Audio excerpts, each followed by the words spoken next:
What creature tumbles through the alley, bearing several holes upon its form? The answer is a bowling ball. Orphan Bruce Wayne, prior to embracing his destiny as Batman, chose to traverse the globe, acquiring a myriad of skills and knowledge. Catum, an owl who proclaims himself the Demon King, is, in reality, a time traveler bound to Batman. This owl alters young Bruce's trajectory as he journeys around the world. Indeed, he truly travels the entire world.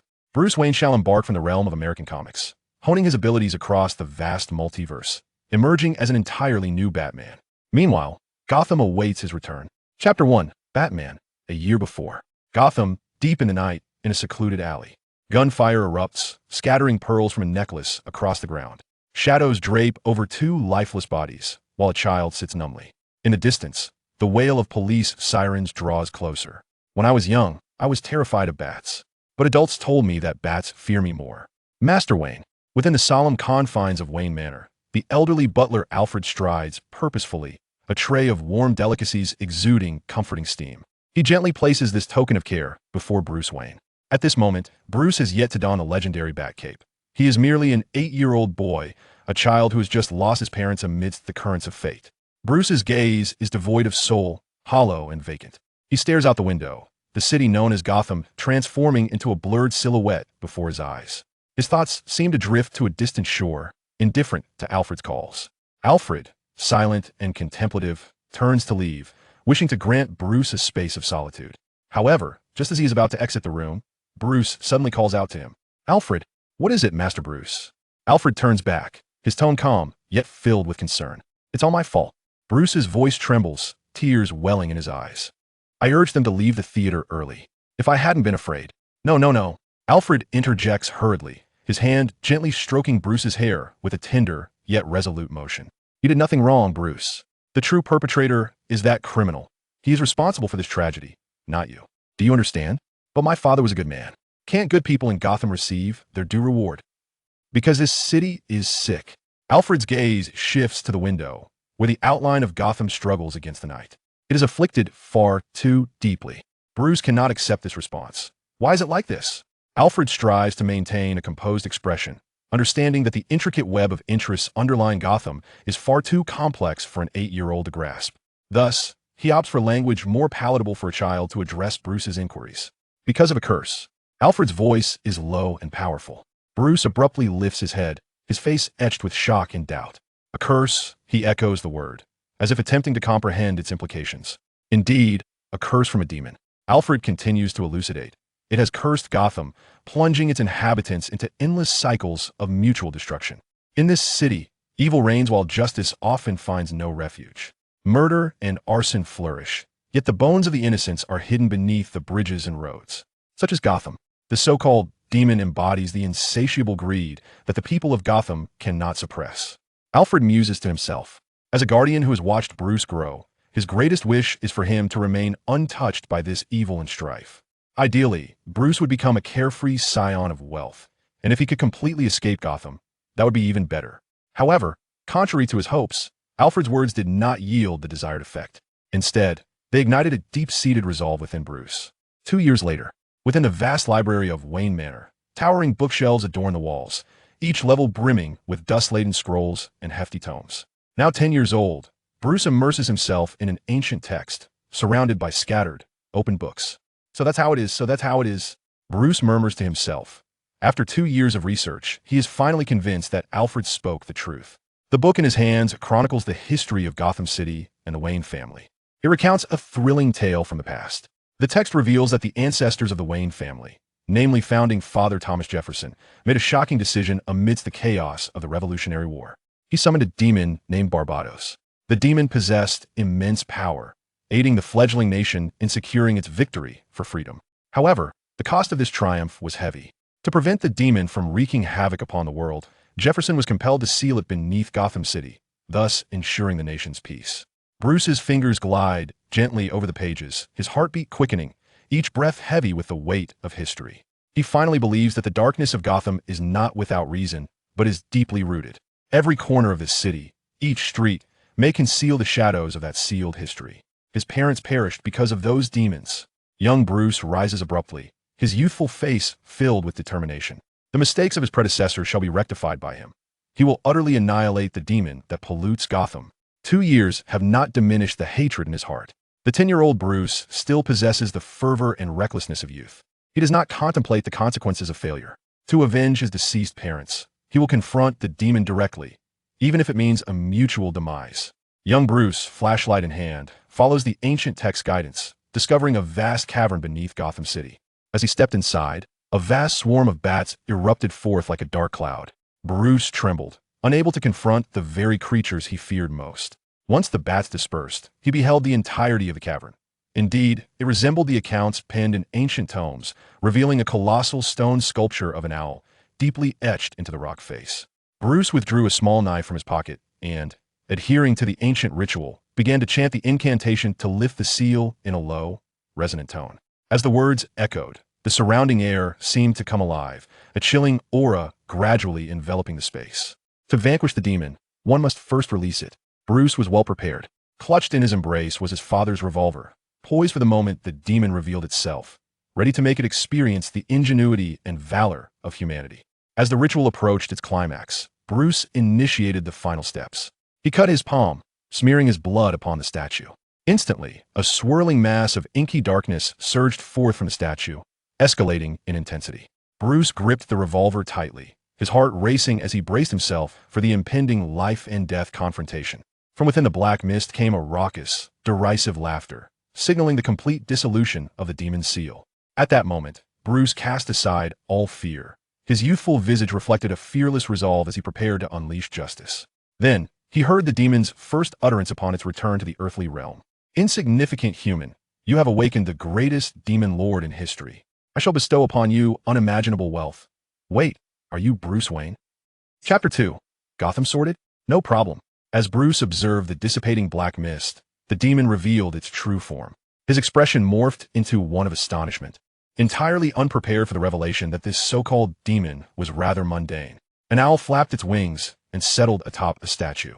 With a well-proportioned body and feathers of a mottled brown-gray, its ear tufts stood erect, and its large, round eyes bore no trace of demonic demeanor. At that moment, the owl fixed its gaze upon Bruce, its head twisting 180 degrees in a seemingly mocking posture. "Why the silence? Have you lost your tongue?" It was only upon hearing the owl speak that Bruce realized there was indeed something extraordinary about it. "Who are you?" He recalled the owl's earlier words. "How do you know my name? Why so tense?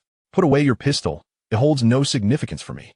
The owl twisted its neck back, gazing up at the sky as if reminiscing. "You may call me Catum, the name I bear in the DC universe. As for how I know you, from the very moment you awakened me, I was privy to all your information." Catum swayed its head mockingly.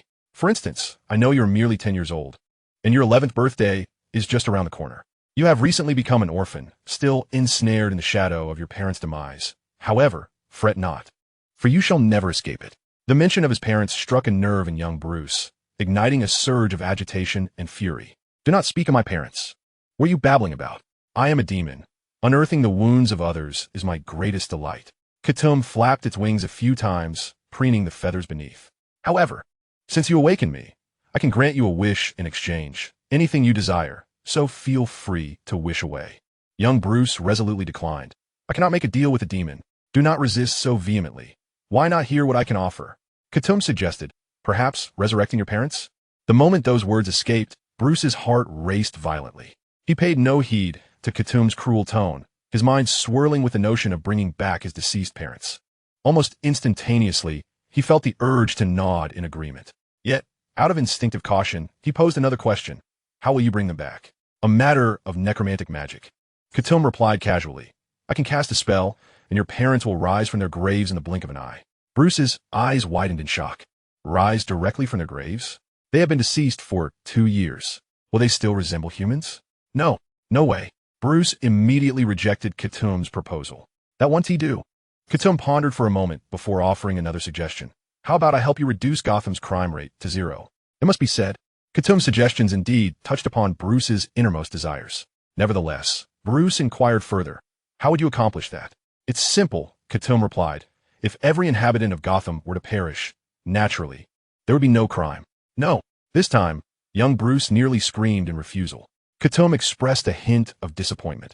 "Alas, you have missed the opportunity to resolve Gotham's issues at their root. This is not a solution for Gotham. This is the annihilation of Gotham. Bruce mentally screamed, utterly terrified by the malevolence and distortion exhibited by Catum. Nothing works, nothing at all. You're quite difficult to please, the owl declared with a hint of malice. After regaining my freedom, I intend to relish this splendid world. Hurry and make a wish, and I shall fulfill it. This revelation suddenly struck Bruce. He realized that the demon he had unleashed could potentially bring about the world's destruction. His ancestors had sealed it for this very reason. Yet now, he had set the demon free. Bruce finally comprehended the magnitude of the calamity he had unleashed. If Catum were allowed to roam free, the consequences would be dire. No, the mistakes I have made must be rectified by me. Fortunately, Catum seemed bound by some contract, requiring it to fulfill a wish before attaining true freedom. Bruce's 10-year-old mind raced with possibilities. He needed to seize this opportunity, crafting an impeccable wish that would not only keep Catum under control, but also harness its powers to aid Gotham. At last, he conceived a thought. I wish to change Gotham in my own way, Bruce declared in one breath, stating that before achieving this goal, Catum must become my assistant, providing the aid I require. What a clever little rascal, Catum scoffed, adding such stipulations and preserving your right to deny me at any moment. Bruce tightened his grip on the revolver. But this is my wish. Catum fell into silence for a moment. The atmosphere became exceedingly tense, and Bruce could almost hear the pounding of his own heart. Finally, Catum nodded. Very well, I accept. I shall remain by your side until you fulfill your goal. However, Catum suddenly unfurled its wings, a gust of wind rushing toward Bruce, forcing him to close his eyes. Not as your assistant, but as your godfather, the demon godfather. This is my final concession. If you cannot agree, it shall be as though you have forfeited your right to wish. I can only say I do not oppose. Young Bruce shielded his eyes, conceding. He was indifferent to the ethical implications of such a bargain.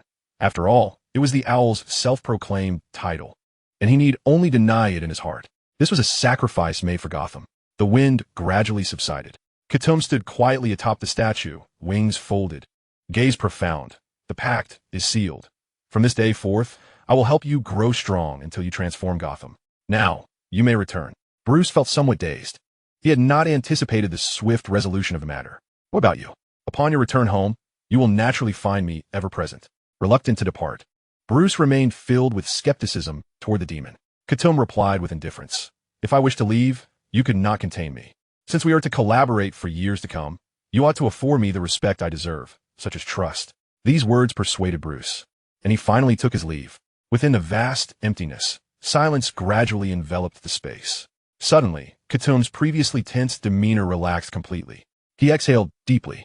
This boy is rather difficult to manipulate. Thank goodness he is only 10 years old. At that moment, Catum bore no resemblance to the all-controlling, formidable demon king he had just portrayed. In truth, Catum was not a demon at all. He is merely an ordinary individual who inadvertently transformed into an owl, possessing the ability to traverse various realms. Apart from a few intimidating tricks, he harbors no extraordinary powers. Even his ability to journey between worlds must be exercised in conjunction with Batman, as his strength is intrinsically linked to the very essence of Batman himself. Only when Batman grows stronger can he hope to gain strength. Bruce, under the delusion that he has tethered Catum to his side, remains oblivious to the fact that Catum never intended to depart. Reflecting on his recent performance, Catum feels a sense of satisfaction. However, the true test is only just beginning. He must ensure that Batman does not discover that he is, in fact, a mere fraud. Chapter 3. The Power of Denying the World. To speak frankly, Catum is currently in a state of disquiet. Perhaps due to his previous life as a civil engineer, he now bears the name Catum in this incarnation. It sounds quite formidable, yet he is simply an owl.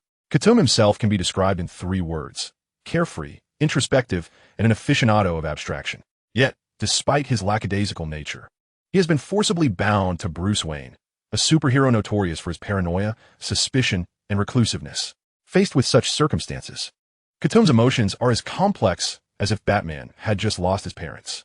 The binding rules dictate that every time Batman's power increases, Catum receives a tenfold return. If he were bound to another superhero, it would undoubtedly be advantageous. Their superpowers would naturally amplify, allowing Catum to effortlessly reap the rewards. Yet it is Batman. This individual plays the game of monetary prowess, leaving Catum with nary a fraction. Is it possible to negotiate with Batman for a mutual advancement? Alas, it is not. Given Batman's suspicious nature and almost pathological need for control, collaboration would mean adhering to his rules, a situation Catum dreads. Currently, his best option is to intimidate young Bruce while he is still impressionable, seizing the initiative. Otherwise, before he can even claim his place at the table, he may find himself on the menu. Young Bruce, still shaken, returned to Wayne Manor. Alfred swiftly approached, expressing concern. "Young Master Wayne, where have you been?" "I haven't gone anywhere." Bruce attempted to fabricate a lie, but Alfred saw through him immediately. "You ventured into that alley again, didn't you? It's dangerous there. Not a place for a child." Misunderstanding Bruce's concealment, Bruce sought to let Alfred's error stand. Thus, he diverted the conversation. "How did you figure out?" "Because you are simply incapable of lying."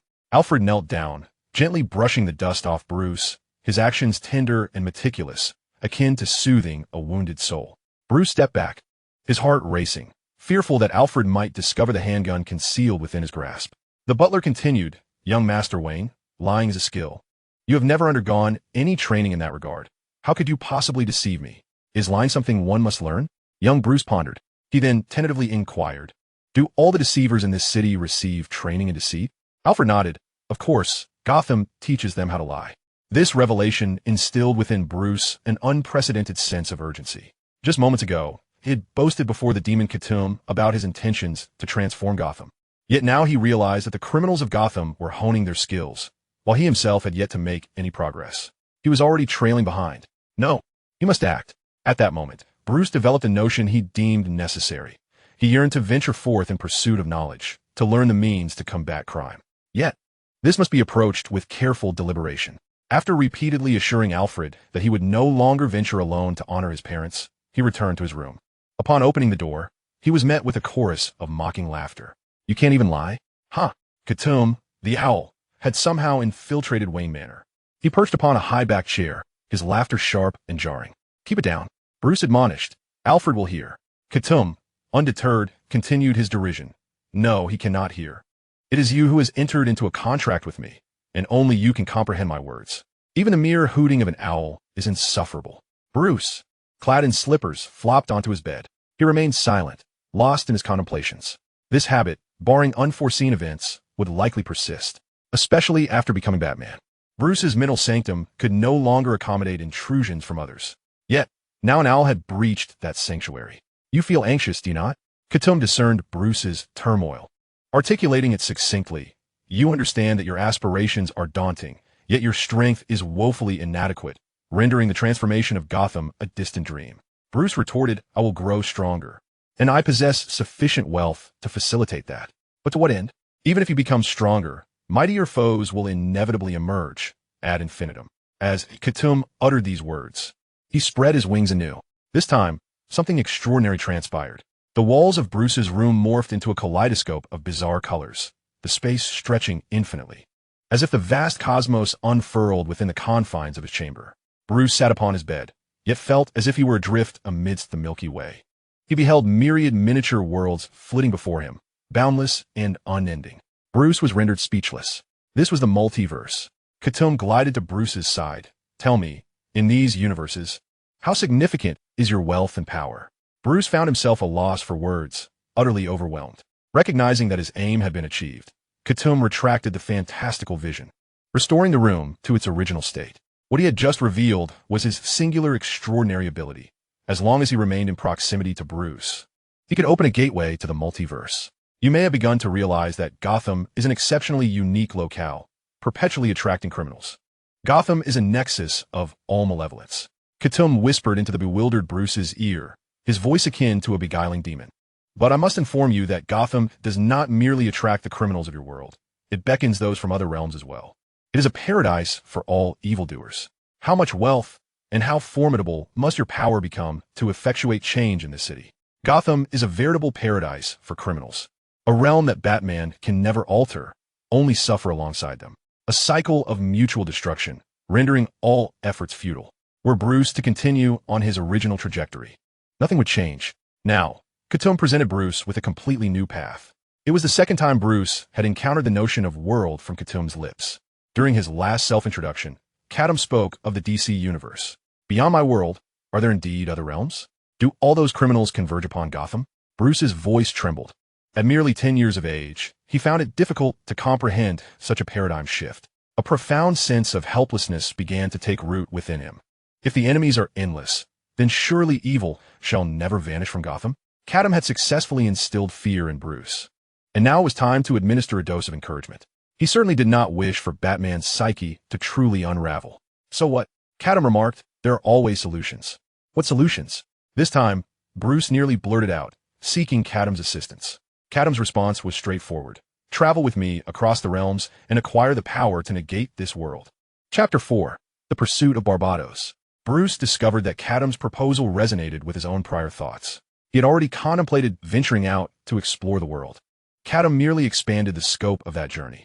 But could he genuinely trust the counsel of a demon? Bruce resolved to take a leap of faith, casting aside further contemplation. On one hand, he was indeed frightened by the images Catum had presented. On the other hand, as the owl had stated as the Demon King, it would be trivial for him to eliminate Bruce. There was no need for such petty theatrics. The other party was indeed fulfilling the terms of their pact. In truth, this was the advantage of Catum's earlier posturing, leading Bruce to form his initial impressions. No one would believe that the Demon King would take the time to entertain a child. Yet, a new dilemma arose. Alfred would never consent. Bruce thought of his diligent butler, who, in a sense, had become his guardian. If you worry about that, we need not go, Catum replied nonchalantly, my lifespan is infinite. Wasting decades on you is of no consequence. That won't do. Bruce quickly weighed the pros and cons, realizing that continued hesitation would only lead to his own detriment. After a moment's reflection, he reached a decision. I can slip away quietly without telling Alfred, young Bruce declared, but I will leave him a letter, assuring him not to worry. This notion was, admittedly, somewhat naive. Alfred would certainly not be less concerned simply because Bruce had left a note. He would undoubtedly search frantically for him. Speaking of letters, that reminds me, Catum interjected, I can establish a temporal anchor here, allowing you to write home every day. Huh? Is that possible? Bruce's eyes brightened. Can I recount my true experiences to Alfred in the letters? Catum shrugged. Whatever you desire. I have no objections. Having resolved his greatest concern, Bruce swiftly slid off his bed, donned his slippers, and hurried to his desk. He tore a page from his notebook and began to write with a pen. Catum perched above him. At 10 years old, Bruce's prose lacked finesse, but he conveyed his message clearly. The crux of the letter read, Farewell, Alfred. Tonight, I embark on a journey. Do not worry about me, for I possess the oars of courage and wisdom. Catum reminded him from above, Be sure to mention your Owl Godfather. Bruce rolled his eyes, then wrote a new line to include information about Catum, simply stating that he had encountered a wondrous owl without mentioning any godfather. Catum showed no concern for such trivialities. When the letter was complete, Catum shook his body, causing a feather to fall. Drop a drop of blood on it, just as you did when you awakened me. Bruce pressed his palm against the scabbed wound and let a drop of blood fall onto the feather. The blood quickly permeated, merging with the feather and vanishing from sight. Excellent. The anchor is now complete. Your message to your butler serves as the medium for your future communications. Bruce followed suit. When he finished signing off, it marked the impending commencement of their journey. Bruce changed into his favorite outfit, but when he considered packing a few belongings, Catum halted him. No need for such fuss. What you require will naturally be provided. Catum settled on Bruce's shoulder. Are you ready? We depart. At that moment, Bruce suddenly remembered that he had yet to address the matter of his Wayne Enterprises shares. Wait a minute. It was too late. An illusory portal opened beneath Bruce, and he felt weightless as he plummeted. Whatever else remains, trust your butler, Catum said before diving into the portal alongside him. As the opening closed, both the boy and the bird disappeared entirely from this world. Their return would not come for a long, long time. The celestial time-space tunnel twisted and turned, its light and shadows intermingling in a manner akin to a flowing abstract painting. Bruce floated in mid-air, as if supported by an unseen force. Catum spread his wings, soaring above him. Suddenly, a series of eerie sounds approached from behind, echoing like the wilderness, growing nearer and evoking a sense of dread. Just as Bruce turned to look, Catum cautioned him, I advise against looking back. What does that sound? Bruce resisted the urge to turn, yet his curiosity was insatiable. The one you intended to kill. The Lord of the Dark Multiverse, Barbados, Catum replied flatly. You are a crucial part of his plan. Now that I am taking you away, he is certainly eager to pursue. What do you mean? Catum's brief statement was laden with an abundance of information. Bruce's young mind struggled to grasp it all. It's nothing. Do not overthink it. The time-space tunnel is my domain. He cannot catch up to me. Hold on tight. Suddenly, Catum spread his wings wide, claws gripping Bruce's shoulders as he abruptly veered, crashing into another world. Behind them, a deafening roar of fury erupted. As they were on the cusp of entering a brand new realm, Bruce caught a fleeting glimpse of the creature pursuing them. In an instant, his heart seemed to stop. Barbados, the sovereign of the dark multiverse, appeared before Bruce in a form that transcended reality itself. His figure was enveloped in a colossal black cloak, beneath which lurked a twisted and terrifying humanoid shape. The edges of the cloak extended into vast wings that unfurled in the void, obscuring all light, as if to engulf the entire universe in its shadow. Barbados's eyes, hidden beneath the cloak, revealed boundless rage and malevolence as he extended his gnarled claws, yearning to pull Bruce back into his universe. Yet, such efforts would prove futile. As he traversed the celestial tunnels, Catum stood as an invincible entity, his journey impervious to any external disturbance. Barbados could only watch helplessly as Bruce departed into a universe that lay beyond the realms of DC. Roaring in frustration, Barbados felt an impotent rage, while, in a moment of disorientation, Bruce seemed to glimpse the silhouette of a city emerging from the shadows of Barbados's cloak. Gotham. Darkness incessantly converged upon Gotham, and it was at this moment that Bruce comprehended why Catum had previously remarked that Gotham was the nexus of all evil.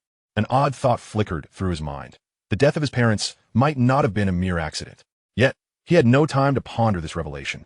The overwhelming sensation of weightlessness and detachment shattered Bruce's thoughts.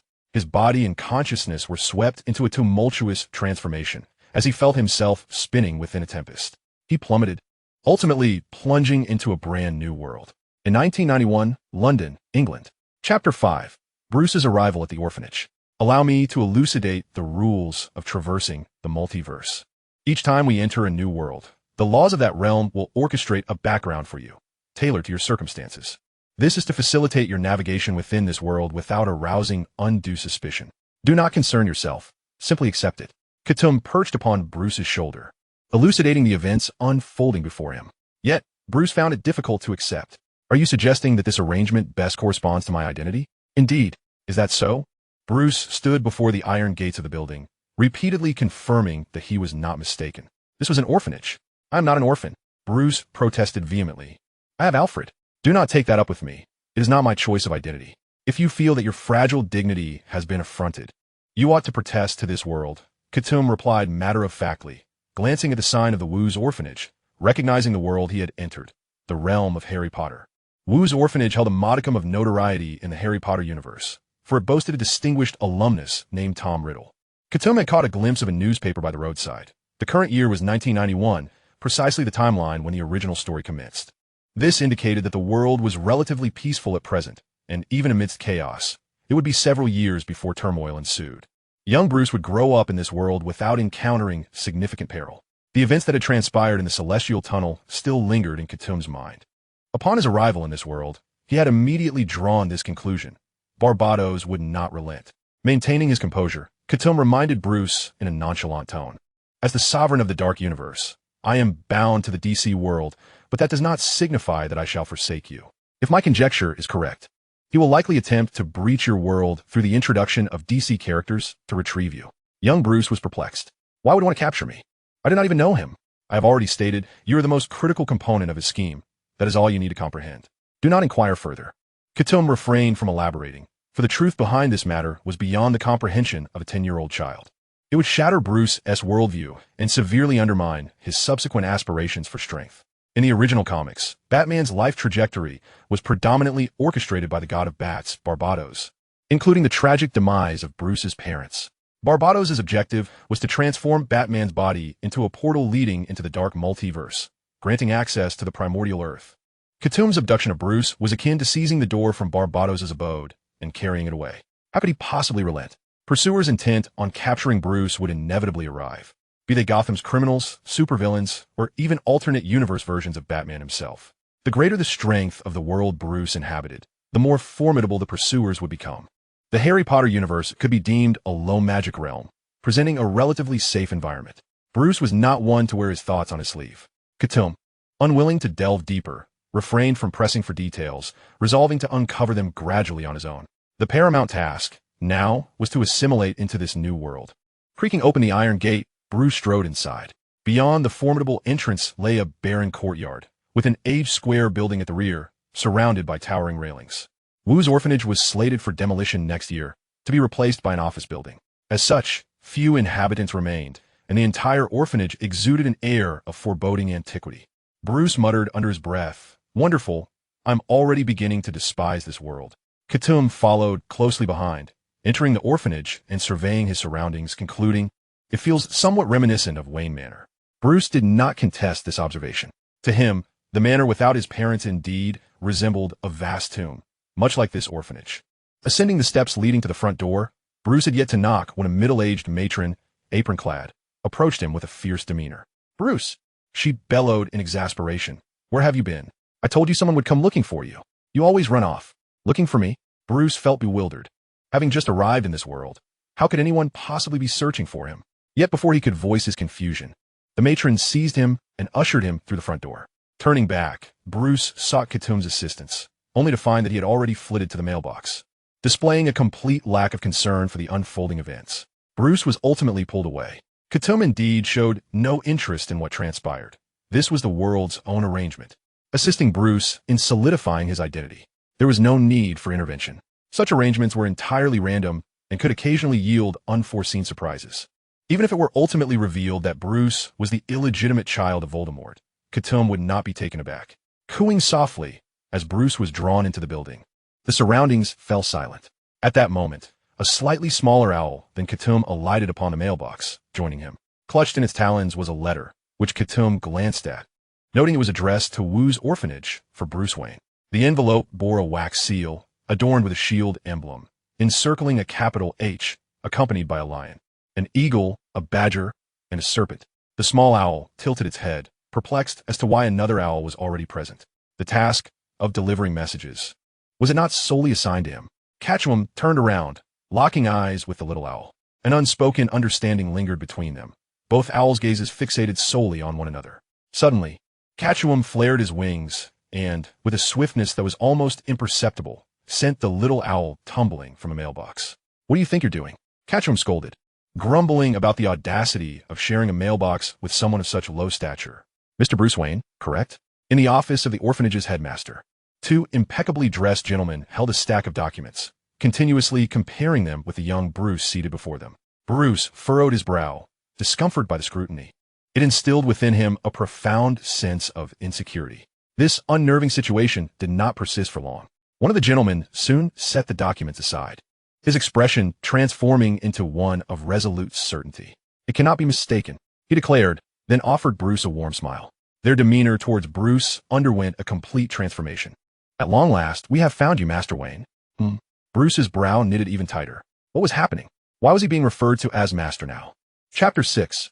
A twist of fate. Bruce has family. We sincerely apologize. In our moment of excitement, we neglected to explain the preceding events. The suited gentlemen began to elucidate to Bruce. They proceeded to recount the tale of an American playboy, Fick Wayne, the wayward scion of the Wayne family, a reckless spendthrift. He had squandered his life in debauchery, only to meet an untimely demise, leaving behind a vast fortune without an heir. The two gentlemen were private investigators hired by Wayne to locate any possible illegitimate offspring. After a lengthy search, they had ultimately traced Bruce Wayne. All evidence and details aligned perfectly. "Master Bruce, you are now the sole heir to the Wayne estate," one of the gentlemen stated in an exaggerated tone. "Your father has bequeathed to you a fortune of no less than $3 billion. Bruce's face betrayed no emotion upon hearing this.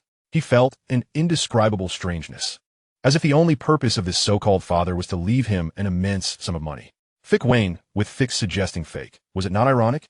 No wonder the owl had mentioned that the laws of the world would bestow upon one the most fitting identity. It seemed that everything was intricately woven together by some unseen force. Observing Bruce's impassive demeanor, the gentleman assumed he was simply overwhelmed or perhaps unaware of the magnitude of $3 billion. Thus, they reiterated, "Master Bruce, this is indeed $3 billion. Even after taxes, it would afford you a lifetime of luxury and ease." "I heard you," Bruce replied, a hint of impatience creeping into his voice. "Is it truly necessary to repeat the figure? Setting the $3 billion aside, I have but one question." "Certainly," they replied. their smiles almost obsequious in light of the sizable inheritance. Bruce enunciated each word deliberately. What exactly is this so-called valuable inheritance? The two private detectives labored considerably to clarify that the precious inheritance they spoke of was indeed that $3 billion. Upon realization, an expression of profound disappointment washed over Bruce's youthful face. So it was merely money. His tone, tinged with dejection, prompted the detectives to question their own lives. This is $3 billion. Is it truly so insignificant to you? What do you truly expect? Regardless, Bruce ultimately accepted his newfound identity. Although $3 billion might not seem excessive, it would suffice for his needs in this world. Fick Wayne assembled a dedicated and professional team to assist Bruce in navigating the complexities of his inheritance, sparing him any concern. Shortly thereafter, the private detectives brought forth unexpected news. Master Bruce, during our investigation, we uncovered additional secrets regarding your lineage. In our inquiries about your mother, we discovered she has a sister, which implies you are not alone in this world. There are still kin connected by blood. This seemingly casual revelation struck Bruce like a thunderclap, leaving him genuinely astonished. The unfolding events had taken an unforeseen turn. The detectives continued to share this delightful news. Your aunt, unaware of your existence until now, is eagerly making her way here to meet you. Bruce stood in stunned silence, grappling for words. Even knowing that this aunt was a mere construct of the world's laws, as long as he was in this realm, she was family. A peculiar sensation began to blossom within Bruce's heart, both warm and laced with unease. He had family now. A flicker of fear gripped Bruce as he contemplated meeting this unfamiliar relative. His voice trembled slightly. May I inquire what this aunt is like? The private detective patiently responded. She is an exceedingly kind and amiable lady, happily married to a dentist named Granger, and they have a daughter. Master Bruce, this means that in addition to your aunt, you will also have a cousin. A Ford vehicle traversed the suburban roads of London, making its way toward the city. Inside, the atmosphere within the Granger family was notably somber. Mr. Granger gripped the steering wheel tightly, while Mrs. Granger sat in the passenger seat. In the back sat their daughter, Hermione Granger, an 11-year-old girl with a thick mane of brown hair and prominent front teeth. Mrs. Granger's hands were clasped tightly together, her knuckles whitening from the pressure, tears shimmering in her eyes before finally cascading down her cheeks. I always believed Martha was living a good life in America. Who could have known? Mrs. Granger choked, her heart heavy with unutterable sorrow. And that poor child. How has he endured all these years? Her husband, Mr. Granger, found himself at a loss for words. Unable to comfort his wife, he could only repeat, "It will be all right. We will soon bring him home. He will no longer be alone." But he has spent 10 years in an orphanage. Mrs. Granger's voice was laden with profound grief. How helpless he must have felt, hungry with no one to prepare meals, cold with no one to cover him with blankets, and not receiving gifts even during Christmas. At this juncture, Mrs. Granger could no longer contain her sorrow. She broke into anguished tears. "Mommy, please don't cry." Hermione endeavored to comfort her emotionally overwhelmed mother, retrieving a clown doll from behind her. "Look, I brought a gift for my brother. He will surely adore it." Mrs. Granger offered no response, lost in her own sorrow. The car continued its journey, swiftly approaching their destination. Meanwhile, Bruce sat in his room, feeling increasingly unsettled. "Catum, this is rather peculiar, isn't it?" He pondered, unable to fathom how, despite the arranged identities, a relative could genuinely be introduced. Catum maintained a calm demeanor. "There's nothing amiss. Consider it a stroke of luck. The arrangement of identities was essential. Without it, one would remain barred from the world, much like Barbados. The world must acknowledge you for this new identity to manifest. Fear not, at least within this realm.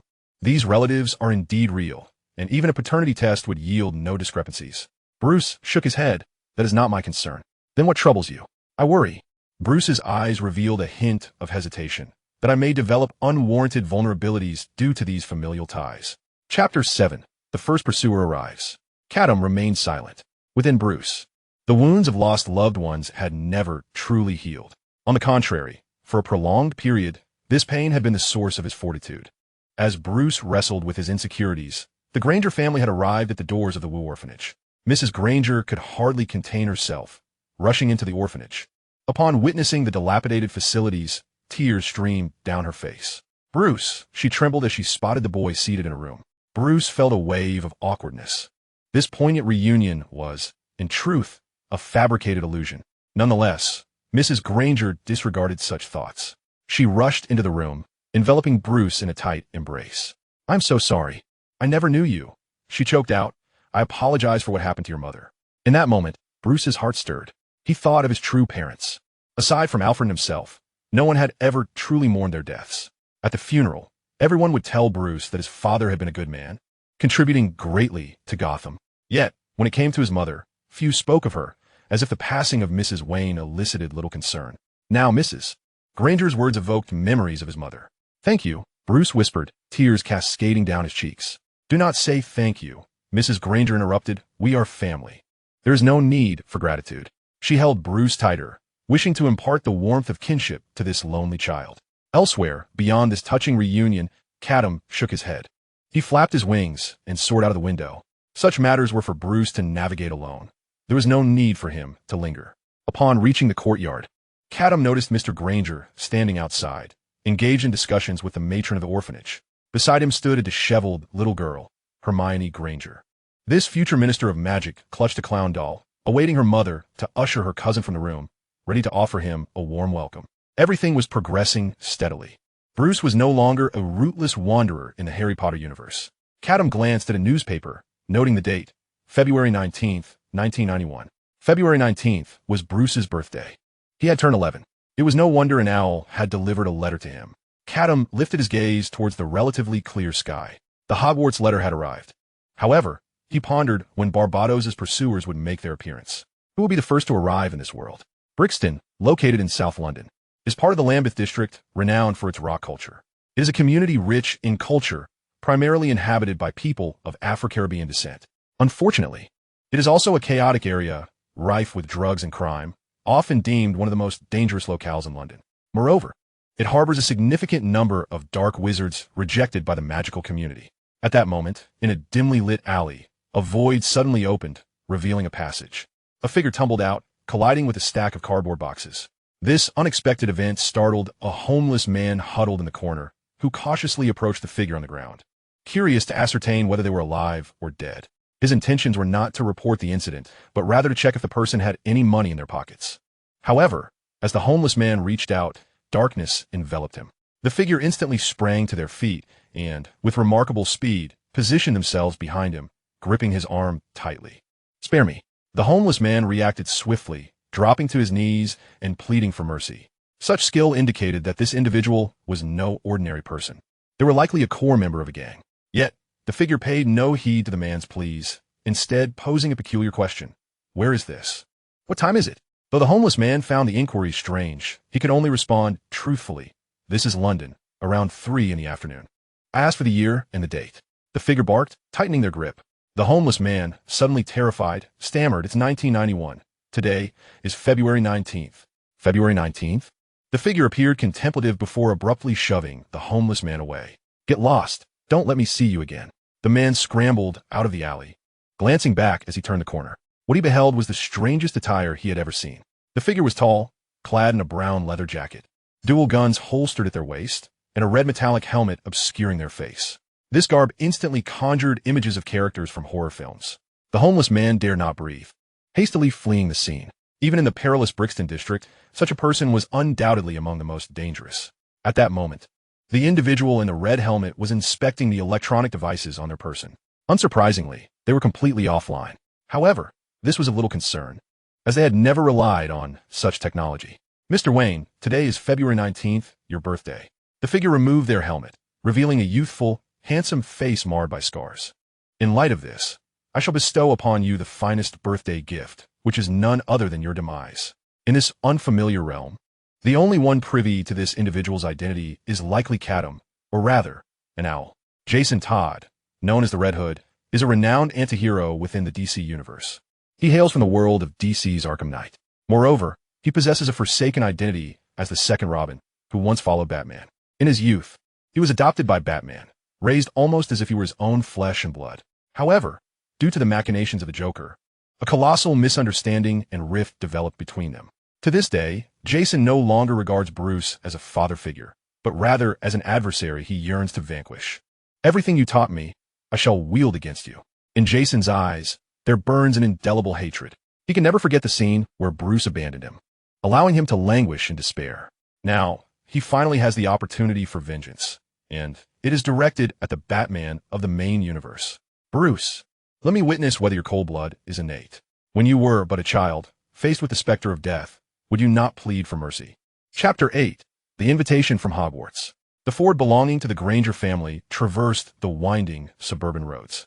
Mr. Granger, a dentist by profession, enjoys a respectable vocation and chose to purchase a detached villa in the suburbs for the comfort of his family. At this moment, Bruce and Hermione sat side by side in the back seat, with Bruce clutching a jester doll gifted by his cousin. From now on, I shall be your protector. The 11-year-old Hermione harbored fond feelings for her suddenly acquired brother and eagerly embraced the role of an older sister, unable to contain her excitement as she began to share her secrets. Do you know about wizards? The kind that can wield magic. Hermione's birthday is on September 19th, and the acceptance letters for Hogwarts are dispatched on the day each young wizard turns 11, yet the term begins on September 1st. This implies that Hermione actually received her acceptance letter the previous year, but had to endure nearly a year of waiting before she could enroll. The anticipation of that year was nothing short of tormenting, and after memorizing all the textbooks, she still had several months to wait. Magic? Bruce raised an eyebrow, recalling the owl demon that accompanied him and the barbados he encountered in the time tunnel. It appears that no matter the world, magic is a significant component. Indeed, magic. Hermione slightly raised her head, her tone tinged with pride. She meant no malice. It was simply her way of speaking. My family, our family, is composed of ordinary people, yet I possess a magical gift and have been accepted into a school of magic. My parents were utterly astonished. The name of that school is Hogwarts, which, to my knowledge, is the most esteemed institution for magic.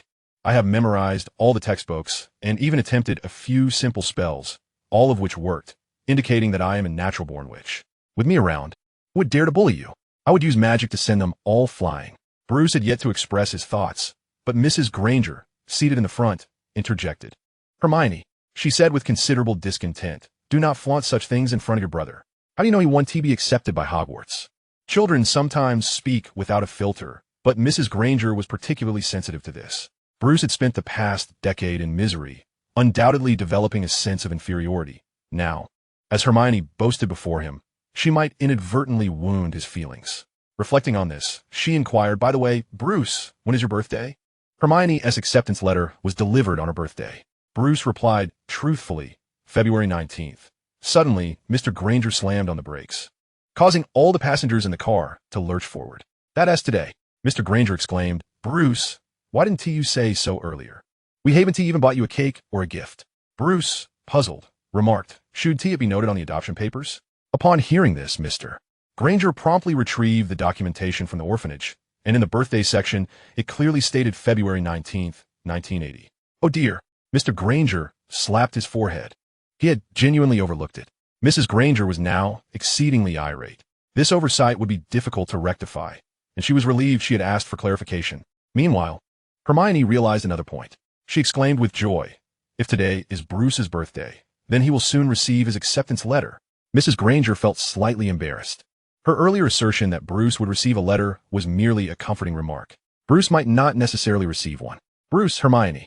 She opened her mouth to deliver a word of caution to the two children when, abruptly, a series of taps sounded from outside the window. Hoot! The call of an owl echoed. The occupants of the car turned to gaze outside, where a small, bandaged owl, wearing a sorrowful expression, was pecking at the car window. Beneath its feet was a parchment envelope, adorned with the Hogwarts crest, inscribed with a message. To Mr. Bruce Wayne, rear seat of the Granger-S vehicle. Hermione blinked, then emitted a piercing scream. It's here. Mrs. Granger accepted the letter, and the small owl immediately took flight, darting away as if in a hurry. As it departed, it glanced around, seemingly confirming the presence of a particular individual. This owl is quite impatient, Mrs. Granger concluded, handing the letter to Bruce. She offered a warm smile. Go ahead, Bruce, open it. This momentous occasion should be initiated by you. Bruce received the letter and, upon opening it, discovered that it was indeed the acceptance letter from Hogwarts. Hermione, without glancing at it, recited its contents, having memorized her own letter after countless readings. All that was needed was to replace her name with Bruce's. Mrs. Granger looked at the two children and smiled. My daughter is talented, and my sister's son is also gifted. It seems that magical aptitude runs in our family. This statement left Mr. Granger with no retort. Hermione continued to recite from the letter. We will be awaiting your owl to bring your reply by July 31st. Oh my goodness. Mom. She suddenly realized a grave matter. That owl just flew away, and we haven't sent it back with a reply. Oh no. Mrs. Granger also recognized the issue. Muggle families do not have owls, typically relying on the delivery owls to bring back replies. Hermione had done so in the past, but now that owl had simply flown off. There was nothing to be done. Mrs. Granger remarked to Bruce with a wry smile. It seems the only option is to purchase an owl while I'm buying your school supplies. I want one too. Hermione interjected eagerly from the side. You cannot. Mrs. Granger immediately dismissed her daughter's suggestion. You can barely take care of yourself. We'll consider it when you reach 3rd grade. Hermione, visibly displeased, whined, why not? I refuse to accept that. Bruce silently observed the quarrel between the mother and daughter. He timidly raised his hand and said, if it's an owl, I should need to buy another one. Both Hermione and Mrs. Granger turned to Bruce in unison. Because I already have one. Bruce called out toward the window. Catum, come out. I know you're there. No reply came. He called again, yet still received no response. The atmosphere grew somewhat tense. The young Bruce felt the pangs of embarrassment for the first time, a sensation only rivaled by the discomfort of watching his early misadventures alongside a middle-aged Batman and Blue Beetle. I truly do have an owl. Bruce attempted to clarify, but Mrs. Granger said, it's perfectly fine. One owl isn't worth much. You needn't feel embarrassed. It's a gift from your aunt.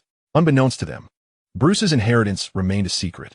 However, this reassurance only deepened Bruce's embarrassment. At that moment, a voice reached him from outside, a voice only he could understand. Rude little boy, when calling for me in the future, make sure to address me as Mr. Catum, and don't forget the please. Upon hearing Catum's voice, Bruce felt an immense relief. As for the rules, they weren't too unreasonable. He could accept them. Mr. Catum, please come out. Now that's more like it. Catum flapped his wings and, as if materializing from thin air, landed on Bruce's shoulder. This scene nearly startled the Granger family. Catum, unfazed, continued. You require my assistance to make a trip to Hogwarts, correct? Chapter 9. The Room of Requirement. The location of Hogwarts Castle lies within the Scottish Highlands, near the wizarding village of Hogsmeade. During the process of delivering letters, Catum would not encounter the issue of losing his way.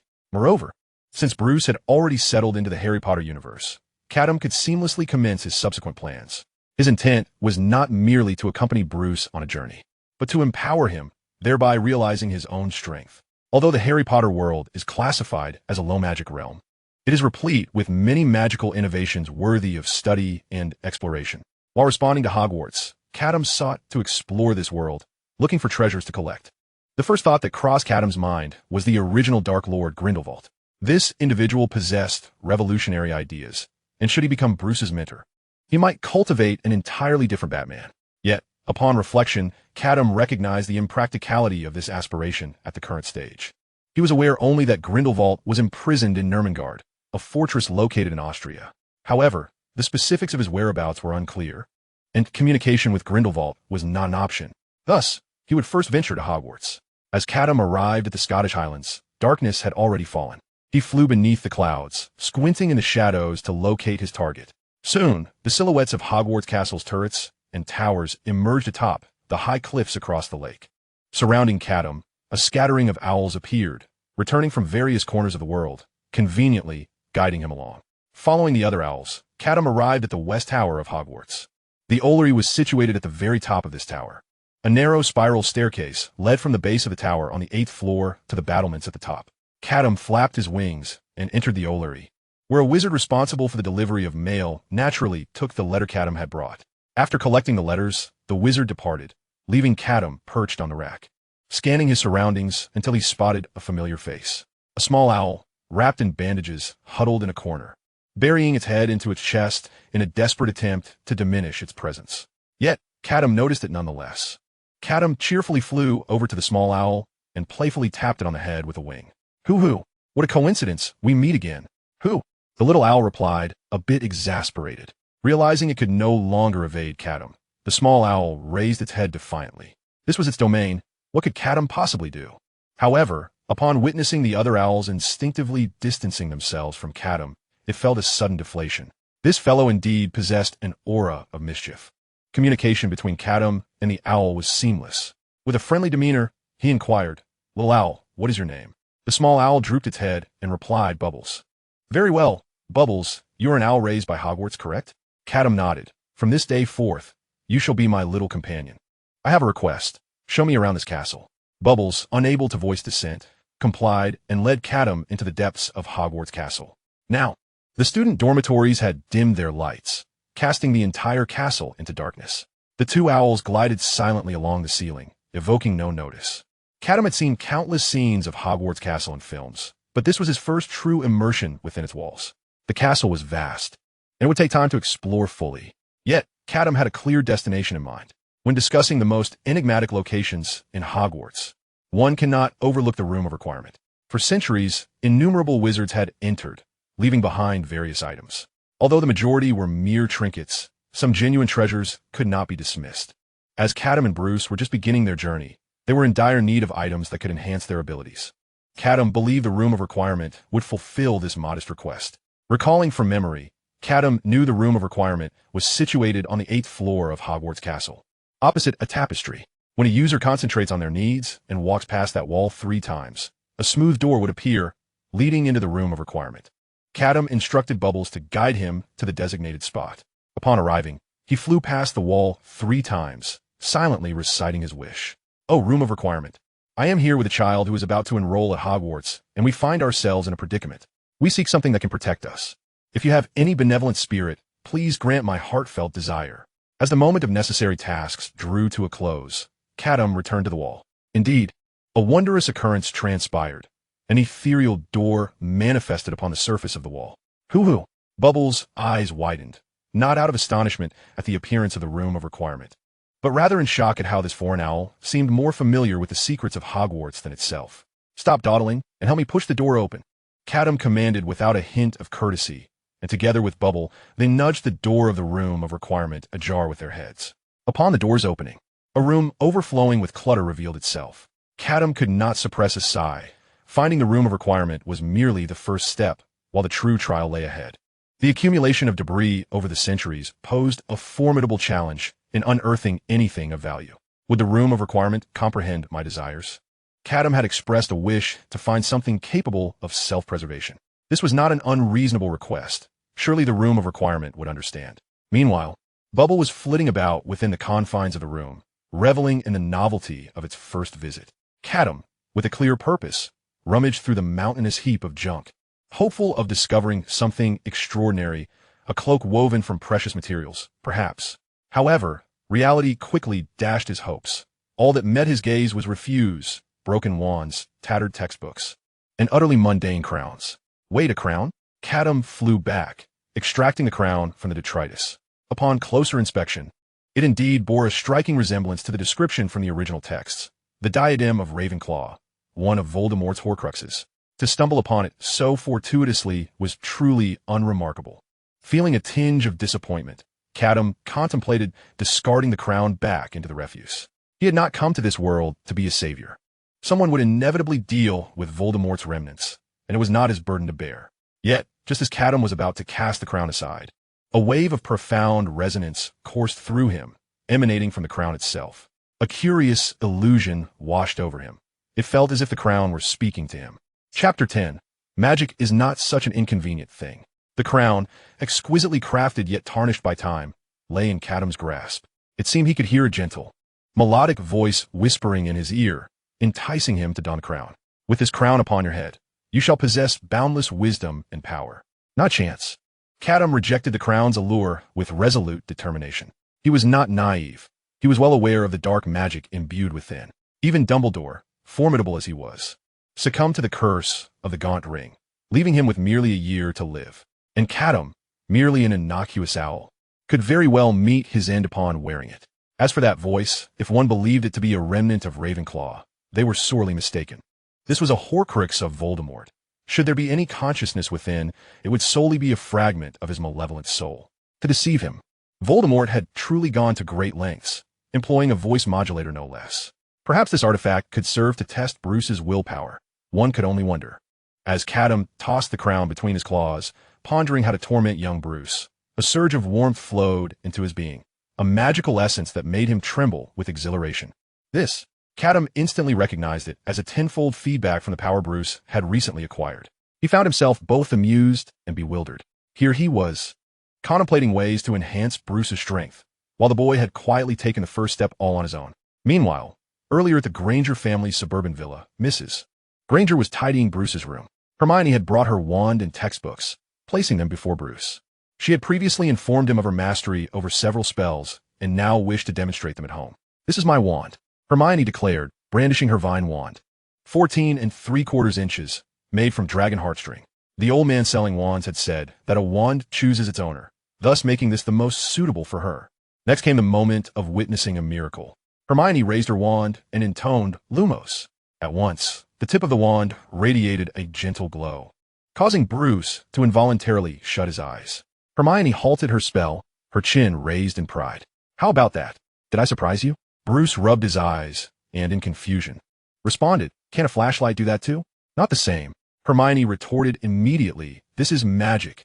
"All right, magic," Bruce replied curiously, "but are there more powerful spells? You know, ones that could be used against bad guys?" Hermione hesitated, uncertain.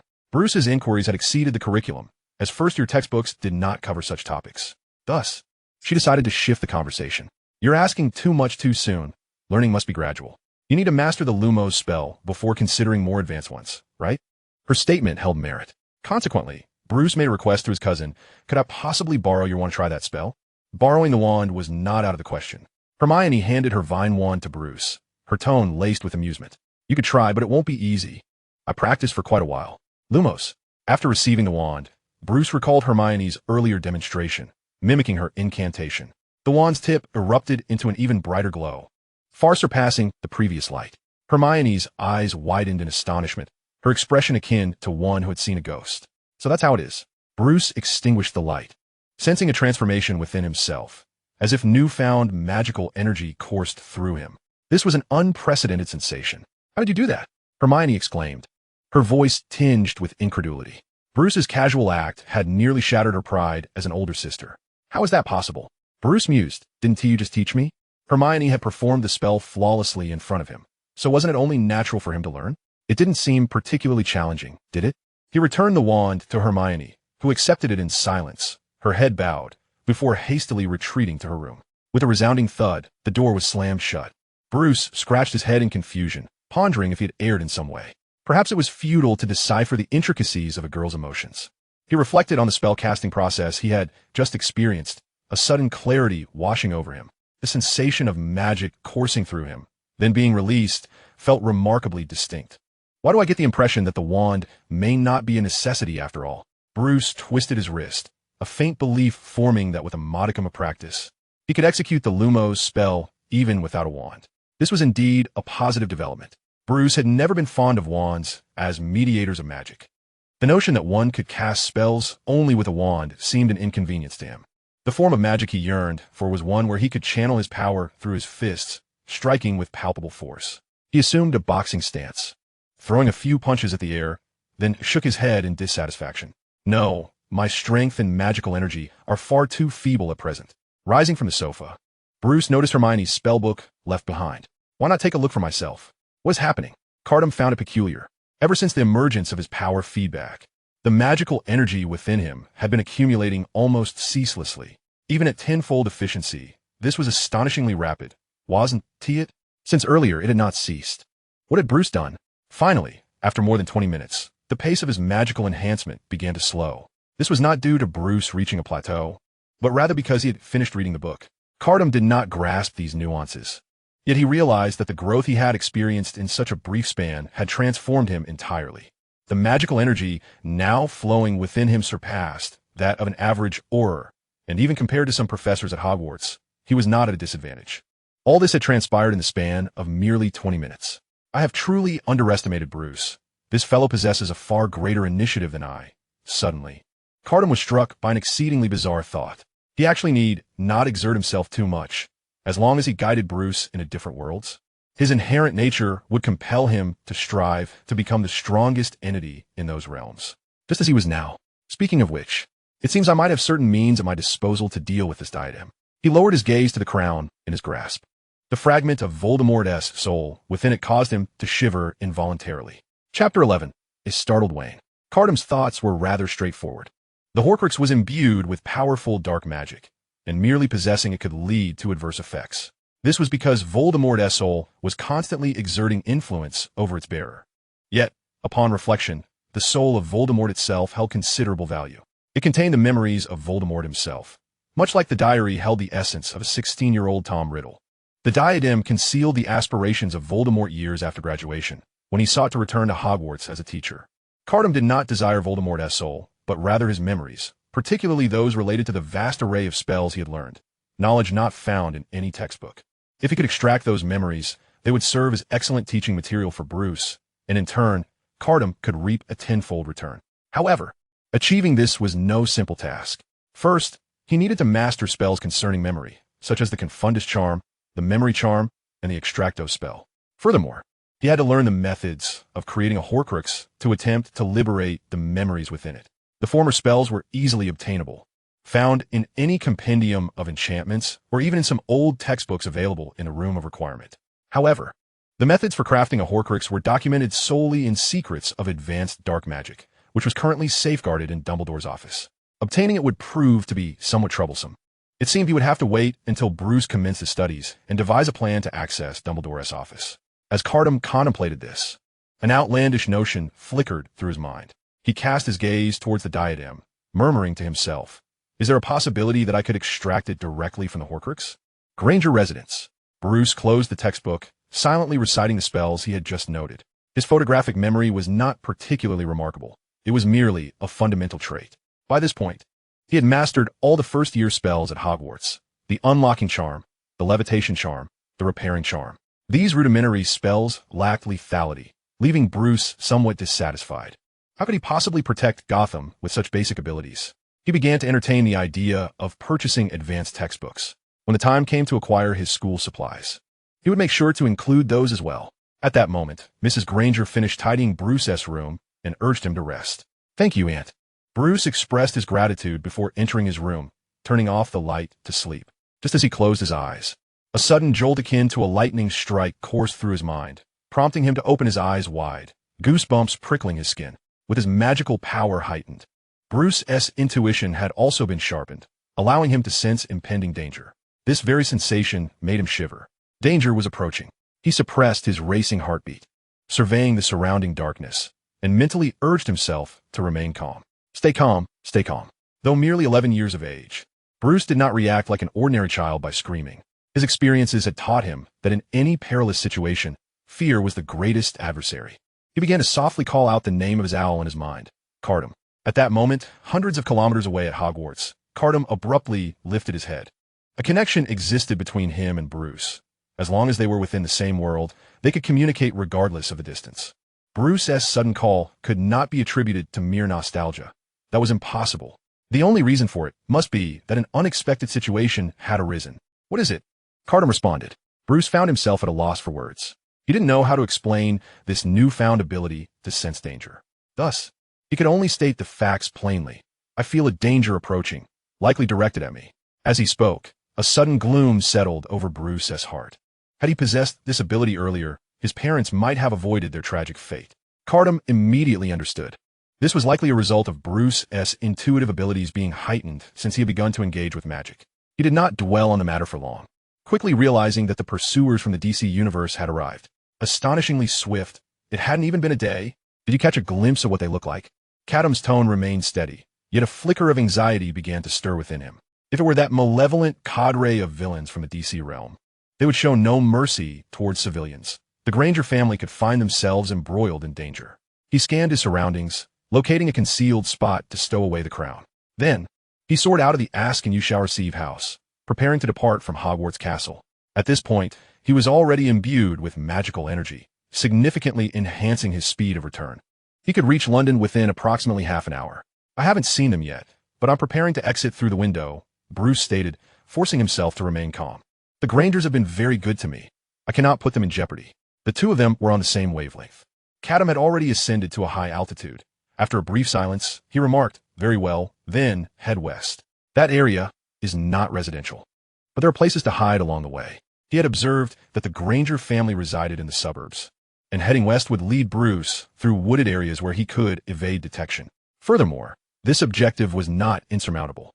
Catum could not help but speculate about the identity of the pursuers. Their power would not be overwhelming to the point of despair, given the world's constraints on strength. Moreover, he was certain that they harbored a deep-seated hatred for Bruce. Otherwise, they wouldn't have rushed to be the first to arrive. They must be the villains from Gotham. If that were the case, Catum felt a sense of relief. Although Gotham's villains were notoriously deranged, they possessed a peculiar sentiment towards the Batman. Even if they captured Bruce, they would likely refrain from immediate violence, seizing the opportunity to vent their animosity towards Batman and expound upon their schemes. This window of time was ample for Catum to reach his destination. Upon hearing Catum's suggestion, Bruce solidified his resolve. His decisiveness was commendable. The moment he understood his course of action, he promptly leaped from the window. Plummeting from the upper floor, Bruce fell rapidly. Wingardium Leviosa. At that moment, Bruce uttered the incantation for the levitation charm. Several wooden planks swiftly soared toward him, catching Bruce and guiding him gently to the ground. Indeed, one could cast spells without a wand. This marked Bruce's first attempt at wandless magic, and to his astonishment, it succeeded effortlessly. At that moment, the surroundings were shrouded in silence and darkness, yet Bruce acutely sensed a chilling gaze fixated upon his back. He spun around abruptly, only to behold a tall, well-proportioned figure standing atop the Granger residence.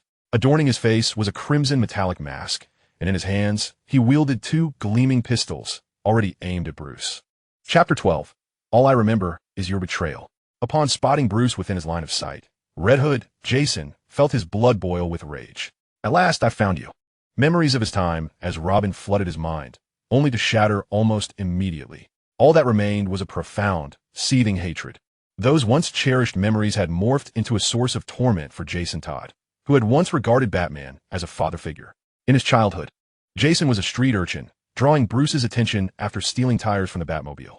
Recognizing Jason's potential for crime, Bruce took him in as a ward, ultimately grooming him to become the second Robin. It sounded like a heartwarming tale, yet Bruce's personal demons loomed large. His methods of guidance were excessively harsh and rigid. Throughout their time together, Jason had never once witnessed Bruce smile at him. Although Bruce's intentions were to strengthen him, it proved too cruel for a child. Following Bruce, Jason had never experienced familial affection. He felt like a petulant child, forever entangled in the uncertainty of whether Bruce truly loved him. He desperately sought to prove his worth, which only led to increasingly extreme measures in his fight against crime. The outcome was a series of criticisms from Bruce, time and time again. Such a relationship was evidently fraught with issues, especially with the Joker's involvement. The Joker devised a twisted scheme, using Jason's deceased mother as bait to ensnare him within Arkham Asylum. He even fabricated a videotape documenting Jason's brutal beating to death with a steel pipe. Ultimately, this tape found its way into Batman's hands. In the wake of Jason's disappearance, Bruce searched for him diligently. However, upon viewing the Joker's tape, he chose to abandon the search. He displayed not a shred of sorrow outwardly, continuing to be Gotham's Dark Knight. Batman's vulnerabilities would never be revealed. Mere weeks later, he welcomed Tim Drake as the third Robin. The bat signal continued to shine over Gotham City, but Jason's nightmare was only just beginning. He languished in Arkham Asylum, tormented by the Joker and the lunatics within for an entire year. Jason held on to the hope that Batman would come to rescue him, but Batman never appeared. The agony and resentment warped Jason's mind, and with the Joker's insidious influence, his once cherished love for Bruce transformed entirely into hatred, an infinite abyss of loathing. I once trusted you so completely. At this moment, Jason stood resolutely atop the Granger residence, fixated on Bruce. But how long before you replaced me? A week? A month? I once held such faith in you, yet you left me there to die.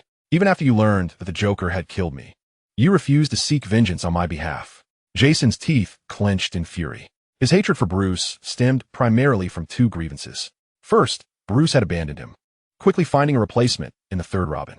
Second, Batman, fully aware that the Joker was his murderer, refused to eliminate the Joker to avenge him. For Jason, had the roles been reversed and Batman been slain by the Joker, he would have gone to any lengths to kill the Joker in retribution for Bruce. Every word coalesced into a singular truth. Batman had betrayed Jason. Now, reborn as Red Hood, he returned from the depths of hell. Bruce Wayne, you can die. Jason leaped from the rooftop, landing with precision on the ground below. Meanwhile, Bruce was entirely oblivious to the identity of the figure before him. Jason's hatred was rooted in the future of Batman, which bore no relation to the Bruce who was merely 11 years old at present. Yet, Jason cared not for these distinctions, since they both bore the name Bruce Wayne, and this Bruce hailed from the main universe. Avenging himself upon him would bring a twisted satisfaction. Eliminating him in advance could indeed alleviate some of the agony from my counterpart in the primary universe. Bruce retreated step by step, attempting to distance himself from this suddenly emergent threat.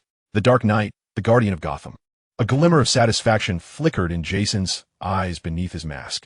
Look at you now. How utterly disheveled you are.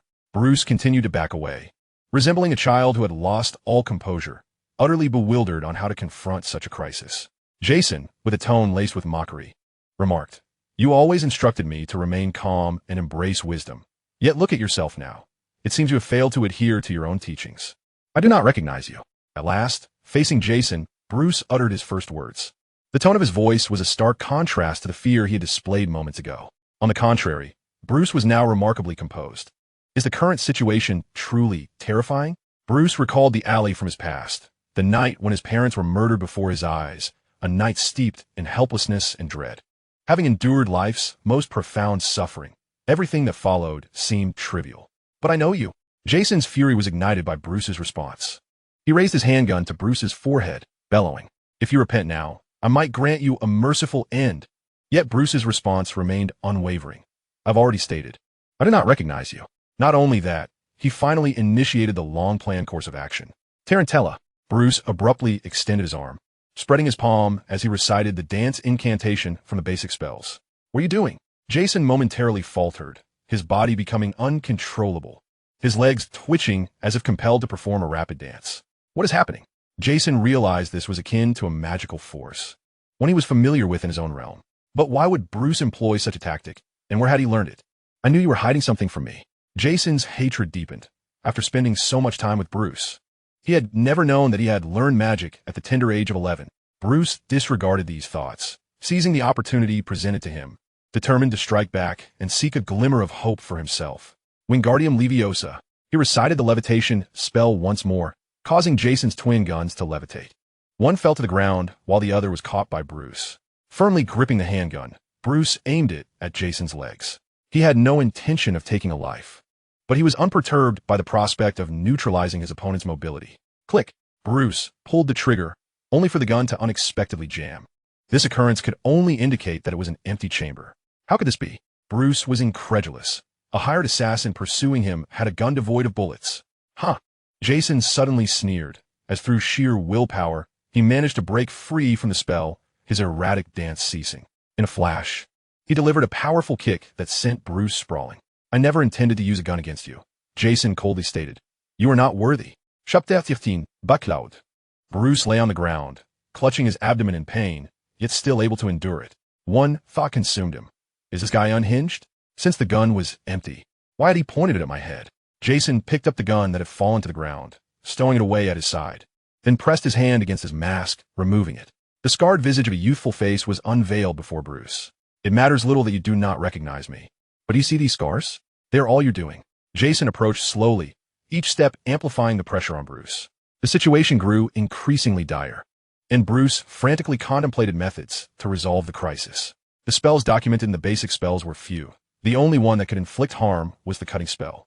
However, its power was insufficient for confrontation. What to do?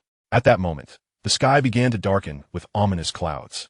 Jason retrieved a collapsible baton from his waist, flicking it into extension with a whooshing sound. The Joker had used a crowbar to beat Jason countless times. Now it was time for Bruce to experience such torment. Yet, as he beheld Bruce's youthful face, a twinge of doubt arose within Jason. Was it excessive to use a metal rod against a child? After a brief internal struggle, he retracted the baton, deciding that his fists would suffice. Bruce observed as Jason vacillated, sometimes brandishing the baton, then retracting it, his face embodying rage one moment and hesitation the next. When Jason exhibited anger, Bruce could distinctly sense the danger. He genuinely seemed intent on ending his life.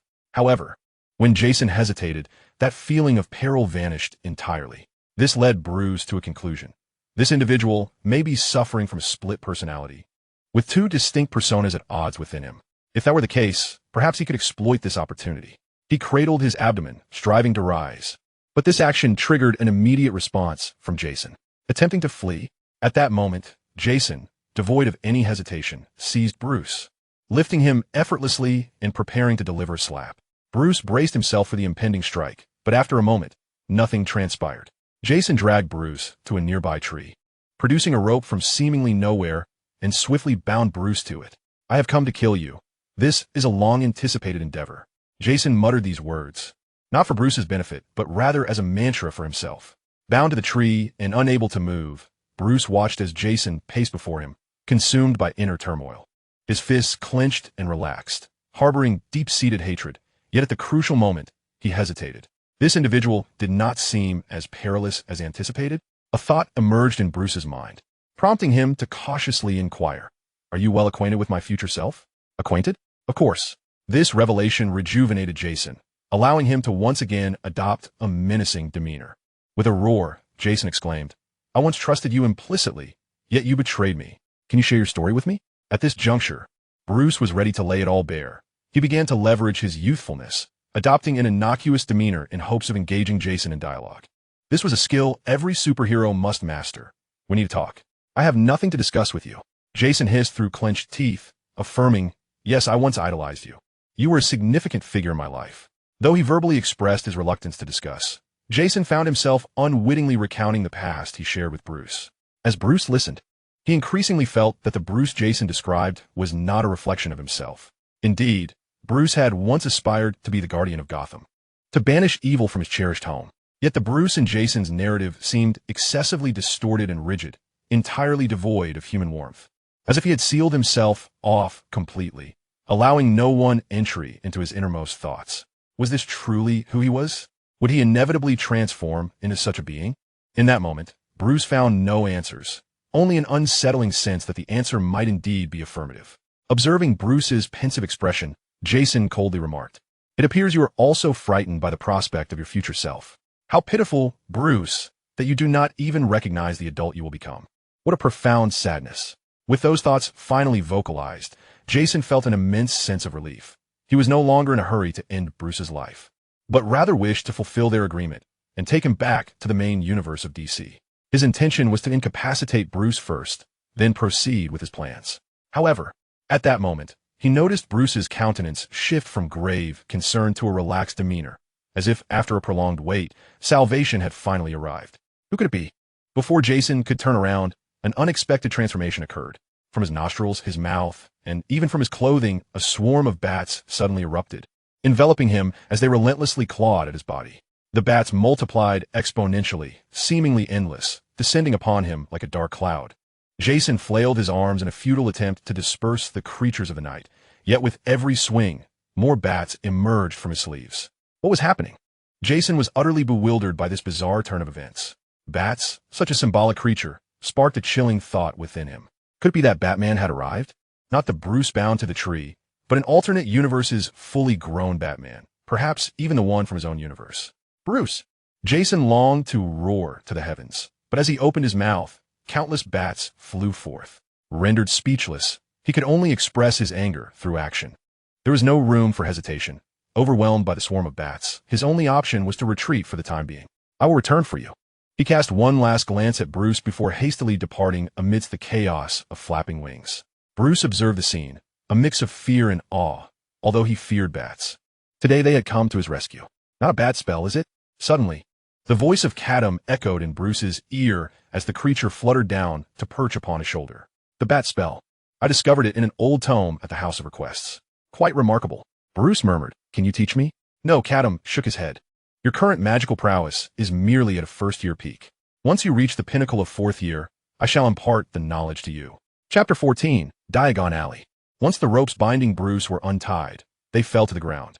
He pushed himself up with his hands, a profound ache coursing through his body. Catum remarked, "I cannot discern whether this counts as good or ill fortune." The first to arrive was none other than Jason Todd. It feels both unexpected and yet somehow inevitable. Given Jason's current level of animosity towards Bruce, it was true that his hatred was at its peak. Yet, despite his fierce words, if it came to the moment of taking Bruce's life, he would likely falter. Moreover, this was a younger version of Bruce.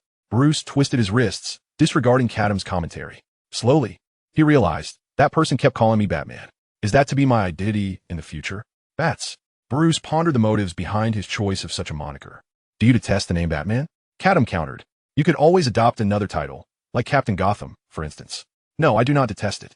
Bruce shook his head, savoring the title Batman. The more he contemplated, the more he appreciated the name. Bats, the very creatures he feared most, were chosen to instill the same terror in his enemies. Catum shrugged, flapping his wings in preparation to depart. The enmity between Bruce and bats was not a tale that could be easily unraveled. It spanned timelines that stretched across eons. In the grand event known as the Final Crisis, Batman, after losing his memory, was sent back to prehistoric times by Darkseid. It was then that Barbados encountered Batman and, seeing the likeness between them, selected him as the gateway for his invasion of the primary world. The specifics of subsequent events need not concern us. Suffice it to understand one concept. Bruce's transformation into Batman was a predestined fate established eons ago. As Catum flew ahead, Bruce walked silently behind him. Increasingly haunted by his thoughts, he realized he had been far too complacent, having encountered Jason with no means of defense. Had fate not intervened, he might very well have met his end. No, he could never allow himself to be so vulnerable again. A plan. The notion suddenly crystallized in Bruce's mind. Indeed, regardless of what transpires in the future, he must be prepared in advance, and not merely with a single strategy, but with multiple contingencies. Should one plan fail, another must immediately take its place. Bruce began to solidify in his mind the necessity of being a person who always had a plan B. Only then could he feel secure, for his enemies were far too numerous. The following morning, the Granger family took Bruce to London. "We're going to buy your school supplies," Mrs. Granger cheerfully announced from the passenger seat. Hermione sat in the back, her messy hair obscuring her face. Yet it was evident she was still sulking. Hermione, Mrs. Granger sighed, aware of the tension between the two children. She knew her daughter well. Hermione had always possessed a competitive spirit, and Bruce's obvious magical talent had certainly struck a blow to her pride. Hermione raised her head, her expression an exaggerated facade of indifference. "Me fine, mum." Sighing, Mrs. Granger chose not to press further, thinking it might be beneficial for her daughter to experience a setback. It would serve to remind her that there were others who were equally or even more capable, tempering Hermione's prideful nature for the future. The vehicle journeyed towards London, swiftly arriving at Charing Cross, where it halted before a dilapidated and modest pub. Normally, it is customary for a professor to personally visit young wizards of Muggle descent, guiding them into the magical realm. However, the Granger family had already traversed this process once when Hermione received her acceptance letter, and with that prior experience, they felt capable of embarking on this journey independently. This establishment is known as the Leaky Cauldron, from which one can access the Wizarding World, Hermione whispered to Bruce. Although her inner turmoil had yet to resolve, she diligently maintained her role as an older sister. "Thank you," Bruce replied quietly, expressing his gratitude. A glance from Hermione towards Bruce, perhaps due to his agreeable demeanor, alleviated much of the tension within her. After disembarking, the group traversed the bar and entered a small courtyard surrounded by walls, littered only with trash bins and weeds. Hermione rose on her tiptoes, raised her wand, and gently tapped a specific brick 3 times. The brick trembled, and the entire wall began to shift, revealing a small opening that gradually expanded. Before long, they found themselves confronted by a broad archway leading to a winding cobblestone street that seemed to stretch into infinity. "Welcome to Diagon Alley," Hermione exclaimed, her confidence restored as she tucked away her wand and lifted her chin, exuding an air that might lead one to believe she was the proprietor of Diagon Alley herself. Diagon Alley is a bustling commercial street for wizards, flanked by a myriad of shops displaying an array of peculiar signs and goods. "First, we shall visit Gringotts to exchange currency. 50 galleons should suffice. And I possess my own funds," Bruce protested, feeling uncomfortable with the notion of spending someone else's money. Although this was done out of his aunt's concern, he felt it more appropriate to finance his own expenses. He had inherited the Wayne family fortune, and after some time, he managed to convey this fact without specifying the amount, implying his status as a wealthy individual. Eventually, Mrs. Granger relented to Bruce's insistence, agreeing that he could fund this particular outing. They soon exchanged pounds for galleons at Gringotts, marking Bruce's first encounter with the goblin creatures. "They look rather unattractive," he observed. During the currency exchange, Bruce merely observed, catching snippets of conversation between Mr. Granger and the goblins, which hinted at a potential flaw in the exchange rate of the Wizarding World. Even with his current knowledge, he could devise a strategy to destabilize their market. At that moment, Catum perched on Bruce's shoulder. "Kid, don't overthink it," it cautioned. The owl seemed to sense Bruce's contemplations, reminding him that finance is merely a tool, while the fundamental logic of societal operation is rooted in violence. If one were to destabilize the wizarding economy, they would resort to reclaiming their possessions through force, ultimately harming the common muggle populace. Bruce promptly dismissed his earlier thoughts. As Mr. Granger completed the currency exchange, Hermione and Bruce engaged in light conversation. I have researched in advance. Hogwarts comprises 4 houses: Gryffindor, Hufflepuff, Slytherin, and Ravenclaw. Each house embodies distinct qualities, and I believe I shall be sorted into Ravenclaw, as I have heard it is home to the most intelligent wizards. For houses? Bruce inquired, what qualities do they represent? I know this, Catum interjected. They correspond to bravery, loyalty, ambition, and wit. Chapter 15. The Supreme Wand Crafted by the Dark Lord. The owl was once again speaking in riddles. Bruce had begun to adjust to Catum's peculiar manner of speech, realizing that the terms it occasionally uttered shouldn't be scrutinized too deeply. Moreover, he noticed that since Catum's return from Hogwarts, its demeanor had subtly shifted. It no longer appeared to be just an ordinary owl. For instance, its wings now executed complex maneuvers with dexterity akin to that of a human hand. At that moment, Catum placed its wings atop Bruce's head, playfully rubbing them like one would pet a dog. Bruce swatted Catum's wings away, redirecting his focus back to his conversation with Hermione. Hermione was addressing the previous inquiry. I have only read about them. Gryffindor represents courage and justice. Hufflepuff signifies kindness and loyalty. Ravenclaw embodies knowledge and wisdom, and Slytherin stand for ambition and honor. All incoming students will be sorted into these 4 houses, though I am unsure of the sorting process. It may involve an examination. Bruce found himself intrigued, contemplating which house he might belong to. However, Catum interrupted once more. No. In fact, Hogwarts harbors a hidden house known as Azkaban, accessible only to the exceptionally wise and brave. Bruce, Azkaban is your optimal choice. Really? Bruce was taken aback. A hidden house within Hogwarts. Was it designed to cultivate the most outstanding students? Truly, the Dark Lord was privy to such secrets. Trust me, Bruce, I can assist you. With my guidance, you will undoubtedly gain entry to Azkaban. Bruce found it difficult to refuse. He had come to this world to learn and acquire the power to transform Gotham. Gaining entry to a hidden house would be nothing short of fortuitous. Then I leave it in your capable hands. Rest assured, it's in good hands, Catum declared, patting its wings upon its chest, exuding a sense of confidence in its capabilities. Hermione watched in astonishment. Although she could not comprehend Catum's dialogue, the owl's anthropomorphic gestures indicated it was no ordinary creature. Where had Bruce acquired such an extraordinary companion? Could she perhaps have one as well? Soon, Mr. Granger completed the currency exchange. They escorted Bruce out of Gringotts, or Mrs.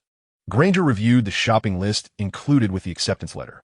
First, we shall procure school uniforms, followed by textbooks and potion supplies, and lastly wands. However, Hermione suddenly became particularly enthusiastic.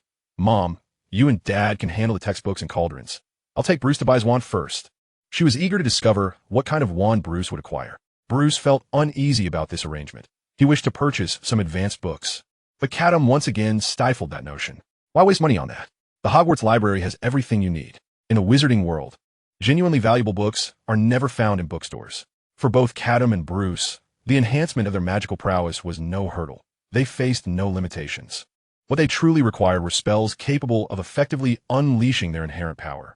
Considering all factors, the restricted section of the Hogwarts library was their best option. Mrs. Granger acquiesced to Hermione's proposal, and thus Hermione led Bruce to a small, dilapidated shop.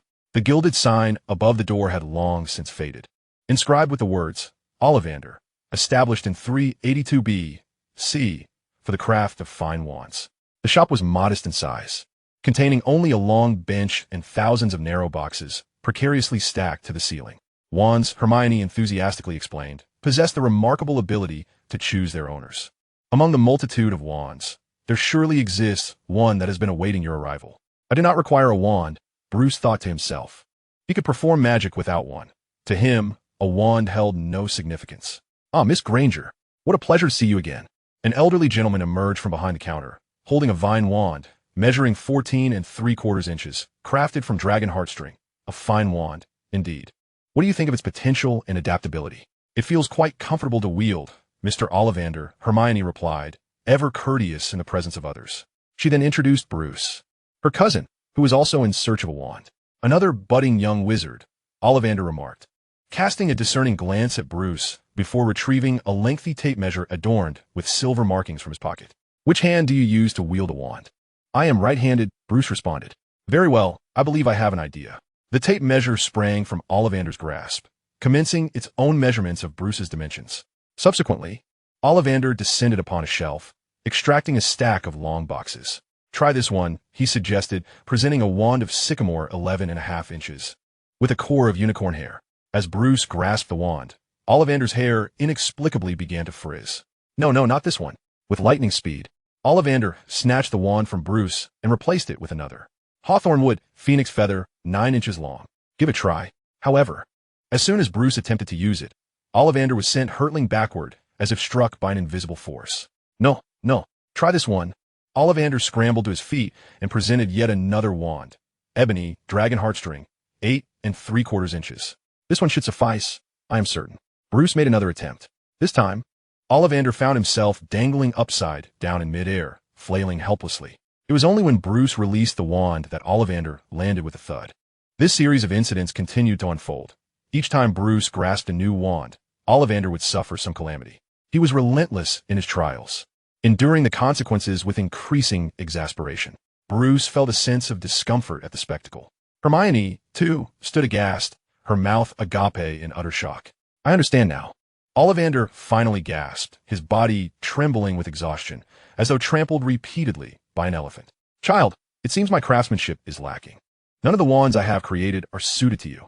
Perhaps you might seek out another wand shop, such as Gregorovic in Europe. Mr. Ollivander. Bruce wished to voice his thoughts, but he noticed Ollivander discreetly depositing 7 galleons into his pocket. I implore you, Mr. Bruce, allow me to cover the cost of your wand. Please do visit another wand shop. Ultimately, Bruce and Hermione exited the wand shop, bewildered. This is impossible. Hermione felt as though her entire worldview had been shaken. It's all right. No need to worry, Bruce reassured her. I truly do not require a wand. No, you do, interjected the owl, Catum, suddenly. A first-year student performing wandless magic is far too conspicuous. A wand could serve as a disguise. Bruce sighed, but as you can see, none are suitable for me. That is merely a reflection of Ollivander's inadequacy. Watch this, just a moment. The owl took flight, returning shortly with a short stick in its beak. It dropped the stick at Bruce's feet. Try this, crafted by the Demon King Catum himself. A wand unparalleled in the world. A wand unparalleled? Bruce traced his finger along the stick, noticing the wood shavings had not been properly cleaned. This is just an ordinary stick, freshly whittled, isn't it? It is indeed the supreme wand. Catum insisted once more. Made of Paulownia wood, 14 inches long, with a core that embodies the essence of the Demon King. 14 inches? This is no wand. It's merely a club. Bruce was at a loss for words. Paulownia wood is the most common ornamental wood found lining the streets of London. By that logic, he could just as easily snap off a branch from the roadside to create a new supreme wand. What troubled him even more was the material of the core. What essence of the Demon King? Would Catum not even part with a feather? Chapter 16. An endless scroll. Bruce stowed away the supreme wand, reluctant to say more. In truth, Catum's craftsmanship was commendable. The wand, produced in such a brief span, was quite impressive. Hermione observed all of this with growing admiration for Bruce's owl. It possessed an uncanny empathy. Aware of its master's disappointment over not acquiring a wand, it had brought a stick to comfort him. How she wished to have one just like it. Yet, beyond that, Hermione genuinely worried for Bruce. Not acquiring a wand could jeopardize his enrollment. It's all right, Hermione. I can purchase one elsewhere, Bruce insisted, racking his brain for excuses. Have you forgotten that the Wayne family has roots in America? There might be connections to the magical world there. I can procure a wand from America. Rest assured, I will have one before school begins. Hermione remained skeptical, but could not conceive of a better solution. She found herself growing critical of Ollivander's wand shop, questioning its reputation as an ancient establishment, given its limited capability. Soon after, Bruce met with Mrs. Granger and the others. Hermione refrained from divulging the incident to the adults, fearing it would cause them distress. Since Bruce claimed he would resolve the issue, she chose to place her faith in him for the time being. After purchasing their school uniforms, they embarked on their journey home. All preparations for the upcoming term were complete. Now, they awaited the start of classes. There were still 6 months remaining. The Granger family assisted Bruce in applying for admission to Hermione's primary school. Though only half a year remained, Mrs. Granger hoped Bruce could interact with more peers. Growing up in an orphanage often fostered a solitary disposition.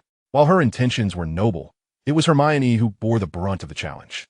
In an effort to help Bruce integrate with his contemporaries, he was placed in the same class as Hermione. In the ensuing days, Hermione bore witness to what it truly meant to be utterly eclipsed. Bruce was quite simply the epitome of human evolution, possessing a photographic memory, mastering any knowledge with a single pass, and exuding an irresistible charm that effortlessly garnered the affection of all his classmates. What further accentuated Hermione's sense of disparity was Bruce's almost ruthless self-discipline. He approached each day as if it were a significant undertaking, meticulously planning and utilizing every hour and minute from dawn till dusk. Physical training, magical enhancement, cognitive exercises, these near-draconian regimens constituted Bruce's daily existence. He even felt that such intensity was somewhat lacking. Hermione found herself devoid of any jealousy toward Bruce. Instead, she perceived an insurmountable chasm between them. The reigning academic queen, Hermione, had finally encountered someone even more driven than herself.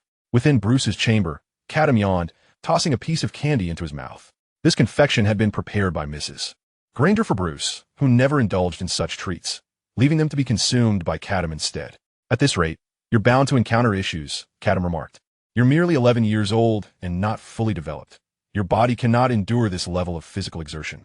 Bruce did not respond immediately, maintaining his plank position, sweat trickling down his cheeks and splattering onto the floor. After a considerable pause, he spoke, his youthful voice resolute, but the pursuers from Barbados may arrive at any moment. Catum, I cannot afford a pause. Rest equates to surrender, and I refuse to live with regret. Catum sighed, do as you wish. Having experienced the deaths of his parents and a relentless pursuit by Jason, Bruce had felt the threat of death on 2 occasions, an intolerable reality. His deeply ingrained disposition was already steeped in paranoia. After becoming Batman, he had implanted a virus within Cyborg's body shortly after their acquaintance, driven solely by the fear of Cyborg turning adversary. Not merely Cyborg, but all members of the Justice League were meticulously accounted for with contingency plans devised for their annihilation. This even extended to methods for his own destruction. Consequently, it became apparent that DC's villains stopped crafting evil schemes and instead focused on simply stealing Batman's plans. How profoundly insecure must one be to evolve into such a state? With Jason still roaming free and more pursuers potentially closing in, Bruce lived each day enveloped in anxiety. While it is often said that pressure can be a catalyst for motivation, compelling oneself into such overwhelming stress would inevitably lead to madness. Catum finally quipped, relinquishing any attempts to alter Bruce's mindset. This man was terrifyingly obsessive.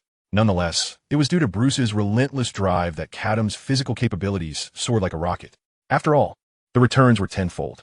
To be frank, Catum could now withstand gunfire solely based on his physical strength. Bruce continued his training, silently contemplating. Jason is undoubtedly improving. He will return. Last time, he faltered due to hesitation, but this time, I cannot place my hopes in an adversary. The next encounter with Jason must see Bruce possessing the capability to defeat him decisively. In the alley of Upside Down, a locale rife with dark wizards and sinister magic, a chilling aura perpetually enveloped the surroundings. Jason Todd, with dual pistols strapped to his waist, ventured into this place. Beside him stood a man clad in tattered wizard robes, hunched in stature, with a prominent wart adorning his pointed nose. This individual was a dark wizard, his identity shrouded in obscurity. Following a hasty retreat after an encounter with bats, Jason quickly discerned the truth. Those bats were not the handiwork of Batman, but rather a form of magical assault. After some time spent in contemplation, Jason realized that this world superficially mirrored the mundane realm, devoid of any extraordinary powers. Yet the magic he had personally encountered could only signify one thing. The magical world was isolated from reality, and the primary superhuman ability here was likely limited to magic itself. To prevent a repeat of being rendered helpless against magic, Jason resolved to engage with the magical world. He dedicated considerable time using the detective methods taught by Batman to locate the dark wizard at his side. The latter, seemingly stripped of magical prowess for reasons unknown, was in dire need of funds to procure materials for brewing a counterspell potion. Jason was prepared to provide this monetary assistance, provided the wizard would introduce him to the magical realm and hopefully grant him a modicum of magical ability. The two swiftly reached an accord, culminating in the current scene. What a facade of normalcy we encountered in Diagon Alley, only to discover such a dark underbelly, Jason commented, trailing behind the dark wizard into the depths of the alley of Upside Down. As they traversed the path, a sickly man approached them. He appeared relatively youthful, yet premature wrinkles marred his face, his hair streaked with white, and his robe was riddled with patches. The dark wizard wrinkled his nose in recognition of the individual. Remus Lupin, he disparaged that loathsome werewolf. Werewolf? The term was not unfamiliar to Jason. The DC universe featured its own werewolves, one of whom was a teammate of the science-created Frankenstein, a superhero of little renown. He keenly sensed the Dark Wizard's palpable disdain, indicating that in this world, werewolves were not a favored species. As Lupin brushed past them, the Dark Wizard immediately wiped his arm, as if the mere presence of a werewolf was enough to instill a visceral discomfort. Keep your distance from that lot, the Dark Wizard scoffed. They're a species that wallows in the filth. How intriguing, Jason mused. What manner of abomination could evoke such contempt from a third-rate Dark Wizard? Do you harbor a deep-seated hatred for werewolves? He inquired. Hate. The term felt too mild. They are soulless, malevolent beings that deserve annihilation. The Dark Wizard began to elaborate on the nuances of werewolves, as was his contractual obligation. Lycanthropy is a magical affliction. No one is born a werewolf. He explained. This disease spreads through saliva and blood contact. You see, when a transformed werewolf bites someone, that individual too succumbs to lycanthropy. At this juncture, he began to rub his skin, as if fearing he had already contracted the curse. The leader of these creatures is Fenrir Greyback, a deranged werewolf intent on infecting more individuals, particularly children. In short, you should steer clear of werewolves. Children? Jason's eyes narrowed. A group that targets children for assault, surely, that constitutes the most despicable form of criminality. He placed a hand on his gun at his waist, nonchalantly asking, so why don't you deal with these creatures? I mean, eradicate them. The Dark Wizard shook his head vehemently. Eliminating werewolves? The cost would be too great. They band together quite effectively. However, to return to the matter at hand, if you find werewolves repugnant and wish to vent your frustrations, that Remus Lupin would indeed be an excellent choice. He is an anomaly among werewolves, despised by humans and ostracized by his own kind. This unfortunate fellow was born to be loathed by all. After uttering these words, the Dark Wizard chuckled sinisterly, as if he had derived a long-lost sense of superiority from the misfortune of Lupin. Yet, unbeknownst to him, his final statement struck a chord in Jason's heart, awakening feelings long buried. Jason's tone grew resolute. No one is born to be scorned. Even if one hails from a family of criminals and has been betrayed by a foster father, Jason firmly believed that no one possesses the right to disdain him. The Dark Wizard was momentarily taken aback by Jason's fierce demeanor and hastily clarified. I was speaking of Lupin, the werewolf, not you. Jason was, of course, fully aware of this. Nevertheless, he could not help but turn to glance at Lupin's retreating figure. The latter had not strayed far. He undoubtedly heard the Dark Wizard's words, but chose not to turn back, unwilling to defend himself. How cowardly! An incensed fire ignited within Jason's heart. How could someone so marginalized by the world lack the courage to resist? Stop! Driven by an inexplicable impulse, he called out sharply to the departing Lupin. The Dark Wizard trembled at this command, glancing between Jason and the puzzled Lupin. What do you intend to do? He stammered, his voice quaking. Nothing of consequence. Jason strode purposefully towards Lupin, declaring, I merely wish to reform a coward. Bang! Lupin found himself pinned against the wall, grimacing in pain. As Jason approached, he sensed impending doom. He had just drawn his wand when, in the blink of an eye, it was confiscated. Lupin barely comprehended how it had transpired. At that moment, Jason held Lupin's wand, inspecting it with keen interest. Is this the source of your wizardly power? Without this, you are utterly ineffectual? Get it back. Lupin weakly protested. Silence. Jason rudely interrupted, his ire mounting as he beheld Lupin's pitiful demeanor. I have heard you are a werewolf, shunned by both humans and your kin. What have you done to warrant such a miserable existence? I owe you no explanation. Lupin gasped for breath, nearing the time of the full moon, rendering him particularly vulnerable. Indeed, there is no obligation. Remember this defiance. Jason pocketed Lupin's wand, clearly intent on withholding it. Lupin felt a surge of desperation. While thievery existed in the wizarding world, one rarely heard of anyone robbing a wand. Such items were practically ubiquitous. More crucially, without his wand, Lupin could not afford to procure a replacement. I have no interest in your wand, merely keeping it for my own amusement, Jason informed him. I am Jason Todd, and barring unforeseen circumstances, I shall remain here for an extended period. Should you wish to reclaim your wand, you may seek me out, but by then, you must agree to a few modest conditions. Lupin nearly laughed in disbelief. He had never encountered such an audacious individual. Cough, enough of your chatter. I want my wand back now. Oh, not at this moment, Jason replied nonchalantly. I need to study this object. Rest assured, I shall not damage it. If you are concerned, you may accompany me. I am in need of assistance. Lupin suddenly faltered. Had this individual not just attempted to rob him? Why did his words now seem to suggest a desire to offer him refuge? To speak plainly, Lupin was in dire straits. He had ventured to Nocturne Alley upon hearing rumors of a potion master named Damocles who had invented a wolf antidote, allowing werewolves to maintain lucidity during transformations. This was a boon for all werewolves, yet it came with a caveat. The antidote was prohibitively expensive. Lupin had exhausted his savings to acquire a meager amount. Following this purchase, he could scarcely afford a meal. Now, with Jason proposing that he accompany him, Lupin instinctively questioned, will there be food and shelter? Then he realized this line of thought was flawed. Jason could very well be a nefarious wizard who had chosen a werewolf as his accomplice. I can decline if I wish. Jason, lacking the patience for rejection, brandished Lupin's wand before him, waving it tauntingly. But this item you will likely not retrieve. Damn it. Lupin yearned to uphold his principles. Yet Jason had artfully manipulated the situation. He had first secured Lupin's wand, and then offered the very assistance Lupin desperately required, all while making no outrageous demands. If Jason had immediately insisted that Lupin commit some nefarious act, he would have undoubtedly refused. But he made no such demands, leaving Lupin uncertain of what to reject. Do not worry, my werewolf friend, Jason concluded. I will not compel you to act against your principles. In truth, I merely wish to study your magic. Study magic? Indeed, Jason affirmed with a nod. I have an enemy who wields magic, and I need to learn how to counteract those spells. This request is hardly unreasonable, is it? It certainly did not seem unreasonable. Yet why was it me? Lupin pondered, aware that far more competent wizards were plentiful. There is a reason I have chosen you, Jason said, a faint smile gracing his lips. I believe individuals like us, who are marginalized and unwelcome, should form an alliance. As his words settled, the dark wizard, who had been silently observing, suddenly seemed taken aback and pointed at himself, exclaiming, does that include me? That cannot be right. I am quite popular. Chapter 18, The Boy Who Survived. Time flew by. Ever since Jason's attack on Bruce, it seemed he had gone into hiding, no longer making an appearance.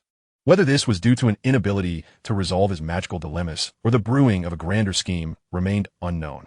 In any case, Bruce enjoyed a relatively tranquil 6 months, free from the pursuit of other DC villains. Of course, it was also possible they had come, but failed to locate their target. After all, not every villain was aware that Batman's true identity was Bruce Wayne. At 11 years old, Bruce had entered his growth spurt, his body stretching as he now towered ahead above Hermione. On the morning of September 1st, Mrs. Granger meticulously checked Hermione's and Bruce's luggage, ensuring that nothing was forgotten before they set out. Their journey led them to King's Cross Station.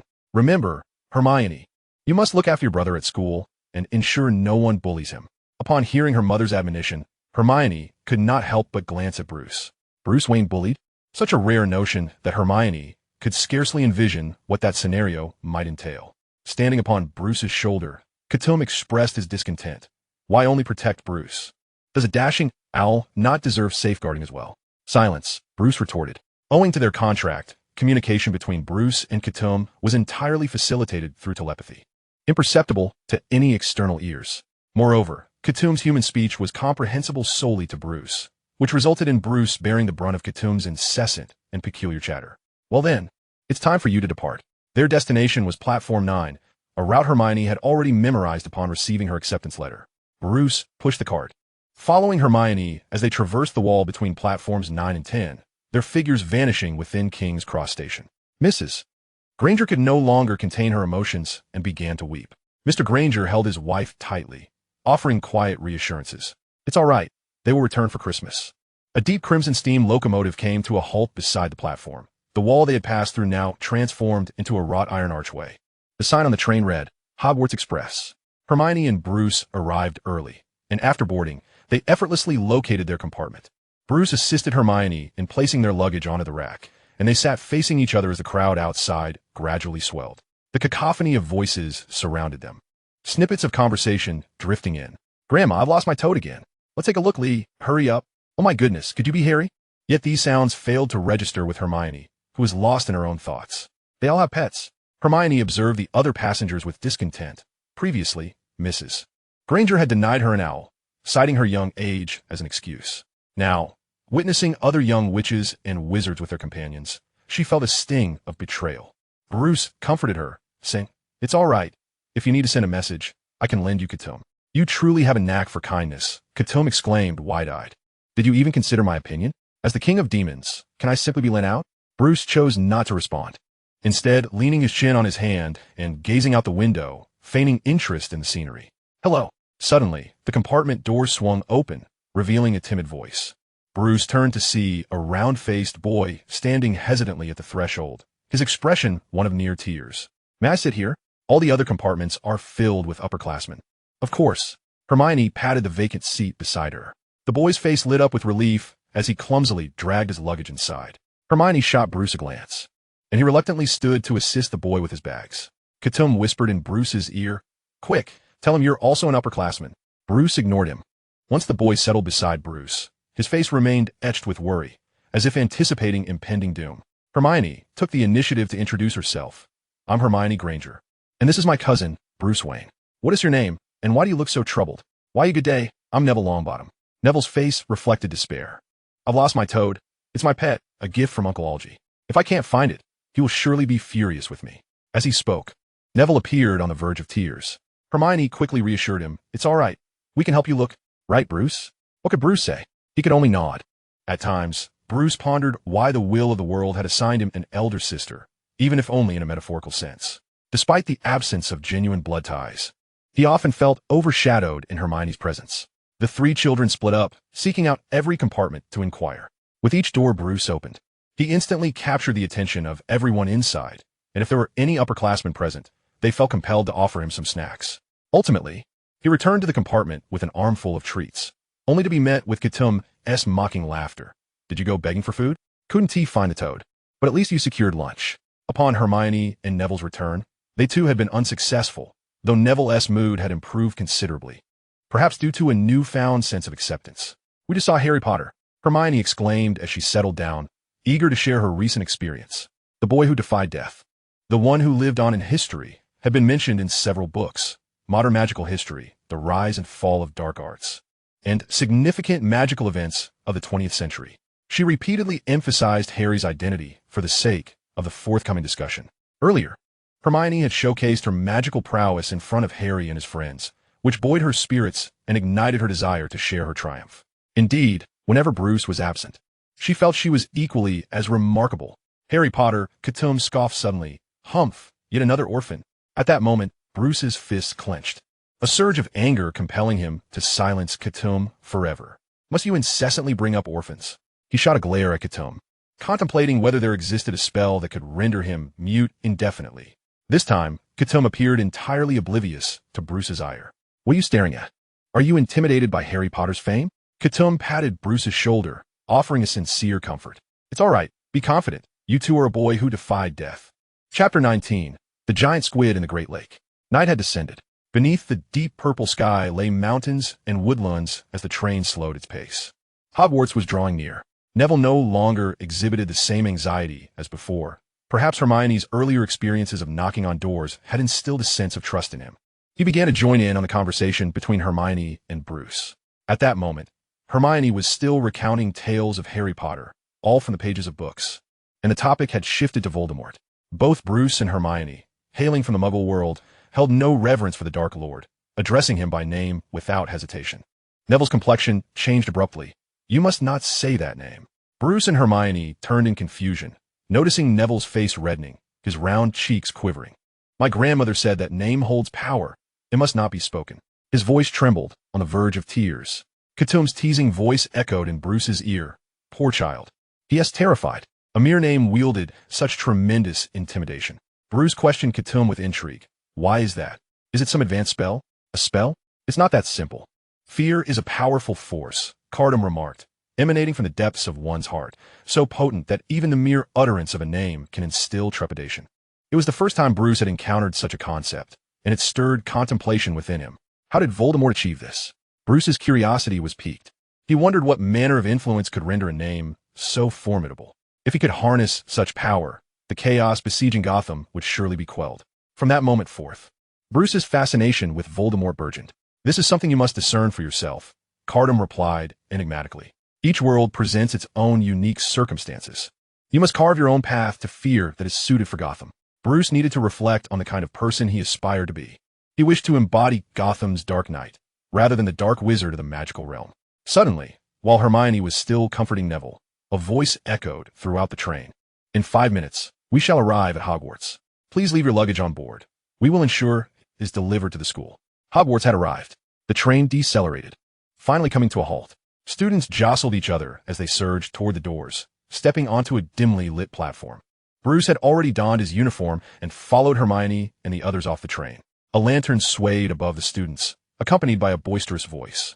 First-year students. First-year students. Gather here. Harry, over here, how are you? A towering figure, his face nearly obscured by a wild mane of hair and a thick beard, was greeting a small boy in the crowd.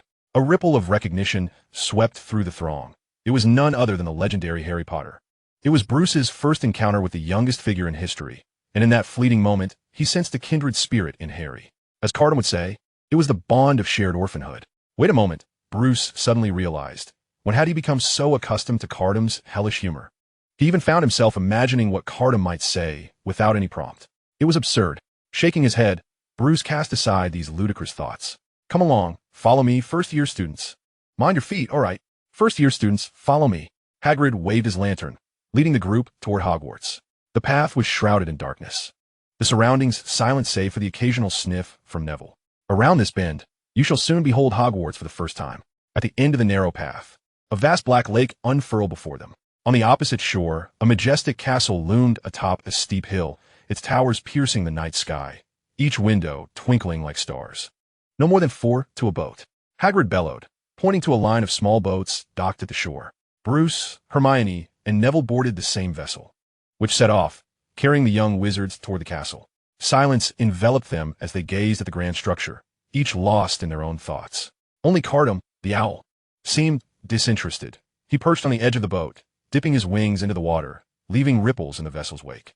Just then, beneath the surface, a colossal shadow glided past, casting a pall over the entire fleet. One young wizard spotted it first and screamed, "What is that?" His shrill voice captured everyone's attention, igniting chaos within the boats. Hagrid laughed heartily. "Oh ho ho, do not panic. It's merely the giant squid. It is quite docile and will not harm you. In fact, if anyone falls overboard, it will rescue you." With this reassurance, the young wizards settled down, gazing curiously at the shadow below. Isn't it enormous? Bruce marveled at the giant squid's graceful passage, when suddenly Catum leapt onto his shoulder, drying his wings against Bruce's hair. "Would you like to hear a tale about the giant squid? If I say I don't want to hear it, will you stop?" Bruce retorted. Yet, Catum, undeterred, began his narrative. According to apocryphal accounts, the giant squid was no ordinary creature. Some claim that one of Hogwarts' founding members, Godric Gryffindor, still lived on as the giant squid in the lake, being the largest animagus in the magical realm, possibly the oldest as well. Every night at 11 o'clock, the giant squid would revert to Gryffindor's original form and stroll the grounds until dawn. Such wild tales. Bruce had perused countless tomes about the magical world, yet none had mentioned this. "Who told you that?" Bruce inquired. "Yeah, Catum replied. "Who?" Bruce frowned. He had never heard that name before. Was she from the magical realm? Yet Catum clearly had no desire to delve further into the matter, his gaze drifting thoughtfully to the receding shadow in the lake. If this rumor held any truth, it suggested the existence of a more advanced form of transfiguration. "The giant squid is not merely an animal," Catum explained, "but a magical creature. Typical animagi can only transform into animals, while this form of transfiguration can encompass magical beings, even mythical creatures." With a playful pat on Bruce's head, he added, "Do not fret, young Wayne. If such transfiguration exists, I shall ensure you master it." Chapter 20. The Sorting Hat. The fleet of boats docked, and the young wizards followed Hagrid toward the castle. As they disembarked, Hagrid found Neville's toad in one of the emptied boats. Neville was overjoyed, clutching his pet tightly, fearful of losing it again. Catum whispered, "Shall we make a wager on when Neville will next misplace his toad?" "I shall not bet," Bruce replied, not looking back as he followed Hagrid toward the grand oak doors of the castle. Hagrid raised his fist, as large as a cauldron, and knocked 3 times on the castle door. It swung open to reveal a tall, black-haired witch standing at the entrance. "Welcome to Hogwarts," Professor McGonagall greeted. "The feast is about to commence, but before you take your seats in the Great Hall, you must determine which house you will join." At this, Bruce's frustration boiled over. He recalled Catum's solemn promise to secure his entry into the hidden house of Azkaban. Yet, after reading about the magical realm, he realized that Azkaban was a prison. Even more infuriating was the fact that when Bruce confronted Catum, the latter nonchalantly remarked, Prison is merely an advanced form of academia. Such eloquence stirred a thought in Bruce. He resolved to someday send Catum to school himself. The 4 colleges were named Gryffindor, Hufflepuff, Ravenclaw, and Slytherin. However, Bruce was now far more preoccupied with which house he would be assigned to. In mere moments, the sorting ceremony would commence before the entire student body. I suggest you all take this time to compose yourselves and present a more spirited demeanor. Bruce overheard 2 boys discussing this matter. They were Harry and his red-haired companion. How could they accurately determine which house we belong to? Harry inquired. I suppose it must involve some form of test, came the reply.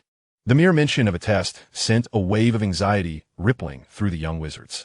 Among them, Hermione exhibited the most extreme reaction, fervently reciting the spells she had learned. Is there really a test? Bruce asked Catum.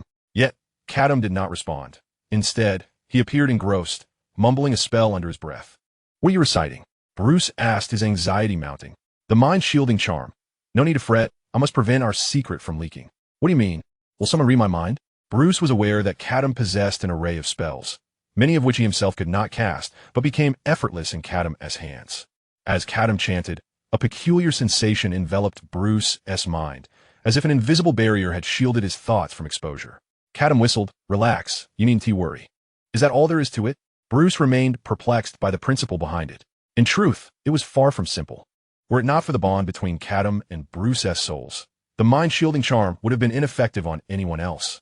However, Catum would not offer such explanations. At that moment, Professor McGonagall instructed the first-year students to line up, saying, "Follow me." The sorting ceremony had begun. The young wizards were ushered into the grand hall of Hogwarts, where gasps of awe filled the air as a tattered, pointed hat was placed before them. The hat's creases resembled grotesque facial features, and then it began to sing. As the song unfolded, the young wizards felt a sense of relief. It turned out there was no need for a test. Merely donning the hat would suffice to determine their house. Only Hermione wore a look of disappointment. McGonagall stepped forward with a scroll of parchment in hand. When I call your name, step forward, place the hat upon your head, and take a seat to await your assignment. Hannah Abbott, a small girl, stumbled out of the line, placing the hat upon her head. After a brief pause, the hat proclaimed, Hufflepuff. The long table for Hufflepuff erupted into applause and cheers. Hogwarts is quite fascinating, Catum suddenly remarked. All newly arrived wizards donned the hat before being sorted. What peculiar nonsense are you spouting? Bruce exclaimed, his eyes wide. At that moment, he wished to silence Catum's incessant chatter. Such an eagerly anticipated event, when spoken of by Catum, lost all its allure. Am I wrong? Catum replied, spinning his head 180 degrees, looking insufferably smug. All 4 houses take the same classes. What is the necessity of sorting? Perhaps it is tradition. Bruce offered as a half-hearted justification. A splendid tradition indeed. When a house encounters issues, they can simply sever ties. Catum prattled on without end, and Bruce could no longer endure it. He seized Catum's beak-like mouth, silencing him. Futile, echoed Catum's voice in Bruce's mind. We can communicate telepathically. Have you forgotten? Catum believed he had said nothing amiss. Bruce was being unreasonable. Even the sorting hat itself felt there was an issue with the sorting. In Harry Potter and the Order of the Phoenix, the hat composed a new song expressing its doubts about the sorting system. Yet it was compelled to fulfill its duty.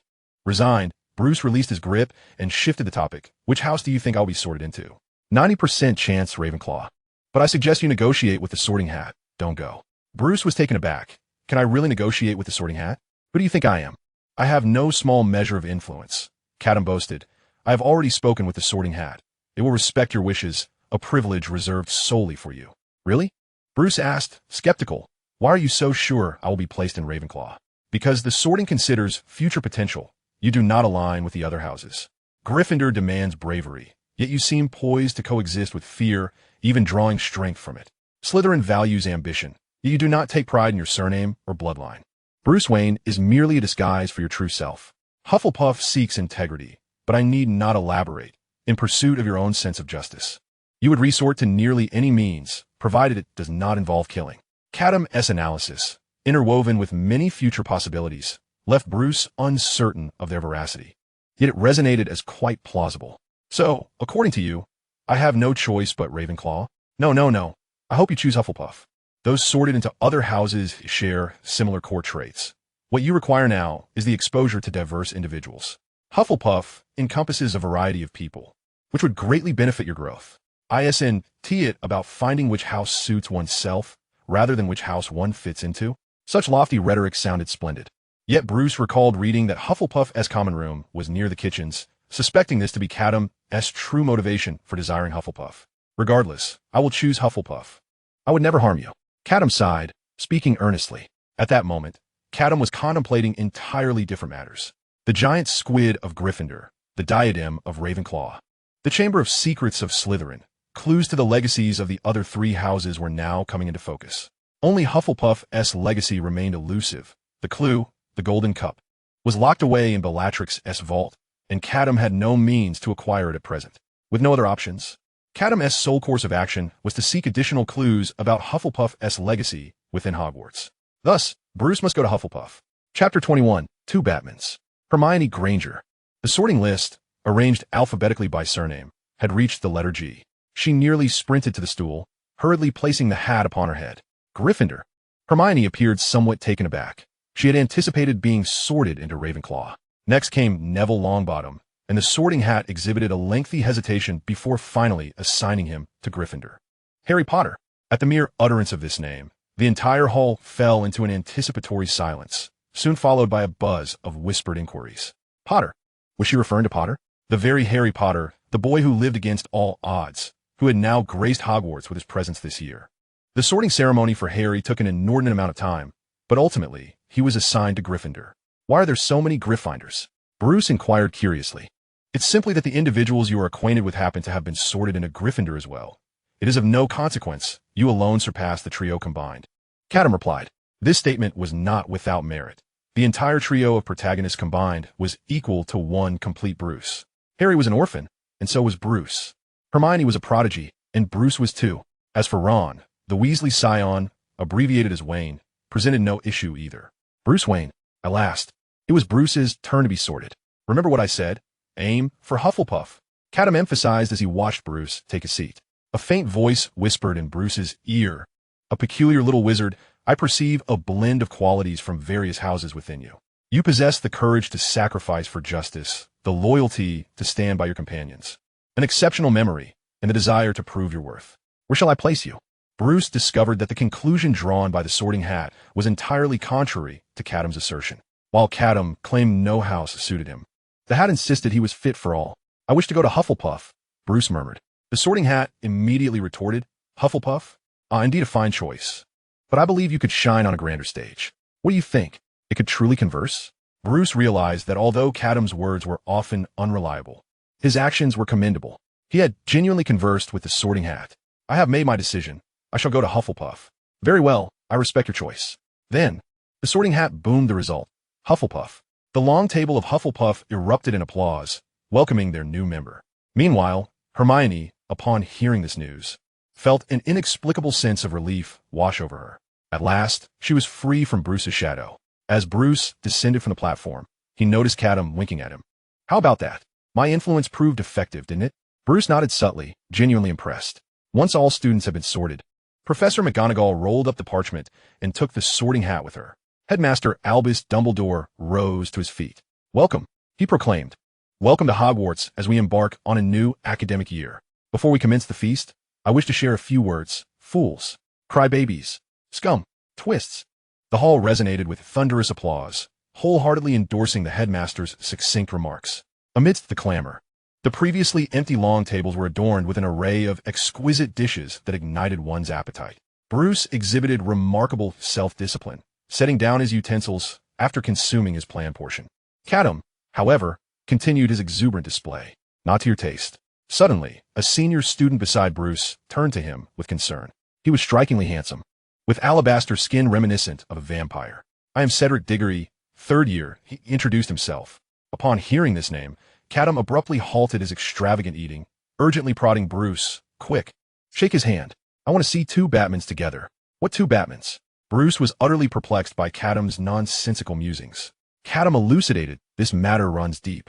You might not grasp it entirely. Let me just say, there exists a Batman from another universe who bears an uncanny resemblance to Cedric. Bruce proceeded to introduce himself to Cedric, but refrained from shaking hands, denying Catum's whimsical desire. Is this your owl? Cedric inquired with interest, observing Catum. You seem to share a close bond. Inseparable. Our relationship is not that close. Thank you. Although Bruce internally scoffed, he provided an explanation. This was the narrative he and Catum had previously agreed upon, as they would indeed be seen together frequently. I experience a degree of anxiety, Bruce admitted. I must remain with my pet to feel at ease. As he articulated this reason, Bruce mentally berated Catum countless times, wishing he could devise a better excuse. I see, Cedric nodded, his gaze toward Bruce softening with understanding and sympathy. It's quite all right. Hufflepuff is a very inclusive family, diverse in its peculiarities. Having a pet is nothing out of the ordinary. Bruce nodded, fully aware of this fact. Otherwise, he would not have chosen to attend. At the head table, the professors were also partaking in their meal. Professor Snape of Potions and Professor Quirrell of Defense against the Dark Arts sat together, with Professor McGonagall and Headmaster Dumbledore nearby. At that moment, Professor McGonagall, while slicing a piece of roast, suddenly recalled something and turned to Dumbledore, saying, Headmaster, have you been following the news in the Daily Prophet lately? Dumbledore wiped his mouth with a napkin. Are you referring to that unpopular alliance? Indeed. Their commotion has been escalating lately, Professor McGonagall remarked. This time, they nearly obliterated Godric's Hollow. I am aware of this matter. Snape interjected in his characteristic tone. It is said that Remus Lupin has joined their ranks. Truly, birds of a feather flock together. The unpopular alliance naturally welcomes werewolves. Oh, werewolves, Quirrell exclaimed, nearly swooning at the mention of the term. Severus, we cannot jump to conclusions so hastily. Dumbledore interjected. I trust Lupin. There must be a reason for his involvement. Of course, there is a reason, Snape replied with a hint of disdain. Though I have not followed Lupin closely, I am certain his life is quite dismal. It is wholly normal for him to align with a band of thieves. Dumbledore chose not to elaborate further. To label the unpopular alliance as thieves seemed premature. This group had emerged from obscurity merely months ago, appearing and disappearing at various magical relics, seemingly in search of something. Dumbledore felt a profound sense of unease, suspecting that their true intentions were far more sinister than anticipated. Perhaps it was time to reach out to Lupin. Chapter 22. The Future of the Unpopular Alliance. In Wales, amidst the ruins of a valley, a lantern rested upon a broken wall, casting elongated shadows of several figures engaged in the labor of digging with shovels, seemingly unearthing something. From their labored breaths, it was evident that some among them had reached the limits of their endurance. I can't go on. At last, one individual cast aside his shovel, collapsing onto the ground, unwilling to rise again. I am a wizard, not a laborer.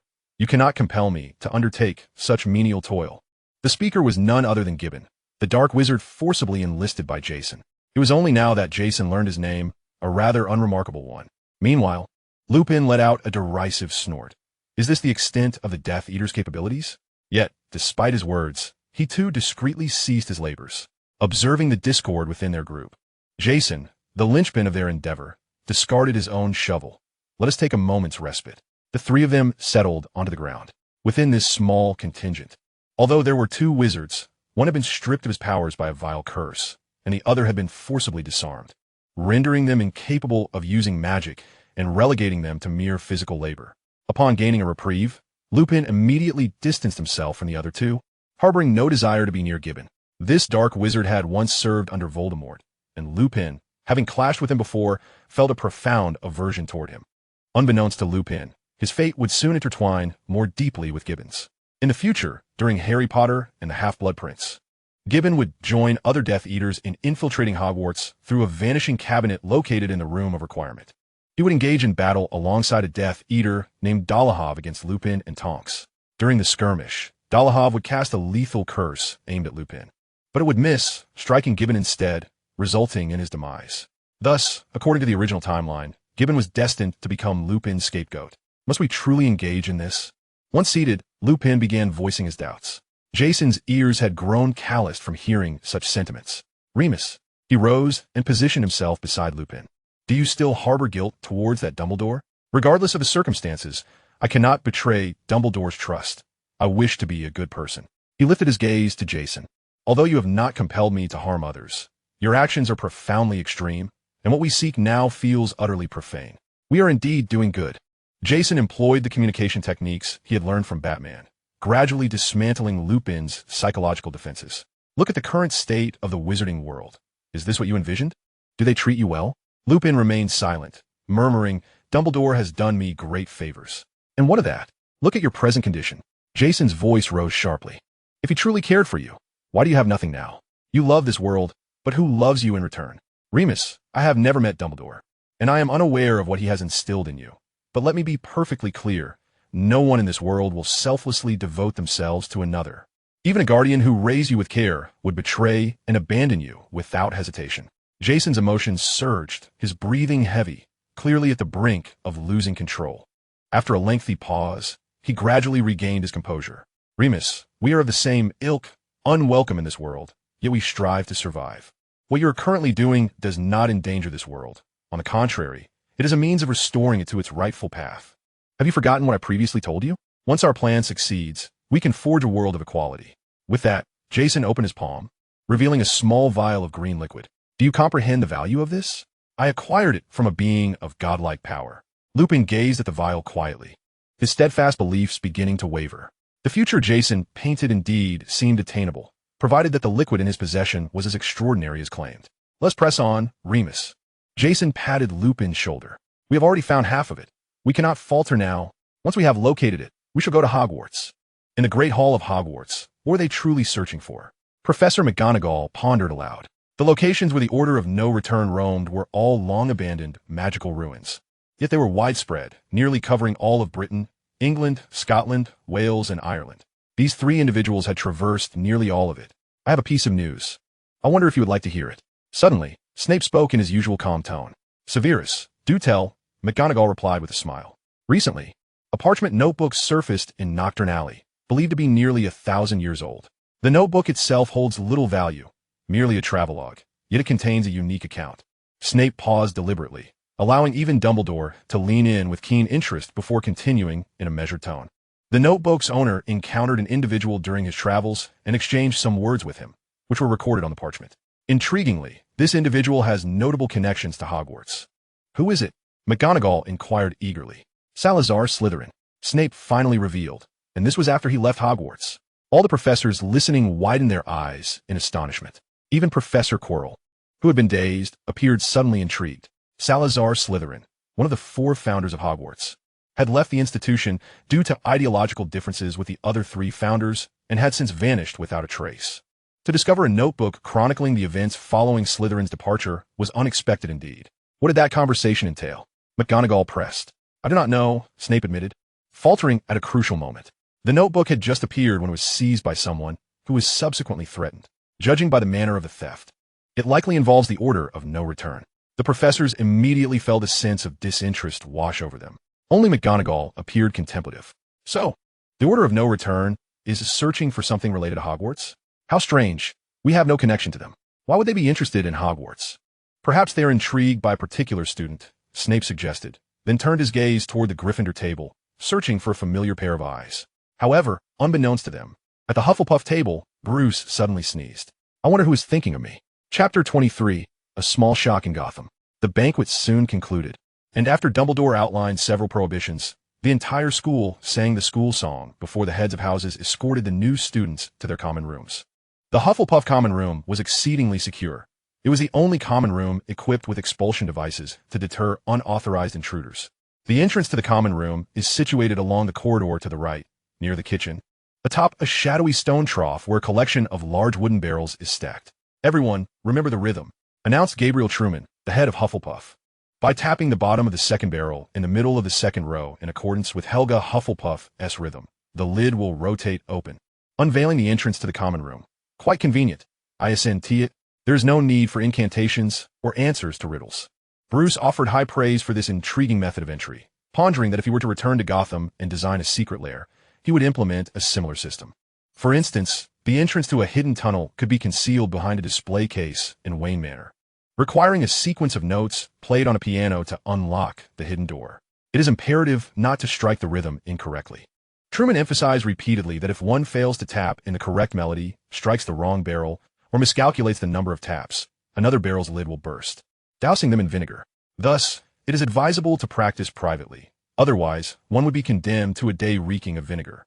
Truman demonstrated slowly, successfully opening the passageway. A troop of young wizards followed him into the common room. The Hufflepuff common room was not ostentatiously decorated, but exuded a warm and inviting ambience, furnished with plush armchairs and an array of fragrant herbs. On the walls hung a portrait of a slightly plump woman with red hair, cradling a golden cup, her smile radiating warmth. This was none other than the founder of Hufflepuff House, the sunny and affable witch, Helga Hufflepuff. "Why doesn't this portrait move?" inquired a young wizard. Indeed, Truman furrowed his brow, recalling that the portrait had been animated just last year. It appeared time had taken its toll. The mobility of a portrait is dictated by the magical prowess of the witch or wizard depicted. The more powerful the wizard, the greater the intellect of the portrait, to the point of being indistinguishable from the living. Such was the case with Hufflepuff's portrait, which, over a millennium ago, could still impart magical teachings to young wizards. However, after such a long passage of time, the portrait had been relegated to repeating simple actions and could no longer engage in conversation. Now rendered entirely motionless, the spectators felt a sense of melancholy, but found nothing particularly strange about it. "I shall report this matter to the headmaster," Truman stated, "and for now, you may return to your dormitories in turn." He first guided the girls through one door before leading the boys to their dormitory, where their belongings awaited them. As night fell, Bruce reclined upon his bed, draped in soft yellow velvet curtains, while Catum leapt onto his pillow. "Bruce, do you miss Gotham?" "Don't ask such trivial questions." Bruce propped himself up slightly. He and Catum communicated telepathically, alleviating any concern of disturbing their already slumbering roommate. "Today, I finally met the real Dumbledore." Bruce reflected on the figure of the man with the white beard, indeed as inscrutable as described in the books. "What are your thoughts?" Catum inquired. "I find him rather intimidating." After a moment of contemplation, Bruce shared his unease, expressing that others spoke of Dumbledore as one of the most formidable wizards of the age, venerable and with countless followers. Such a wizard cannot be restrained. What if he chooses to do evil? Who could possibly stop him? Catum shrugged. "You really seem unwilling to trust anyone." "It's not that I lack trust, but my concerns are not unfounded," Bruce retorted. "If Gotham had someone like that, I wouldn't sleep a wink." Catum countered, "What do you propose? A Batman versus Dumbledore showdown?" "That is unnecessary," Bruce replied, lowering his gaze. "But I must find Dumbledore's weakness, a means to thwart him should he choose to do harm." His inherent paranoia rendered him intolerant of the existence of any invincible being. Catum skeptically mused that if one day Bruce were to traverse into the Warhammer universe, with his suspicious nature, he might seek to dethrone the Emperor from the Golden Throne and claim it for himself. "Let me clue you in. You need not worry about Dumbledore. From a goddess eye perspective, I assure you, we are not here to be saviors in the Harry Potter world, merely to grow stronger through our studies. Dumbledore will take care of himself." Catum remarked. "What you ought to be concerned about now is your dear compatriot, Jason Todd." "What of him?" Bruce paused, momentarily startled upon hearing that name.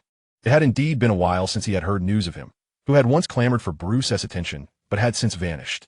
Bruce had assumed he had given up. "That lad is raised by a future version of yourself, sharing your propensity for recklessness, never engaging in battles for which he is unprepared." Catum explained, "Today I overheard the professors discussing him. It seems he is searching for something, perhaps to confront the magical world. Unlike you, he possesses no principles against killing. I find myself somewhat eager to see what he will do." Bruce frowned. "Eager for what?" "Eager for him to create a grand spectacle, to bring a touch of Gotham's turbulence to this long placid magical realm." Hufflepuff typically shares classes with Ravenclaw. On the first day of term, Bruce's schedule comprised 2 consecutive potions classes in the morning, followed by an herbology class and a history of magic class in the afternoon. The potions lesson was held in a subterranean classroom, decidedly colder than the castle's main hall, lined with glass jars containing preserved animal specimens that sent shivers down one's spine. The young Hufflepuff wizards faced an immediate test of mettle. Professor Snape, with his greasy black hair and aquiline nose, his eyes cold and hollow, commenced the class by taking attendance before delving into instruction, without a hint of pleasantry. "You are here to learn the intricate science and rigorous craft of potion making." As he began, he scanned each student's face with his frosty gaze, compelling them to lower their heads, too intimidated to meet his eyes. Then Snape's gaze fell upon Bruce. Surprisingly, Bruce maintained an upright posture, head held high, meeting Snape's gaze without fear. Snape slightly furrowed his brow, but continued his discourse. "I do not expect you to truly grasp the exquisite allure of a cauldron simmering gently, exuding fragrant vapors that dance in the air, nor will you comprehend the wondrous magic of a liquid coursing through veins, igniting passion and clouding the mind. I can teach you how to elevate your reputation, brew glory, and even stave off death. But there is one stipulation. You must not be the kind of fools I often encounter." With a darkened gaze, he fixed his eyes intently on Bruce, the insensible student. Chapter 24. Snape vs. the Half-Blood Prince. Bruce met Snape's gaze head-on, showing no inclination to flinch. Why not avoid it? Because he harbored no fear. Catum had asserted on numerous occasions that Bruce derived his strength from his very fear. This was no jest. Between life and death lies a profound terror.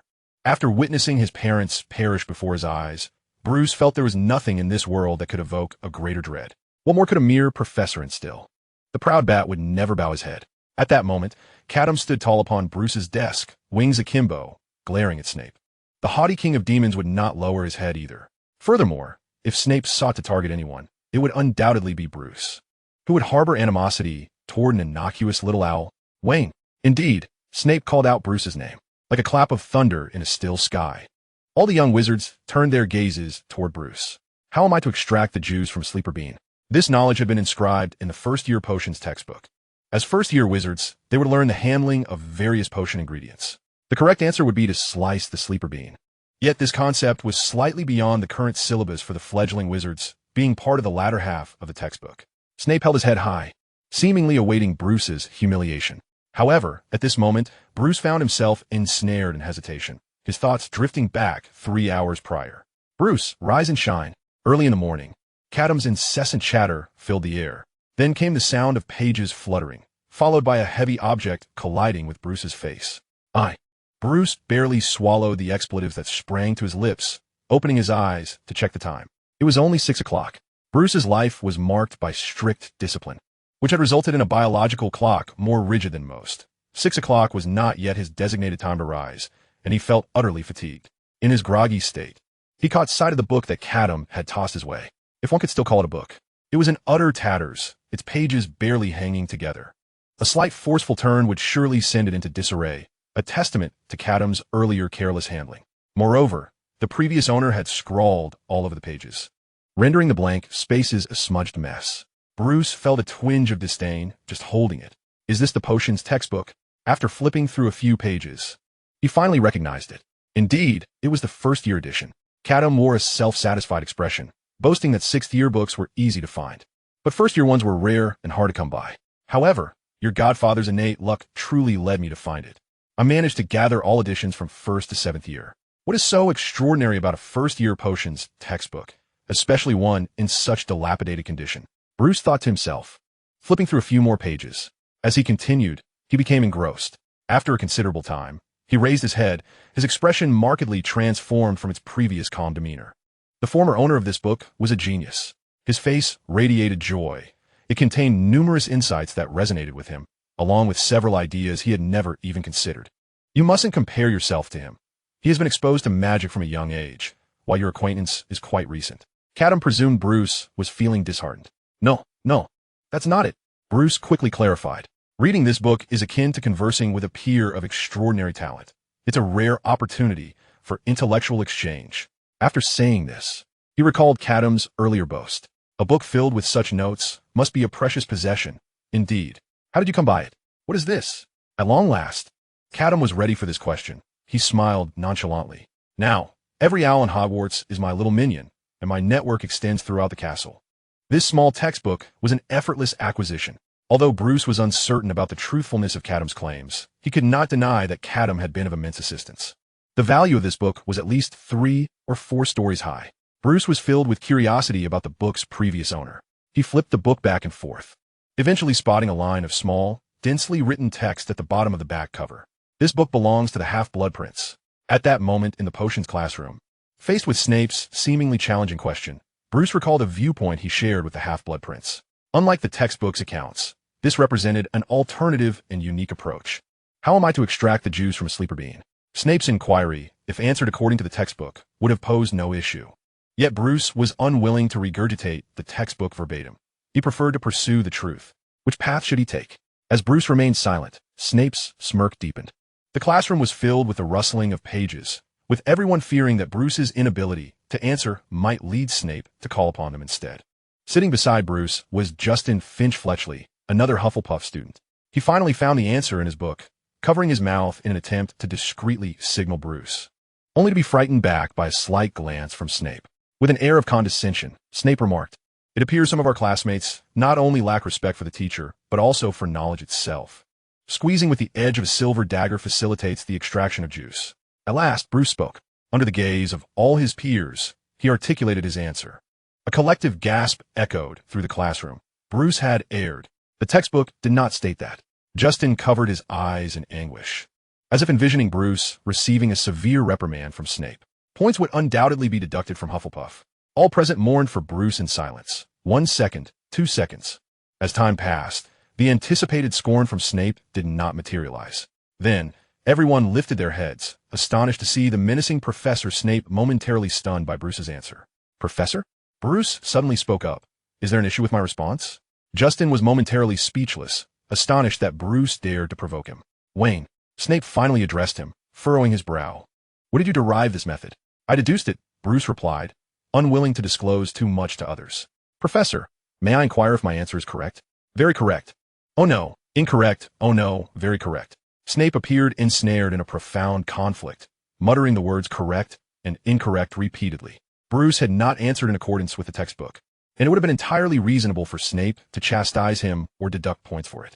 However, he could not find the resolve to impose such a penalty.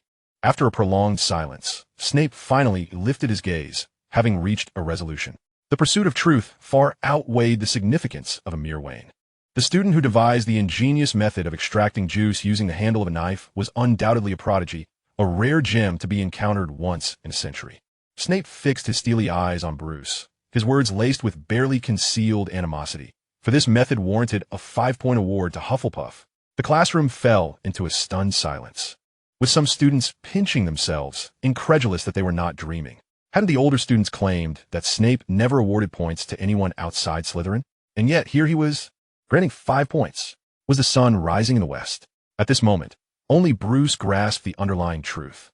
He directly employed his telepathic abilities to interrogate the owl perched defiantly on the desk. Catum, tell me honestly, is the Half-Blood Prince actually Snape? Chapter 25. The bat's mind is narrow. How can you jump to such conclusions? Catum retorted.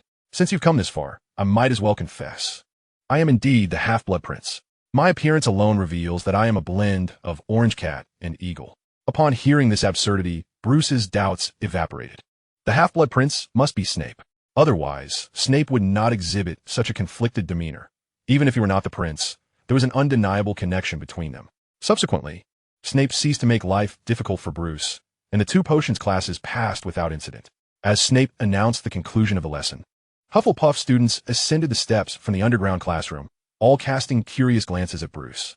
They were bursting with questions, having refrained from asking during class, but now they swarmed around Bruce. How did you manage that? Justin exclaimed excitedly. You provided an answer even Snape couldn't dispute. Of course he could not question it, Bruce mused. For that method was conceived by Snape himself. To deny Bruce would be to deny his own past. I discovered it through my own experimentation. Perhaps Professor Snape simply favors students who enjoy pondering. He casually deflected the inquiry, preparing to head to the Great Hall for lunch. Then, a cold voice echoed from behind. Wayne. Turning around, Bruce found Snape standing at the corridor's end, his demeanor dark and foreboding. Cloaked in his black robes, he resembled a brooding bat. The surrounding young wizards instantly scattered, fearful of attracting Snape's attention. Professor Snape, Bruce said, clutching his textbooks as he approached the potions master. Snape's expression remained impassive. Write a 12-inch essay on the Polyjuice potion and submit it to me next week. 12 inches, equivalent to 30 centimeters. Posed a substantial task for a first-year student. But, Professor, isn't the topic of the Polyjuice potion beyond the syllabus? Bruce inquired. That may be so, Snape replied, a grim smile barely forming at the corners of his mouth. But our potion's prodigy cannot possibly be incapable of producing even a single essay. Remember, if you merely copy from the textbook, I will certainly mark you down. He is testing me, Bruce quickly discerned. Snape assigned this essay to assess whether he genuinely possessed a talent for potions. The owl, Catum, fanned the flames of motivation beside Bruce. Wayne, little Bruce. We emerged from Gotham. We cannot afford to embarrass ourselves. Stay sharp, it's just an essay. Bruce internally scoffed at Catum's involvement, knowing that the owl would write not a single word. Ultimately, he would bear the entire burden alone. What's the matter, can't you write? Snape taunted once more. Though aware of the provocation, Bruce acquiesced. The bat will not shy away from any challenge. After Bruce accepted the assignment, Snape departed, his expression as inscrutable as ever. Bruce, however, was deep in thought, silent and contemplative. Catum assured him, don't fret. He merely wants you to write an essay, not actually brew the potion. The polyjuice potion is notoriously difficult to concoct. In Harry Potter and the Chamber of Secrets, Hermione spent an entire half-year in the girls' bathroom brewing it. Only Harry and Ron could truly fathom the richness of its aroma. "I'm not upset about the extra assignment," Bruce remarked with a calm demeanor. "I am merely contemplating how to complete this task to perfection, to leave a lasting impression on Snape." Catum suddenly sensed a chill. "Snape, you're in for it." The bat's mind is quite narrow. The afternoon classes proved far more relaxed than the mornings, consisting of a herbology lesson followed by history of magic. The herbology instructor, Professor Sprout, the head of Hufflepuff, was short and plump, perpetually adorned with a warm smile and various herbs. The lesson took place in the greenhouse behind the castle, where first years learned to cultivate a variety of peculiar plants and fungi and understand their uses. The young wizards followed Professor Sprout's lead, successfully completing the entire class. However, after class, Bruce lingered to pose a question to her. "Are you inquiring about shrivel figs?" Sprout immediately perked up, recognizing it as a component of the polyjuice potion. "Mr. Wayne, were you planning? Brewing the polyjuice potion as a student would be a serious violation of school rules." No, Professor Sprout, I merely have a question." Bruce feigned the demeanor of a diligent student. "I heard that shrivel figs can only be harvested during a full moon because those harvested at other times exhibit entirely opposite properties. Is that true?" Seeing that it was merely an academic inquiry, Professor Sprout relaxed her vigilance and resumed her cheerful disposition. "Oh, indeed, that is correct. Shrivel figs during a full moon represent positive magical energy, while those harvested at other times represent negative energy." "Ah, I see now. Thank you, Professor." After expressing his gratitude, Bruce departed, with Catum flying closely behind, already aware of Bruce's intentions. "You seem to be reading the Half-Blood Prince's book quite swiftly," Catum remarked. "You plan to brew a variant of the polyjuice potion, don't you?" In the 7th-year textbook of the Half-Blood Prince, there were several ideas for improving existing potions, including the polyjuice potion itself. The original polyjuice potion allowed the drinker to assume the appearance of another person. Lacking an antidote, those who consumed it could only wait for the transformation period to conclude. The Half-Blood Prince was deeply dissatisfied with this aspect. In his view, a potion that could not produce an antidote was a grave insult to his potion-making prowess. Thus, he exerted considerable effort to devise a potion that might counteract the polyjuice potion, documenting his ideas in the textbook. However, there was no further development. Perhaps due to an unsuccessful concoction, the Half-Blood Prince had indeed failed, Bruce remarked, noting that he later penned a potion's recipe capable of preserving one's original appearance. Impervious to any potion or spell, this potion could only serve as a preventative measure against polyjuice potions, but could not reverse their effects. At this point, Bruce recalled the inkling of bitterness embedded in the prince's handwriting when he drafted that formula.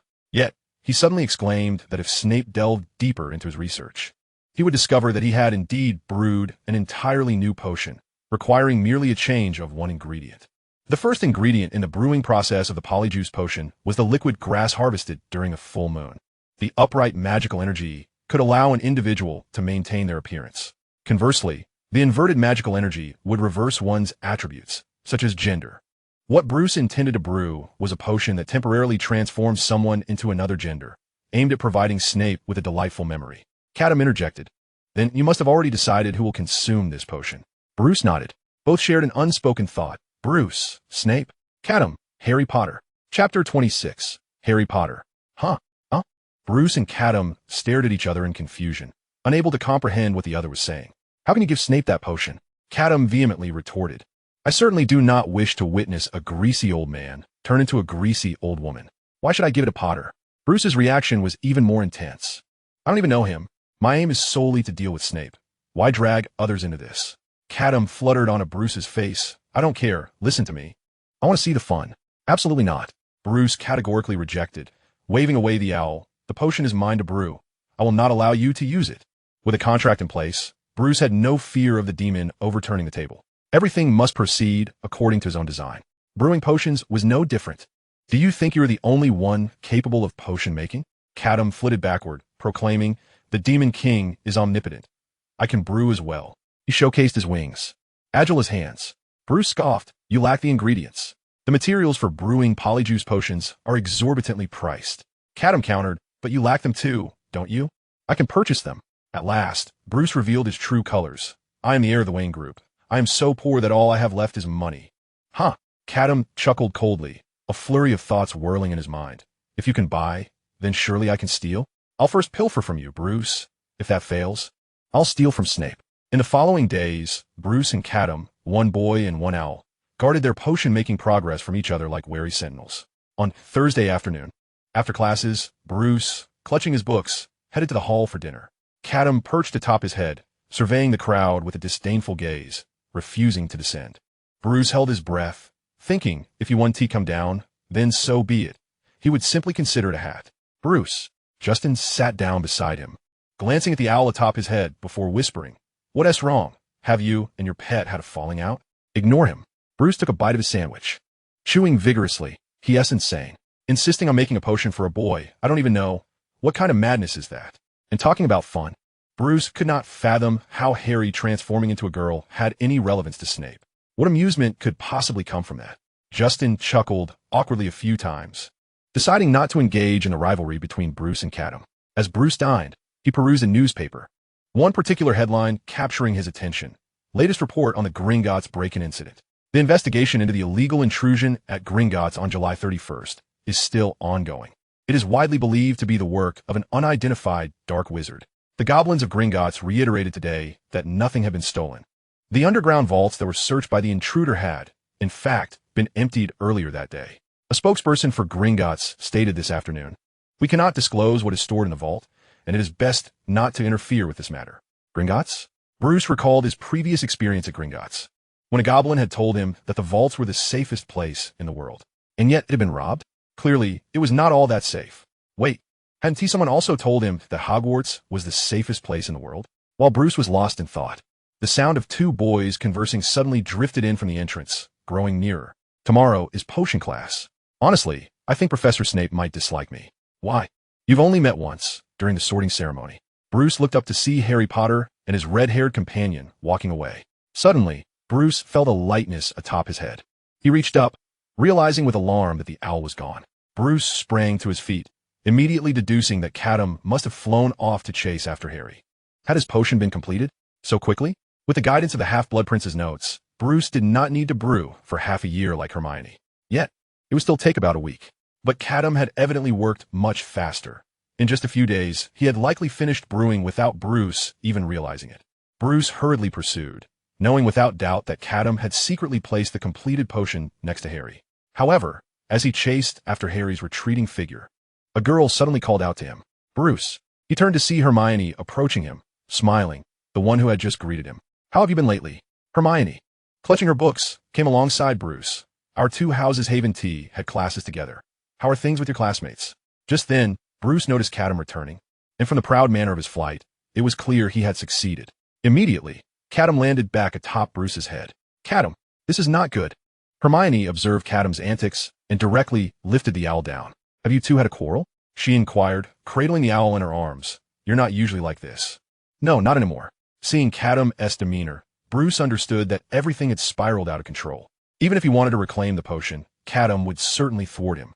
He could only resign himself to fate. "Harry, I will apologize to you later." Bruce finally relinquished his resolve and shifted his focus onto Hermione. Then he sensed something amiss. Why had Hermione been the first to inquire about his relationships with classmates? Had she perhaps encountered such dilemmas herself? The following day, Friday, brought potions class with Slytherin. With a heart full of trepidation, Harry made his way toward the dungeon classroom. Ever since he had exchanged a glance with Snape during the sorting ceremony, his scar had begun to throb, instilling within him a trace of fear towards the professor. There was something distinctly unsettling about him.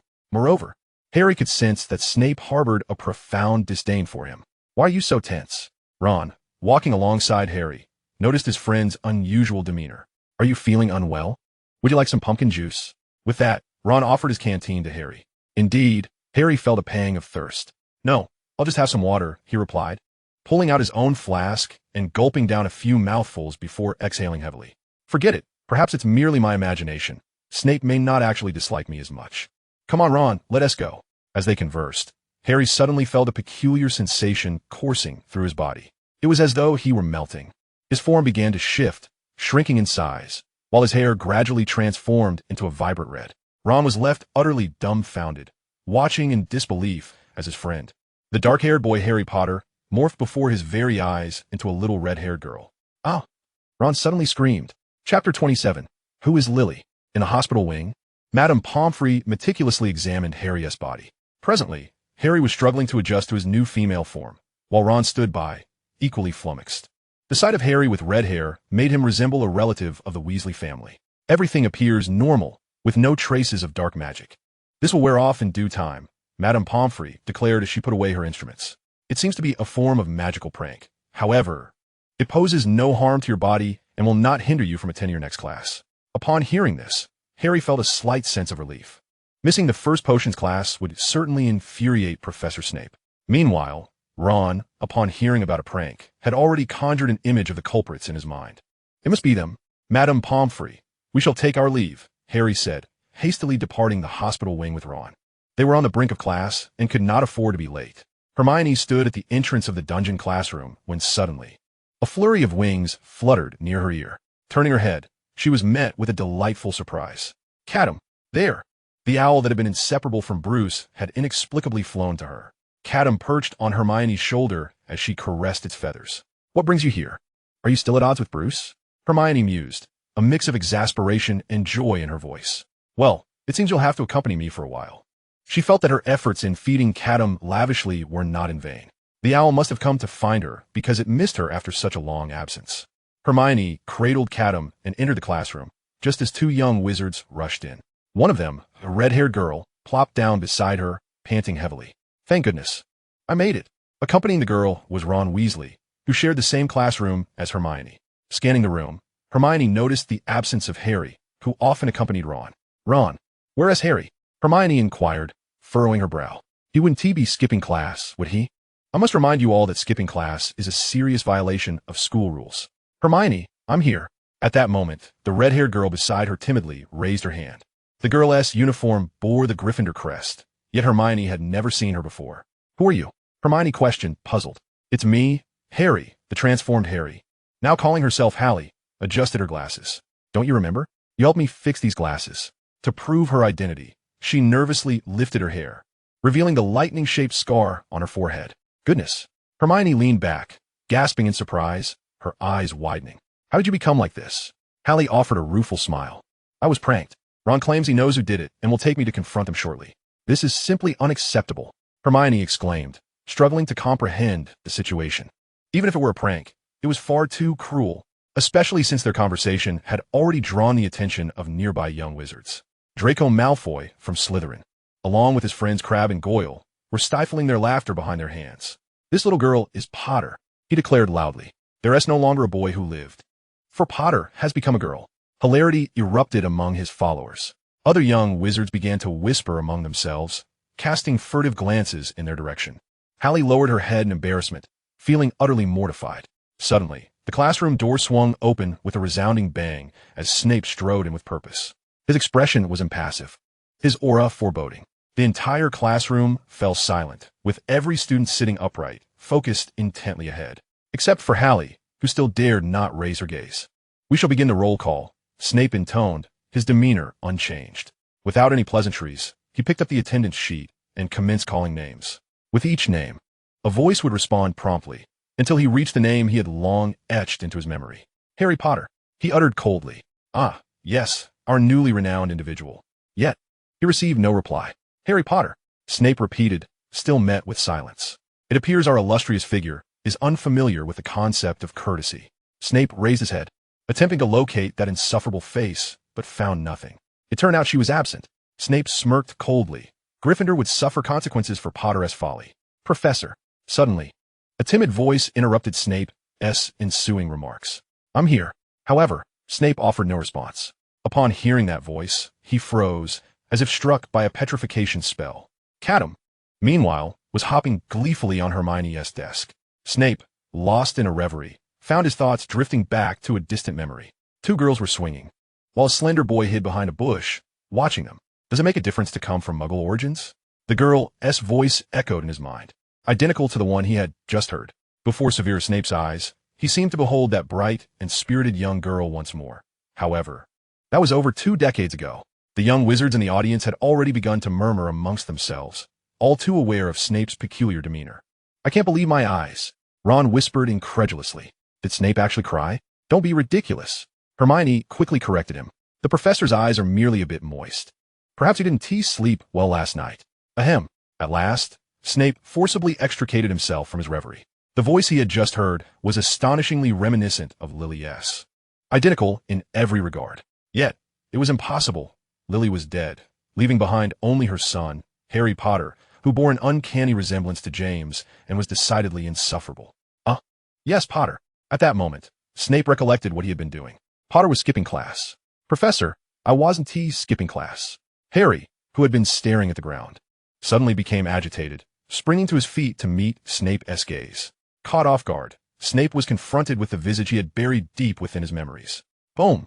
Like the resounding clang of a bell echoing in his mind, Snape's entire being began to tremble uncontrollably. Was this a dream? He could not help but call out a name. Lily? Gurgling with excitement, Catum danced exuberantly on the table, so jubilant that Hermione had to press him down. Be quiet. While Hermione admonished Catum, her eyes remained fixed intently on Professor Snape. This peculiar atmosphere had ignited the flames of gossip within her heart. Lily, who is she? Chapter 28. Quite honest, Gryffindor gains points. Professor? Harry called out, his brow furrowed. Had he just heard Snape utter his mother's name? Snape abruptly snapped back to reality, surveying the classroom and realizing he was not dreaming. But what was the meaning of this girl before him? The entire classroom of young wizards was fixated on Snape. Their curiosity ignited, eager to discover the identity of the name he had just invoked.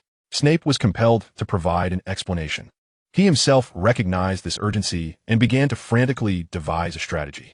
Lily, Snape finally recalled, adopting a stern expression as he proclaimed. This is a question I pose to you. If I were to add powdered daffodil root to an infusion of mugwort, what would the result be? Clearly, your wooden heads have failed to grasp my meaning. The daffodil he referred to in potion making was a flower resembling a lily. Without a moment's hesitation, Hermione raised her hand. However, Snape did not call on anyone to answer. He had not genuinely intended to pose a question.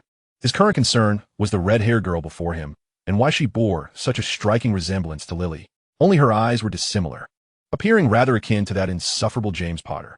It seems none of you are aware of the answer. Snape scoffed derisively, then feigned calmness as he addressed Harry. Which house are you in? What is your name? Professor, I'm Harry Potter, Harry murmured. I was pranked and turned into a girl. Ha! Instantly. Malfoy and his cronies erupted into raucous laughter. Shut up. Snape's tone was laced with unprecedented fury as he glared at Malfoy, demanding, Is it amusing to you? Malfoy was rendered speechless, his earlier bravado evaporating. He shook his head repeatedly. No, it's not funny. Then keep your mouth shut. Snape replied, icily. Students should support one another, Mr. Malfoy. Due to your rudeness, Slytherin will lose 10 points. In that moment, Malfoy was left dumbfounded. No, Professor, are you serious? Deducting points from Slytherin? You're the head of Slytherin. Snape flicked his cloak and turned back to Harry, speaking coolly. Harry Potter, you imply that someone pranked you using a spell? I don't know. Harry shook his head. Madame Pomfrey said it might be a potion, but she wasn't sure which one. I see. Snape nodded. I hadn't anticipated such a vile potion. You now understand how crucial potions class is, don't you? The young wizards below nodded in agreement. All right, since it's a potion, Harry, please stay behind later. I will assist you in determining which potion it is. Snape's demeanor was unexpectedly gentle. Now, regarding my previous question, do you know the answer? What would result from adding powdered daffodil root to an infusion of mugwort? Harry shook his head in confusion. I don't know, Professor. I'm quite honest. Snape nodded approvingly. For your honesty, Gryffindor gains 10 points. Hiss. At this moment, everyone began to question the veracity of the rumors they had heard about Snape. Could it be that he had been swapped with an imposter, and the person before them was a counterfeit? After posing a question, Snape did not conclude the interrogation. He pressed on. Let us try again. Harry, if I were to ask you to fetch me a piece of dungstone, where would you go to find it? I don't know, sir. Very humble. Snape seemed to have heard the most accurate answer. Knowing is knowing, and not knowing is not knowing. A true master always retains the heart of an apprentice. For your humility, Gryffindor gains another 10 points. This time, the classroom was no longer merely gasping in surprise. It had begun to murmur in astonishment. Was Professor Snape truly this affable? Entirely unlike what the upperclassmen had claimed, always targeting students and only awarding points to Slytherin. Harry, tell us then, what is the difference between aconite and wolfsbane? This time, Harry sensed something was amiss. He felt as though Snape was not genuinely interested in the questions, but instead in hearing his own voice. Before he could respond, others had already begun to chime in. Professor. Me. Perhaps due to Snape's earlier display of kindness, some students eager to earn points for their house began to stir restlessly. Among them, Draco Malfoy stood out prominently. He rose from his seat, raising his arm high, clamoring to answer, his demeanor more fervent than Hermione's. Snape suppressed his urge to scold and, frowning, called on Malfoy. "Professor, I don't know." Malfoy grinned widely. With Harry Potter demonstrating in front, how could one not learn? Simply saying, "I don't know," is too easy. However, the turn of events was completely beyond Malfoy's expectations. "Fool!" Snape erupted. "Is ignorance something to be proud of in your eyes? Mr. Malfoy, due to your folly, Slytherin loses 10 points. The words of Professor Snape rang harshly and shockingly in Malfoy's ears. "How dare you reprimand me? My mother has never scolded me." Malfoy's lips quivered, tears streaming down his face. Hermione nudged Ron's arm and whispered, "Did you see that? Now, that is what true crying looks like. If you're going to cry, do it outside the classroom." Snape said impatiently, then turned to Harry, his demeanor transforming completely. "Sit down, Harry. Your performance today has been commendable." Bewildered, Harry took his seat, feeling as though he were in a dream. "Is this Hogwarts? How wonderfully kind they are to me." The potions class continued. Yet the situation for the other students remained unchanged. The pupils were paired up, instructed to concoct a simple potion for treating boils. Snape strode about the classroom in his long black cloak, observing them as they measured nettle and crushed snake fangs.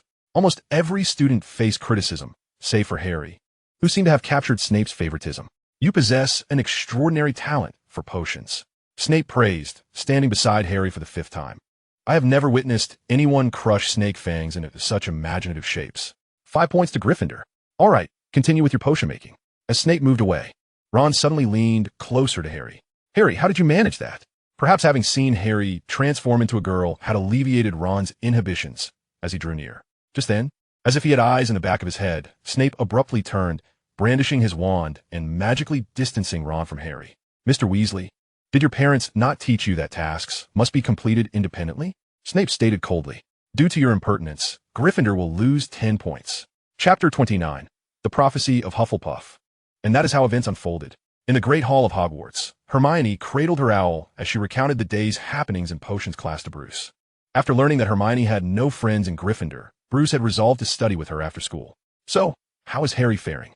Bruce inquired. "He has changed back," Hermione replied. "Ron is currently searching the entire school for the Weasley twins, as they are said to be behind the pranks."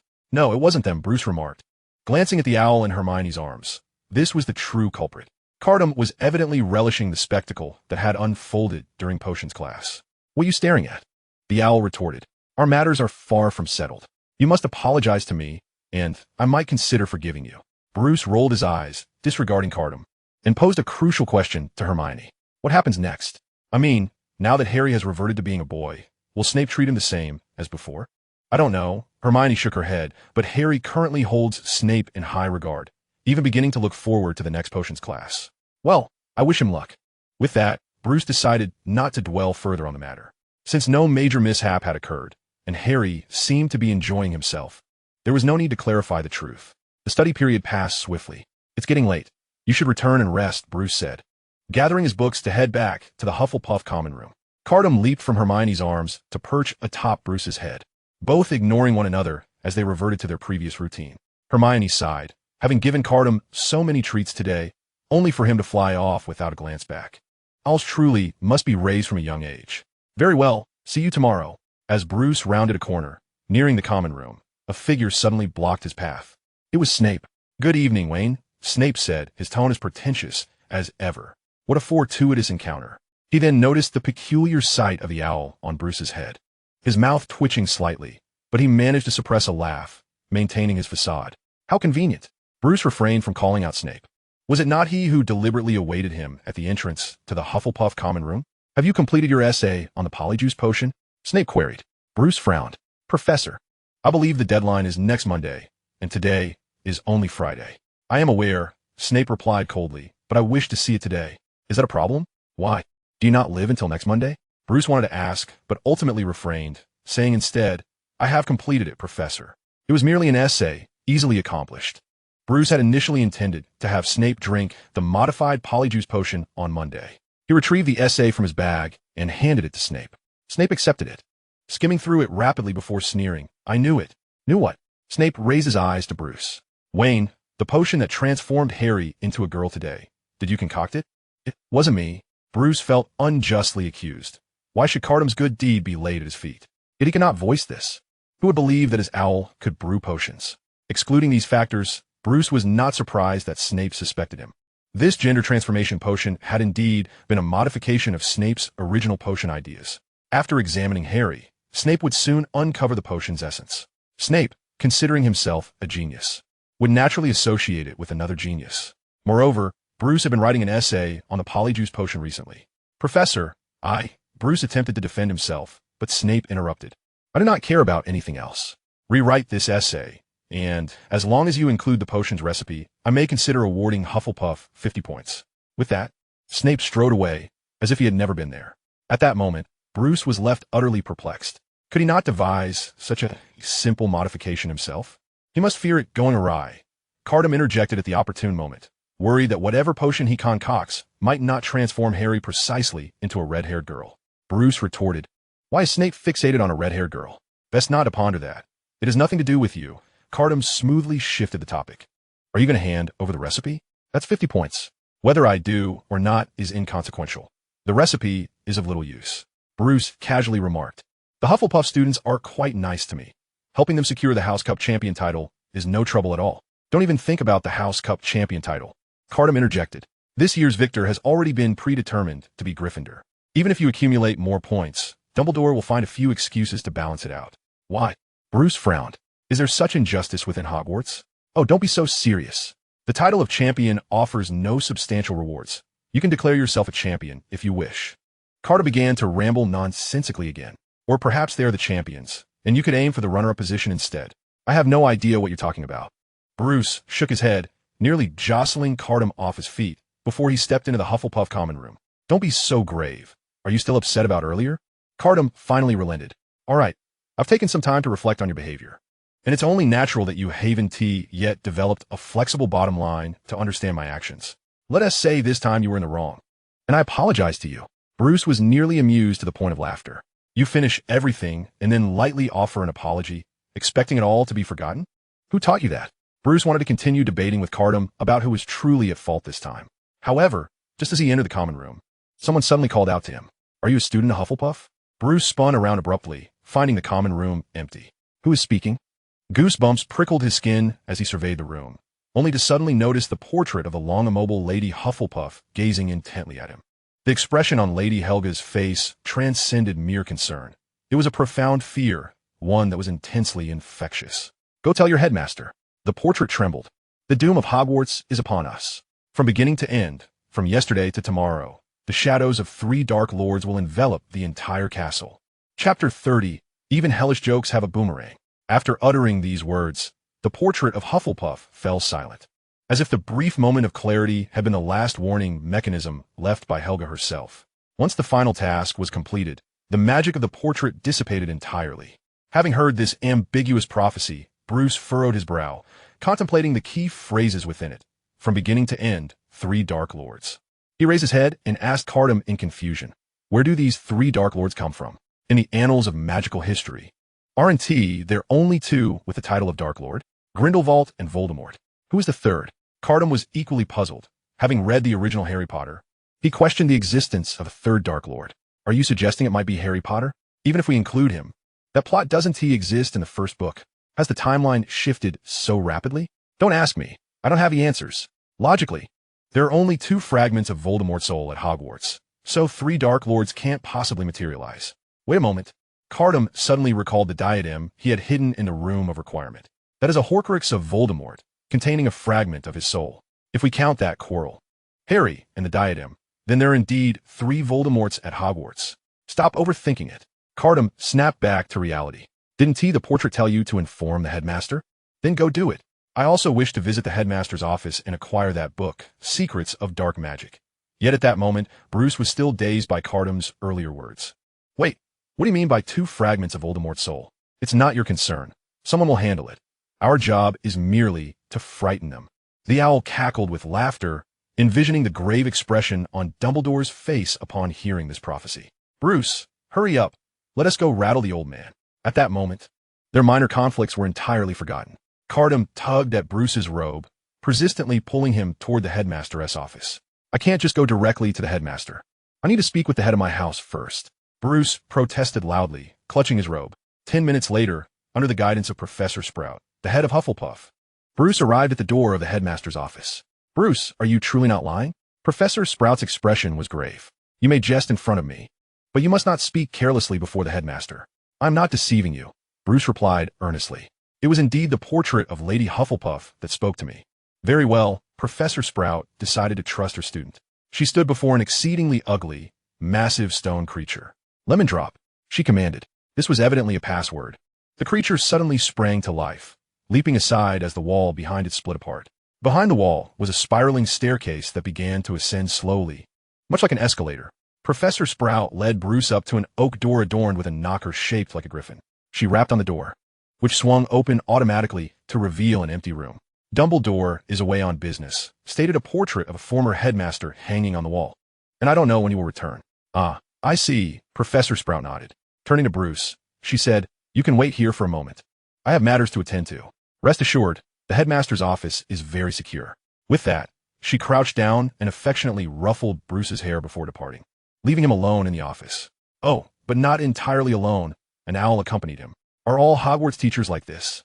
Catum remarked, recalling that Harry had also been brought to Dumbledore's office by Professor McGonagall, who had similarly left him there. Bruce did not respond, as he was busy observing Dumbledore's office.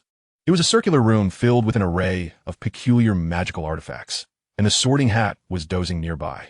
Furthermore, on a tall, gilded perch behind the door perched an aged phoenix, its sorrowful gaze fixed upon them. This was Dumbledore's companion, Fawkes. He would perish next year only to be reborn from his ashes. What an impolite creature, Catum called out to Fawkes. Haven't you ever seen such a handsome and lively owl? Fawkes immediately turned away, offended, refusing to look at them any longer. Now that's more like it. Catum was satisfied. Then he noticed a mirror standing in the corner of the office. This is a remarkably grand mirror, soaring to the ceiling, adorned with a resplendent golden frame, supported by two claw-like feet beneath. At the top, an inscription reads with no apparent meaning, for the phrase must be viewed in reverse. What I reveal is not your visage, but your desires. Ah, the mirror of Ariste.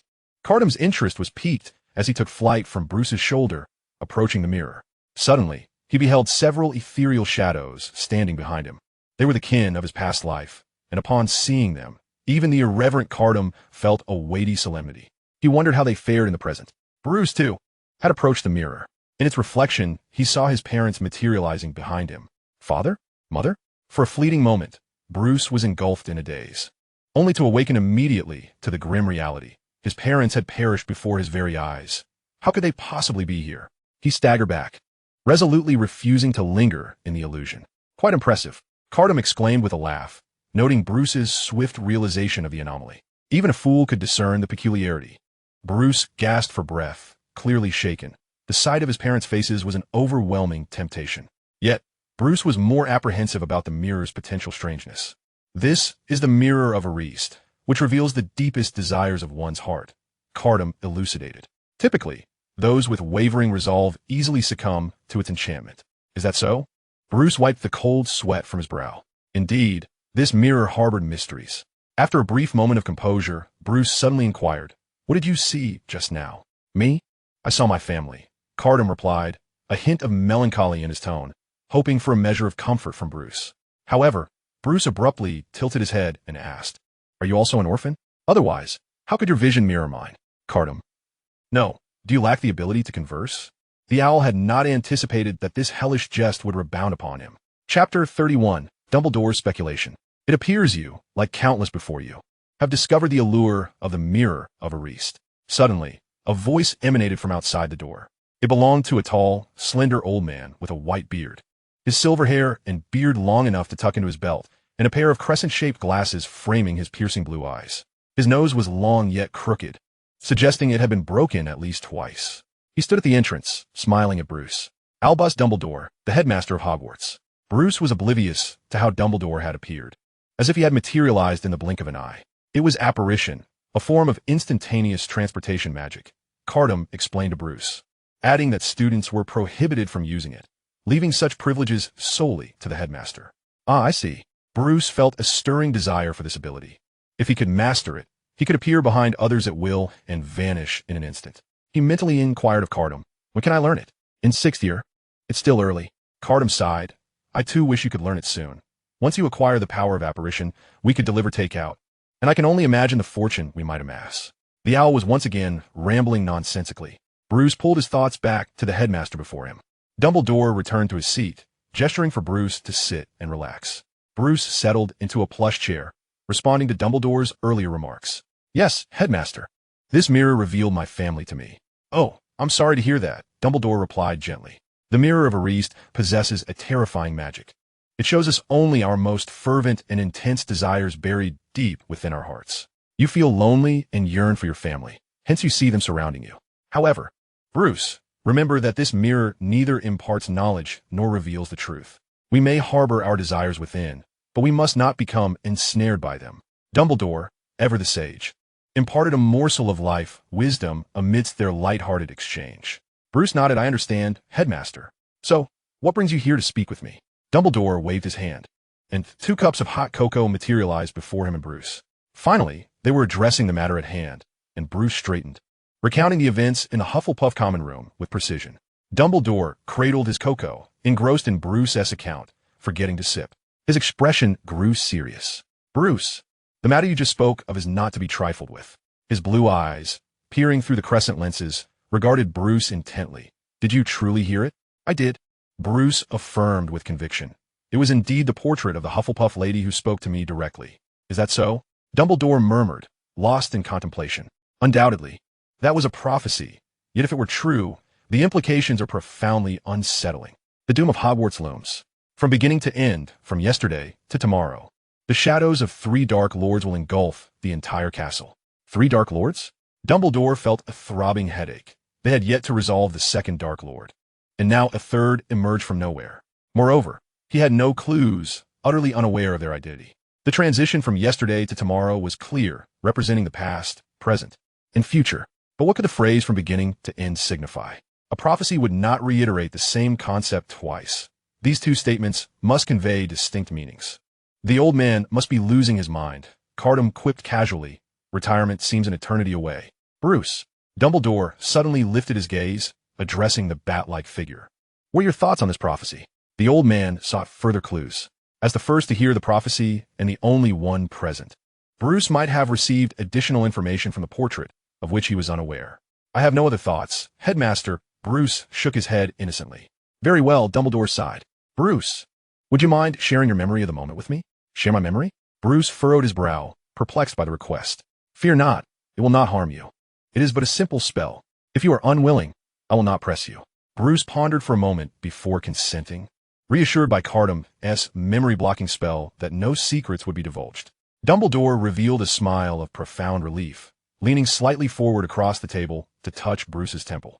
In that moment, a silvery thread was drawn from Bruce's mind and collected by Dumbledore into a test tube. That will suffice, Bruce, he said. Bruce's gaze remained fixed on the silken strand within the vial. Was that truly a fragment of his memory? I appreciate your effort in conveying such vital information to me. But it is quite late now. The young wizard should return to his dormitory and rest. Very well. With Dumbledore's words echoing in his mind, Bruce felt no further reason to linger. He rose to take his leave, accompanied by Catum, making his way toward the door. Just as Bruce reached the threshold, Dumbledore unexpectedly called out to him once more. Turning back, Bruce beheld Dumbledore seated in the shadows behind his desk. The depth of his blue eyes resembled an unfathomable sea. Bruce, I beg your forgiveness for my presumption. I have come to learn that you were raised in an orphanage. Might you disclose its name? The Wooten Orphanage. Bruce replied instinctively. Very well. Dumbledore's expression remained unchanged as he waved goodbye to Bruce. Do return to your dormitory soon. Goodbye, Professor. Bruce bid farewell before exiting Dumbledore's office, leaving the venerable wizard alone in quiet contemplation. Suddenly, a portrait of a former headmaster broke the silence. Are you doubting that child? All the portraits had overheard the prophecy and observed Dumbledore's reaction. They were deeply concerned about the identity of the 3rd Dark Lord, for it bore significant implications for Hogwarts' very survival. I do not know, Dumbledore murmured. I do not wish to cast suspicion upon Bruce. Yet his gaze bears an uncanny resemblance to Tom's, and moreover, he left the thought unfinished. Moreover, Bruce and Voldemort hail from the same orphanage. As Bruce walked down the corridor, he remained silent until he felt a flicker of safety far from the headmaster's office. Catum, do you think it is possible? Bruce pondered internally. Could the third Dark Lord be Dumbledore himself? Chapter 32. Bruce discovers a blind spot. Catum suddenly exhaled dramatically. "Thank you, my dear Bruce," he said. "I was bracing myself for you to declare that I was the third Dark Lord." "Donotist," Bruce retorted as he continued toward the common room, voicing his speculation in his mind. "Listen to my reasoning. Since the prophecy has foretold the emergence of a third Dark Lord, the other phrases within it must surely point to the identity of this third Dark Lord. To my mind, the crux lies in the prophecy's opening line. From beginning to end, I have researched Dumbledore's life. His rise to fame commenced with the defeat of the first Dark Lord, marking the beginning and yesterday. Then, over a decade ago, he contended with the second Dark Lord, Voldemort, whom he has always believed to be alive and poised to return. This is the present, and today." At this juncture, Catum abruptly interrupted Bruce. "Wait a moment," he frowned. "You have investigated Dumbledore's life? When did you do this? How come I was unaware? The school year has barely begun, and you, Bruce, have managed to uncover the headmaster's entire history? What has the nature of the Bat-Bogey hex been revealed so swiftly?" "You were busy following Hermione when I did my research," Bruce explained. "Now, be quiet and listen to my analysis." He continued. "The most critical aspect pertains to the conclusion and the future. Catum, I ask you, what does conclusion signify? Is it not the end of Harry Potter and the Deathly Hallows?" "What Deathly Hallows?" Bruce frowned, realizing it was futile to inquire, well aware that Catum never offered reliable insights. "The conclusion here signifies the destruction of Hogwarts," Bruce asserted vehemently. "Do you not find it curious? If it is a Dark Lord, he ought to be a nightmare for the entire Wizarding World. Why then, does the prophecy only mention Hogwarts? The answer is glaringly apparent. The Dark Lord emerged from Hogwarts, and indeed, it is the headmaster himself. The end of Hogwarts signifies the dawn of the third Dark Lord." Bruce held steadfast to his conjecture, yet Catum shook his head in disagreement. "That is rather far-fetched," the owl remarked. "Your reasoning is too cliched to be truly illuminating." Bruce scoffed. "That is merely a reflection of your limited perspective. I sensed something amiss in Dumbledore's gaze when he took my memory. However, that alone did not warrant branding the old wizard as the Dark Lord, did it?" Catum grew intrigued. He was not defending Dumbledore, but simply wished to counter Bruce's claims. Throughout his life, Dumbledore has made innumerable contributions to the magical community, and I cannot recall him committing any heinous acts. That is but a facade, a remarkably adept facade, one so intricate that he may have deceived even himself, Bruce asserted with unwavering conviction. "Did you observe how he extracted my memory? I now have reason to suspect that he has employed such methods upon himself. Dumbledore could easily remove the memories of his misdeeds, retaining only those that portray him as a paragon of wizardry, thus rendering him undetectable." Catum felt a wave of exasperation wash over him. He realized that if he allowed Bruce to continue his analysis unchecked, he could unearth an endless array of incriminating evidence against Dumbledore. This is akin to Batman. When he suspects you, he does not entertain the notion of presumption of innocence. Rather, he devises a way to subdue you first. Even if he ultimately discovers he has wronged the wrong person, he will merely retort, "Why do you behave so suspiciously, causing me to doubt you?" "Enough," Catum finally interjected, weary of Bruce's discourse. "If you find Dumbledore suspect, then pursue your own investigation. I sense you and Rita Skeeter would find much common ground." "Who is Rita Skeeter?" Bruce inquired. "A journalist," Catum replied dismissively. "She has dedicated her life to discrediting Dumbledore. You two could form quite the partnership." Upon learning she was merely a reporter, Bruce's interest waned. He was nearing the common room. "By the way, you mentioned earlier that you were seeking something in the headmaster's office. Did you find it?" "Indeed," Catum answered. "So soon? How did you manage that?" "There was hardly any time. The Demon King has his methods. Do not pry." Bruce soon discovered that Catum had not brought anything out from the headmaster's office. He merely memorized a passage of text, and thereafter became consumed with enigmatic research. After much contemplation, Bruce surmised that Catum might have glimpsed something he desired while gazing into the mirror of a Reist. There seemed to be no alternative explanation. As time leisurely passed, the life at Hogwarts continued as per usual. During this period, Dumbledore exhibited no telltale signs, leaving Bruce momentarily unable to pin any wrongdoing on him. He handed the potion formula to Snape, who, despite his efforts to conceal his emotions, could not mask the flicker of excitement at the corners of his mouth. What could possibly excite him? Meanwhile, Catum, initially fervent in his studies, soon found his enthusiasm waning. "Dreadful," Catum lamented, realizing that reversing the process of creating a Horcrux still required a life. Upon hearing this, Bruce's eyes widened. "Are you contemplating murder?" Such an act he could not condone. Whether I kill or not is of no concern to you, Catum scoffed before sighing. It isn't necessarily required to take a life. Any sufficiently powerful being will suffice. With this revelation, Bruce felt a sense of relief. The kind-hearted Weasley detests the thought of others committing murder. After Catum's fervor dissipated, he redirected his efforts towards tormenting Bruce once more. Before long, Halloween arrived. On this day, the Great Hall was adorned with a myriad of vibrant decorations. 1,000 bats flitted across the walls and ceiling, while another 1,000 swirled like low-hanging storm clouds above the dining tables, causing the candle flames nestled within the pumpkins to flicker wildly. Bruce sat in the hall, preparing to indulge in today's culinary endeavors. As he surveyed the surroundings, he noted that Hermione was absent. Had she once again overindulged in her studies? Bruce shook his head in resignation. Lately, Hermione had been incessantly bemoaning the unreliability of the Gryffindor boys, lamenting their late-night escapades and penchant for chaos, as if they were commonplace. Most troubling was their lack of intellect. They struggled with even the simplest of spells. I shall pack some food for Hermione, he mused. Just as this thought crossed his mind, Professor Quirrell burst into the hall, his scarf askew and his face a mask of terror. A troll is in the dungeons. You should be aware, he proclaimed before collapsing onto the floor, unconscious. Chapter 33. You are to visit my office every day henceforth. The hall erupted into chaos. Professor Dumbledore had to conjure bursts of purple fireworks from the tip of his wand multiple times before silence descended upon the room. Heads of houses, he spoke in a grave tone, immediately escort your students to their dormitories. The head of Hufflepuff, Truman, promptly rose. Follow me, everyone. Stay together, and do not panic. Bruce harbored no desire for deviation and trailed closely behind Truman. He had long wished to exit the hall, with bats swirling ominously overhead. As he departed, he managed to snag a few treats to bring to Hermione. How could a troll possibly appear at Hogwarts? Bruce couldn't help but speculate. He glanced at Dumbledore and shook his head internally. It was unlikely that the headmaster was responsible. However, a sudden realization struck him. Hermione was still unaware of the troll's presence. Given her absence from the hall, if she were wandering about Hogwarts, she could very well encounter the troll. Without a moment's hesitation, Bruce resolved to break away from the group in search of Hermione. Yet, just as he turned to slip away, a calm voice called out to him. Bruce. Turning around, he saw Dumbledore standing at a distance, smiling and beckoning him over. Bruce was perplexed by the situation and approached the headmaster. Professor, he inquired, is there something you need? Bruce, walk with me, Dumbledore said, maintaining his composure as he continued forward, signaling Bruce to follow. Bruce was reluctant. His thoughts were solely with Hermione, leaving him little inclination to linger with Dumbledore. What troubles you, Bruce?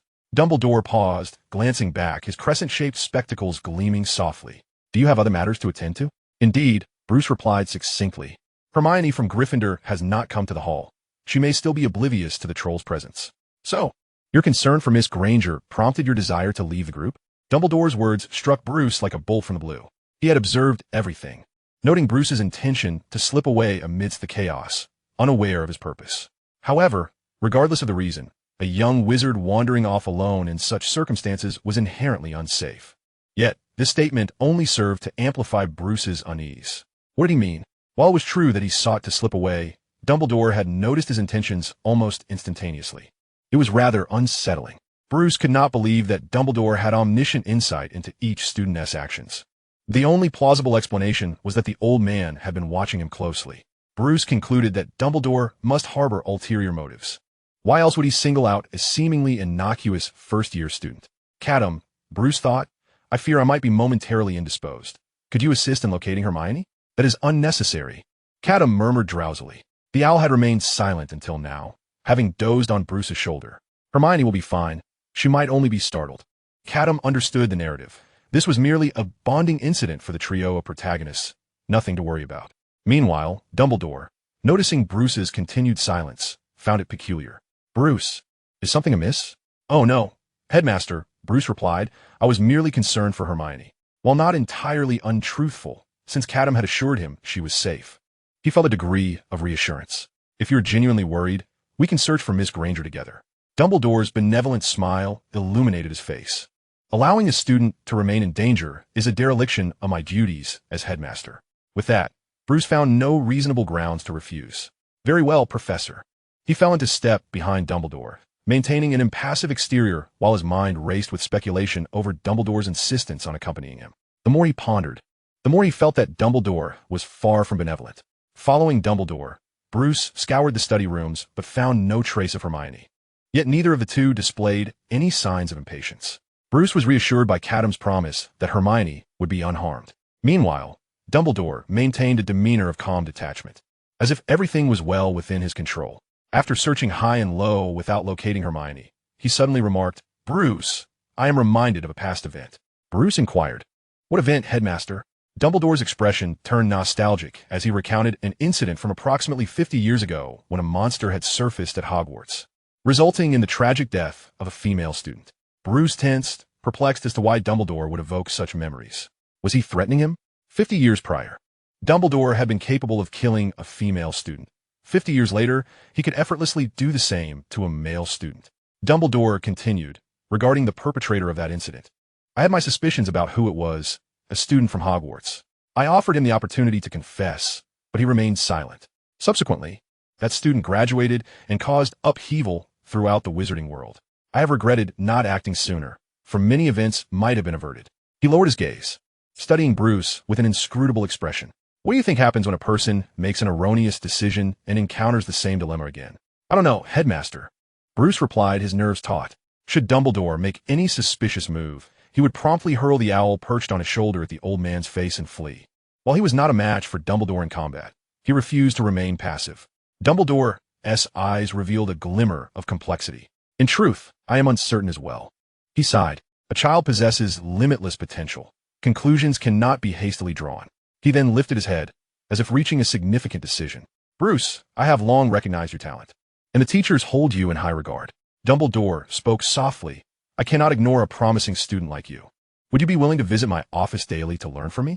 Upon hearing this, the owl on Bruce's shoulder perked up with excitement. If he heard correctly, Dumbledore was offering to take Bruce on as a personal apprentice. For anyone else, accepting the invitation of the legendary wizard Dumbledore without a moment's hesitation would be sheer folly. Yet Bruce was different. He was repeatedly seeking confirmation from Catum. "Do you think Dumbledore has ulterior motives regarding me? Is that even a question?" Catum, now fully awake, was invigorated by this unexpected turn of events. "With so many talented students at Hogwarts, why is he only inviting you? You're not that exceptional. There must be something amiss." Although Catum was speaking on Bruce's behalf, he felt something was off. He attempted to defend himself, saying, "Actually, I am quite remarkable. But that is not the point. I thought you supported Dumbledore, yet you also find him questionable." "Dumbledore certainly has issues," Catum exclaimed indignantly. "I still have a score to settle with him." Bruce raised an eyebrow. What grievance could a mere owl have with Dumbledore? "You were present at the time, yet you failed to notice," Catum retorted, brimming with resentment. "Do you recall our first meeting with Dumbledore? He had you sit across from him and conjured 2 cups of hot cocoa." Bruce remembered this. He and T drunk the cocoa, as he typically preferred ginger tea to maintain his health. "That is Dumbledore's original sin," Catum lamented through their mental link. "I was there too. Yet he didn't conjure a cup for me. To so brazenly disregard me, Dumbledore has sealed his fate." This was absurd. Bruce immediately lost interest in seeking further counsel from Catum. The efficiency of their telepathic exchange was swift. Only a few seconds had passed as he reconsidered Dumbledore's invitation. "Thank you for your kind offer, Headmaster," Bruce began, but before he could finish, Dumbledore interrupted. "Do not rush to a decision, Bruce." His gaze, laden with complexity, fixed on the young man. "You may take a few days to ponder. I can wait for your response." This demeanor suggested that if Bruce declined, Dumbledore would linger indefinitely. Bruce perceived this not as an invitation, but as a veiled threat. The old man had set his sights on him. Reluctantly, Bruce decided to buy himself some time. "I will consider it thoroughly. Thank you, Headmaster." "Old man, just you wait. Give me a moment, and I will devise a way to deal with you." Dumbledore, oblivious to Bruce's thoughts, smiled contentedly at his response. "That is good, very good." He had already made a decision in his heart. "Bruce, regardless of whether you're the prophesied Dark Lord, I will always keep a watchful eye on you. The realm of dark magic cannot afford another prodigious wizard." At that moment, an unusual consensus was reached between the elderly wizard and the young boy. Then, a silvery animal silhouette flew in from a distance. It was a cat. "Headmaster, please come to the girls' bathroom at once," came Professor McGonagall's voice from the feline apparition. A few students have encountered trouble. Bruce immediately recognized who Professor McGonagall was referring to: Hermione. A few moments earlier, Hermione stood before Professor McGonagall, looking dejected. "Please don't be like this, Professor McGonagall. They were looking for me," she pleaded. I went to find the troll because I thought I could handle it on my own, since I read about them in books and know a lot about them. Harry and Ron stood beside her, utterly dumbfounded, unable to believe that Hermione was lying to Professor McGonagall and taking full responsibility. At that moment, a massive, grotesque creature lay unconscious in the girls' bathroom, defeated by Harry and Ron. Upon hearing Hermione's explanation, Professor McGonagall was nearly apoplectic. "Miss Granger, you foolish girl. How could you think you could confront a troll the size of a mountain alone?" She immediately deducted 5 points from Gryffindor for Hermione's recklessness. However, she subsequently awarded Gryffindor 15 points for the bravery of the 3 young wizards. She also relayed the incident to Dumbledore through the Patronus charm. Upon receiving the news, Dumbledore, accompanied by Bruce, apparat to the scene, though the old wizard remained concealed, observing from the shadows. The situation had been resolved, and the headmaster's presence would only serve to heighten the children's anxiety. However, Bruce harbored no such reservations. He dashed directly towards his cousin. At that moment, Hermione appeared disheveled and covered in grime, her demeanor reflecting a level of distress previously unseen, yet she valiantly maintained her composure, refusing to exhibit any weakness. All of this changed with Bruce's arrival. Sometimes, a person can remain steadfastly brave and resilient until they encounter a trusted loved one. After overhearing Ron's disparaging remarks, Hermione had spent the entire afternoon weeping in the girls' restroom. She believed she had exhausted her tears, managing to suppress her emotions even after the troll incident. Yet, upon seeing Bruce, her resolve crumbled, and she began to sob uncontrollably. "Bruce," she cried out, pulling him close and burying her face in his shoulder. Bruce, taken aback, was unsure how to comfort her. There, don't cry, Hermione. Really, please stop. You're getting snot on my robes." Regardless, everything was safe now. Professor McGonagall first sent Harry and Ron back, then ushered away the sobbing Professor Quirrell by the sink.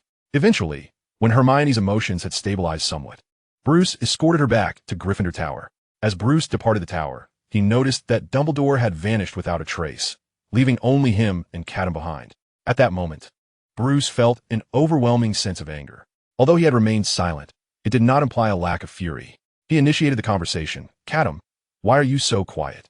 The owl, seemingly distracted, replied, "Because I'm contemplating the fact that a troll is still alive. Perhaps it could be used as a Horcrux." Bruce furrowed his brow. "What?" "Nothing. Just express what you wish to say. I'm listening." "Very well. Then I shall speak." Bruce inhaled deeply. "Catum, although Hermione and I are not fundamentally related, I have come to regard her as family during our time together this past year. No one can harm my family. Trolls do not appear in Hogwarts without reason. Someone must have let it in. Catum, you always act as if you know everything. Do you know the truth behind this matter? Who is it?" The owl fell silent for a moment. Bruce's demeanor was undeniably tense. His anger had reached a boiling point. "Bruce, I must be honest with you. I know everything," the owl stated quietly, "but I will not divulge who it is." "Why not?" Bruce exclaimed, bewildered. Catum remained composed. "No particular reason, Bruce. Over the past year, you have undergone extensive mental training and learned numerous detective skills. Now, faced with a minor case, cannot you deduce the truth on your own?" Chapter 35, Quirrell's Involvement. As November approached, the weather turned frigid. The mountains surrounding the school lay shrouded in a gray haze, blanketed in ice and snow, while the surface of the lake glistened like tempered steel, cold and unyielding. Each morning, frost coated the ground. Bruce donned a black winter robe, wrapped in a yellow scarf representing Hufflepuff, with Catum perched on his shoulder, adorned in a tiny scarf of his own. He traversed the stone bridge connecting the 2 towers, his breath crystallizing in the brisk air. "It is evident that Quirrell is indeed implicated," Bruce asserted vehemently, for there was no other explanation. In the days that followed, Bruce meticulously replayed the events of Halloween night, grappling with one unrelenting question: who allowed the troll in? In the Great Hall at that time, aside from the ghosts, only 3 individuals were absent. Bruce hurried forward, contemplating Hermione, Hagrid, and Quirrell. With Hermione as the victim, that left only Hagrid and Quirrell as suspects. Hagrid typically resided in his hunter's lodge, while Quirrell was the one who rushed into the hall to sound the alarm. Strictly speaking, neither of them had an alibi. Of course, if one included the mischievous elf, another suspect would be Peeves. As for the house elves that remained in the kitchen, they were not currently on Bruce's radar of suspicion. In recent days, Bruce had engaged in friendly exchanges with Peeves, who, in light of the Elder Wand, trembled and swore that he had not let the troll in. Furthermore, Peeves had inadvertently helped Bruce eliminate another suspect. Hagrid had been deep in the Forbidden Forest on Halloween. calming the frightened magical creatures. Recently, the Forbidden Forest has been rather unsettled. Peeves explained, the unicorns are in a state of distress, as if someone intends to harm them. Of course, I swear this is not my doing. With Peeves' testimony, only one suspect remained, Quirrell. Bruce had long harbored a distaste for Quirrell. As a defense against the dark arts instructor, Quirrell's teaching abilities were, to say the least, subpar. Bruce had previously remarked that he taught nothing of value. Upon hearing this, Catum scrutinized Bruce before nodding in agreement. Indeed, he teaches nothing useful. Moreover, Quirrell always exuded a pungent odor of garlic, which Bruce found intolerable. Now, an opportunity to confront Quirrell had finally presented itself. Today, Hogwarts was hosting a Quidditch match, Gryffindor versus Slytherin, with the entire student body gathered in the stands, where Quirrell could surely be found. I have long suspected that Quirrell might be Dumbledore's dark hand, Bruce confided to Catum. For it is inexplicable how such a person could become the defense against the dark arts teacher. To be appointed as a teacher, one should undergo a comprehensive evaluation, and it is evident that Quirrell is unqualified. Yet why was he still hired? How did he pass Dumbledore's interview? The answer was clear: loyalty. Quirrell exchanged his unparalleled loyalty for Dumbledore's trust, ultimately securing his position at Hogwarts. If Bruce could uncover Quirrell's wrongdoing, it would imply that Dumbledore was also culpable. With newfound confidence, Bruce made his way to the Quidditch pitch. Quidditch was the most popular sport in the Wizarding World, yet Bruce held little interest. After reviewing the rules of the game, one persistent thought nagged at him. According to the regulations, there were no restrictions on using balls to strike others, nor on pushing opponents. Indeed, 2 against 1 was permitted to force a change in direction. Most crucially, even if a player were to sustain a serious injury, no other player could substitute in unless the match had endured for several days, allowing for a brief respite for the players on the field. Given all this, Bruce found himself perplexed. Why did the two teams not engage in a brawl immediately after taking the field? Surely, if one team were to incapacitate the other entirely, the remaining players could score at will, unimpeded. Unbeknownst to him, Bruce found himself at the Quidditch pitch, where the match had already commenced. The atmosphere was electric. The chill of winter completely dispelled, as it seemed the entire school had gathered around the stands, some seats even elevated into the air. Among the spectators, the Gryffindor students were particularly exhilarated. For this year, the first-year student Harry Potter had been exceptionally included in the Gryffindor team. Harry was a prodigious talent. It was said he could dive 50 feet and catch a flying ball. Such a player was precisely what Gryffindor needed, as they had not claimed the championship for 4 consecutive years. This year held the most promise. Harry bore the hopes of the entire Gryffindor house upon his shoulders. According to the original narrative, Draco Malfoy, who would join the following year, would not enjoy such privilege, as Slytherin had already secured the championship before his arrival. Bruce stood outside the pitch, scanning the stands until he quickly spotted Quirrell, who was standing next to Snape, eyes fixed on the field, muttering to himself, seemingly casting an incantation. Suddenly, a collective gasp surged through the stands, indicating some unexpected turn of events. Bruce glanced at the field and beheld Harry, gripping his broom tightly with both hands, his knees clamped around it desperately. The enchanted broom seemed intent on throwing him off, thrashing about violently. Bruce furrowed his brow. This was a curse. Someone was attempting to harm Harry. The Gryffindor stands erupted into chaos, with every movement of Harry's broom. They gasped in unison, helpless and unable to intervene. It was Quirrell. Bruce immediately deduced the cause. He had witnessed Quirrell casting the spell, and it was undoubtedly his doing. Little did he expect that coming to observe would lead to such a predicament. Clearly, no one had noticed Quirrell's clandestine actions, a consequence of the earlier mischief instigated by Catum.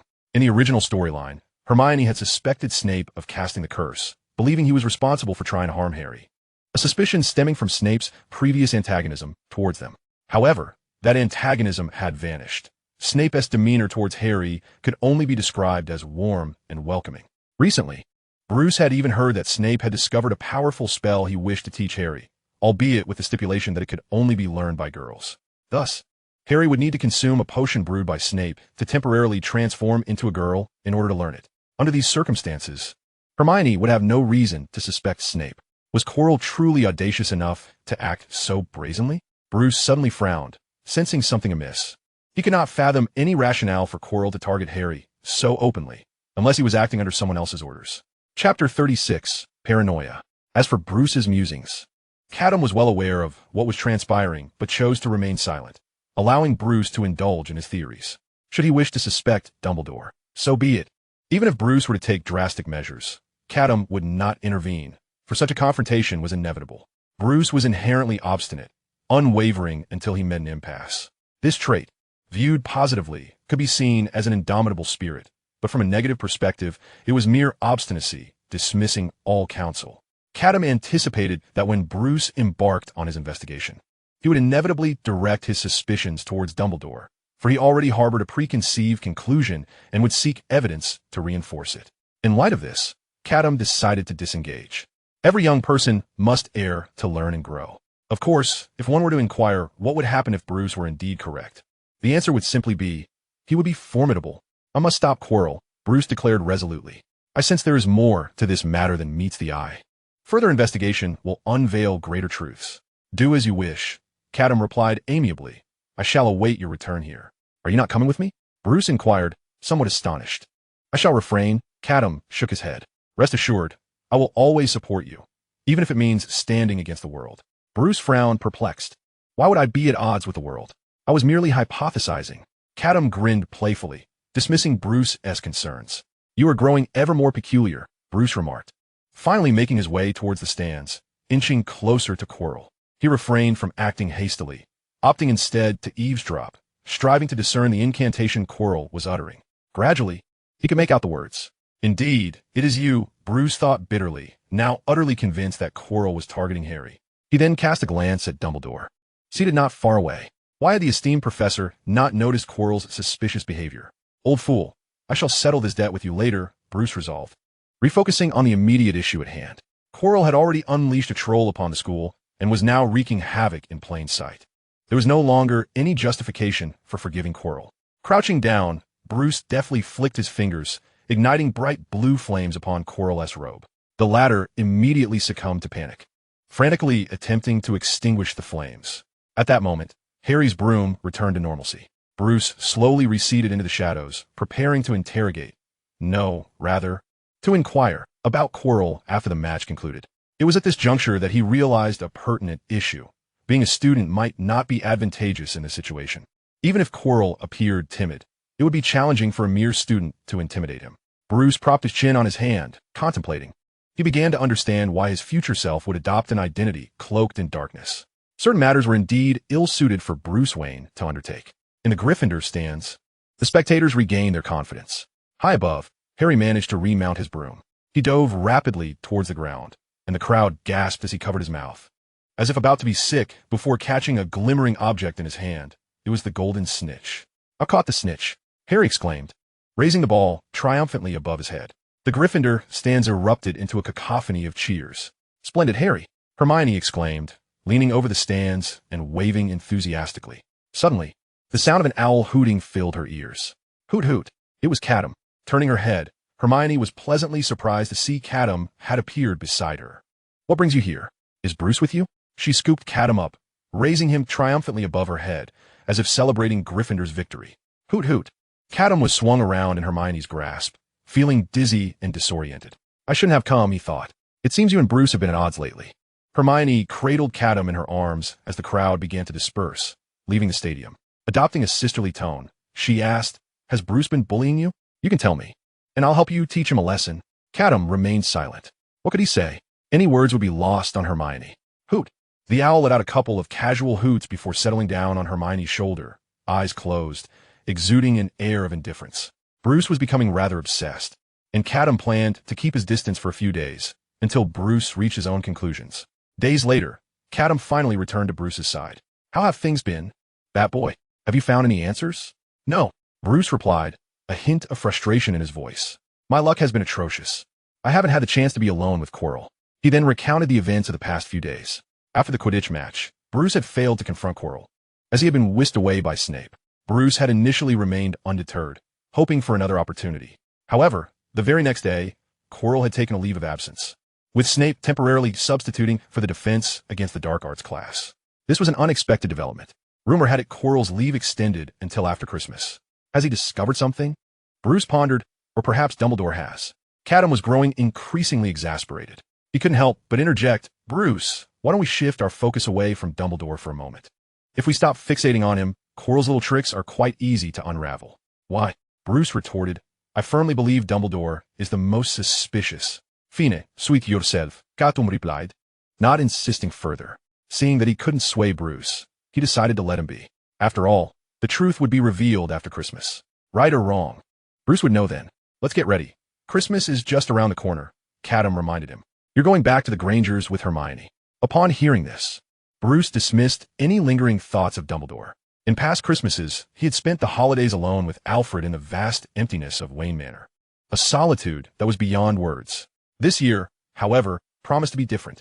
With this anticipation, Bruce's demeanor softened considerably, and he no longer maintained his previous antagonism. Catum, do you truly think I am mistaken? I do not know, but Catum said, suddenly retrieving a crown from his feathers. If you have any doubts in your heart, wear this crown and reason once more. It will enhance your wisdom. I've already dispelled the dark magic upon it these past few days, so you needn't worry. During his time beside Hermione, Catum had not been idle. Bruce looked at the heavily rusted crown, which appeared distinctly feminine, and expressed his disdain. I want T wear that. It's a girl's thing. Bruce rejected it outright. You wear it then. I shall not. Catum countered resolutely. I'm already quite clever enough without it. Chapter 37. The final calm before Christmas. As Christmas approached, Hogwarts awakened from its slumber, discovering the grounds blanketed in several feet of snow, the lake frozen solid. The Great Hall was adorned for the festive season, with walls festooned with garlands of holly and mistletoe, while 12 towering Christmas trees stood proudly, some adorned with glistening icicles, others twinkling with hundreds of candles. Hermione, wrapped in a scarf, entered the hall, where Harry and Ron were engrossed in a game of wizardess chess. Don't get carried away. While I'm gone, remember to continue searching for information on Nicholas Flamel. Hermione instructed before leaving Hogwarts. If you find anything, send me an owl. Are you leaving already? Ron asked, glancing behind Hermione. You haven't packed your bags. I've already packed. I just didn't bring it with me, Hermione replied. Someone will help me load it onto the train. Bruce entered the Hogwarts train compartment, dragging 2 suitcases. The view outside transformed into a white expanse, entirely different from the scenery upon their arrival. Hermione soon spotted him and took a seat across from him, immediately pulling Catum into her lap. Bruce noticed something amiss.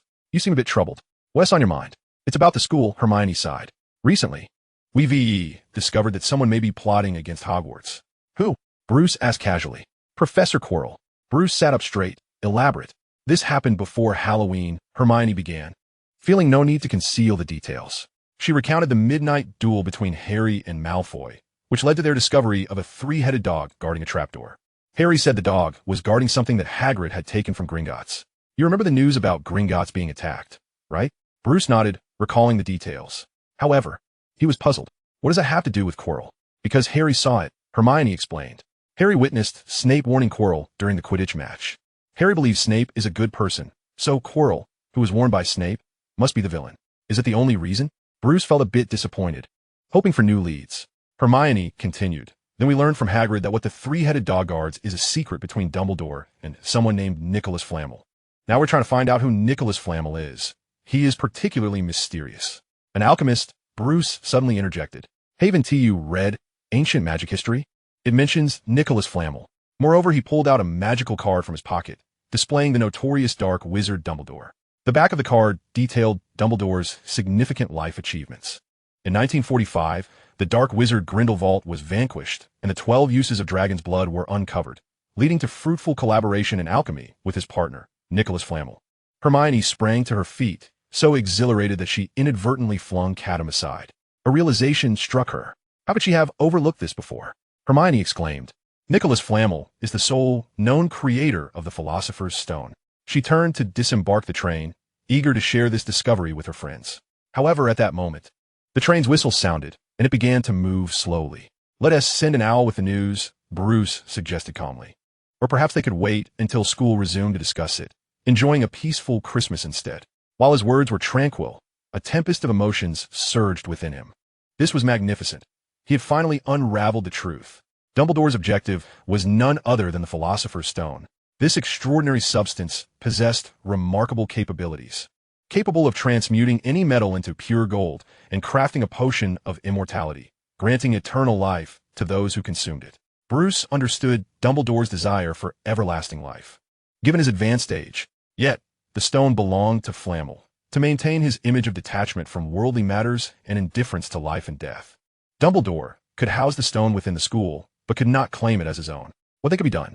Let Quirrell take action.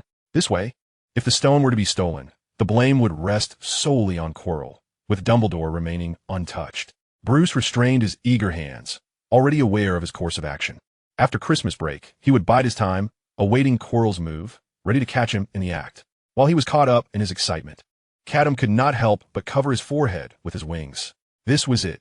The logic of the little bat had reached coherence. At that moment, both the boy and the bird were lost in their own thoughts, oblivious to the picture in Bruce's hand. The image of Dumbledore quietly listened to all of Hermione and Bruce's conversation before turning and departing the frame. The train whistled and sped towards Platform 9. As Bruce and Hermione stepped off the platform, the Granger couple awaited them with beaming smiles. "Mother!" Hermione exclaimed, rushing into her mother's embrace. Meanwhile, in an unremarkable house in London, the room was filled with warmth. In the center, a pot simmered with a sumptuous feast. "Eat, eat, eat," the dark wizard Gibbon commanded, ladling a generous bowl of stew for himself. Nearby, two figures, Jason and Lupin, sat beside the pot, members of the Unwanted Alliance. As Christmas approached, the trio had temporarily set aside their nefarious plans, intending to enjoy a peaceful holiday instead. Holding a steaming bowl of stew, Lupin reflected on his past Christmases, typically spent alone with merely bread and dry ham to sustain him. Yet this year was different. He was able to partake in such a lavish meal, thanks to Jason, whose financial resources had significantly improved Lupin's circumstances. As for the origin of this money, best not to inquire too deeply. While Lupin was lost in thought, a sudden knock echoed through the door. Jason immediately drew his twin pistols, demanding, "Who goes there? You've interrupted us."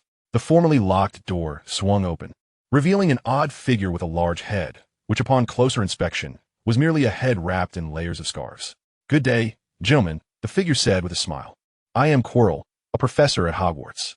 I have long heard of your illustrious names, but regrettably never had the chance to meet you." Jason's finger hovered over the trigger. "Oh, and why do you wish to meet us?" "Because I know you are engaged in a significant endeavor, and I am quite interested in it," Quirrell replied, exhibiting none of the stuttering timidity he displayed at school. "I genuinely wish to collaborate with you." Jason sneered. "What can you offer?" "I am capable of many things," Quirrell asserted. "For instance, I can open the gates of Hogwarts for you." An abrupt silence fell over the room. After a moment of contemplation, Jason looked up and gestured to the pot. "Care for a bowl?" Chapter 38, Batman, The Shadow of the Dark Knight. Christmas passed in a flash. Bruce returned to the long-anticipated Hogwarts, this time with additional items in his luggage. "What do you think of this?" In the dormitory, Bruce presented a design sketch to Catum. The drawing depicted a black battle suit, embodying the quintessential image of Batman. Catum perked up. "Did you draw this?" Bruce nodded. "I realized after the last Quidditch match that some matters are best handled discreetly. Since you mentioned I would become Batman, I embraced that identity, and designing a suit seemed only natural." Catum examined the design closely. "Not bad at all. Your suit resembles Batman's classic image perfectly." The Owl had once presumed that Bruce's initial design would reflect the original Batman suit from 1939. The earliest version featured a distinctive trait. The cowl's ears were positioned on the sides rather than the top, resulting in a rather comical appearance of a bald half-dome with pointed ears. This peculiar look was quickly optimized into the now iconic form we recognize. Bruce's current design, however, was a definitive representation. Batman had arrived. Catum had no objections. The design was commendable. He then inquired, "Are you going to make the suit yourself?" "No need for such hassle," Bruce replied, producing the black fabric from his luggage and tossing it into the air, whereupon it began to weave and stitch itself. In no time, a complete battle suit fell into Bruce's hands. The outfit fit perfectly, allowing him to move without discomfort. "Quite good," he mused. In front of Catum, Bruce had officially transformed into Batman, albeit with one minor issue. Standing at 11 years of age, clad in a Batman suit, he resembled a child out trick-or-treating on Halloween. "I told you it was decent. Now no one will know who I am." Bruce twirled before a full-length mirror, increasingly satisfied with his appearance. "Very dapper. From this day forth, I shall be Batman," he declared, lowering his voice dramatically. "Any evil shall face justice." Yet just then, Catum interrupted with a question. "Are you truly prepared for this?" Bruce was taken aback. "What do you mean?" "It's nothing," Catum replied, shaking his head. "Nevertheless, you will eventually have to take this step. As for the cost of donning the cloak, you shall come to understand it in due time." In the following days, Bruce carefully stored away his battle attire, pretending as if nothing had transpired. He continued to be a model student at Hogwarts, with no one aware of his intentions to eliminate the headmaster. Bruce was biding his time, waiting for the moment when Dumbledore would reveal his true nature. However, unbeknownst to him, Dumbledore was also waiting. The two were ensconced in a game of deception until an unexpected event shattered the tranquility of Hogwarts. In the Forbidden Forest, a ragged figure suddenly burst into Hagrid's hut. "Help me," he cried, his face smeared with dirt and despair. "Let me into the castle. I must see Dumbledore. I have urgent news. Hurry, or it'll be too late." Hagrid quickly recognized the identity of the visitor. "Remus?" he exclaimed, astonished. "What on earth happened to you?" His memories of Lupin were still rooted in the visage of a decade prior, during their days in the Order of the Phoenix. Though he had heard whispers of Lupin's misfortunes, he had not anticipated such a dire transformation. "It's too late. It's too late," Lupin sobbed, tears streaming down his cheeks as he confessed, "I have wronged Dumbledore. I have made grave mistakes. I sought those objects with them." With that, he rolled his eyes back and fainted, seemingly drained of all his strength from a prolonged escape. The last thing he heard was Hagrid's panicked shout, "Remus!" Minutes later, Dumbledore arrived at Hagrid's hut. He assessed the unconscious Lupin and shook his head. It appeared he had suffered some form of attack, non-lethal but critical. Dumbledore gently smoothed Lupin's disheveled hair. His memories were jumbled, with only a sense of urgency to convey something important, yet the specifics had been erased. Hagrid, standing by, felt a surge of dread. He had an ominous premonition that something significant was about to unfold, perhaps today. "Hagrid, please keep today's events confidential. For the time being, I must ask you to care for Remus," Dumbledore instructed as he rose from the bedside and made his way to the door. "In the coming days, I shall be leaving Hogwarts." "Huh?" Hagrid was bewildered. "Isn't the situation rather critical right now? How can Dumbledore, the cornerstone of Hogwarts, leave?" But this question went unanswered.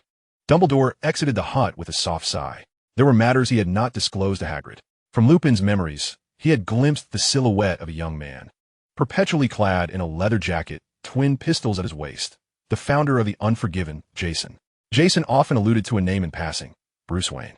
"I never anticipated a connection between these two individuals," Dumbledore mused. Looking up as he recalled the scene he had witnessed through a portrait, Bruce had discovered the existence of the Philosopher's Stone and its location. His demeanor had been unsettlingly calm, lacking any semblance of a child's curiosity. This was not the reaction one would expect from an 11-year-old. It instead led Dumbledore to suspect that Bruce was indeed after the Philosopher's Stone. "If that is the case, then I shall create an opportunity for you." Dumbledore began to walk forward, and in the blink of an eye, his figure vanished without a trace. "I've heard that Dumbledore has left the school." Bruce leapt from his bed, fervently declaring to Catum, "It must be true. He has set his plan in motion." "What?" Catum, still groggy, struggled to comprehend Bruce's words. "Dumbledore leaving the school is to avoid suspicion," Bruce confidently reasoned. "Then Quirrell will act and steal the Philosopher's Stone. No one will suspect Dumbledore. What a brilliant scheme." Bruce silently praised himself, relieved that Hogwarts had him to unravel Dumbledore's plot. "As expected of me." With fervor, Bruce seized his owl in one hand and his Batman attire in the other. This very night, he intended to reveal Quirrell for what he truly was. "This is absurd," Catum grumbled, increasingly irritated as he was dragged along. Bruce was not only obsessive but recklessly bold, showing a lack of basic respect for himself. Treating Catum like a mere pet. "Just wait until you face Voldemort. Don't come crying for help." Chapter 39. The significance of the Godfather. "I commend your relentless spirit. But have you considered a crucial point?" Catum struggled to regain his balance, returning to Bruce's shoulder. "Your previous deductions are all predicated on the assumption that Dumbledore is a villain. What if he is not?" "I believe the evidence is quite clear," Bruce asserted. "Have you not pondered the most critical detail? If the Dark Lord possesses the power to obliterate Hogwarts, he must be stronger than Headmaster Dumbledore. Is there anyone in the wizarding world more formidable than Dumbledore?" Catum hesitated. Had he not known the plot, he might have been swayed. Therefore, he decided to shift his perspective. "The protection surrounding the Philosopher's Stone is formidable. Do you have a plan to overcome it? What about that massive three-headed dog?" "You need not fret about that," Bruce replied, his eyes gleaming with unprecedented confidence. "Quirrell will assist me in resolving that issue, since he has already decided to act. He must be well prepared." With that, Bruce donned the Batman mask. Moments later, he arrived at the door leading to the fourth-floor corridor, which stood slightly ajar. "See? I told you, Quirrell has arrived," Bruce whispered, gently pushing the door open. As it creaked, a thunderous snore emanated from within, accompanied by the melodious strains of a harp. Upon entering the room, Bruce beheld the three-headed dog sound asleep, its side graced by an automated harp. At the creature's feet lay an open trapdoor. "Now it's your turn," Bruce said to Catum. Catum suddenly felt a foreboding sense of dread. Sure enough, the next moment, Bruce seized him and tossed him into the trapdoor. "How's it down there?" Bruce inquired, leaning over the edge. "Is it deep?" "Come down." Catum's voice sounded somewhat feeble. "It's a soft landing." Hearing this, Bruce felt reassured. He jumped down and landed upon a thick bed of vines. Devil's snare? Bruce immediately recognized the plant and quickly devised a solution. Before the devil's snare ensnared him, Bruce unleashed a spell, igniting flames reminiscent of blue bellflowers, which consumed the devil's snare entirely. "Let us proceed." Bruce greeted Catum as he ventured into the stone corridor. To safeguard the Philosopher's Stone, each professor had established a formidable obstacle. Hagrid's three-headed dog, Professor Sprout's devil's snare, Professor Flitwick's flying keys, Professor McGonagall's giant chessboard, Quirrell's troll, and Professor Snape's potions of life and death. Each challenge was fraught with peril, offering intruders an abundance of surprises. Yet, for Bruce, these trials posed no significant threat. Upon entering the subsequent chamber, he found himself surrounded by winged keys, of which only one would grant passage to the next challenge. Bruce's solution was elegantly simple. Petri Ficus Totalis. With that incantation, all the keys froze in place. Bruce effortlessly mounted a nearby broomstick and retrieved the correct key with ease. Having successfully navigated this trial, he arrived at the giant chessboard. This too presented no difficulty for Bruce. If Ron could win at chess, so could he. After overcoming this obstacle, he faced the troll set by Quirrell. However, Quirrell had already dealt with it. The troll lay motionless on the floor, unconscious, a gruesome lump swelling on its head. Bruce walked past the troll. The next hurdle was blocked by a wall of magical flames. To pass through, one needed to solve a riddle and consume the correct potion. This logical conundrum might be daunting for a wizard, but for Bruce, a mere trifle. Having traversed multiple challenges, Bruce finally reached the final chamber. At its center stood a grand, enchanted mirror, the Mirror of Ariste. In front of the mirror stood a figure, as Bruce had anticipated, Quirrell. Quirrell, Bruce, clad in his Batman attire, stepped forward slowly. "Your days of doing Dumbledore's bidding are over. Hand over the Philosopher's Stone." Quirrell turned slowly, his expression changing upon seeing the oddly dressed figure before him. He frowned. "Bruce Wayne?"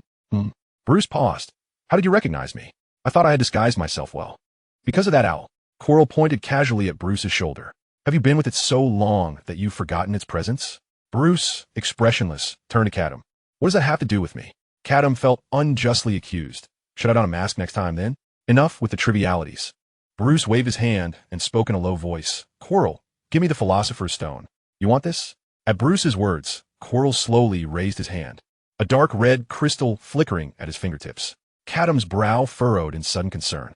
Why did Quirrell possess the Philosopher's Stone? Dumbledore had thought he had set formidable protections. A cold smirk appeared at Quirrell's lips. Only one who hopes to find the Philosopher's Stone but does not wish to use it can retrieve it from a mirror. How amusing. If I did not already possess something superior, I might not have succeeded. What do you mean? Bruce suddenly felt confused. What did Dumbledore's protections imply? Were Quirrell and Dumbledore not on the same side? Stunned, are you? Catum sighed. He had envisioned this scenario countless times, contemplating how he would mock Bruce when the truth dawned upon him. Yet, now that it was real, Catum found no joy in ridiculing Bruce. Instead, Bruce was engulfed in profound self-doubt. "Dumbledore is a good man," Bruce murmured incredulously, "but my deductions should have been correct, because you were not deducing, but rather attempting to validate your preconceptions," Catum replied. "All the clues you sought were merely to affirm your own conclusions. That is the peril of excessive obsession. It is all right, Bruce. Let's not repeat such mistakes in the future." After speaking, Catum turned to Quirrell. "If I am not mistaken, the changes in this fellow were brought about by Jason, right? It seems this time, young Bruce cannot navigate this crisis alone." "Why the sudden silence?" Quirrell taunted Bruce. "You are remarkably cautious, casting 17 protective spells upon yourself. For the moment, I cannot touch you. However, fear not. You were never my target. Others will deal with you later. My true objective is Dumbledore. Today he must die." With that, Quirrell flicked his finger, and the Philosopher's Stone shattered into countless fragments. "I no longer require this." As the words left his lips, he vanished from the room, and the entrance began to close as if alive, sealing Bruce within the underground. "Catum!" Bruce suddenly sank to the ground, curling into a ball, his head bowed, not wanting the owl to see his tears. His confidence had been utterly shattered. Am I truly so useless? His voice trembled, tinged with the onset of tears. I believe my deductions were sound, and had prepared to easily acquire the Philosopher's Stone. I even donned the Batman costume. What a fool I am. Do not speak like that. It is unfounded. Catum settled back on Bruce's shoulder, gently patting his head. You are still young. Mistakes are inevitable. However, it is all right. I am here to witness your errors intentionally. Bruce slowly raised his head, puzzled. Only through such experiences can you truly evolve into Batman. Catum declared confidently, tossing his feathers nonchalantly. Relax. It is merely a setback. With your Owl Godfather here, I shall safeguard you against any crisis. Chapter 40. The True Dark Lord. Dumbledore operate outside the stone bridge of Hogwarts. Bruce has entered after all. His heart felt heavy, burdened by the knowledge of a gifted child straying onto a dark path. Quirrell was one thing, but Bruce's aspirations toward the Philosopher's Stone were concerning. Dumbledore's disappointment reached its zenith. Having seen the consequences of Tom's choices, he could not allow another dark wizard to emerge from Hogwarts. Bruce, I offered you a chance. He murmured softly, preparing to enter Hogwarts. The reason for his apparition here was to afford himself a moment of psychological respite. However, as Dumbledore took only a few steps, he noticed two figures standing outside the gates of Hogwarts, quietly awaiting his arrival. The two individuals before him were familiar to Lupin from his memories, Jason Todd and the Dark Wizard Gibbon. At this moment, Jason wore a smile, boldly positioning himself, a mere muggle, before the legendary wizard, Dumbledore. Gentlemen, Dumbledore said gently, I presume Hogwarts has not extended an invitation to you? Indeed, we have come uninvited. Jason stepped forward. Remus must have fled here. Hand him over. He is my beloved, and I wish to shield him from the impending conflict. Shield? Dumbledore smiled knowingly, aware that although Jason's marksmanship was formidable, he lacked magical prowess, and a mere couple of bullets would not pose any threat to him. In fact, their confrontation could very well conclude within mere seconds. Mr. Todd, Dumbledore continued, I believe you may have misunderstood something. Remus is my student. Hogwarts is his home. Dumbledore, there is no need for your pretentiousness. I know you regard me as weak, unworthy of conversing with you from standpoint of power. Jason shrugged, yet I concede that, alone, I may indeed be incapable of overcoming you. Dumbledore glanced at Gibbon beside Jason, pondering whether Jason believed that the addition of this dark wizard would tip the scales. Don't mind him, Jason said, kicking Gibbon aside. He is irrelevant. He tapped his ear, and a red metallic mask automatically enveloped his face. I know you are likely a good person, but I'm afraid I have my own principles. The red mask advanced toward Dumbledore. I have 3 compelling reasons to take action against you, Jason stated slowly, while Dumbledore listened intently. For an opponent whom he deemed non-threatening, Dumbledore was always willing to engage in further discourse. Firstly, your existence leaves Remus in turmoil, forever hesitant to abandon his principles in pursuit of his happiness. Secondly, professors at your institution informed me that you, in pursuit of some so-called cause, took your own sister's life. Thirdly, Jason paused for a moment before revealing the source of his deepest animosity toward Dumbledore. The Hogwarts under your leadership has given Bruce Wayne a sense of belonging. Jason's gaze grew increasingly icy. I shall obliterate everything Bruce holds dear. Dumbledore's expression remained unchanged, his smile unperturbed. Is that so, Mr. Todd? He replied, but I will not stand idly by and watch you destroy my school. I am aware. Jason raised his head, extending 2 fingers. In one hand, he pinched a test tube containing a swirling green liquid. So let them come. Within the chamber of the Philosopher's Stone now, let us deduce once more. After comforting the disheartened bat, Catum regained his composure. As a godfather, he bore the responsibility befitting his title. He retrieved a crown from his feathers and placed it atop his head. There is but one question that eludes my understanding. What could Quirrell possibly have acquired from Jason? As the crown settled upon his head, Catum's thoughts became clear. Many previously overlooked clues resurfaced in his mind. Then, the owl's expression turned grave. I understand now. He sighed. Quirrell, as a vessel for Voldemort, initially sought the Philosopher's Stone to facilitate his resurrection. Now, with no need for the stone, there can only be one reason. He must have obtained something far superior. His obsession with the stone has dissipated, allowing him access to it through the mirror of Ariste. What could possibly surpass the Philosopher's Stone and relate to DC? With that, the owl looked up at the still bewildered Bruce. Little bat, you must watch closely as I demonstrate. Jason arrived in this world from DC with metal in tow, outside the gates of Hogwarts. Dumbledore observed as Jason brandished a test tube overhead, followed by an abrupt silence that enveloped the atmosphere. The tension became palpable. Mr. Todd, Dumbledore smiled. I'm rather busy at the moment. I know, just a moment, Jason retorted, his irritation surfacing as he turned to Gibbon. Are you done yet? Quit dawdling. Almost there. Gibbon responded timidly, wand in hand. Having recently regained his magical abilities, he was still somewhat unaccustomed to casting spells. Then, as Gibbon's words faded, the ground between Jason and Dumbledore began to tremble violently. A decrepit black wooden cabinet slowly emerged from the earth. Dumbledore furrowed his brow, sensing an unprecedented pressure emanating from the box. Rather than a mere cabinet, it resembled more of a coffin. We have searched for nearly a year without success, but 3 will suffice, Jason declared as he opened the test tube, a droplet of green liquid soaring forth and merging with the coffin. I had always thought this individual would be the most elusive, yet surprisingly, he was the first we discovered, thanks to my acquisition of that notebook, which led us to his secluded refuge in his twilight years. Dumbledore's heart raced as he began to fathom what Jason sought. The smile that had graced his face moments before vanished, replaced by a grim seriousness. The black coffin began to tremble, as if something within sought to emerge. With a flick of his wrist, Dumbledore summoned the Elder Wand to his hand. Creak! The black coffin slowly opened, an endless tide of dark mist pouring forth. As a skeletal figure clad in tattered robes emerged, the skeletal wizard leaned on a serpent staff, each step taken with deliberate slowness, its scattered bones gradually coalescing. 2 orbs of soul fire ignited within its hollow eye sockets. Who are you? The skeletal wizard suddenly lifted its head, fixing its gaze upon Dumbledore. As it opened its mouth, its jaw fell slack. Albus Dumbledore, the current headmaster of Hogwarts, Dumbledore replied with utmost solemnity.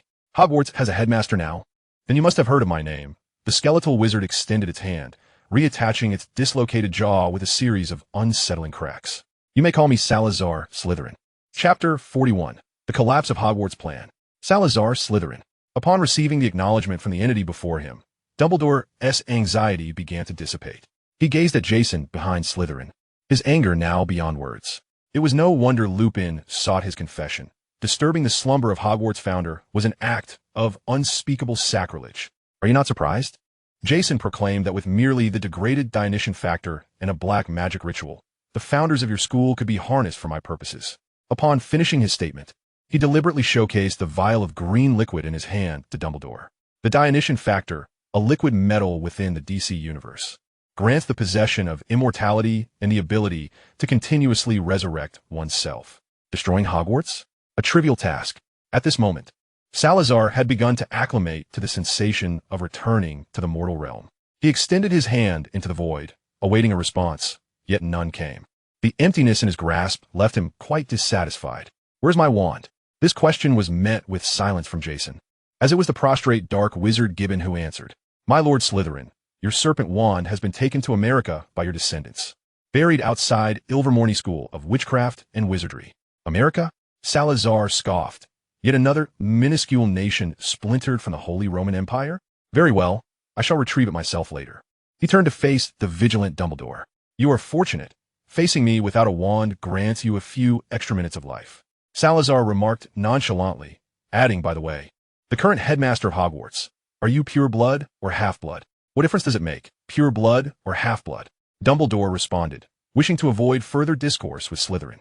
Such an undead being, resurrected through profane means, regardless of their past significance, ought to return to their grave. He pressed his fingertips against the tip of the Elder Wand and slowly separated them, igniting a flame that blazed like spun silk, which instantly enveloped the entire stone bridge, encasing all present within a wall of fire. With a flick of his wand, the fire wall began to writhe, flames bursting forth and swirling into the sky like shooting stars. Gradually, the meteors coalesced into a massive vortex, resembling an inverted city of flames, intent on annihilating the encircled darkness. It is the fire god's path, Gibbon exclaimed, recognizing Dumbledore's signature technique, a nightmare for the Death Eaters. The fire god's path? It is clearly the Goblet of Fire. Salazar sneered. Has the magical world fallen to such depths that they fail to recognize even the spells? The Goblet of Fire, also known as the Eternal Flame, is a flame that does not extinguish. Even in ancient times, it was a formidable spell. Yet, for Salazar Slytherin, such power was not beyond counteraction. His skeletal form, appearing fragile like a candle in the wind, concealed an unfathomable reservoir of magic. Lacking a wand, Salazar resorted to wandless magic, reaching into the turbulent flames. Fiendfire, he intoned. With the utterance, the once crimson flames transformed into a ghostly azure fire. The firewall disintegrating as the fiendfire surged forth like mercury, crashing towards Dumbledore with cataclysmic force. Simultaneously, Within the Fiendfire, countless dark creatures birthed from the flames emerged. Dementors, trolls, werewolves, and acromantulas. These Fiendfire beings, ravenous for flesh and blood, sought only Dumbledore. "Do you now understand the chasm that separates us, Dumbledore?" Salazar coldly declared. "You are merely a mortal born in an era devoid of my presence." Dumbledore's forehead glistened with cold sweat. Salazar's might surpassed all expectations. The adversary's casual spells were ancient magics long thought lost. The Fiendfire loomed before Dumbledore. "Expecto Patronum," he cried, gripping the Elder Wand tightly and thrusting into the ground. With a resonant phoenix call, a colossal phoenix apparition materialized, enveloping Dumbledore within its protective embrace. The Fiendfire howled, but could not penetrate even a fraction. The phoenix soared and sang, its melody resonating, forcing the emerald flames to dissipate, along with the Fiendfire creatures. As the Patronus gradually faded, Dumbledore's breaths grew heavier. In their initial clash, neither legendary wizard gained the upper hand. Jason frowned at the scene. "Is this it? Muggle, speak with more decorum," Salazar coldly retorted. "Do not presume that a soul-stealing ritual ensures your absolute safety." Jason raised his hands in a gesture of peace, indicating no intent to offend. "My apologies, great wizard. I merely believe our current pace is too languid," he stated. "I simply lack the patience to wait for you and Dumbledore to determine a victor. Let's resolve this swiftly." Salazar smirked but refrained from countering, gesturing towards Dumbledore. Avada Kedavra! A blinding green light surged forth, piercing the air with chaotic sounds, as if an unseen harbinger of death was hurtling toward Dumbledore. This was unlike any killing curse Dumbledore had ever encountered. Its potency far exceeded imagination. The green beam racing forth like a torrent of souls. Dumbledore could not withstand it directly. He turned, his robes swirling, vanishing from sight. When the killing curse concluded, he reappeared at his original position. Having narrowly escaped death, Dumbledore found no respite, for the ground began to tremble once more, two new coffins rising behind Salazar. Their surfaces emblazoned with the images of an eagle and a badger. It was over. In that instant, Dumbledore felt the suffocating grip of despair. Jason, employing the same trick, opened the vial, allowing 2 droplets of the Dionysian factor to cascade into the coffins. The new coffins creaked open, releasing a surge of dark mist, from which 2 figures emerged. One, with a slender frame, had long since turned to bone, yet retained an elegance and grace from her former life. Clad in a blue robe, she waved her hand lightly, dispersing the dark mist before her, her tone imbued with disdain and mockery. "Hogwarts, you have been sullied." The 4th founder, Rowena Ravenclaw, had returned to the land of the living. The other figure, slightly shorter and of a sturdier build, wore a loose, pale yellow robe. Though resurrected, the soul fire in her eye sockets flickered with confusion, as if unable to comprehend her transformed state. The 4th founder, Helga Hufflepuff, had indeed returned. "I apologize." "Dumbledore," Jason shrugged. "I simply could not locate the remains of Gryffindor. Otherwise, I would have ensured your reunion." Dumbledore's grip on the Elder Wand tightened. The sound of creaking would echoing his fury. This casual disregard for the deceased had thoroughly crossed his threshold of tolerance. Yet now was not the time to confront Jason. For an unprecedented crisis loomed before him. An overwhelming sense of impending doom surged towards Dumbledore. Gazing upon the figures of the 3 founders, he suddenly recalled the prophecy. From beginning to end, from yesterday to tomorrow, the shadows of 3 dark wizards would cast over the entire castle. So this was its meaning. Dumbledore's lips curled into a bitter smile as he gradually comprehended it all. He had misjudged Bruce. Chapter 42, The Mightiest. At this moment, the battle upon the stone bridge had stirred the students and faculty within Hogwarts. Professor McGonagall, the deputy headmistress, hastily ushered all students back to their respective dormitories before leading the entire faculty to the entrance. They had hoped that their collective presence might offer even the slightest assistance to Dumbledore. However, the anguished cry of the Ravenclaw ghost, the Grey Lady, shattered their confidence entirely. Mother, Grey Lady, or rather Helena Ravenclaw, was desperately attempting to rush through the castle doors. The Bloody Baron barred her way. "Professors, we cannot go out now." The emaciated figure of the Bloody Baron, smeared with silver blood, grasped Helena with an unprecedented urgency. For among the 3 wizards facing Dumbledore was none other than Rowena Ravenclaw herself. This revelation struck the gathered professors like a thunderclap. If one of Dumbledore's foes was Rowena Ravenclaw, the identities of the other 2 skeletal wizards became apparent. 3 of Hogwarts' 4 founding members had returned to the realm of the living, although the circumstances surrounding their return were shrouded in mystery. One thing was clear. They were now enemies of Hogwarts. Professor McGonagall swiftly made her decision. It was imperative to refrain from venturing outside. They must remain on standby. She recognized that this level of conflict was beyond the capacity of the professors to intervene. Any reckless intrusion would not only prove futile, but could also distract Dumbledore amidst the chaos. But could Dumbledore prevail? Professor Flitwick, a former champion of the dueling championship, spoke up, his profound understanding of combat evident. Dumbledore was indeed formidable, yet facing 3 ancient legendary wizards posed an insurmountable challenge. Flitwick saw no chance of victory. He will win, McGonagall asserted, her conviction apparent, as if she were responding to Flitwick's doubts while also striving to reassure herself. After all, Dumbledore was the strongest. In the hall of the Mirror of Erist, every possible outcome had been meticulously analyzed.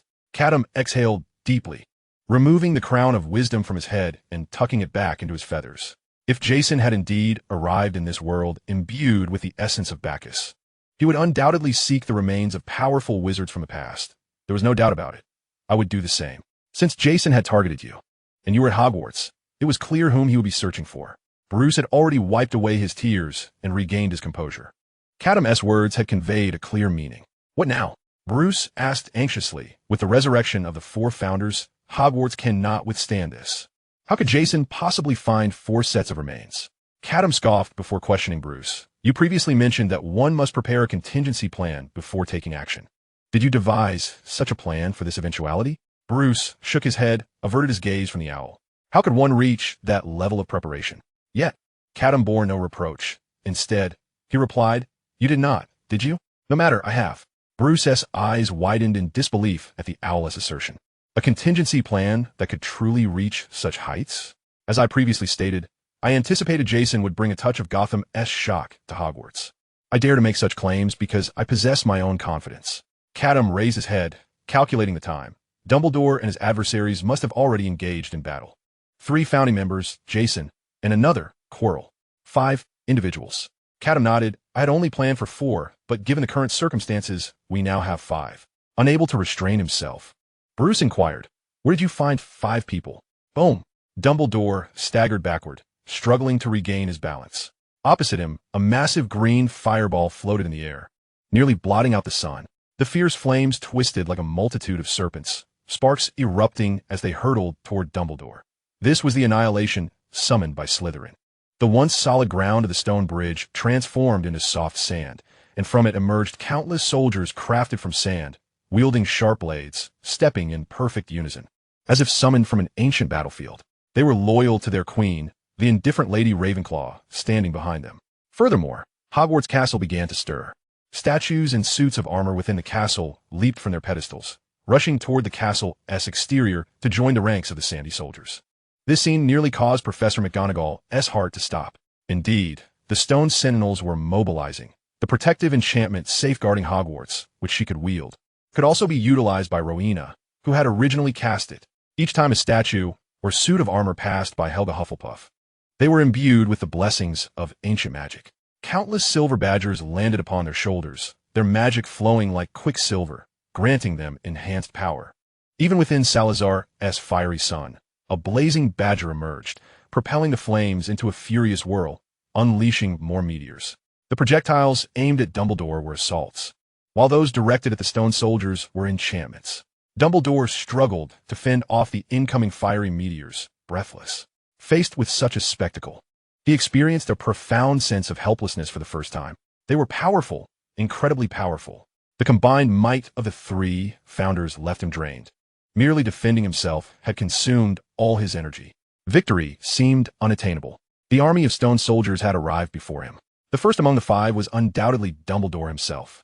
In the basement, Catum was explaining to Bruce, and now, the additional individual is the strongest within Hogwarts. Bruce furrowed his brow. ISNT, that's still Dumbledore? Is it? Catum countered. What do you think motivates me to stroll by the Great Lake every day? Bruce fell silent, recalling a story Catum had once shared upon his arrival at the school. Although he had been completely disengaged from worldly affairs, even when Voldemort invaded Hogwarts, he perceived it merely as an internal conflict among wizards, a progression of history, and refrained from intervening. However, the situation had changed. Some things that ought to have vanished into history were resurfacing, and those who had remained passive could no longer afford to stand idly by. Just as Dumbledore was on the verge of collapsing under the weight of 3 opponents, bubbles suddenly erupted from the depths of a lake behind Hogwarts. Gurgle, gurgle. Like a boiling cauldron, a shadow beneath the water grew ever larger. Finally, accompanied by a thunderous crashing sound, a colossal creature burst forth from the lake's depths. Soaring high into the air, it was a giant squid. It leaped from the water, casting a massive shadow that enveloped the entire castle. In the place where the colossal squid was about to descend, a stone bridge stood amidst the chaos of battle. Professors below gazed upwards, awestruck by the extraordinary sight, yet bewildered as to why such a phenomenon had manifested. As the gigantic squid soared above the bridge, its immense form began to contract rapidly, and by the time it landed upon the stone structure, it had shrunk to the size of a human. No, it was indeed a human. He possessed a robust physique, thick hair, and wore a deep crimson robe, with pupils that seemed to dance like a lion. Dumbledore sensed an inkling of understanding. "You are." The other party did not respond, but merely gestured with a hand. The Sorting Hat soared through the air. Clang! The Sorting Hat shattered the window of the headmaster's office and landed in the man's grasp. He delved into the Sorting Hat. With a whoosh, a silver sword embedded with rubies was drawn from the hat, ringing in the man's hand like the roar of a dragon. "Old friend," he exclaimed, brandishing the silver sword and gazing at Salazar Slytherin. "I never imagined we would meet again in this lifetime."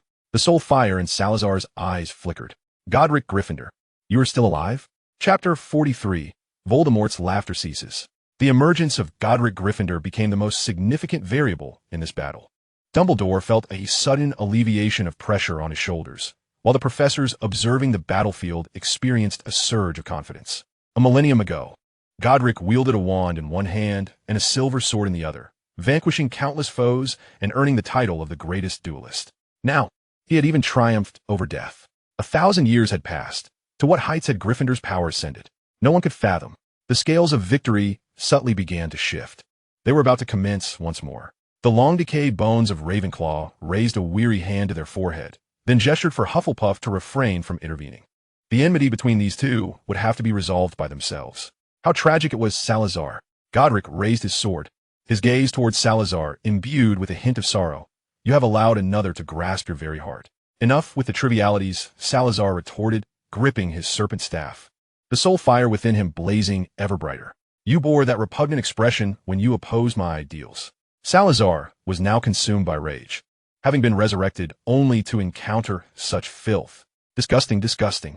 He abruptly raised his serpent staff, striking the ground with force. Boom! In that instant, the fiery sun of Slytherin began to swell rapidly, its might momentarily eclipsing the true sun. The flames emitted an eerie luminescence, akin to countless serpentine tails swaying against the sky, dancing to a melody of destruction. The temperature around began to rise, the stone bridge turning a molten red, hinting at the impending transformation into liquid. As the fiery sun reached its zenith, time seemed to momentarily suspend, and then the sun shattered, unleashing a rain of fire, akin to the wrath of the gods, descending to reduce all to ashes. Summon. At the sight of this spectacle, Dumbledore instinctively sought to conjure his Patronus, the Phoenix, to shield against the Inferno. Yet, before he could complete the incantation, Gryffindor stepped forward with confidence. His sword, forged by fairies, could absorb impurities and convert them into his own strength. With a casual flick of his silver blade, the raging flames were drawn towards it, converging upon the sword's blade before being entirely consumed, leaving only wisps of white smoke trailing behind Gryffindor, the sword now resembling a pale banner. Then, Gryffindor swung the sword in reverse, unleashing a golden flame that forged a blade of energy directly towards Slytherin. The speed of the sword's energy surpassed the limits of the naked eye. Salazar had no time to react, struck directly by the energy, unable to utter a scream before his skeletal form was shattered. Dumbledore stood in stunned silence. The other professors were equally dumbfounded. Was it truly this simple? Victory! Professor Flitwick let out a heart-wrenching roar. Snape nodded in agreement. With Godric's power, victory was inevitable. Professor McGonagall smiled. There is nothing left to fear. The professors could not contain their voices, their discussions echoing throughout the battlefield.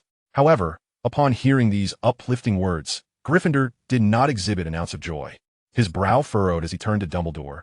"Albus, could you kindly manage your professors?" "What is it?" Dumbledore inquired, puzzled. Words possess magic. Gryffindor's expression grew peculiar. Should they continue to speak, the favorable situation might reverse. Before he could finish, The shattered bones of Salazar suddenly began to coalesce once more.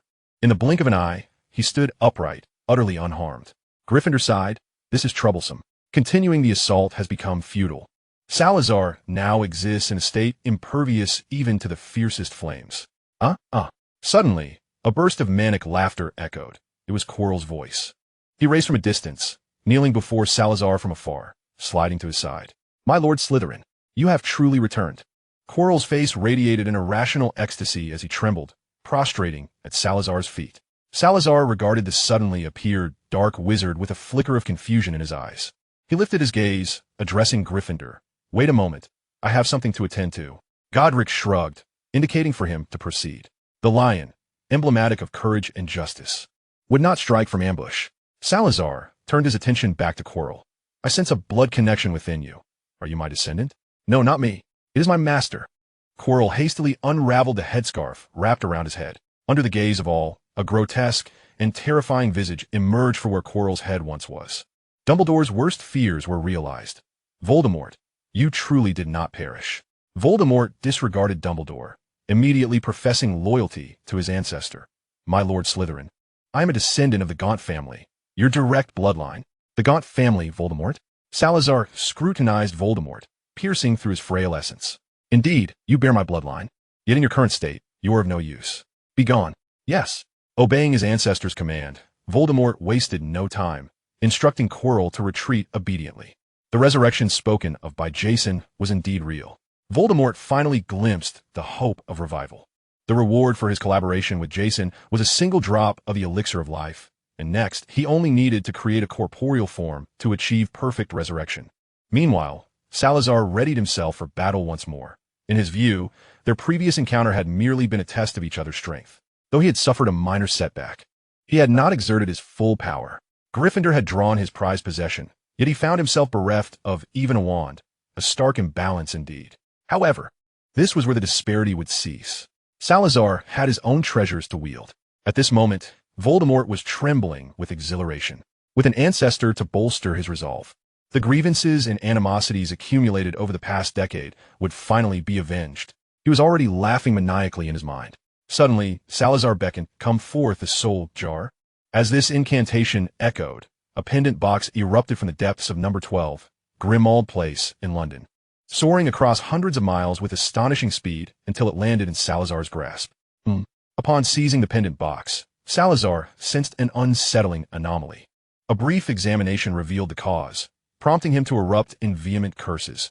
"Which fool has dared to transform my treasure into a Horcrux?" Voldemort's mirth abruptly vanished. "Disgusting." Salazar gritted his teeth, his magical energy surging, and in an instant, he obliterated the soul fragments contained within the box. Simultaneously, the visage of Voldemort, lurking behind Quirrell, contorted into an expression of excruciating agony. Yet he stifled his cries, for uttering a sound would be tantamount to incriminating himself before Slytherin. Meanwhile, Salazar's act of summoning his treasure alerted Helga Hufflepuff, who pondered if her own relic had also been ensnared as a Horcrux. No, she must verify. Therefore, Helga extended her hand and intoned, "Come forth, the golden cup." At the utterance of this spell, Voldemort nearly fell to his knees in despair.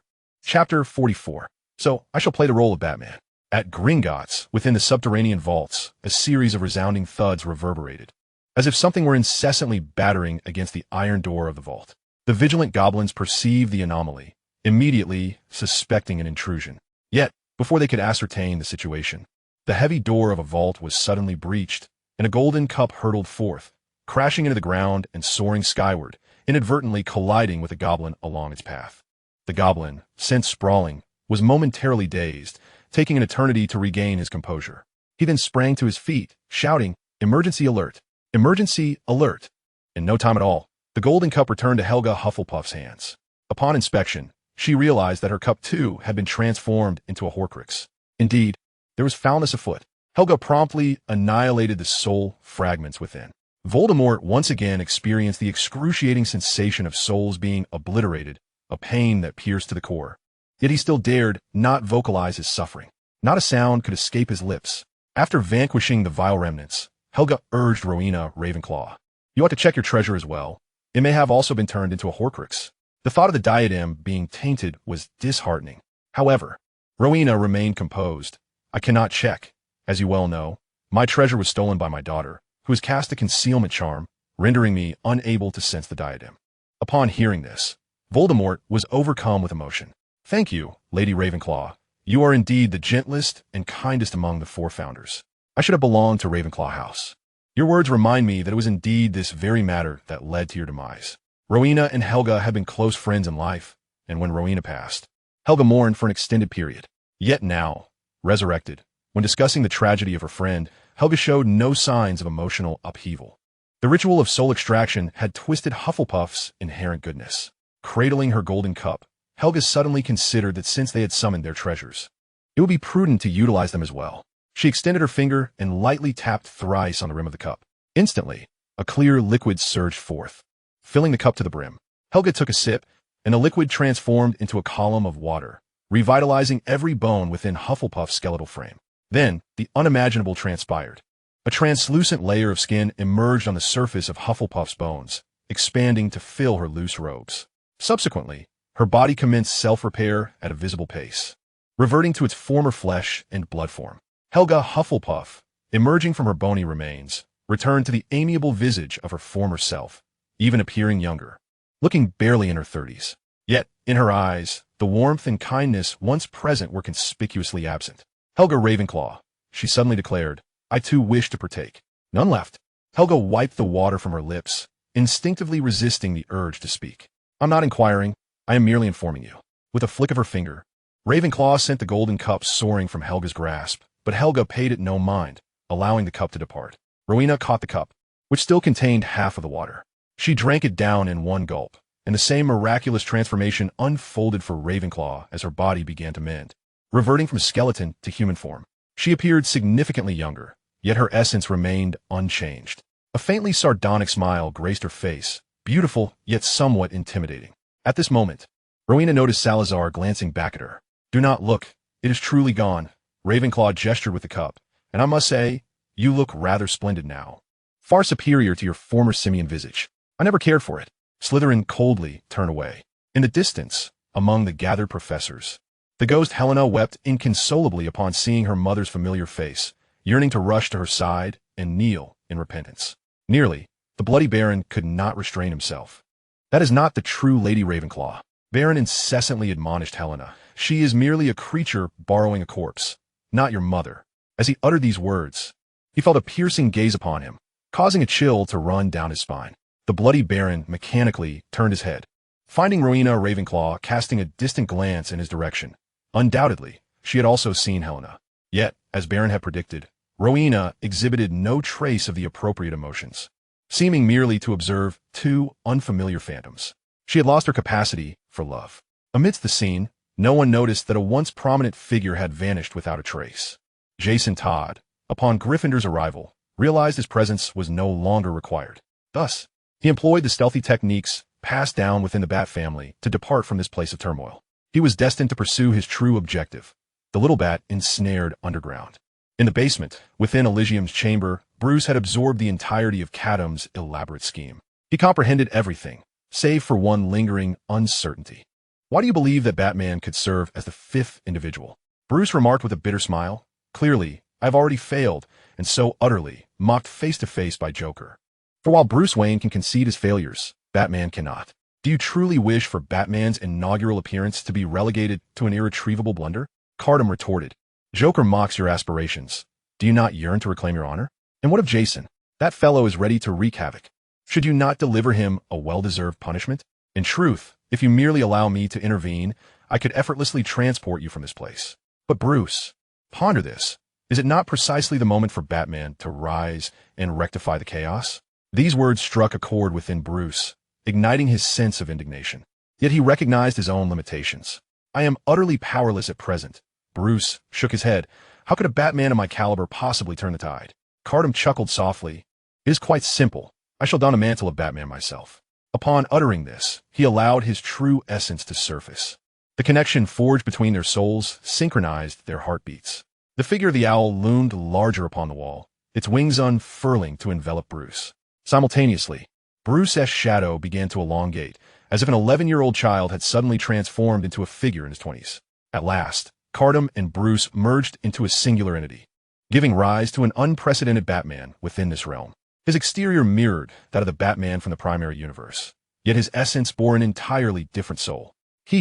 Batman beheld his new form, laughing uncontrollably. Ha ha, cough cough, I may have overdone it. Chapter 45, I am vengeance, I am the night.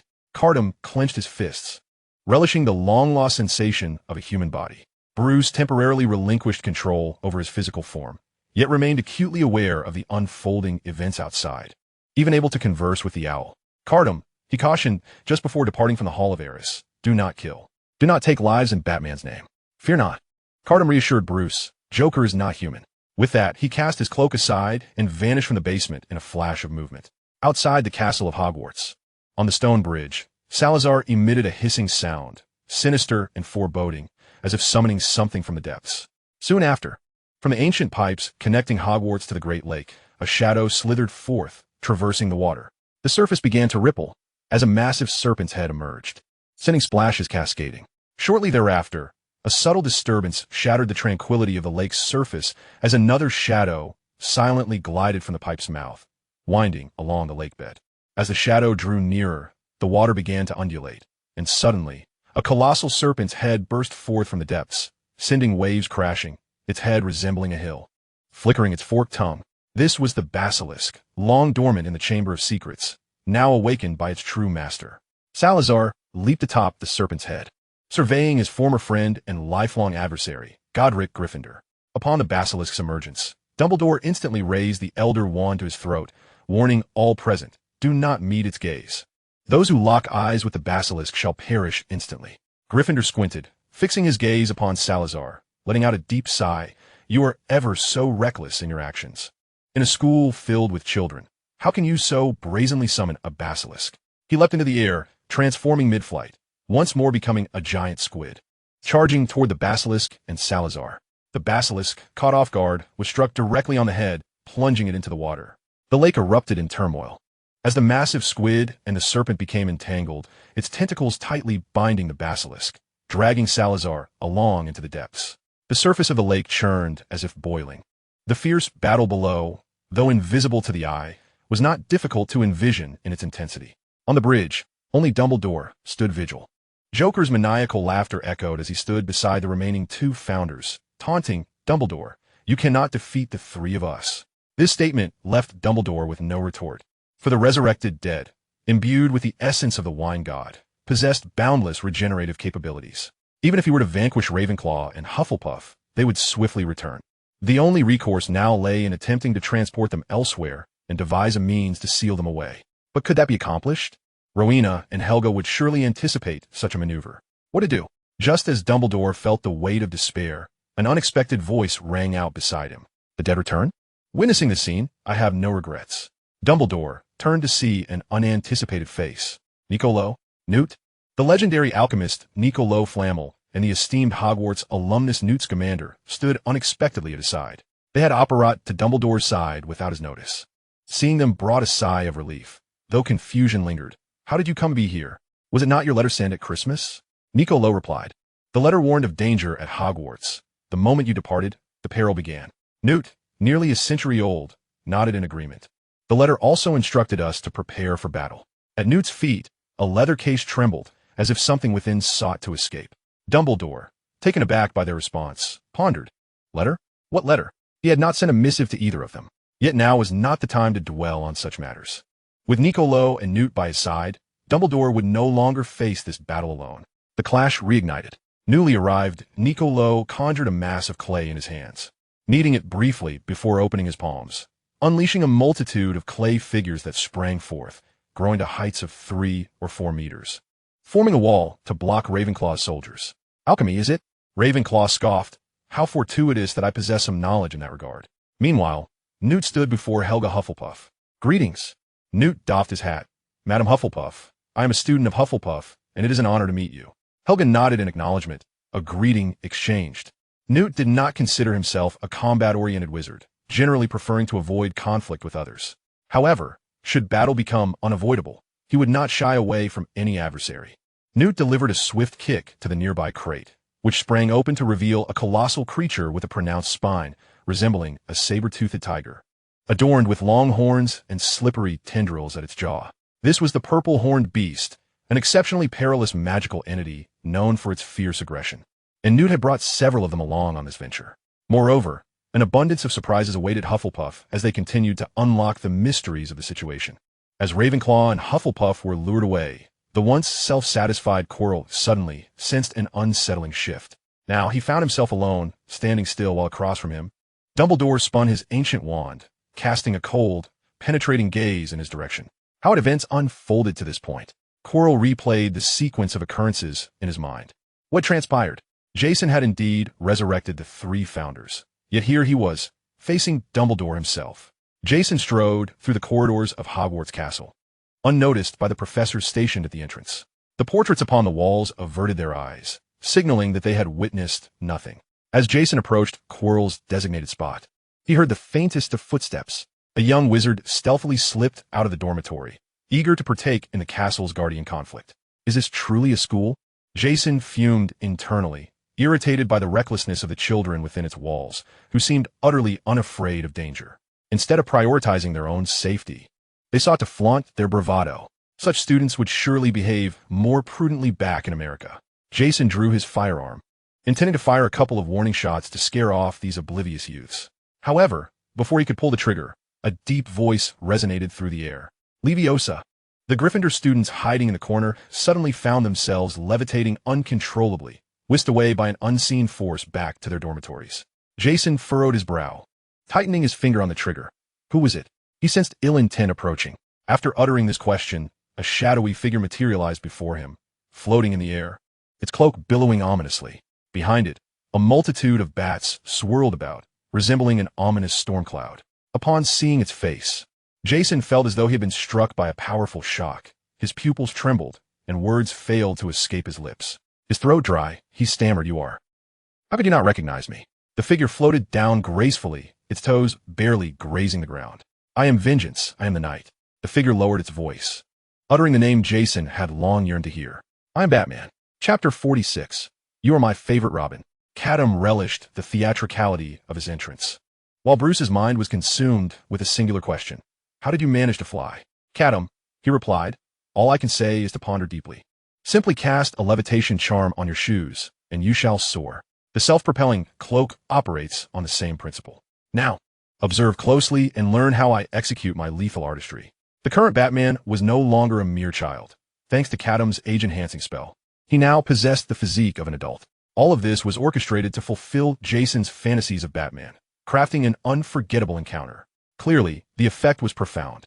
"Bruce." Jason gripped his dual pistols firmly, aiming them at Batman. "You finally decided to show yourself."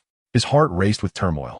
In truth, had Quirrell's earlier assertions held true, Bruce should have been confined to the basement, and thus Batman should not have appeared here. Furthermore, this Batman was evidently not a child. There were too many inconsistencies. Had he paused to reflect calmly, he would have realized something was amiss. Yet Jason could not afford such contemplations. He had come to this world to exact revenge on Batman, and if his adversary was indeed an adult, then he could unleash his fury without restraint. Bang, bang, bang. Jason fired without hesitation, channeling the ferocity of a beast as he aimed for his adoptive father's heart. Yet Catum remained motionless, allowing the barrage of bullets to rain down upon him. Just as they were about to strike, he raised his hand. In an instant, it was as if an invisible wall had materialized before him, halting the bullets mid-flight. With a mere flick of his fingers, Catum redirected the bullets, now aimed at Jason himself. "Go." The bullets, once discharged by Jason, were now imbued with renewed energy, hurtling back towards him. Jason barely managed to evade them, narrowly escaping their lethal trajectory. Is there a technique to casting spells with a mere flick of the wrist? Bruce's voice echoed in his mind, curious. Isn't wandless magic supposed to eliminate the need for arm gestures? Catum's previous hand movement, which had deflected the bullets, was undoubtedly an advanced application of the levitation charm. Yet if wandless magic was indeed at play, why the need for such gestures? "There's no particular reason," Catum replied nonchalantly. "It simply looks cooler." Returning to the present, Jason erupted into a frenzied laugh. I knew it. He seemed to persuade himself as he condemned Bruce's transgressions. "When you were training me, you were clearly holding back.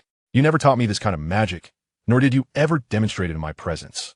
Jason, undeniably a product of Bruce's tutelage, had become fixated on the belief that Bruce favored him. He even suspected that Bruce had never truly cared for him. Catum mocked Bruce. See, your teaching methods need a revamp. Otherwise, good kids will be driven to madness. With that, he redirected his focus to Jason. I fail to comprehend what astonishes you so. Batman stated coldly. The knowledge you lack about this world far exceeds your imagination. Then, unexpectedly, he pointed one hand to the heavens and the other to the ground. Weapons are prohibited here. Batman seemed to command the very realm, articulating his own laws. Jason's pistols suddenly flew from his grasp, clattering to the ground. No matter how he attempted to retrieve them, they would invariably fall once more. Everything transpired just as Batman had proclaimed. Weapons were indeed forbidden in this place. This spectacle also opened Bruce's eyes. How did you accomplish this? What incredible power could dictate the very laws of existence? Do not underestimate the Demon King.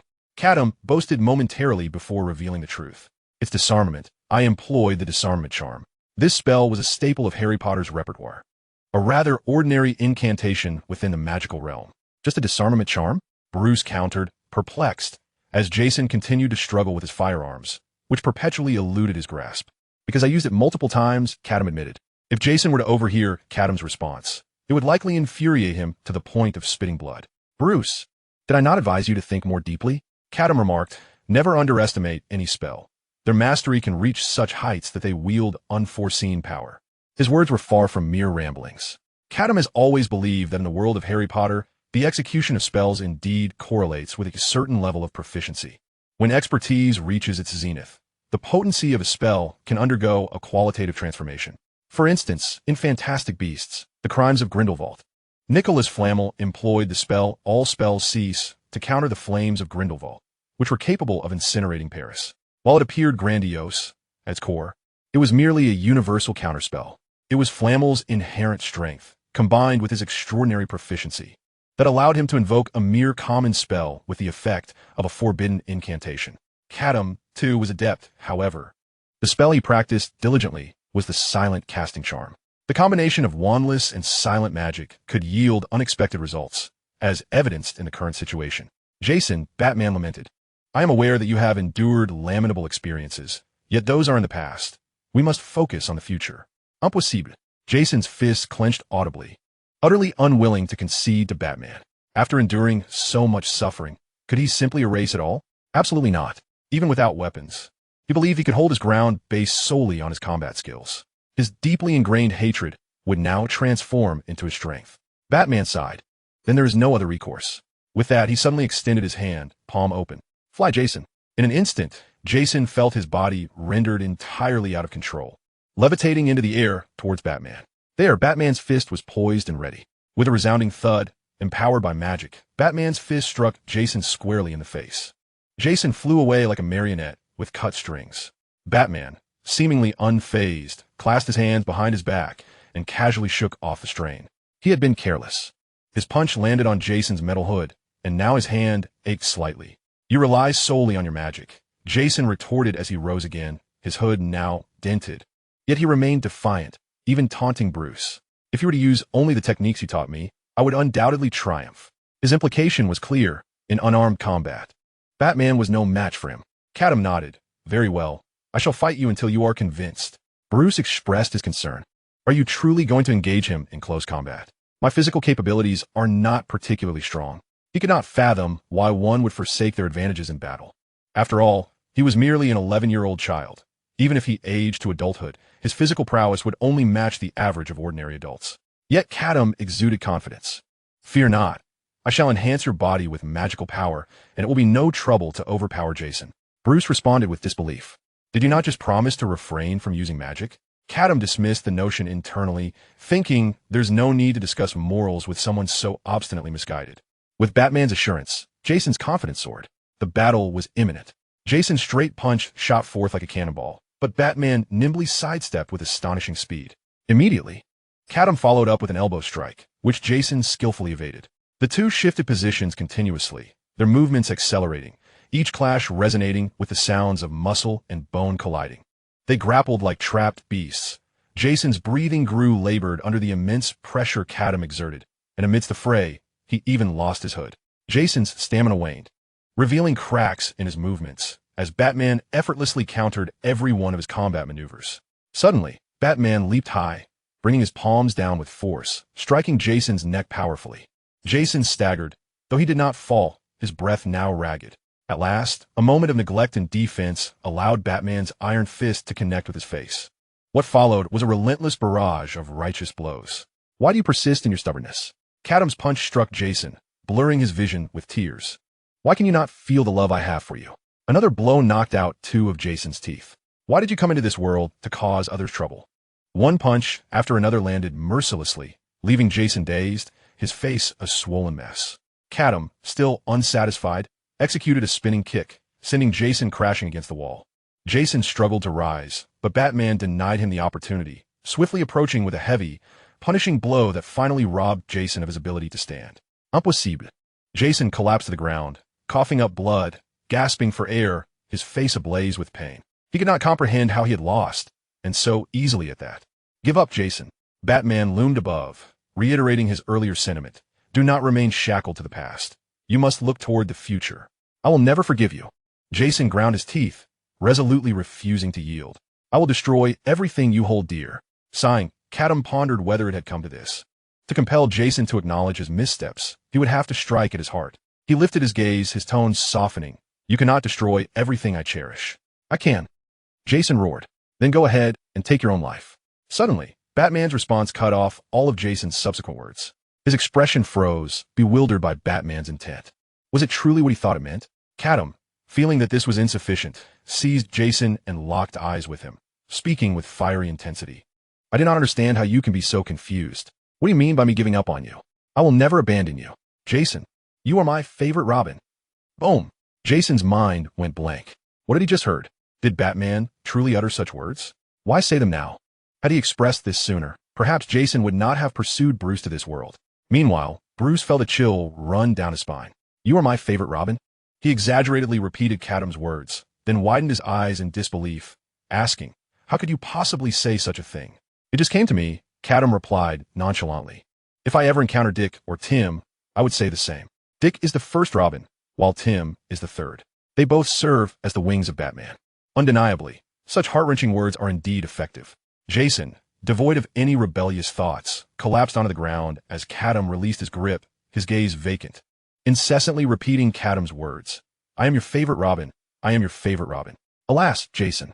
Catum crouched down and patted Jason's shoulder, saying, if only you had been a bit wiser, we would not have found ourselves in this predicament. With that, he extended his hand towards Jason. Now, hand over the god of wine's essence. Chapter 47, The Immortality of Death. Upon hearing this, Jason's expression sharpened. The god of wine's essence? He responded brusquely, so, those words you spoke to me earlier were merely a deception, were they not? You were only after the essence. Even Bruce felt a twinge of unease. Catum, you should not have been so forthright. The only one remaining relaxed was Catum, who regarded Jason with a look filled with disappointment. Fool. With that, he raised his right hand. Grow larger. He directly recited the incantation for the expansion spell, and as his words fell, his right hand began to swell, transforming into an arm reminiscent of a giant's. Jason stood dumbfounded, enveloped in the shadow of Catum's fist. Did you see that? I could have struck you with this fist just now. Catum shook his right arm, creating a seismic sensation, but I did not. Do you know why? Jason shook his head in confusion. Because I never regarded you as an enemy. Catum silently cast a spell, returning his arm to its original size. Jason, you are my family. We cannot resort to such extreme measures against one another. That single word, family, left Jason's mind in a whirl. Every word Catum had spoken to him today was a critical blow infused with raw truth, striking directly at the weakest part of Jason's heart. He was not the loathed orphan. He had a family. To be acknowledged by Batman as family, what did the mere essence of the god of wine matter? Finally, he produced a test tube and handed it to Catum. Catum accepted it without hesitation and tucked it away.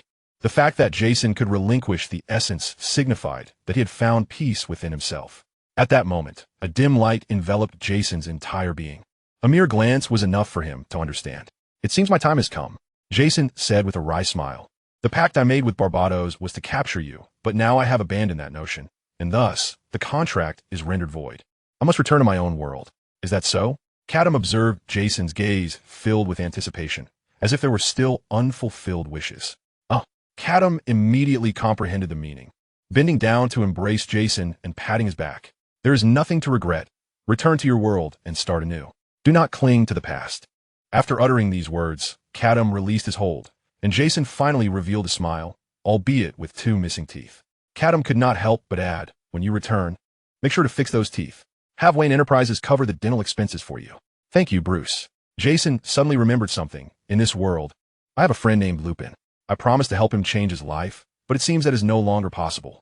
I do not wish to be untrustworthy, Bruce. May I entrust Lupin to you? Of course. Catum nodded without hesitation. I, Bruce, promise you. At last, Jason felt no regrets.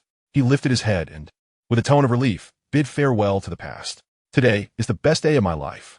With that, Jason's body transformed into a stream of light, vanishing from this world. All right, one down. Catum stood up and walked to the other side, picking up the red metal mask that had been left behind in this world. Time is of the essence. We must act swiftly, or we will miss the opportunity. Miss what? Bruce, who had remained silent until now, saw his own shadow reflected in Jason. Yet, Catum's words made him anxious. Is something else about to happen? Nothing much. Catum replied casually. If we do not hurry, Chilo may be killed. As Catum exited the castle, the scene before him resembled an apocalyptic tableau. In the great lake, serpents and giant squids were entwined, creating towering waves.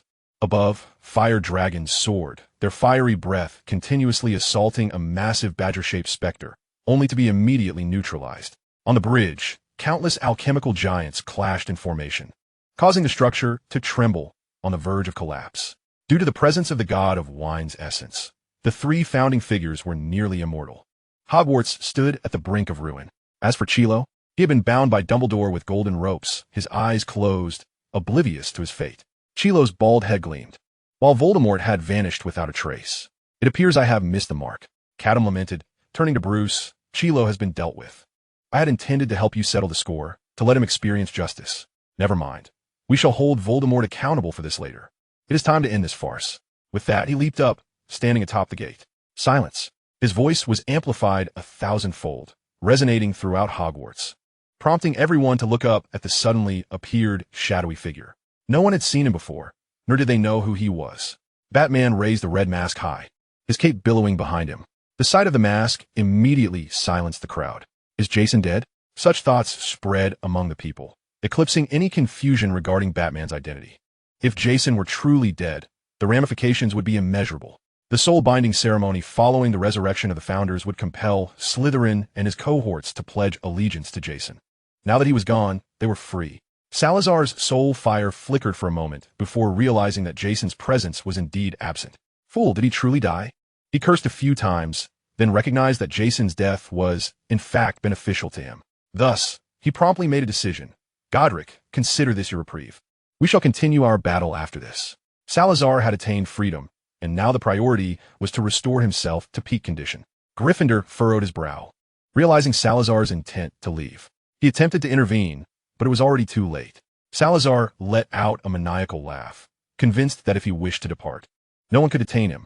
He executed the art of apparition, vanishing instantaneously from the serpent's head, and simultaneously, Ravenclaw and Hufflepuff made the same decision.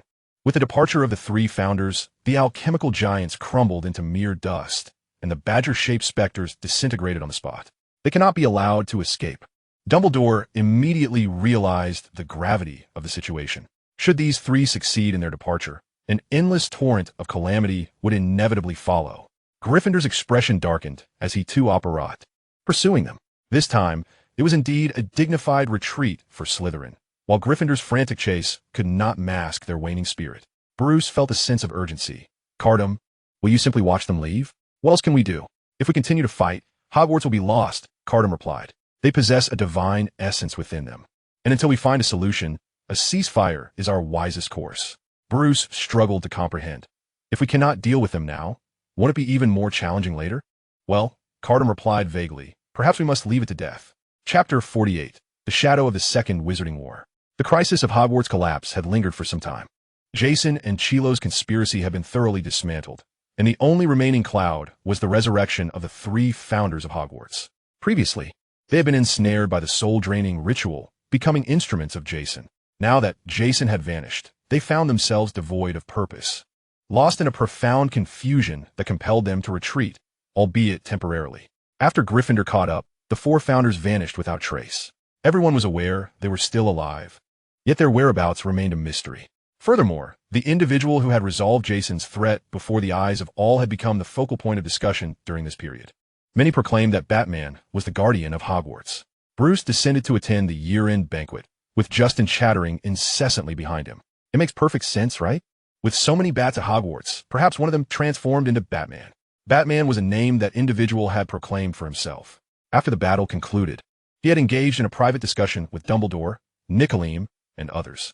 The specifics of their conversation were unknown to the students, but it was clearly of great import. I have no interest in Batman, Bruce stated, his gaze unwavering as he walked ahead. He's merely a weirdo in a tight suit. Batman is not a weirdo, Justin protested, quickening his pace to match Bruce's. Listen to me carefully. Once you do, you too will become a fan of Batman. Bruce remained indifferent, his thoughts drifting back to the confidential conversation following the battle. The Deathly Hallows? In the headmaster's office, a roll of bandages floated in midair, automatically tending to Dumbledore's wounds. Nicolene and Newt sat nearby, looking somewhat despondent. Today's intense battle was unlike anything they had faced in many years.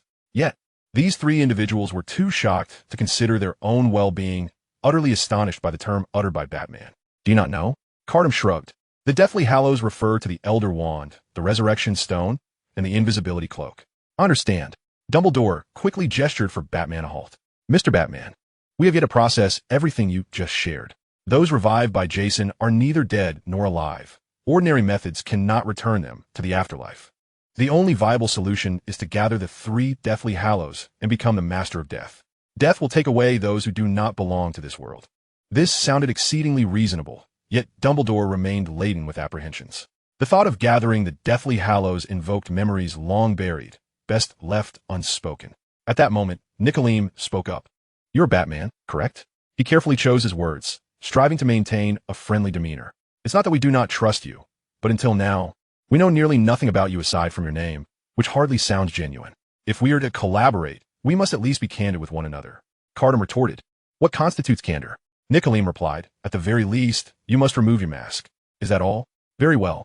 Without hesitation, Catum removed his mask. Nicolene gasped in astonishment. Beneath Batman's mask lay yet another mask. Catum promptly donned his mask again. Is this satisfactory? You have seen what you needed to see, if you still harbor doubts. I am at a loss. Dumbledore and the others exchanged glances, realizing Batman had made his final concession. It was time to seriously contemplate everything Batman had proposed. With Jason's disappearance and the soul-draining ritual devoid of a master, the three founders, once immersed in chaos, might slowly rediscover their true selves. Ravenclaw and Hufflepuff may not necessarily be foes of Hogwarts. However, Slytherin was another matter entirely. He had always placed great emphasis on bloodlines. And upon returning to the earthly realm, how would he react to the decline of pure-blood wizards? Moreover, he had Voldemort fanning the flames beside him. The Second Wizarding War loomed ominously on the horizon. I understand, Dumbledore sighed. I will find a way to locate the Resurrection Stone. Upon hearing this, Nicolene and Newt exchanged perplexed glances. Did you not mention seeking the Deathly Hallows? Why does it seem you're only searching for the Resurrection Stone? Do you already know the whereabouts of the other two Hallows? That is acceptable. Batman nodded. In addition, you wizards must be prepared, should the Second Wizarding War truly erupt. It will undoubtedly engulf the entire world. Dumbledore nodded. I am aware. That is good. After Batman uttered this, he fell silent. Dumbledore lifted his gaze, only to realize that at some point, Batman had vanished without a trace. As he left, Dumbledore felt a pang of regret. He had so many more questions to ask him. Nicolene immediately grasped the implication behind Dumbledore's words and solemnly advised, Albus, do not entertain any misguided notions. He did not elaborate. Their conversation transpired within their shared understanding. Nicolene was aware of Dumbledore's past, cognizant of the fact that he too harbored desires for resurrection. Witnessing the three founders return to the mortal realm, Dumbledore could hardly remain indifferent. Yet, such an endeavor was fraught with peril. The resurrection of the dead was a power beyond their control. I know, Nicole, I know, Dumbledore replied, leaning back in his armchair, a sense of melancholia washing over him. The burdens he now bore left no room for recklessness. Dumbledore refocused his thoughts on the matter at hand. War may erupt at any moment, and the educational institutions must prepare accordingly. In the forthcoming academic year, Hogwarts is in need of several new instructors. He remarked, "I must seek out a few old friends. Times have changed, and with a formidable enemy looming, past grievances can be set aside. A few old friends?" Nicodemus was noncommittal. Among those few, the most pivotal would likely be just one, wouldn't it? The silhouette of Batman appeared outside the castle.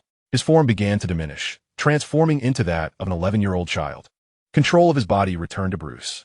"I am utterly exhausted," Catum lamented, perched upon Bruce's shoulder, looking thoroughly beleaguered.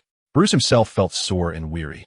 Yet he refrained from complaining, instead lost in contemplation of the recent conversation between Catum and Dumbledore. "The Deathly Hallows, the Resurrection Stone," he murmured. "Forget it," Catum interjected abruptly. "The Resurrection Stone cannot bring your parents back." "What about the Dionysian factor?" Bruce retrieved a vial from his waist, containing a substantial amount of the Dionysian essence. "Enough for at least 7 uses." "That won't do either. If your parents were resurrected, it would cost you your life. The Wayne family must sacrifice someone in that alley." Bruce lifted his gaze, wishing to express his willingness to trade his life for his parents. However, Catum had no intention of allowing him to continue. In a flash, the vial of Dionysian essence was snatched from him by Catum. "Stop entertaining such thoughts. Until you confront Barbados, you shall never alter your destiny." Catum tucked the vial beneath his feathers, declaring, "I shall keep this safe for you until you are older." Chapter 49. The End of the Academic Year. Time rewinds to the present. When Bruce arrived at the Great Hall, it was already filled to capacity. The hall had been splendidly decorated, with banners and flags representing the 4 houses fluttering above. According to the original tale, only the green and silver of Slytherin should have adorned the hall, as they had won the House Cup. However, circumstances had shifted. With Slytherin's revival, a shadow loomed over Hogwarts, rendering the display of Slytherin's colors peculiar. Thus, Dumbledore had chosen to break tradition by showcasing the colors of all 4 houses. After a brief interval, Dumbledore himself arrived, and the din within the hall gradually subsided. "Another year has passed," Dumbledore exclaimed with exuberance. "This year has been exceptionally remarkable. Your minds are surely richer than they were before, and an entire summer awaits you." At that moment, Dumbledore appeared completely unburdened by the immense pressure he bore, his smile radiant as he delivered his address. "We must first proceed with the awarding of the House Cup. The scores for each house are as follows. 4th place, Gryffindor, with 342 points. 3rd place, Hufflepuff, with 402 points. Ravenclaw, 426 points, and Slytherin, 462 points. Bruce and Catum's journey had indeed altered the scoring system somewhat.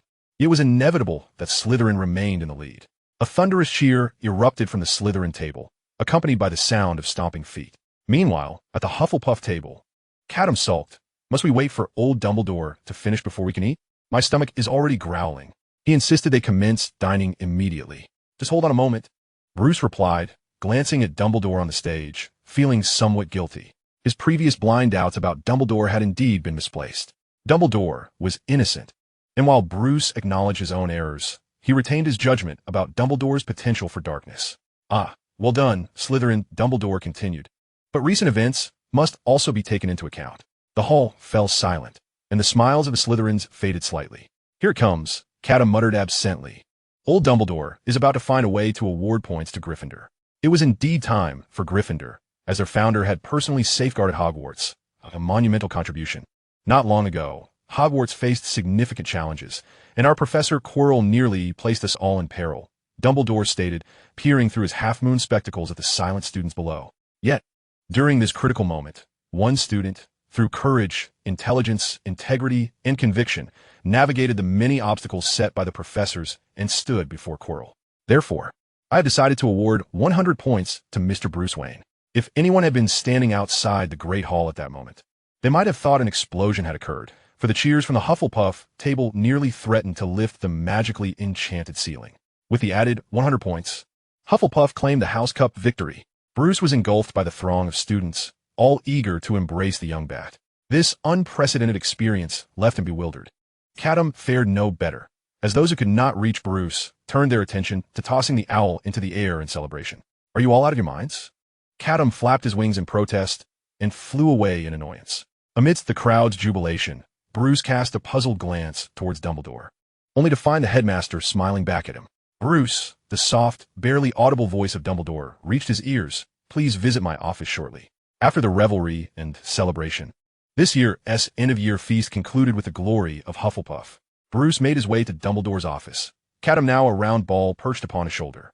Upon reaching the hideous stone gargoyle, Bruce recited the password, lemon drops. The statue pivoted, allowing Bruce to ascend.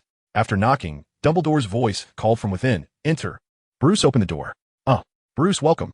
Dumbledore beamed from behind his desk, his countenance warm and inviting. Please, take a seat, just as he did last time. As Bruce settled into his chair, a cup of hot cocoa appeared before him. Catum emitted a soft grunt. Professor, Bruce said, did you summon me for a particular reason? Dumbledore paused for a moment before replying. I wish to apologize to you, Bruce. Apologize? Yes, apologize. Dumbledore sighed. I once harbored unwarranted suspicions about you. A baseless doubt unbefitting of a proper headmaster. He continued earnestly, Bruce, I sincerely apologize and hope you can forgive an old man's folly. Bruce pondered for a moment before responding. It's all right, Professor. That matter is now behind us. Dumbledore's face broke into a relieved smile. Thank you, Bruce. You possess a quality as precious as gold. He extended his palm and made a sweeping motion in the air, and a paper parcel materialized upon the table. What is this? Bruce inquired. A token of my apology, Dumbledore replied with a smile. Do take a look. Bruce unwrapped the parcel to reveal a sleek black cloak. Its texture smooth and pleasing to the touch. This cloak is woven from the hair of a nightmare, Dumbledore elucidated. Nightmares are enigmatic creatures, capable of flight, invisibility, and possess a remarkable resistance to dark magic. A cloak fashioned from their hair perfectly inherits these abilities: flight, concealment, and magical resistance. I deemed a most fitting gift for an adventurous young wizard. However, there were unspoken truths in Dumbledore's words.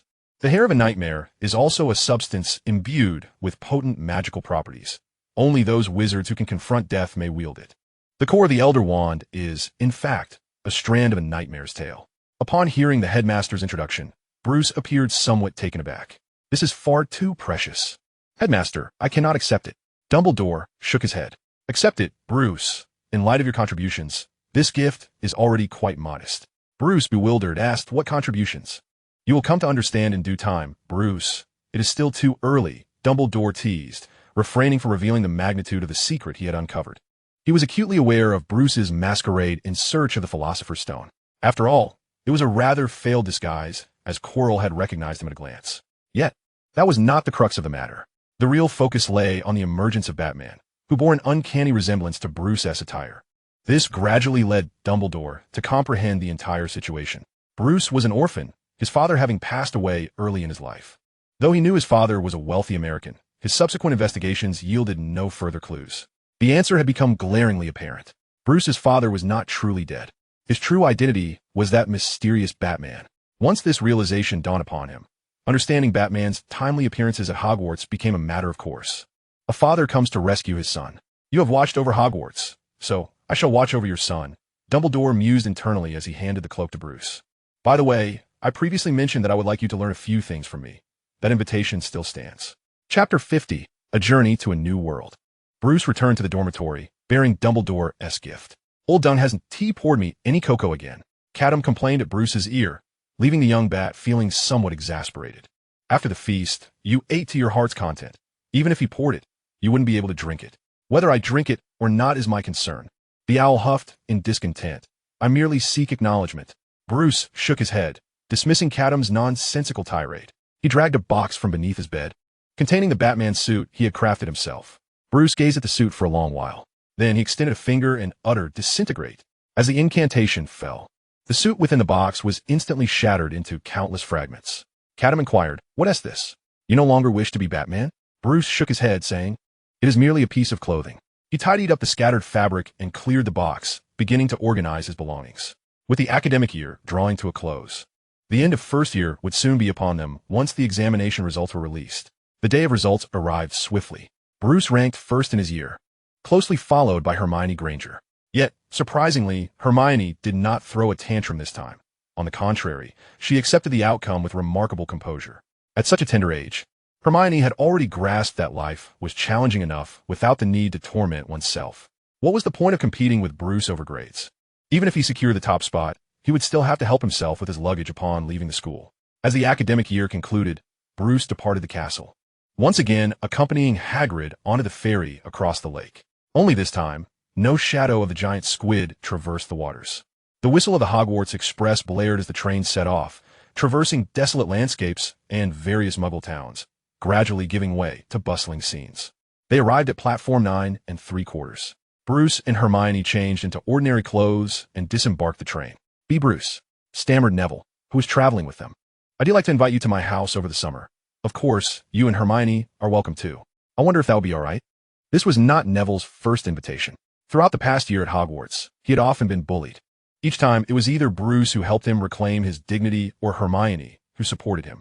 Neville's grandmother had written several letters, urging him to invite both of them over to his home. For Bruce, this posed no issue. Just as he was about to nod in agreement, Catum flapped onto his shoulder. "You can't go. Decline his invitation." "Huh? Why can't I go?" Bruce thought instinctively of the worst-case scenario. Did Neville have ulterior motives? "No. Conspiracies require thought. Neville cannot remember anything," Catum replied. "However, we must leave this place and venture into another world. In the world of Harry Potter." The summer vacation typically lacked significant events, especially for first-year students, making it quite uneventful. Rather than squander 2 months, it would be better to take Bruce out for an excursion. But this sudden news startled Bruce. "Are we leaving already? How abrupt. Will we return?" Bruce feigned nonchalance, thinking, "If we don't return, I at least want to bid farewell to Aunt and the others properly." "What are you thinking?"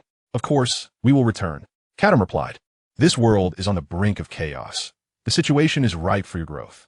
We are merely taking a vacation during the summer. You and T miss it. Would you?" "I would, T," Bruce immediately denied. Still in denial, the owl smirked mischievously. "You little rascal, you previously claimed you didn't T want family, fearing it would be a weakness." "I said I didn't T." Bruce maintained a calm demeanor, shifting the topic. "Since we're coming back, what excuse shall we use to leave?" Catum had already contemplated this. Just say you need to handle some inheritance matters in America for about the duration of the summer. This rationale seemed plausible enough. Thus, Bruce adeptly employed it, donning a regretful expression as he addressed Neville. "I'm truly sorry, but I must travel to America this summer to attend to some family matters." Neville's face fell immediately. "Well, I hope you have a safe journey." "It's all right, Neville. There will be future opportunities," Bruce reassured him, patting Neville's shoulder. "I will bring you back a gift." As Bruce and Hermione emerged from the platform, the Grangers awaited them with anticipation. On the train, Bruce reiterated his impending journey to America, explaining that arrangements had been made concerning matters related to his father's family, so there was no need for concern. This revelation took Hermione by surprise, as she had been contemplating taking Bruce to the seaside for a leisurely outing. Mrs. Granger, however, wore a look of discontent. "As long as someone is there to assist, that's reassuring. I fear that if I accompany you, I shall be unable to restrain myself from hurling invectives at them for abandoning their sister's family. They are indeed the arch-nemeses of my life." Mr. Granger, ever the pragmatist, advised, "Do remember to send word once you arrive in America, and should you encounter any difficulties, do not hesitate to reach out to us." Bruce nodded in agreement. Sending word posed no issue. He still corresponded weekly with Alfred, albeit without the benefit of receiving replies. Days later, all arrangements were finalized. Bruce found himself unencumbered by luggage, as everything he needed was nestled within the feathers of Catum. Let's depart. With a flourish reminiscent of the last time, a surreal portal opened beneath Bruce's feet, and he plummeted into its depths. Once again, he was enveloped by the fantastical tunnel of myriad realms, as Catum's claws grasped Bruce's shoulder, propelling him toward an unfamiliar world. This time, Bruce was seasoned and no longer flustered. He steadied himself, traversing countless worlds, faint echoes of voices wafting through the ether. "It hurts. So much pain. Is Soul why? Miss Kamaska Mickey Mouse. Invaders of the Great Wu territory. Shall we dine on barbecue tonight? Prepare for an immediate counterattack." Unbeknownst to him, Bruce had traversed a considerable distance. Unable to contain his curiosity, he finally inquired, "Which world are we heading to?" In a casual tone, Catum replied, "I too am in search of that answer." "What?" Bruce was taken aback by Catum's nonchalance. "You brought me out here without even knowing the destination?" Just as he was about to protest further, Catum interjected, "Ah, this world appears promising. Allow me to introduce you to its wonders." Without waiting for Bruce's response, the owl flapped its wings and began to descend toward a specific direction. In the year 2050, America lay in ruins. A cataclysmic battle had led to the dissolution of the X-Men, while the Avengers had been nearly annihilated. The world had fallen into the clutches of supervillains, and for 50 long years, no new heroes had emerged. Chapter 51. Bruce returns to the orphanage. In Santa Fe, the capital of New Mexico, a chaotic and violent atmosphere pervaded the border between America and Mexico. Beneath the desolate facade of the city lay a thriving underbelly born of crime. Bruce stood before a dilapidated building, observing the half-array sign that read Santa Fe Orphanage. Truly, he felt no surprise, nor did he care. "So, Catum, come down." Bruce offered a warm smile, concealing his tightly clenched fist behind his back as he called up to the owl soaring overhead. Catum, flapping its wings, reiterated, "I have explained this numerous times. Your identity was not arranged by me. Do you think I'm the type of owl who revels in mocking the scars of others? Is that so?" Bruce nearly laughed in exasperation. Having spent over a year with Catum, he knew all too well the owl's penchant for jest. Initially, he had accepted his fate when Catum led him to the orphanage, but now doubts crept in. Perhaps his identity was indeed orchestrated by the owl. Otherwise, how could he find himself in an orphanage twice? Did the entire multiverse know that Bruce Wayne was an orphan? Lacking evidence, Bruce could only utter a stern warning. "Don't let me catch you," and dismissively turn away. Catum, with a huff, retorted before taking flight. The decision to choose this world stemmed from Catum's realization that it was on the brink of destruction, yet the intensity was within acceptable limits, making it a fitting place to broaden Bruce's horizons. Catum was aware that this was a Marvel universe, but specifics regarding which world required further investigation. "You better not come back," Bruce muttered as he entered the orphanage. The orphanage was modest, consisting solely of an old building. Upon entering, Bruce noticed the absence of caregivers, and the other inhabitants showed no interest in what he had just done. The atmosphere was bleak and lifeless. As a seasoned orphanage reviewer, Bruce had no hesitation in providing a scathing critique. However, he was not genuinely concerned with the comfort of the orphanage. He simply found a place to sit and awaited the unfolding events, aware that his identity arrangement was far from complete. Sure enough, as footsteps approached, two private detectives entered through the main door, brandishing a photograph and displaying expressions of delight as they approached Bruce. Bruce scrutinized their faces and furrowed his brow. "How is it you two again?" They bore an uncanny resemblance to the private detectives from the last orphanage. "Are you Bruce Wayne?" Indeed. Bruce was now well-versed in the routine. "Fick is dead, right? How much did he leave me? Just tell me." If these two private detectives were unchanged, Bruce was confident that the name of that false father had not altered either. Fick Wayne. The detectives exchanged glances, taken aback by the turn of events.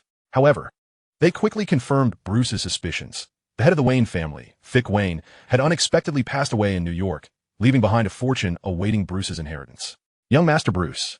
The private detectives beamed with obsequious smiles. "The estate you can inherit amounts to no less than $1 billion.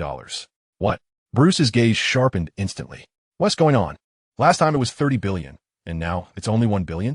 He scrutinized the two detectives, suspecting they might be pocketing a cut for themselves. The detectives, sensing his skepticism, lamented their innocence, insisting they had no such audacity. After much explanation, they finally convinced Bruce that in this era, the Wayne family retaining $1 billion was already a remarkable feat. "What do you mean, this era?"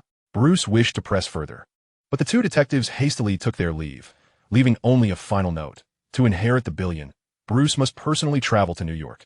They were merely responsible for delivering the message. Compared to the previous century, this inheritance process was considerably less humane. How absurd that Bruce was required to make the journey himself. This can only indicate one thing.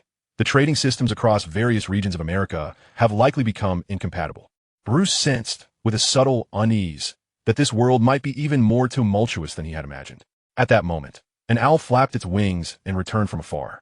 Its first words upon landing beside Bruce were, "Bruce, we struck gold." The term Marvel Multiverse was one Bruce had first heard from Catum. Before he could delve deeper, Catum began to elaborate. 50 years ago, America experienced a magnificent era of superheroes, with an abundance of extraordinary beings emerging.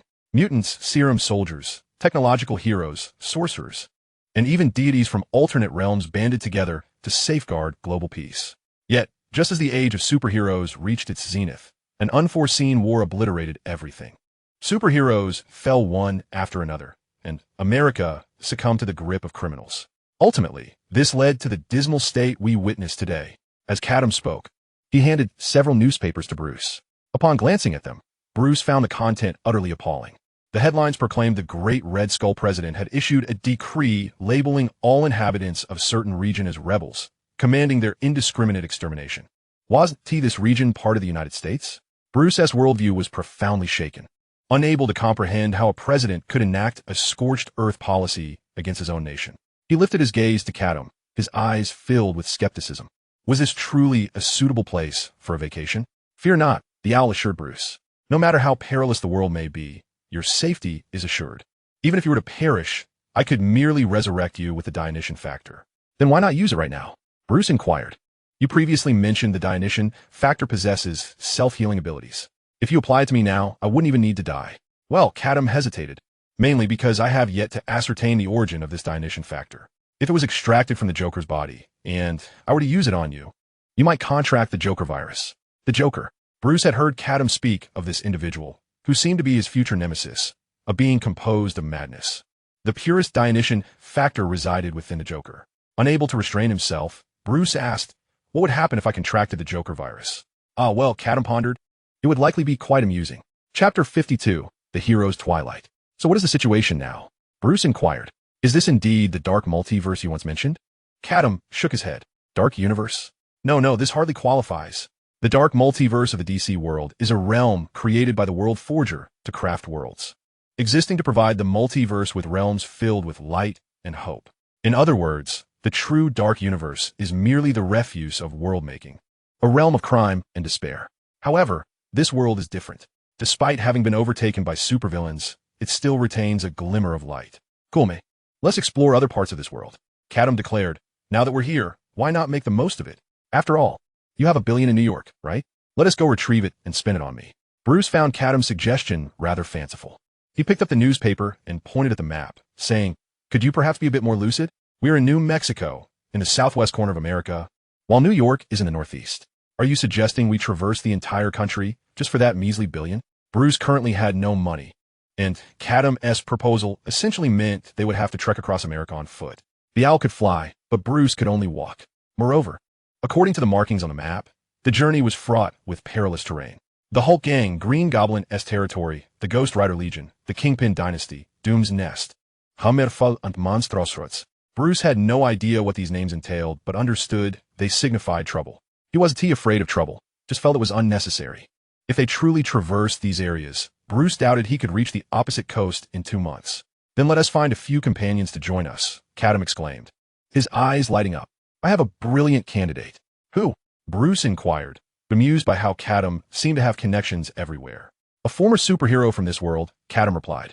His name is Wolverine, and interestingly, he is actually one of your upperclassmen. Oh, previously, Bruce had dismissed Catum's ramblings as mere jest. But now the notion of a classmate from this world intrigued him. What? Did Hogwarts randomly refresh its students across the universe? Yet Catum insisted, I assure you, I'm not speaking nonsense. He wears a yellow and black uniform, modeled after a Wolverine. No one would believe he graduated from Hufflepuff. Bruce was too weary to argue further with the owl. All right then, where do we find him? Well, Catum admitted, momentarily stumped. This world isn't entirely the universe of Logan nor that of Wolverine 3. It's more like a blend of both. From what we know, the X-Men faced total annihilation. But Professor X himself wasn't killed. He was declared missing.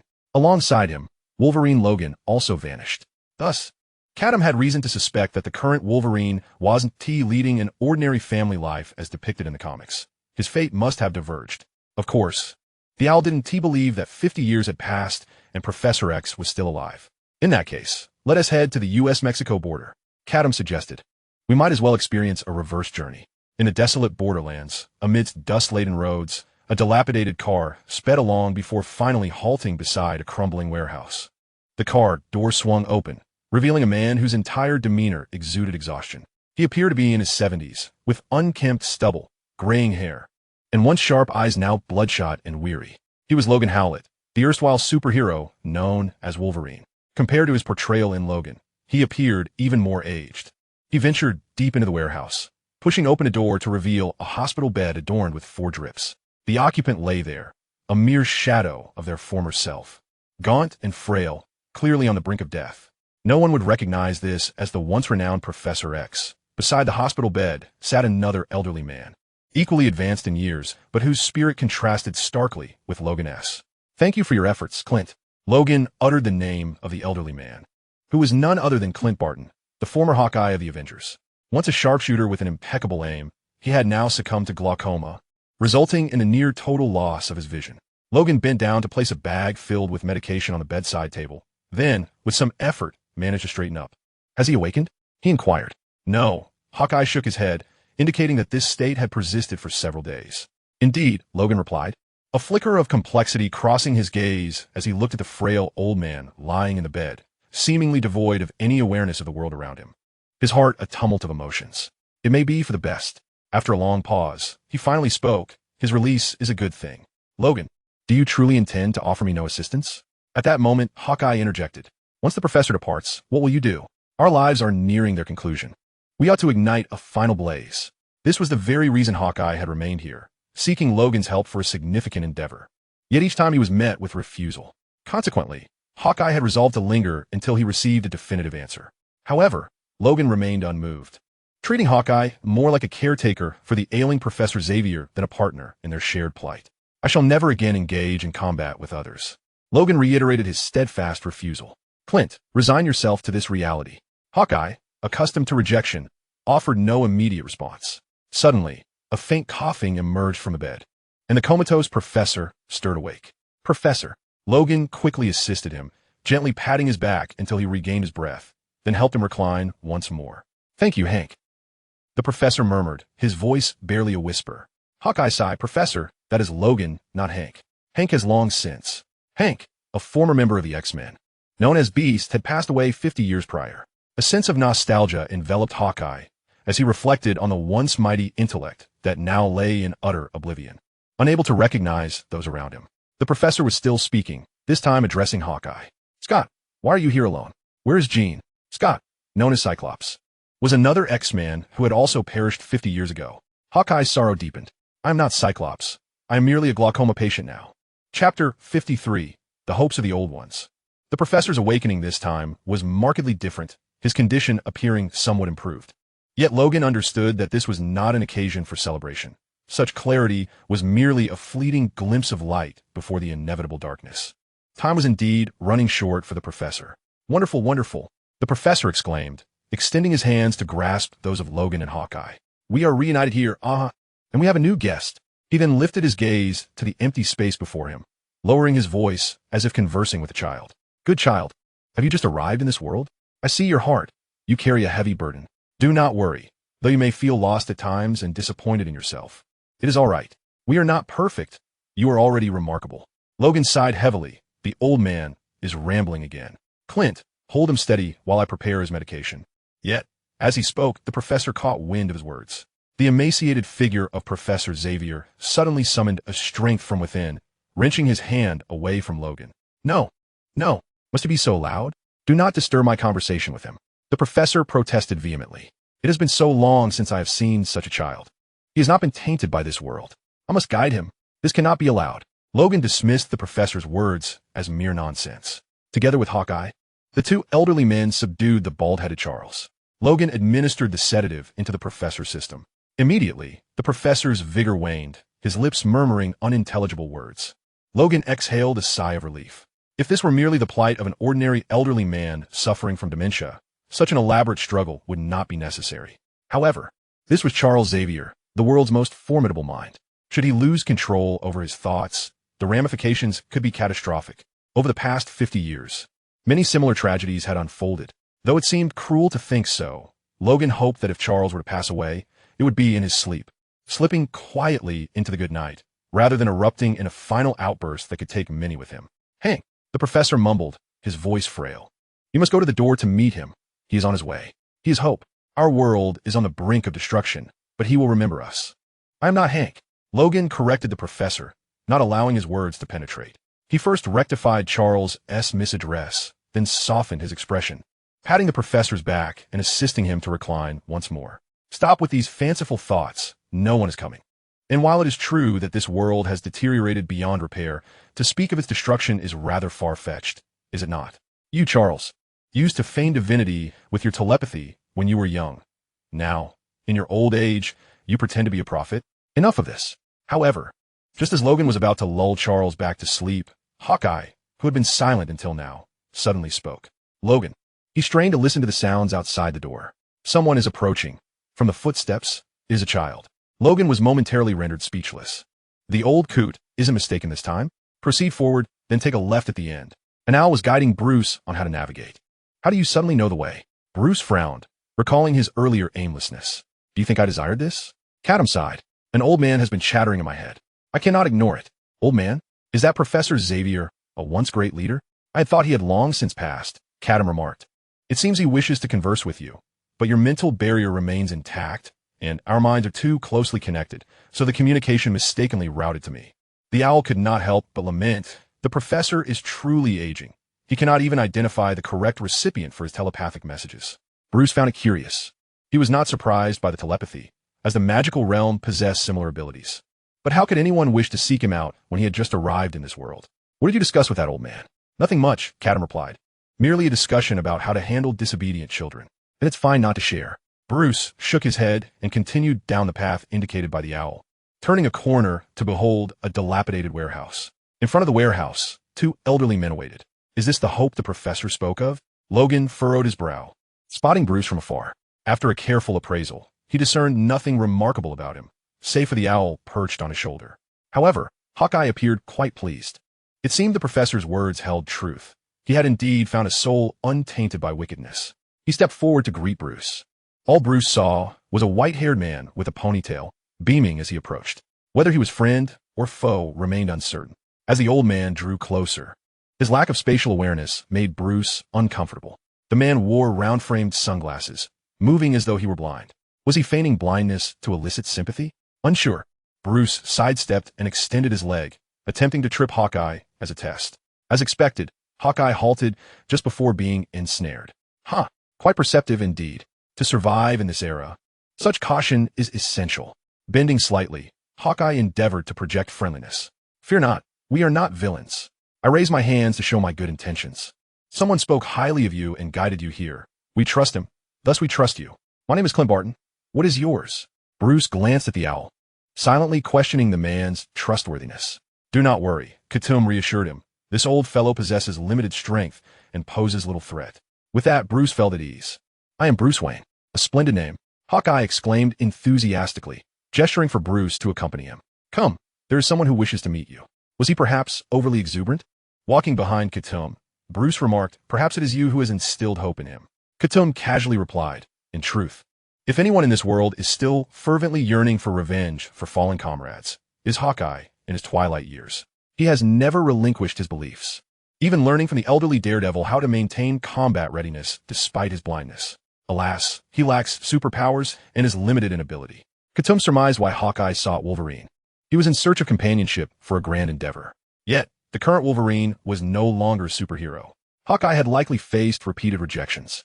Many claimed his efforts were futile, that this world was not worth saving. Yet now, Bruce's presence offered Hawkeye an answer. A child filled with hope for the future. Was he not worth protecting?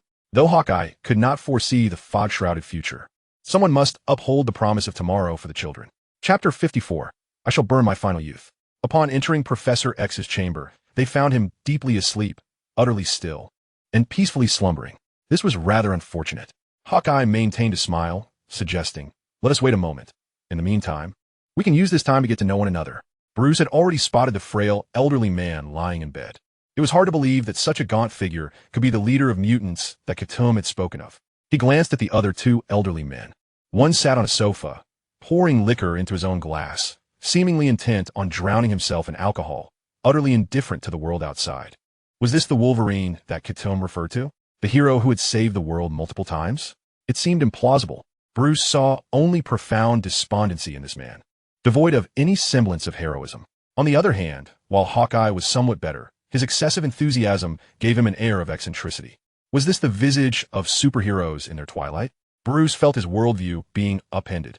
Will my later years resemble this if I became a hero? No. Do not fret, Catum quickly reassured him. If you were the original you, it is highly unlikely you would even reach old age. So there is no need for concern. Bruce took a deep breath, striving for calm. The owl's voice was more grating than a crow's caw. Bruce, would you like something to drink? The elderly Hawkeye opened the refrigerator, rummaging as though he were a kindly grandfather searching for something suitable for a child. Yet he forgot that this was Wolverine's fridge, stocked solely with alcohol. After a lengthy search, he finally produced 2 bottles of mineral water and handed one to Bruce. I sincerely apologize, child. This is all we have. Thank you, Bruce replied, accepting the water as Hawkeye settled beside him. Bruce, where do you hail from? Hawkeye inquired curiously. Did you journey here alone? Bruce shook his head, pointing to Catum. No, I came here with him. A look of realization crossed Hawkeye's face. Ah, I see.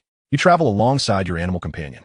He reminisced about past teammates with their quirky animal partners. Red-tailed hawks, ants, raccoons, each intriguing in their own right. As he recounted these tales, it was as though he had been transported 50 years back in time. Bruce did not wish to interrupt the elderly man's reminiscences, so he remained silent, merely holding his water bottle. However, Hawkeye continued to ramble on, somewhat intrusively. By the way, I once had a partner named Falcon who could communicate with birds. I learned a few things from him. Hawkeye seemed eager to forge a connection with Bruce, probing for conversation topics. He glanced at the owl perched on Bruce's shoulder. What say you? Would you like me to demonstrate? Without waiting for Bruce's consent, he initiated a conversation with Catum. Hey there, little bird. How are you? Catum replied, idiot.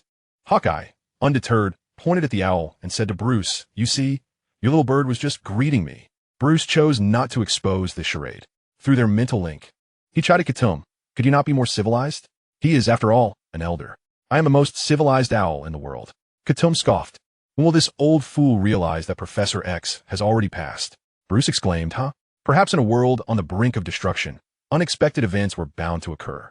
Turning joyous occasions into mournful ones was, after all, within reason. When Bruce subtly suggested they check on Professor X, Logan and Clint, the two elderly men, finally recognized that Professor X had passed away peacefully in his sleep. Perhaps having long been prepared psychologically, they swiftly accepted the reality in silence. The two held a modest funeral for Professor X and laid him to rest beside a tranquil lake. This location, at least, was near water, evoking a faint semblance of the Xavier School from years gone by. May he find peace soon. Hawkeye knelt before the Professor's gravestone, with Logan standing solemnly behind him.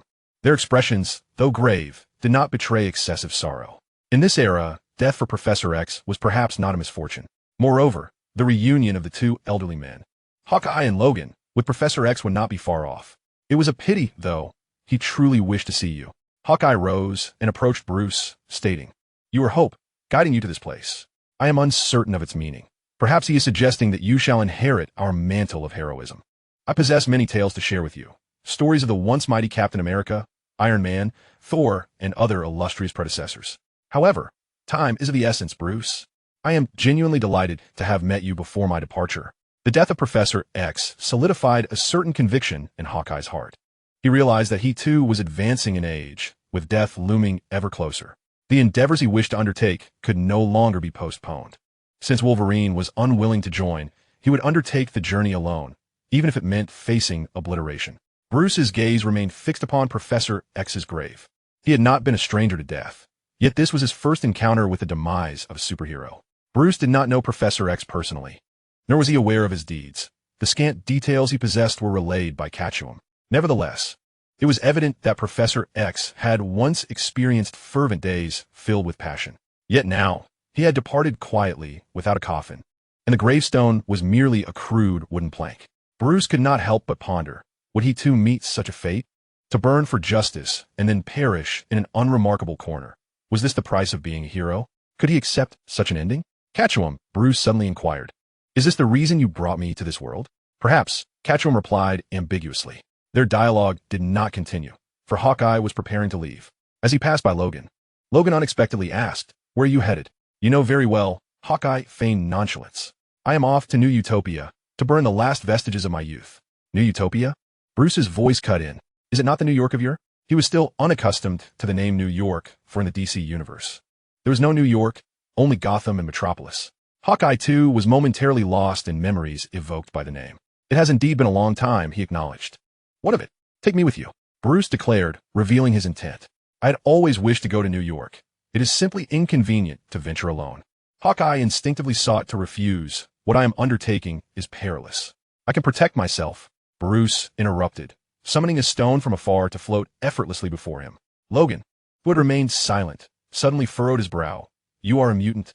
It was a natural conclusion. Why else would Professor X refer to Bruce as hope?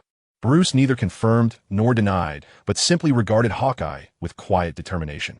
After a prolonged moment of contemplation, Hawkeye finally made his decision. Very well, but I will only be responsible for escorting you to New Utopia. That is sufficient. Bruce stepped beside Hawkeye, preparing to depart. At that moment, Hawkeye turned back to Logan and asked, Are you truly not joining us? Chapter 55, Bruce also wishes to drive. I shall not go, Logan replied without hesitation. In this era, there was nothing worth guarding. Hawkeye felt a sense of helplessness.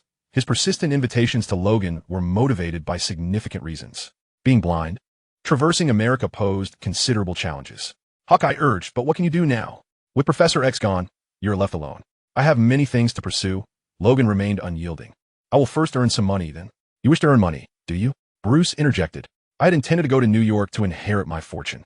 How about I hire you as my guide? I can offer you this amount. He extended a finger. In this world, Bruce would only remain for 2 months. And $1 billion inheritance had no place to be spent. Catum had insisted on utilizing all the money for him, which to Bruce felt akin to tossing cash into a trash bin. Thus, he reasoned it best to offer Logan a higher price. $10 million should suffice. You are offering me $10,000 in commission? Logan's interest was piqued. This sum was no trivial matter, a fortune he could hardly accumulate in years. What? Bruce realized the misunderstanding. He meant 10 million, not 10,000. However, before he could clarify, Logan nodded, seemingly eager not to let Bruce reconsider. $10,000. It is a deal. Yet he emphasized, I shall merely serve as a guide. I will not engage in combat unless you ultimately fail to provide this sum. With that, Logan pushed Hawkeye forward. Stop dawdling, let's go. The garage gradually opened, revealing a red, convertible SUV adorned with web patterns. Spider-Mobile? Logan recognized the unusual vehicle. How did it come into your possession? After Spider-Man's demise, it became mine, Hawkeye replied with a smile as he took the driver's seat, gesturing for Logan to take the wheel while he would navigate and monitor the road conditions. Shall I drive instead? Logan expressed concern over Hawkeye's vision. No need. I can manage myself. Hurry up and get in. Logan settled into the passenger seat, while Bruce and Catum occupied the back. As Hawkeye gripped the steering wheel, a wave of nostalgia washed over him. You all have been so kind to me. Hawkeye remarked, in the past, I drove a taxi for a living, only to be met with disdain. Those people discriminated against me for being blind, refusing to ride in my cab. No worries, we do not discriminate, Logan reassured, though his hand stealthily reached for the seat belt buckle, contemplating an escape. Hawkeye would not allow such a chance. He suddenly pressed the accelerator, the engine roaring to life and shattering the silence of the desolate borderlands. Tires screeched against the parched ground, stirring up clouds of dust. The Spider war machine seemed to have been infused with life, charging forth like a wild beast into the uncharted expanse ahead. Hawkeye's driving skills were nothing short of remarkable. Despite his blindness, his extraordinary hearing and acute perception enabled him to gauge the road conditions with precision. Under his command, the Spider war machine moved like a nimble serpent across the wasteland, leaving a trail of swirling dust in its wake. Rest assured, Hawkeye declared as he drove, a note of pride in his voice. Although I cannot see, I can hear the tires grinding against the ground and feel the speed and direction of the wind. Many sighted individuals may not possess my driving prowess. Very well, Logan replied, resigned to his fate as he opened the map, scrutinizing the route. Despite the treacherous territories littered with various factions along the way, there were places we could circumvent. Logan's finger glided across the map, first traversing the territory of the Hulk gang, which was perilous. However, Bruce Banner had recently ventured out, and his green-skinned progeny had temporarily quieted down. Next, we would pass through the Ghost Rider's domain, reach the town of Thundershock, and finally navigate through Ant-Man Crossroads to arrive at New Utopia. Hawkeye whistled in delight. Thanks to you, Logan. With a clear route ahead, he pressed down hard on the accelerator, and the Spider war machine began to race wildly. It was under such circumstances that the extraordinary capabilities of the vehicle became evident. It required no evasive maneuvers. Should it encounter a cliff, it could continue its advance, for the tires had undergone special treatment, allowing them to traverse vertical cliffs. The structural design of the Spider war machine was nothing short of ingenious. Even if it were to plummet from dozens of meters in height, the vehicle would remain unscathed, and its passengers would find themselves encased within an indomitable shell. Utterly shielded from the external impact, secure and unharmed, Bruce sat in the back seat, running his fingers along the war machine's armrest, feeling a surge of excitement. Catum, what do you think about me getting one of these vehicles in the future? Bruce mused, I could paint it black and patrol Gotham every night.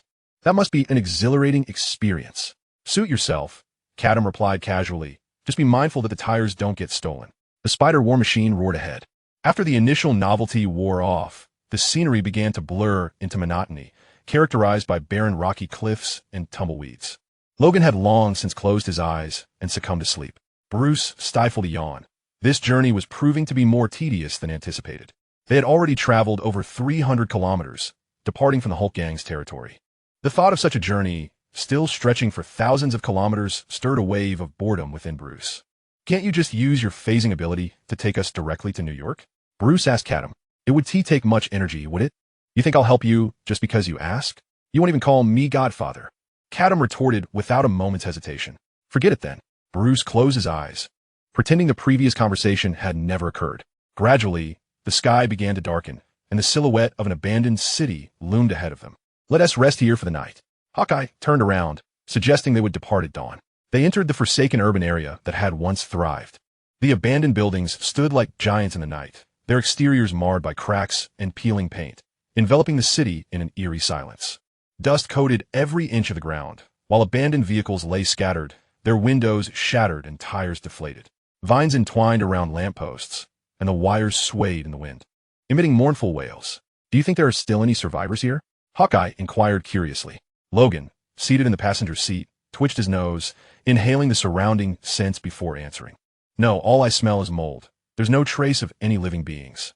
Well, that's what I expected, Hawkeye replied, parking the war machine beside the deserted road as they disembarked to search for a safe spot. Let us rest here for the night. You all sit tight while I start a fire. Just then, Logan interjected, there's no need to start a fire. He pointed into the distance where several Ghost Rider motorcycles were approaching, their engines roaring with a furious growl, slicing through the darkness with lines of flame. The Ghost Rider crew is here. Chapter 56. Will you raise it? The Ghost Rider crew? Bruce fixed his gaze on the horizon, and as they drew nearer, the figures became clearer. Flames danced upon the motorcycle tires, leaving trails of searing fire in their wake. The riders, clad in black spiked leather, wielded chains of fire, creating dazzling arcs of light as they swung them, each movement accompanied by spine-chilling howls. As the Ghost Rider crew made their entrance, Hawkeye immediately issued a warning. Protect Bruce. Before he could finish his sentence, the riders had arrived. One of the Ghost Rider motorcycles sped overhead, and the rider delivered a brutal kick to Hawkeye's head. With a cry of anguish, Hawkeye fell to the ground, bloodied. Logan, Hawkeye called out, seeking assistance. However, he soon realized that Logan had turned his back and was sprinting toward the Spider War machine instead, exhibiting a remarkable speed as if he were fleeing from a teammate in distress. Wolverine is actually running away. On the other hand, Bruce stood in shock, not out of fear, but astonished by the actions of both Hawkeye and Logan. These two were once renowned superheroes. How could they be exhibiting such cowardice? Logan continued to run, his eyes fixated solely on the distant Spider War machine. If I can reach that place. Suddenly, a fiery chain lashed out, ensnaring Logan's foot and sending him crashing to the ground. Almost immediately, several Mohawk-clad riders surrounded him, pummeling him with fists and kicks. You old fool, still trying to escape. They jeered, kicking Logan back and forth. Yet, Logan showed no desire to retaliate. He curled into a ball, shielding his head as he endured their assault. Do what you will. I will never lay a hand on anyone again. He gritted his teeth. What a bold claim. The Ghost Riders chuckled, one of them picking up a spiked bat, ready to deliver a lethal blow to Logan's skull. Just then, a massive rock soared through the air, crashing into the thug and sending him sprawling. The boulder then rolled, crushing several Ghost Riders beneath its weight. It was Bruce, finally unable to stand idly by, who chose to intervene. He glanced at the thugs trapped under the stone. They won't die, will they? Bruce frowned. I don't want to kill anyone. Catum gestured for him to relax. Of course it won't crush anyone. Can't you see they're still gasping for breath? As long as these individuals remained alive, there was no breach of Bruce's principle of sparing lives. That's good, Bruce remarked, moving closer to Logan and extending a hand to assist him in standing. At that moment, disappointment washed over Bruce regarding the aged hero.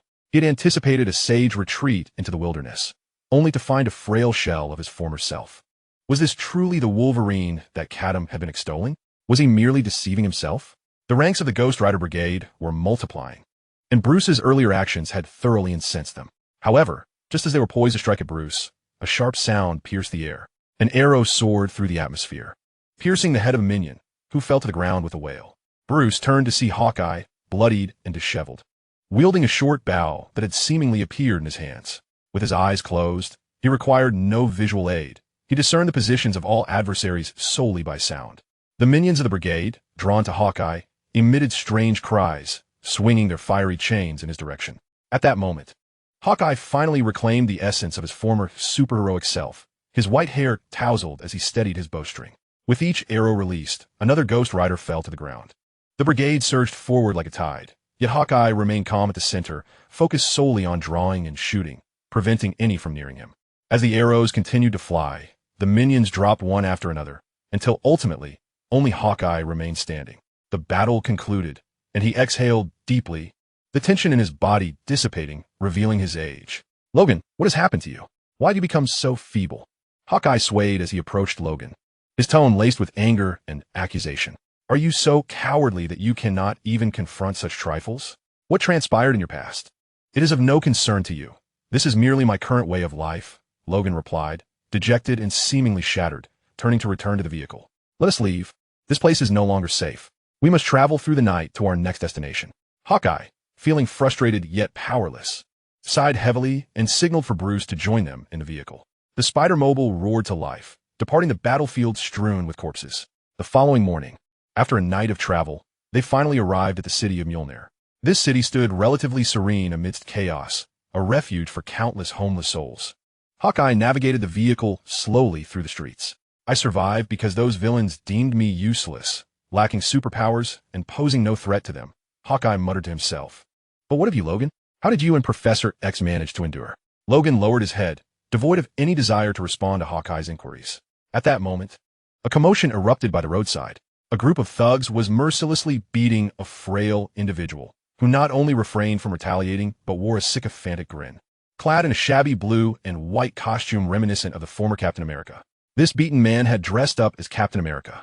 Eventually, the thugs grew weary and ceased their assault. "Well, brothers, did you enjoy yourselves?" The faux Captain America chuckled. "Not bad," one thug replied, tossing a handful of crumpled bills at him. "We'll be back to patronize your business." The faux Captain America nodded eagerly, welcoming their future visits. This was the trade of Mjolnir, dressing as a superhero to endure humiliation and profit from it. Witnessing this scene, Logan suddenly spoke up. "Don't just criticize me. Captain America was once your comrade, wasn't he? Seeing this, don't you feel anything?" Yet Hawkeye remained impassive, replying, "I see nothing. I am blind." At that moment, Bruce remained silent, filled with disillusionment. He had not anticipated that once great heroes would devolve into such a state in their twilight years. Could this truly be deemed heroic? The Spider-Mobile slowly approached the city center, where a crowd had gathered in a circle, kneeling in reverence. They were worshipping the object that lent its name to Mjolnir, the site where a deity had fallen 50 years prior, leaving behind his weapon. As no one could lift it, it remained a relic to this day. "Ah, the hammer of the thunder god," Catum exclaimed, leaning out of the window to observe the object of veneration. "This hammer seems to have a peculiar connection with you." He mused. "Your future allies, Superman and Wonder Woman, have both wielded this hammer, yet you have not. How about trying to lift it this time?" Without a moment's hesitation, Bruce shook his head in refusal. "No, I will not attempt it." "Bruce, are you interested in the hammer of the thunder god?" Hawkeye noticed Bruce's gaze lingering on the distant weapon, chuckling softly as he sought to motivate him further. "If you can earn the hammer's approval and successfully lift it, you will possess the power of the thunder god. What say you? Does that not stir your heart? Are you sure you are not recounting the tale of Excalibur?" Bruce averted his gaze, revealing no inclination to try. The hammer of the thunder god was on the brink of destruction, riddled with cracks, even if he could lift it. How long could he wield it? Moreover, what did it mean to be recognized by a hammer? Being acknowledged as a thunder god meant wielding thunder. Lacking that recognition meant not being a thunder god, but merely a hammer god. Bruce's attitude took Hawkeye by surprise. Over the past 50 years, nearly everyone who encountered the hammer had at least made an attempt to lift it, for it symbolized divine power and status. No one would be indifferent. Hawkeye was not jesting. After all, even the owl accompanying Bruce had attempted to lift the hammer. It was only then that Bruce realized Catum was nowhere to be found. He turned to see the owl had flown out of the vehicle at some point, now perched upon the hammer, gripping the handle with its wings and tugging at the thunder god's hammer as if trying to uproot it. It strained with all its might, yet the hammer remained immovable. Clearly, Catum had not earned the hammer's recognition. Bruce was immediately engulfed in exasperation. Catum returned, flapping angrily. Logically, to lift the hammer, one must possess qualities of integrity, kindness, bravery, and fearlessness. I meet all those criteria, so why can I not lift it? The spider tank continued its slow passage through the marketplace. Suddenly, a robot obstructed its path, enthusiastically greeting Hawkeye. This automaton was clad in human attire, clutching a brown paper bag, resembling someone who had just returned from shopping. "Oh, Hawkeye, thank the heavens you are here. It is I, Ultron 8. He evidently had pressing matters to discuss, eagerly inquiring, "Have you received any news from Toya recently?" Upon hearing the name Toya, Hawkeye's composure faltered. He leaned out of the vehicle to engage in conversation with Ultron 8. Catum was well aware of the relationship between the two. Ultron 8 was, in fact, the former Ultron, having undergone a continuous degradation through successive iterations, resulting in his current pitiful state, incapable of even besting an ordinary human. The Toya he mentioned was the daughter of Spider-Man. Hawkeye was her first husband, while Ultron 8 was the second. Therefore, from a certain perspective, Ultron 8 could be seen as addressing Hawkeye as ex-husband. Their conversation revolved around Hawkeye and Toya's daughter, ESRI. She was inherently rebellious, and in her attempt to challenge Kingpin's authority, she failed and was captured, facing public execution the following day. Ultron 8 had come as a stepfather seeking assistance from the biological father.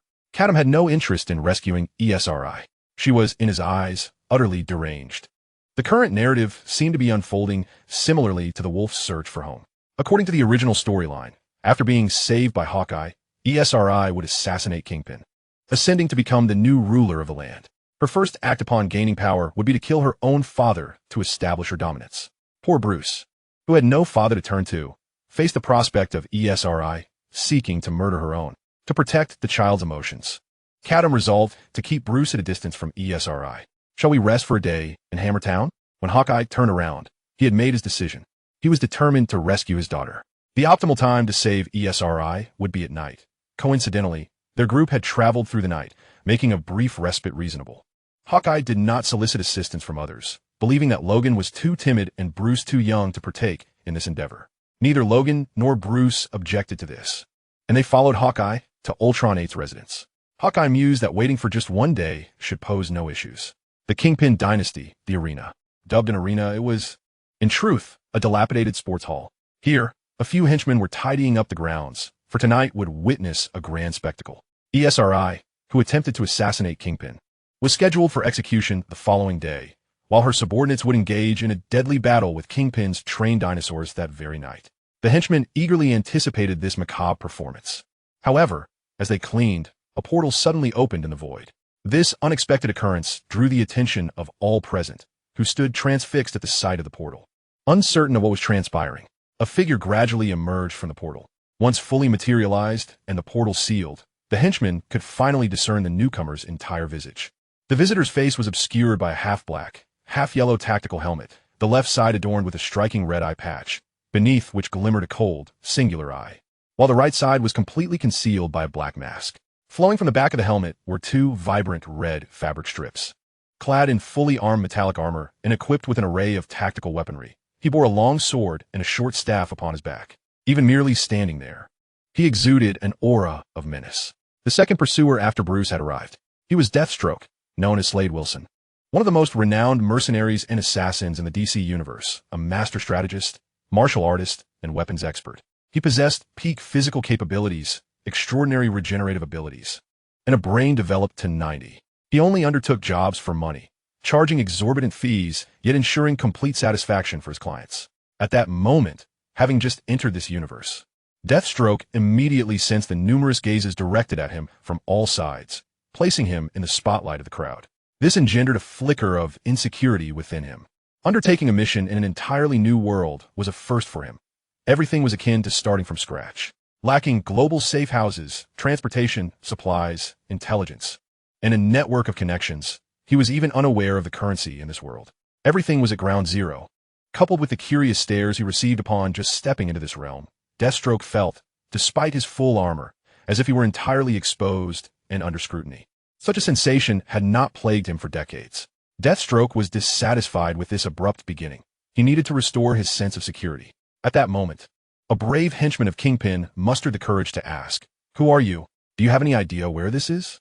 Ironically, Deathstroke was just as clueless about their location. His cold left eye turned towards the questioning henchman, and he spoke, his voice imbued with a mechanical echo. "You pose a fine question. Thus, you may be the last to perish." Chapter 58, The Strategic Mind of Kingpin. Kingpin, a title denoting the mastermind. For 50 years, only the true ruler of Hammertown could inherit this esteemed title. The current Kingpin's real name had long been forgotten. All that was known was that he hailed from the most chaotic neighborhoods and had shattered countless skulls with his bare fists to attain his present position. No one dared to oppose him. To provoke Kingpin's ire meant death, the greatest mercy one could hope for. After all, the infamous Magneto met his demise at Kingpin's hands. Yet now, an audacious woman dared to challenge Kingpin's authority, even seeking to usurp his position. What awaited her was clear to all. At that moment, Kingpin reclined on his bed, reveling in the ecstasy of power, but a sudden commotion disrupted his enjoyment. Kingpin's expression darkened instantly. However, due to his African descent, the change in his complexion was not overtly noticeable. He waved his hand, signaling the 5 women in the room to exit, just as a terrified henchman timidly entered. "Be boss." The henchman knelt before Kingpin, nearly in tears. "It's bad. There's trouble in the arena." This proclamation quelled Kingpin's initial rage. He immediately swung around to sit upright, his imposing figure perched on the edge of the bed. "What is it?" he inquired, raising his voice. The henchman looked up but could not meet Kingpin's gaze. Not due to Kingpin's terrifying presence, but rather because he was unclothed and the henchman was kneeling directly in front of him. An intruder has breached the gladiatorial arena, mercilessly slaughtering all its inhabitants. His subordinates, with their eyes tightly shut, exclaimed with voices laden with sheer terror. Jean Bing reveled in this state. The fear exhibited by his underlings was the utmost form of submission to him. He refrained from chastising them for their cowardice, merely posing the most critical question. "Who is it? I don't know. How many are there? I don't know. How do they get in? I don't know. What the hell are you good for?" Jean Bing roared in fury, delivering a kick that sent his subordinate sprawling far away. "A useless fool who knows nothing is better off being fed to the dinosaurs I keep." The subordinate, having been kicked away, dared not utter a sound. Trembling on the ground, consumed by rage, Jean Bing stormed out of the room, only to return moments later, donning his attire once more before stepping out again. Though he had mentally prepared himself for the gruesome scene at the arena, the sheer horror that met his eyes exceeded his expectations. Dozens of corpses lay scattered across the ground, blood pooling beneath them. The expressions frozen on their faces were ones of sheer terror, as if they had perished too swiftly to even close their eyes. Some individuals were already present, collecting the bodies and examining the causes of death. Upon Jean Bing's arrival, all activity ceased. Everyone stood respectfully to the side, awaiting their leader's command. "What is the situation?" Jean Bing inquired. "An unknown assailant," replied a subordinate who appeared to be a minor leader, striving to articulate the circumstances in a manner comprehensible to Jean Bing. "They were killed by having their throats slit, swiftly, without hesitation." The assailant's actions were rapid, devoid of any hesitation. This was merely a rhetorical flourish, yet it conveyed the prowess of the attacker. Such skill could not belong to an insignificant individual. Furthermore, our men retaliated, firing their weapons, but evidently to no avail. "We found this on site." With that, the minor leader produced several deformed bullets, nearly entirely flattened. The presence of such items could only indicate that the bullets had struck an exceedingly hard object, one so resilient that the bullets could not penetrate it, ultimately crumpling under their own kinetic energy. Jean Bing calmly inquired, "So what conclusions can we draw?" "Our conclusion is that the intruder is a killer clad in formidable armor, possessing unparalleled skills." Jean Bing furrowed his brow, retorting, "Formidable armor? What led you to this conclusion?" The minor leader hesitated for a moment, then raised the bullet in his hand. "Because of this." "Foolishness!" Jean Bing suddenly bellowed. "When will you ever begin to think? Can only armor stop bullets?" The minor leader fell silent, believing that his superior possessed insights beyond his own. He then watched as Jean Bing pounded his chest with his fists, producing a series of resounding thuds. "Surely muscle can suffice?" The minor leader dared not contradict him, fully aware that his leader was confident in his own abilities.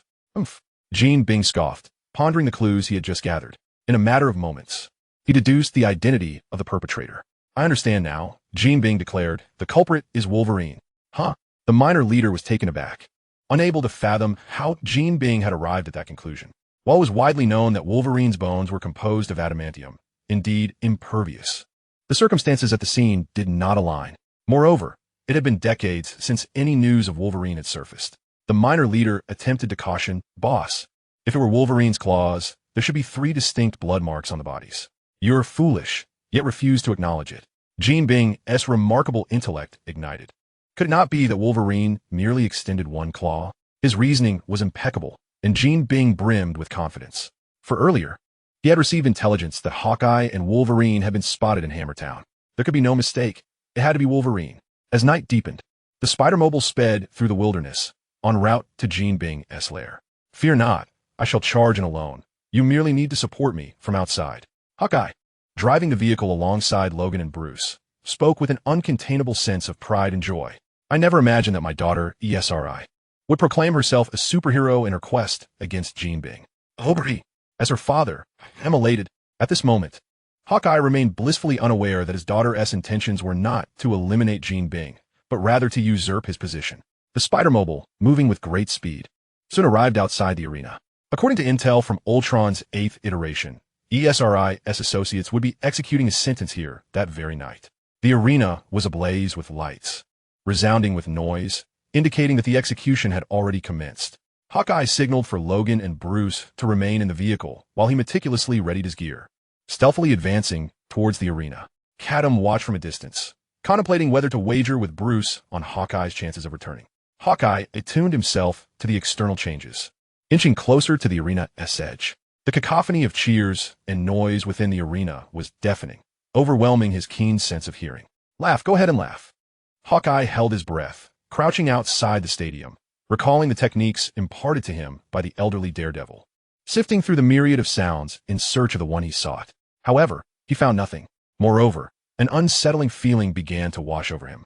Why did the sound from within the arena seem so off? They lacked the fervent authenticity of genuine cheers, instead resembling an act. This realization struck him like a bolt of lightning. He was ensnared in a trap. The sense of crisis arose from the awareness that he had fallen in a Jean Bing-esque scheme. Chapter 59. What concern is your salvation to you? Hawkeye's assessment was accurate. In the next instant, Jean Bing's booming laughter echoed through the arena. He appeared clad in a hip-hop style short-sleeve shirt, sunglasses perched on his nose, and a large gold chain around his neck, standing atop the arena. Wolverine, I've been waiting for you for quite some time. Oh, it's you? He suddenly realized that the individual who had arrived was not Wolverine, but Hawkeye. Very well, let be Hawkeye. As long as I can see someone, my plans will be deemed successful. While it was perplexing why, with so many subordinates available to play the role, he would resort to such a convoluted scheme, Jean Bing was nonetheless pleased with his own cunning. He leaped down, landing heavily on the ground, causing it to tremble. At that moment, a long arrow soared through the air. Hawkeye had made his move. Upon recognizing that he had fallen into a trap, he had already entered battle mode. Jean Bing did not flinch or evade, allowing the arrow to strike him. It made contact, but ricocheted off, failing to penetrate even a fraction. Jean Bing's physique had been honed to perfection. His muscles served as his best defense. Ha ha ha. Times have changed, old man. Jean exerted himself, his muscles bulging with strength, declaring, Today, I shall demonstrate what constitutes the epitome of perfection in musculature. However, upon hearing this, Hawkeye merely shook his head calmly. I shall not look. Jean paused, taken aback, and shouted, You must look. Hawkeye removed his sunglasses, revealing his glaucoma. I am blind. Oh, Jean nodded, conceding, Then there's nothing to be done. You truly may refrain from looking, but you shall still perish. In the distance, Logan and Bruce observed the impending danger surrounding Hawkeye. Shouldn't we rescue him? Bruce inquired. Logan remained silent, gripping the steering wheel tightly, his gaze fixed intently in Hawkeye's direction. Yet, he exhibited no inclination to intervene. Catum sighed in resignation as he perched on Bruce's shoulder. Bruce, I fear you are the only one who has yet to comprehend the situation. What do you mean? Bruce queried, puzzled by the owl's words. Have you not realized that these two old men are, in essence, merely seeking their demise? Catum elucidated. Hawkeye wishes to sacrifice himself, while Logan desires to vanish from this world after making a quick fortune. Since the passing of Professor X, their only life goals have revolved around dying with a semblance of dignity. This revelation was indeed perplexing for Bruce. At 12 years of age, he had witnessed death and understood the value of life, thus could not fathom how anyone could adopt death as their objective. Why is it so? Bruce glanced once more at Hawkeye in the distance, but due to the distance, he could only discern a mere speck. Because of despair, Catum replied, You were born in Gotham. I expected you would be familiar with such notions. Bruce lowered his head in contemplation for a long while before lifting it to say, But dying at the hands of Jean hardly seems like a noble end, does it? Indeed, Catum conceded, not disputing the point. Yet, this world is on the brink of destruction. Even if Hawkeye survives, he will still face this inevitable conclusion. This had been Catum's warning to Bruce long ago. If the world is destined for ruin, nothing can alter that fate. To illustrate his point, Catum had invoked the example of the Flash, leaving Bruce bewildered. At that moment, Bruce struggled to understand why, despite repeated failures, the Flash continued to persevere. Now, however, he was beginning to grasp the reasoning. Although he recognized that nothing could be changed, Bruce could not simply stand by. Is it not true that knowing failure is a reason to refrain from action? Bruce suddenly lifted his head, having perhaps discerned the reason for Catum's earlier monologue. I must go save him. Bruce resolved. Whether Hawkeye lived or died was his own affair. Whether he chose to act was his prerogative. To turn a blind eye to a weaker individual in need of assistance would mean he was no longer Bruce Wayne. Rescuing you is of no concern to you? At that moment, Hawkeye and Jean had already commenced their battle. For Jean, whose muscles had been honed to perfection, Hawkeye had no recourse. His arrows were utterly ineffective, and his swordsmanship had become mere theatrics. Jean held overwhelming dominance, poised to pummel Hawkeye to death. Logan, in the distance, tightened his grip on the steering wheel. Damn it! He was acutely aware that the situation was compelling him to act. If he delayed any longer, Hawkeye would truly perish. Logan. Suddenly, Bruce leaned forward from the back seat. How much longer will you wait? Logan persisted in his principles. I've already stated I will not intervene. You need not act. Bruce exclaimed suddenly. Just drive. Leave the rest to me. Logan was taken aback. He had never expected to hear such words from a child.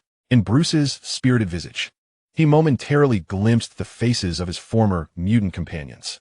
Hurry, or we'll be too late. Logan gritted his teeth. Fine. He abruptly revved the engine, and the Spider-Mobile roared forward, racing toward Hawkeye. As Jean reveled in the battle, he noticed a crimson vehicle charging toward him, driven by none other than Wolverine. You dare to come back? Jean was about to utter some harsh words when he spotted a child of approximately 12 years standing in the back seat. Bruce withdrew the Supreme Wand and aimed it at Jean. Chanting a levitation spell, Jean suddenly lost control over his body, his feet lifting off the ground as he hovered in midair. Seizing this opportunity, Logan grasped Hawkeye and hurled him back onto the vehicle. The Spider-Mobile began to distance itself from the arena. We must deal with Jean, Hawkeye began, but Bruce interrupted. Focus on the mission. You are here to save your daughter, not to kill Jean. The vehicle sped toward the location where Owl was being held captive, while Jin's henchmen pursued them. Some were running, others riding motorcycles, and even one had transformed into a dinosaur knight, mounted upon a galloping velociraptor. Jean himself had also returned to the ground, pursuing them on a Tyrannosaurus Rex. Standing in the back of the vehicle, Bruce waved the Supreme Wand. All of you shall be petrified. With each wave of his wand, an adversary collapsed, causing both Hawkeye and Logan to stare in astonishment at his efficiency. This kid is far more formidable than anticipated.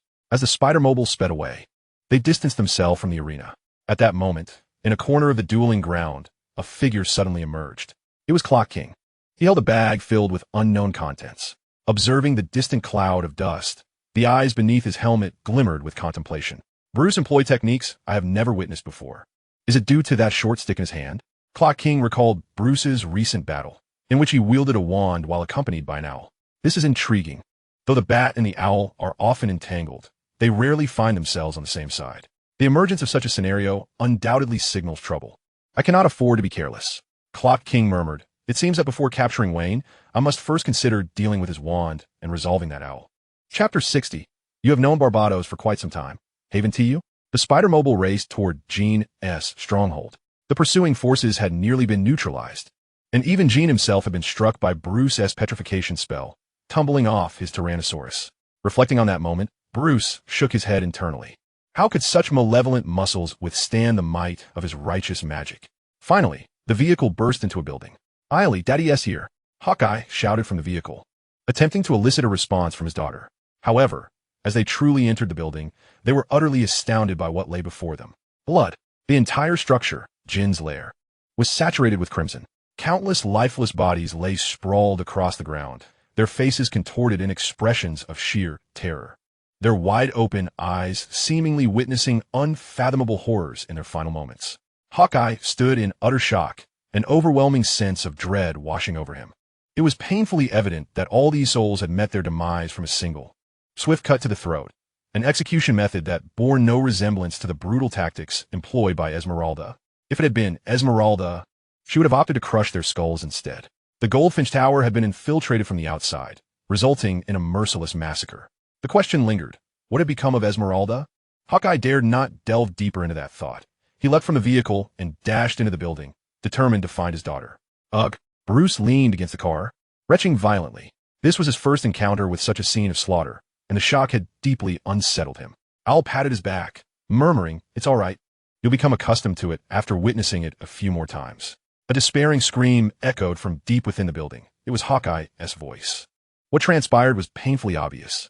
Logan's expression darkened as he pulled down his hat to shield his eyes, seemingly mourning for his old friend. Even Catum felt a twinge of pity for Hawkeye. In this world, one cannot hope for a favorable outcome. Hawkeye was the epitome of this harsh reality. Failing to save Esmeralda meant that Hawkeye would suffer the loss of his daughter in his twilight years, a tragedy of a white-haired man bidding farewell to his black-haired child. Yet, should he save Esmeralda, she might turn against him, seeking to assert her dominance, revealing a side of herself that would shatter his heart. Regardless of the outcome, Hawkeye was destined to endure anguish. Catum sighed. At least for now, Hawkeye still believes his daughter has perished as a hero, which is a small mercy, I suppose. Bruce remained silent. He had gradually acclimated to the grim atmosphere, the retching subsiding. Yet a question formed in his mind. Who did this? Bruce suddenly inquired. Surely it can't be Goldfinch's enemies seeking vengeance on this very day. At that moment, Bruce felt an omnipresent danger closing in around him. It was a sensation reminiscent of his first encounter with Jason, a sixth sense awakened by magic. The bat sense. Bruce could faintly sense a great terror approaching. I cannot discern precisely who it is, but without a doubt, it is the pursuers dispatched by Barbados, he mused. Catum surveyed the surroundings. The cold-blooded nature of the slaughter evoking thoughts of numerous individuals. Raz Al Ghul, Talon, Mr. Zash. This time, we must prepare for the worst, Catum said gravely. Let's tentatively consider our adversary to be the clock tower. The clock tower. Bruce was unaware of the extent of the danger this individual posed. But he was certain of one thing. They're only misnamed identities, never misnamed monikers. Anyone referred to as the clock tower was certainly no ordinary foe. Catum, I have been curious for some time. Bruce suddenly voiced a long-held question. How does Barbados manage to send people over? I mean, he cannot come himself. Yet he can dispatch others and always finds our world with uncanny precision. I do not know, Catum replied. No, you do know, Bruce countered. From the very first day we traversed here, you were aware that pursuers would follow. I do not know, Catum reiterated. Bruce recalled even more dubious aspects. Initially, I located Barbados' seal based on ancient texts. Yet it was you who emerged to break the seal in the end. Catum, do you already know Barbados? Is there a story between you? Well, since you've asked, I shall not withhold the truth any longer, Catum replied, a nostalgic expression crossing his face. Long ago. Enough of your tales, Bruce sighed. Your reluctance to speak honestly leads me to conclude that you do not trust me. That is all right. We can discuss it later. He recognized that he could not extract the truth from Catum at this moment. His strength was insufficient. Moreover, Bruce was reluctant to doubt Owl. He had learned a lesson from his earlier suspicions of Dumbledore. Groundless doubt only begets dire consequences. Bruce ceased to press further, but muttered to himself, however, is it not possible that you were once captured by Barbados and endured a humiliating history? Catum's eyes widened. What the hell? You've gone too far. You, Bruce, can utter such words without flinching? Catum began to silently mourn for Bruce's future foes. They would face a Batman whose words might not be particularly clean. They entered the building and found Hawkeye in deep sorrow, cradling his daughter's lifeless body, weeping and wailing. Logan crouched beside his old friend, placing a comforting hand on his shoulder, remaining wordless. At that moment, Catum scanned the room and discerned something amiss. This is not a prison cell, he remarked, observing the layout that resembled Goldfinch's vault. Indeed, gold bars were scattered around, along with some oversized collectibles that were inconvenient to carry away. Things had become much clearer. During the enemy's invasion, Esmeralda had indeed had an opportunity to escape, yet she chose not to flee, but instead ventured into Goldfinch's vault, hoping to seize a chance amidst the chaos. Unfortunately, her path crossed with that of the enemy, leading to her untimely doom. Such a pity, Catum remarked indifferently, then soared through the vault. As expected, he discovered several items. He took only the small, valuable objects, exhibiting a clear objective, seize and depart without lingering, a style unmistakably reminiscent of the clock tower. Before capturing Bruce, he had first secured a sum of money to devise his plan. This was not a feat achievable by an average villain. Catum landed before a helmet, belonging to Magneto. Regrettably, the clock tower was not a local, misjudging the value of the items. Catum picked up the helmet and tucked it into his feathers. The remaining items would have to be reluctantly accepted by him. Chapter 61, Prelude to Metal. The helmet of Magneto appeared unremarkable from the outside, yet possessed the remarkable ability to completely resist psychic intrusion. Catum had always been curious about the material and principle behind this helmet. Now that it was in his possession, he would let Bruce examine it later, as it could enhance the functionality of his bat suit. After securing the helmet, Two other items captured Catum's attention. The first was a stone slab, diamond-shaped, inscribed with ancient hieroglyphics, with an eye depicted at the top. At first glance, Catum could not recognize it, but after considerable recollection, he began to remember what it was. The Stone of Life, a relic from the Marvel Universe, is associated with the villain Silvermane. He unearthed the secret to rejuvenation from this stone and subsequently abducted Dr. Kurt Connors, the renowned adversary of Spider-Man, known as the Lizard. The stone, capable of restoring youth, is undoubtedly invaluable. Perhaps Kingpin, unable to decipher its contents, carelessly discarded it in his vault. Without hesitation, Catum claimed it for himself, contemplating that if its secrets were ever revealed, he would have the old man from Hogwarts test its efficacy. After securing the stone, Catum's attention was drawn to an egg, notably larger than even himself, an owl. Considering Kingpin's collection of dinosaurs, Catum speculated that it might be a dinosaur egg, though he was puzzled as to why it would be stored in the vault. Adhering to the principle of better to take a mistake than to miss an opportunity, Catum also tucked the egg away, pondering that perhaps Hagrid could incubate it to see what might hatch. If it turned out to be an ordinary dinosaur, he could gift it to Hagrid, who had always yearned for a dragon. After all, a dinosaur is still a dragon in essence. However, as Catum was concealing the dinosaur egg, Bruce could no longer contain his discontent. It was one thing for the owl to stuff peculiar items into its feathers, but this egg was conspicuously oversized. Bruce contemplated. Owls are typically the females that incubate eggs, and this is clearly not an owl's egg. What nonsense are you spouting? Catum furrowed his brow. I am fully aware that this is not an owl's egg. Bruce hesitated, caught between words, ultimately choosing silence. He was acutely aware of Catum's use of the disillusionment charm to transform feathers into storage spaces.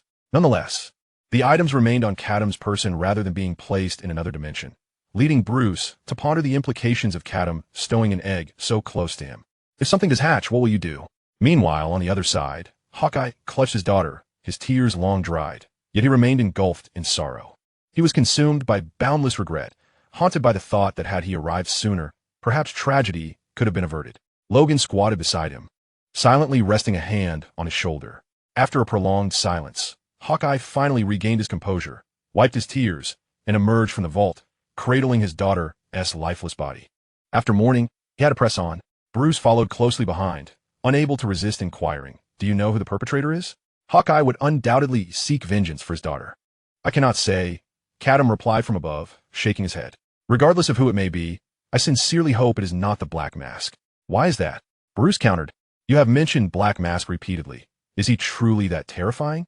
Whether he is frightening is secondary. The crux lies within his armor." Bruce, perplexed, asked, "What is wrong with the armor?" After a moment's contemplation, Catum divulged the truth to Bruce. Black Mask's armor is forged from palladium alloy. Palladium, indeed, is one of the 5 metals of the Great Metal Incident, alongside Dionysian Factor, Amber Gold, Bat Gold, and End Metal. If Bruce's body were to simultaneously harbor all 5 metals, it would unlock the gateway to the dark multiverse, allowing Barbados and his minions to descend upon us. The last time Jason's pursuers came, they delivered the Dionysian Factor. Now, if a second pursuer brings forth another metal, I must suspect that Barbados is up to something sinister. Palladium, Bruce whispered, then inquired, what abilities do these 5 metals possess? The Dionysian Factor grants resurrection, immortality, and self-healing abilities. What are the others? Catum summarized, simplifying the complexities for Bruce's understanding. The Dionysian Factor grants eternal life and self-healing, while Amber Gold preserves youth. One grants longevity, the other eternal youth. End Metal can defy magic and gravity, typically used to craft armor for magical defense and flight. Bat Gold serves as an impeccable spell-casting material, imbued with formidable magical potency. Lastly, Palladium is indestructible, capable of withstanding immense physical and energy assaults, often utilized in weaponry and battlesuits.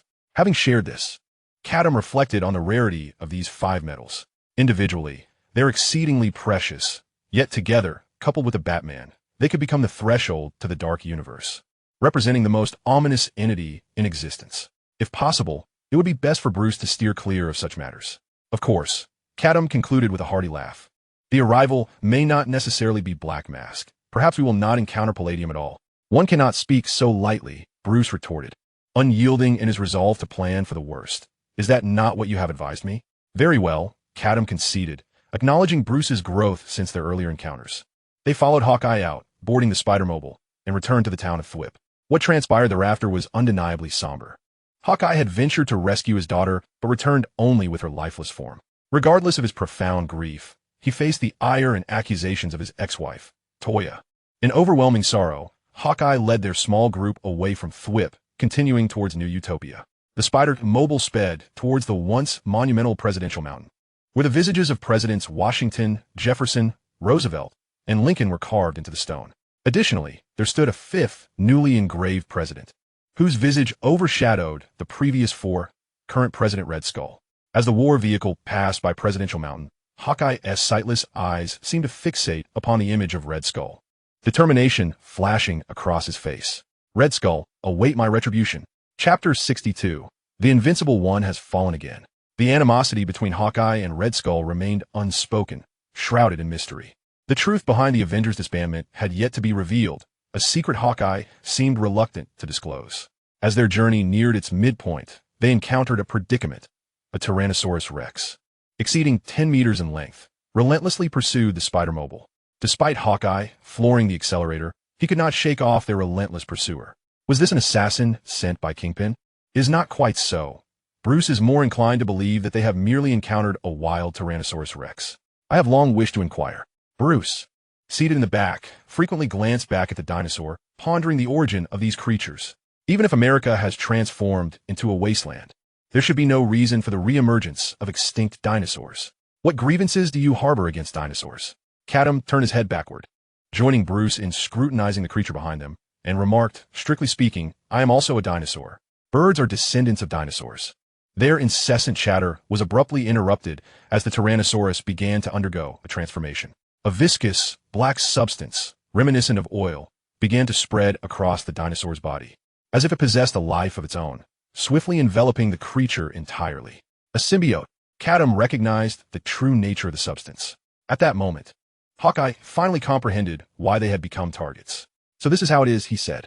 A few years ago, I incinerated a multitude of symbiotes. It seems I did not eliminate them thoroughly. Hawkeye had yet to emerge from the anguish of losing his daughter. Yet he understood that he had no time for sorrow now. There were more pressing matters at hand. Thus, he buried his grief deep within, maintaining a facade of normalcy, unless he were to encounter the murderer of his daughter.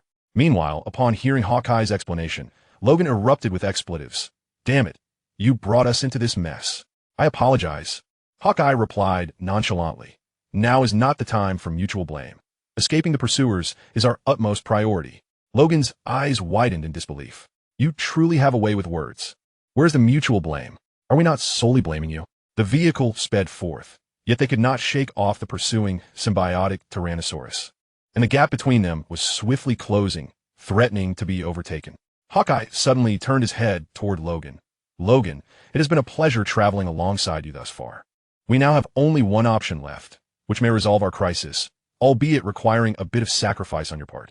Shut your mouth. Logan cursed, unwilling to entertain the notion.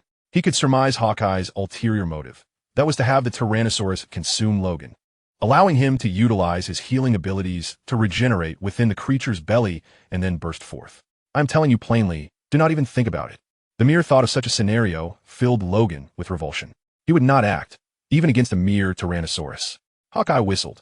Then there is no other choice. To die alongside you is my honor, though it is regrettable for Bruce, as he is still but a child. Bruce furrowed his brow. He discerned no sense of urgency in Hawkeye's tone, as if the predicament had already been resolved. Perhaps Hawkeye had some contingency plan? With this thought, Bruce hesitated in his motion to draw his wand. Indeed, just after rounding a corner, a figure emerged on the main road before them.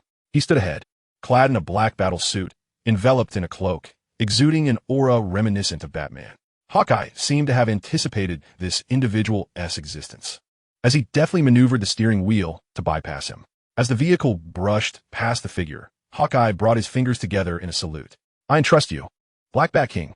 Black Bat King? Bruce barely had time to process the name before Catum began to fan the flames in his ear. How audacious, the owl remarked. You merely dare to call yourself Batman, yet he boldly claims the title of Black Bat King. It is clear he intends to overshadow you. Can you endure this? What is this nonsense?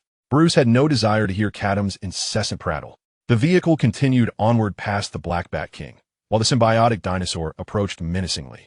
The Black Bat King raised his gaze, suddenly speaking a singular command. You shall not pass. With a deafening roar, A colossal wave of sonic energy erupted, tearing the symbiote asunder into countless fragments, while the immense Tyrannosaurus met a similar explosive demise. A rain of crimson descended from the heavens, with the Black Bat King standing amidst it like a harbinger of death. "Well done, Black Bat King." Catum suddenly began to screech. "You far surpass that certain bat. I've been your fan for 50 years. Bruce silently covered the owl's mouth, finding it quite vexing. Bruce and his companions followed the Black Bat King into a building, which was exceedingly discreet, nearly blending into the desolate landscape. At the apex of the hall sat a stunning woman clad in a form-fitting white suit, exuding an alluring presence. "Emma!" Hawkeye exclaimed enthusiastically, calling out the woman's name. Behind him, Logan furrowed his brow, his expression betraying an unspoken disdain. Emma Frost, a mutant known as the White Queen, possessed telepathic abilities and could transform her body into diamond. Emma paid Hawkeye no mind, instead greeting Logan. Logan regarded the White Queen with an unceremonious glare, appraising her with evident distaste. 50 years have passed, and you have not aged a day? Telepathy, Logan, the White Queen replied with a faint smile. I can make others see what I wish them to perceive. Indeed, she had aged, but her telepathic prowess allowed her to project an image of her former beauty to all. However, this did not extend to Catum. Moreover, Catum, undeterred, produced Magneto's helmet from his feathers and placed it atop Bruce's head.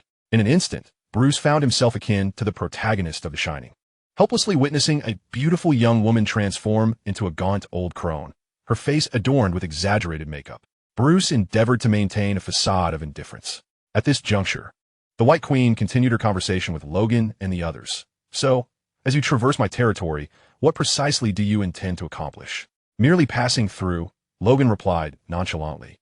"We shall depart shortly." In Logan's eyes, the White Queen still appeared as an exquisite vision of beauty. She cast a playful glance at Hawkeye beside Logan, chuckling softly. "What is it, Clint? Do you still cling to that absurd notion? Do you still intend to seize the Planet Eater's head from Red Skull?" Suddenly, Catum sat upright on Bruce's shoulder. "What is happening? Surely he did not mishear?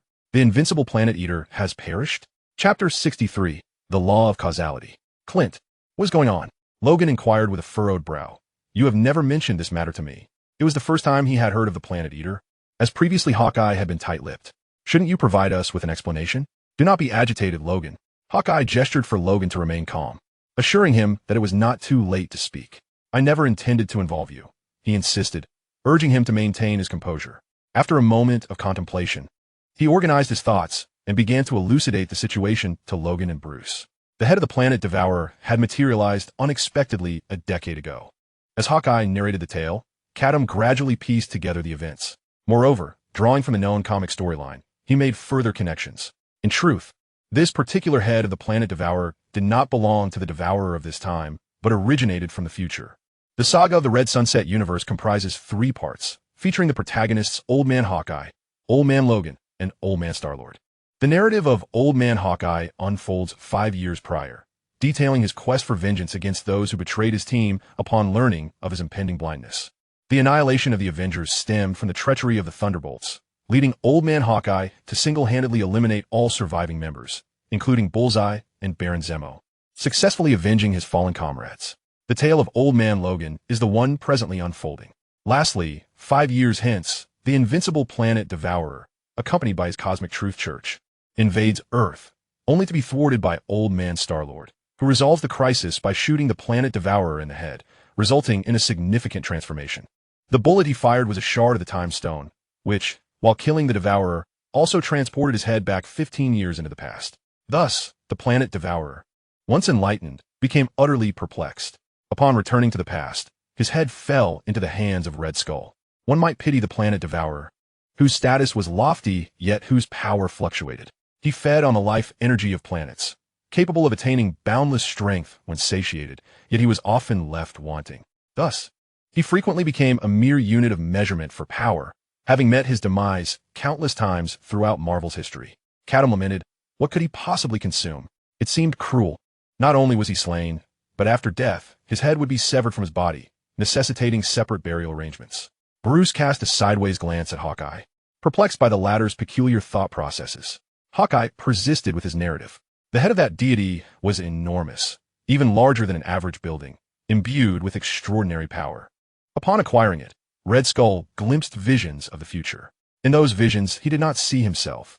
Thus, it dawned on him that he would meet his demise within the next 15 years. Unwilling to accept such a fate, he devised a frenzied plan. After a brief pause, Hawkeye continued. He intended to transform the head of the planet Devourer into a weapon capable of annihilating everything. Only then would he be safe from death. Logan, intrigued, countered. How do you know all this? Hawkeye did not shy away from responding. You must have seen the reports about Red Skull declaring a region rebellious and subsequently eradicating it indiscriminately, haven't you? Logan and Bruce nodded, confirming their awareness. Those who were obliterated were once my allies, Hawkeye revealed, his tone turning somber. They were valiant souls who exposed Red Skull's machinations and vowed to thwart him. But regrettably, they were a step behind. Red Skull acted first. This was the very reason Hawkeye sought out Logan to discuss the pressing matter.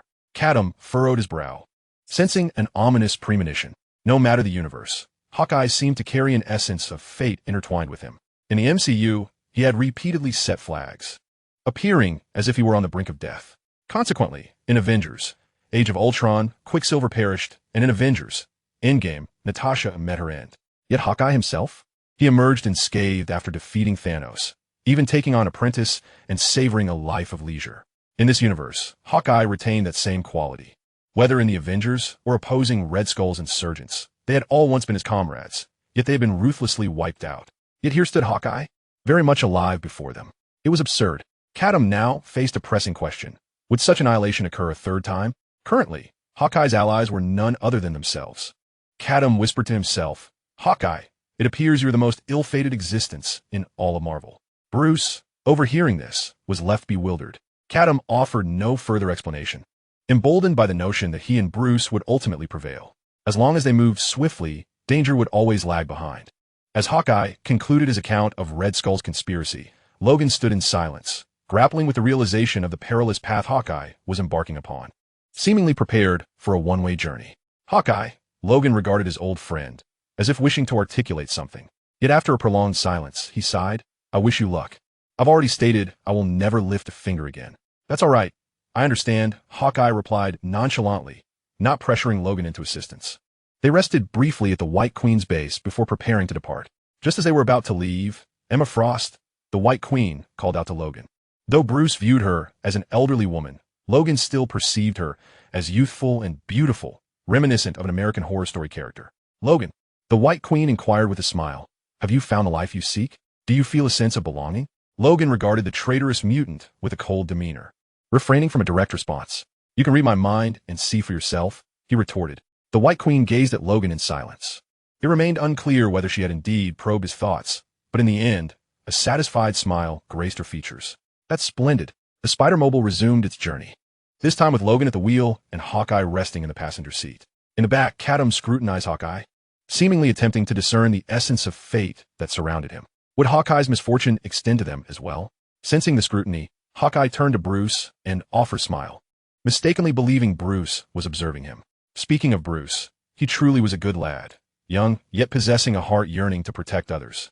Unbeknownst to him, Hawkeye's thoughts drifted to his daughter, Ashley, who too had perished as a hero. He withdrew a mechanical watch from his pocket, a keepsake of Ashley's, which he cherished in memory of her. Ashley, he murmured, caressing the watch as he reminisced about his daughter. However, as he cautiously explored, he suddenly sensed an anomaly. Hawkeye discovered an exceedingly concealed component embedded within the strap of the mechanical watch. With a mere touch of his finger, he deduced its nature. Could this possibly be a listening device? Chapter 64, The President. Suddenly, Logan slammed on the brakes, and the tires of the Spider-War machine screeched against the ground, leaving a long trail. What listening device? Logan turned his gaze towards the object in Hawkeye's hand. It was a minuscule component, so diminutive that it would have remained unnoticed had Hawkeye not uncovered it with his fingers. It could very well have been planted by Ezri's adversaries. A pang of sorrow struck Hawkeye's heart as he casually crushed the listening device. This child was far too reckless, oblivious to the fact that he was being eavesdropped upon.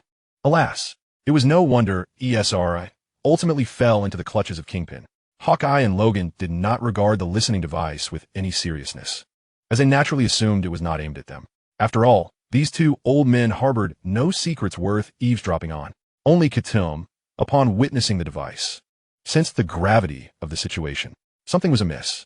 The technological sophistication of this listening device was rather excessive for this world. A mere street thug like ESRI could not possibly have provoked such formidable foes. Catum, Bruce called out to the owl, having also detected the anomaly. Thinking of the worst-case scenario, the listening device was not planted by Ezri's adversaries, but rather by the very murderer who sought to take her life. A heavy weight settled in Catum's heart. The meticulous thought of placing a listening device on her after eliminating her enemy, combined with the skills previously displayed, indicated that this pursuer was truly a harbinger of doom. Catum began to reflect incessantly. What could the harbinger glean from their conversations? The answer was glaringly evident. It pertained to the secrets of the planet Devourer and the Red Skull that Hawkeye had previously divulged. Should the harbinger become privy to this knowledge, what actions would ensue? Catum endeavored to place himself in the harbinger's perspective, contemplating the subsequent developments.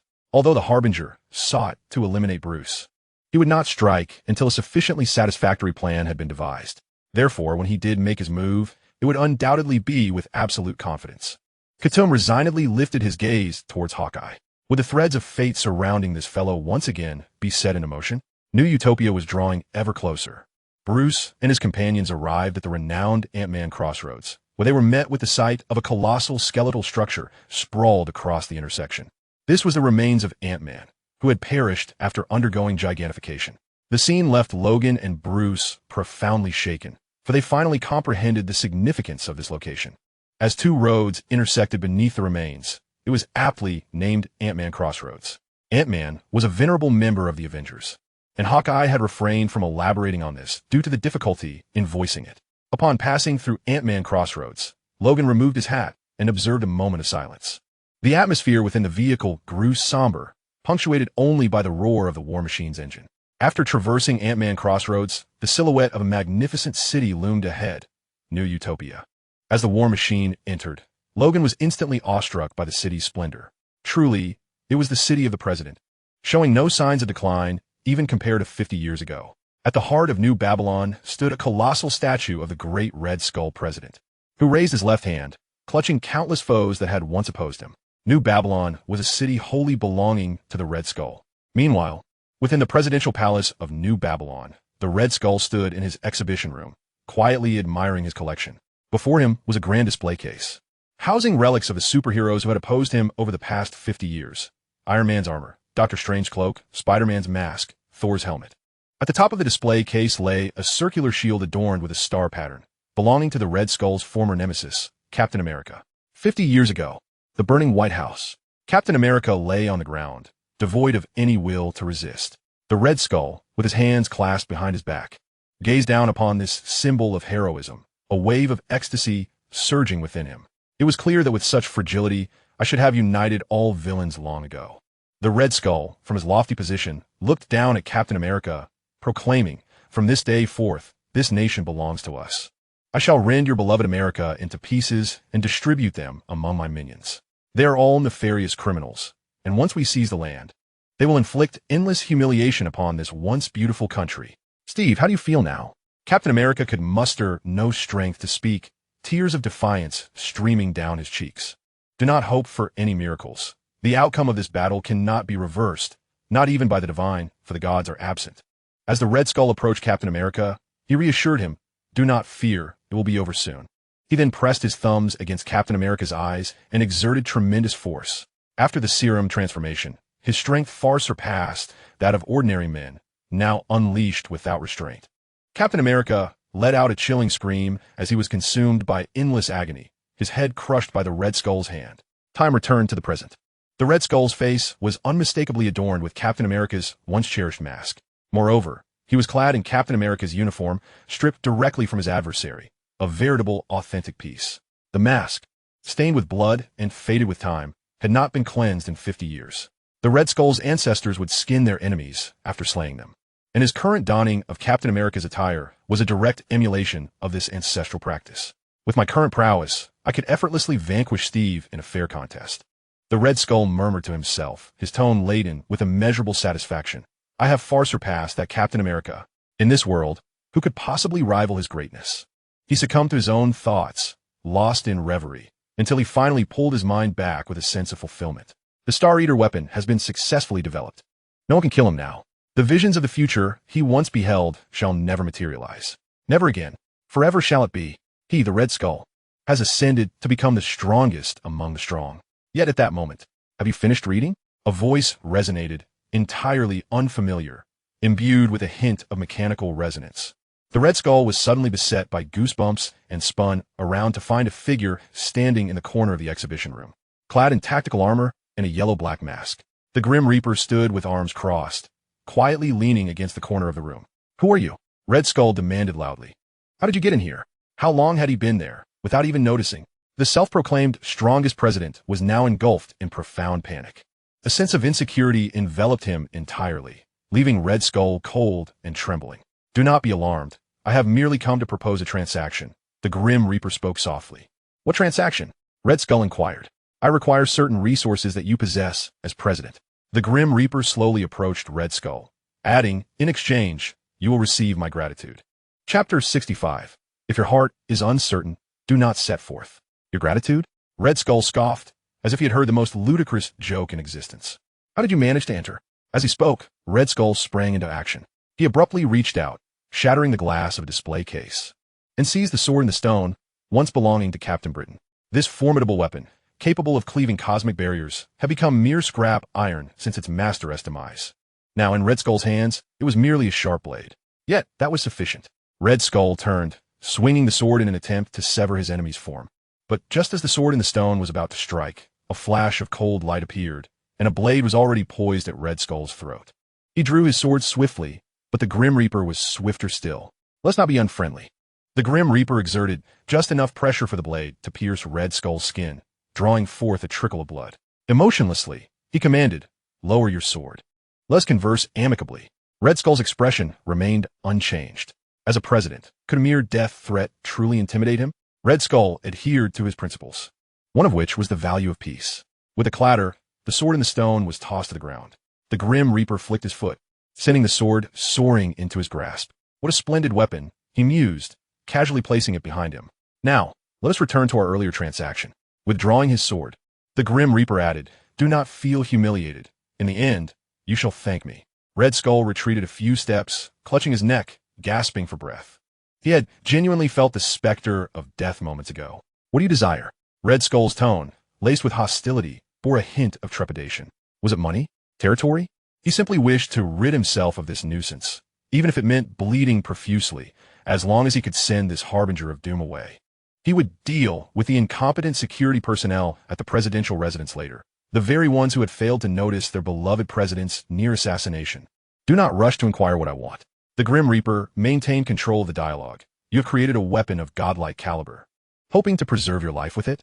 How do you know this?" Red Skull recalled the rebels he had obliterated. Could there be survivors?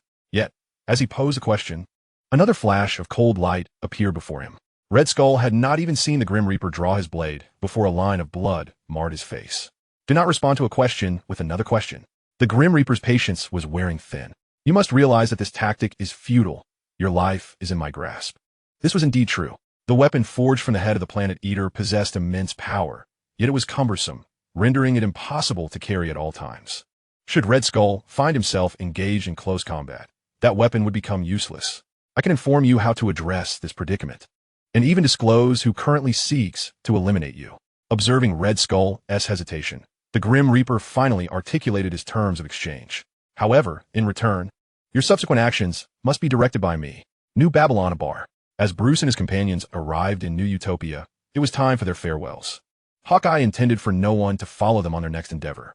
The group sat together, with large mugs of beer before Hawkeye and Logan, while Bruce, being too young, was only offered a glass of juice. However, Bruce refused to drink it, leaving Catum to suck it through a straw until it was empty. "It is here that we must part ways." Hawkeye raised his beer in a toast to Logan, signaling for their glasses to clink. "You still refuse to tell me what you encountered that led you to refrain from taking action?" "There is nothing to say." Logan clinked glasses with Hawkeye and downed his beer in one go.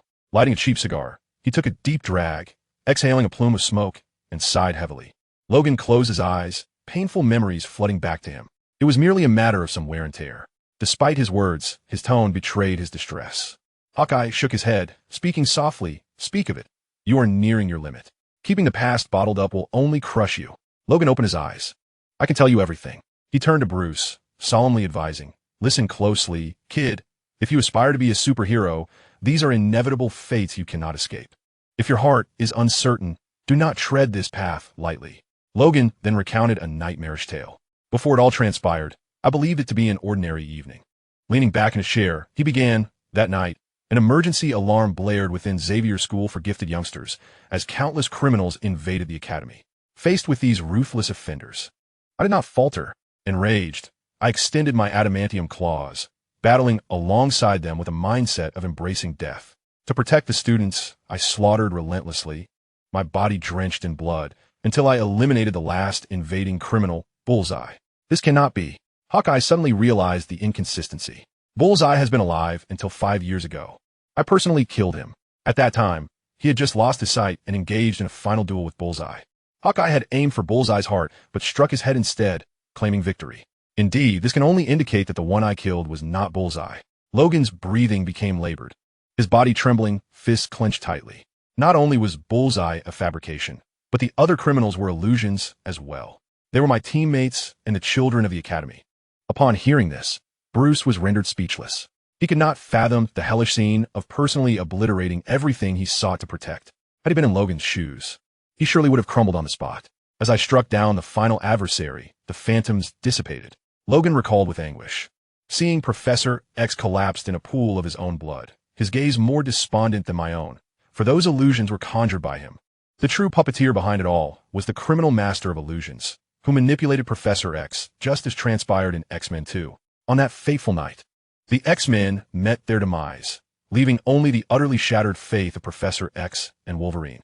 They were acutely aware of our capabilities. Everything was meticulously orchestrated.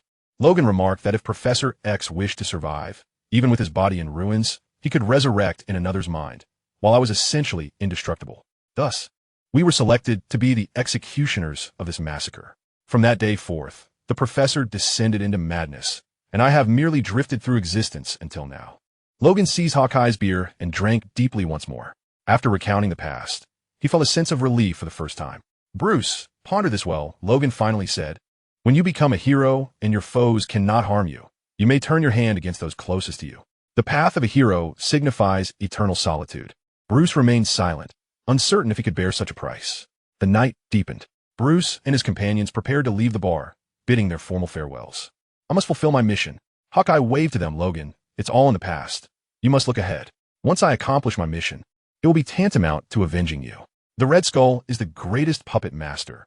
Eliminating him will bring closure. After their final farewells, Hawkeye turned and walked toward the door. Upon stepping into the street, he found it eerily deserted. It felt so quiet. There were no denizens of New Utopia in sight. Hawkeye reflected momentarily before shaking off the thought. He too needed to muster his strength. Chapter 66. Who Dares to Kill Me? At this juncture, Logan and Bruce stood outside the bar, watching Hawkeye's silhouette fade, knowing he had embarked on an irreversible path. Bruce turned to Catum and inquired, "Is this the fate of heroes?" A profound sorrow welled within him, as if he could glimpse his own future. However, this melancholy was short-lived. As an unexpected turn of events unfolded, a black sedan suddenly appeared at the intersection, its doors flung open, and several men armed with submachine guns emerged. Hawkeye immediately sensed the danger, rolling swiftly into the nearby bushes. Logan, too, instinctively shielded Bruce in his embrace. Bang!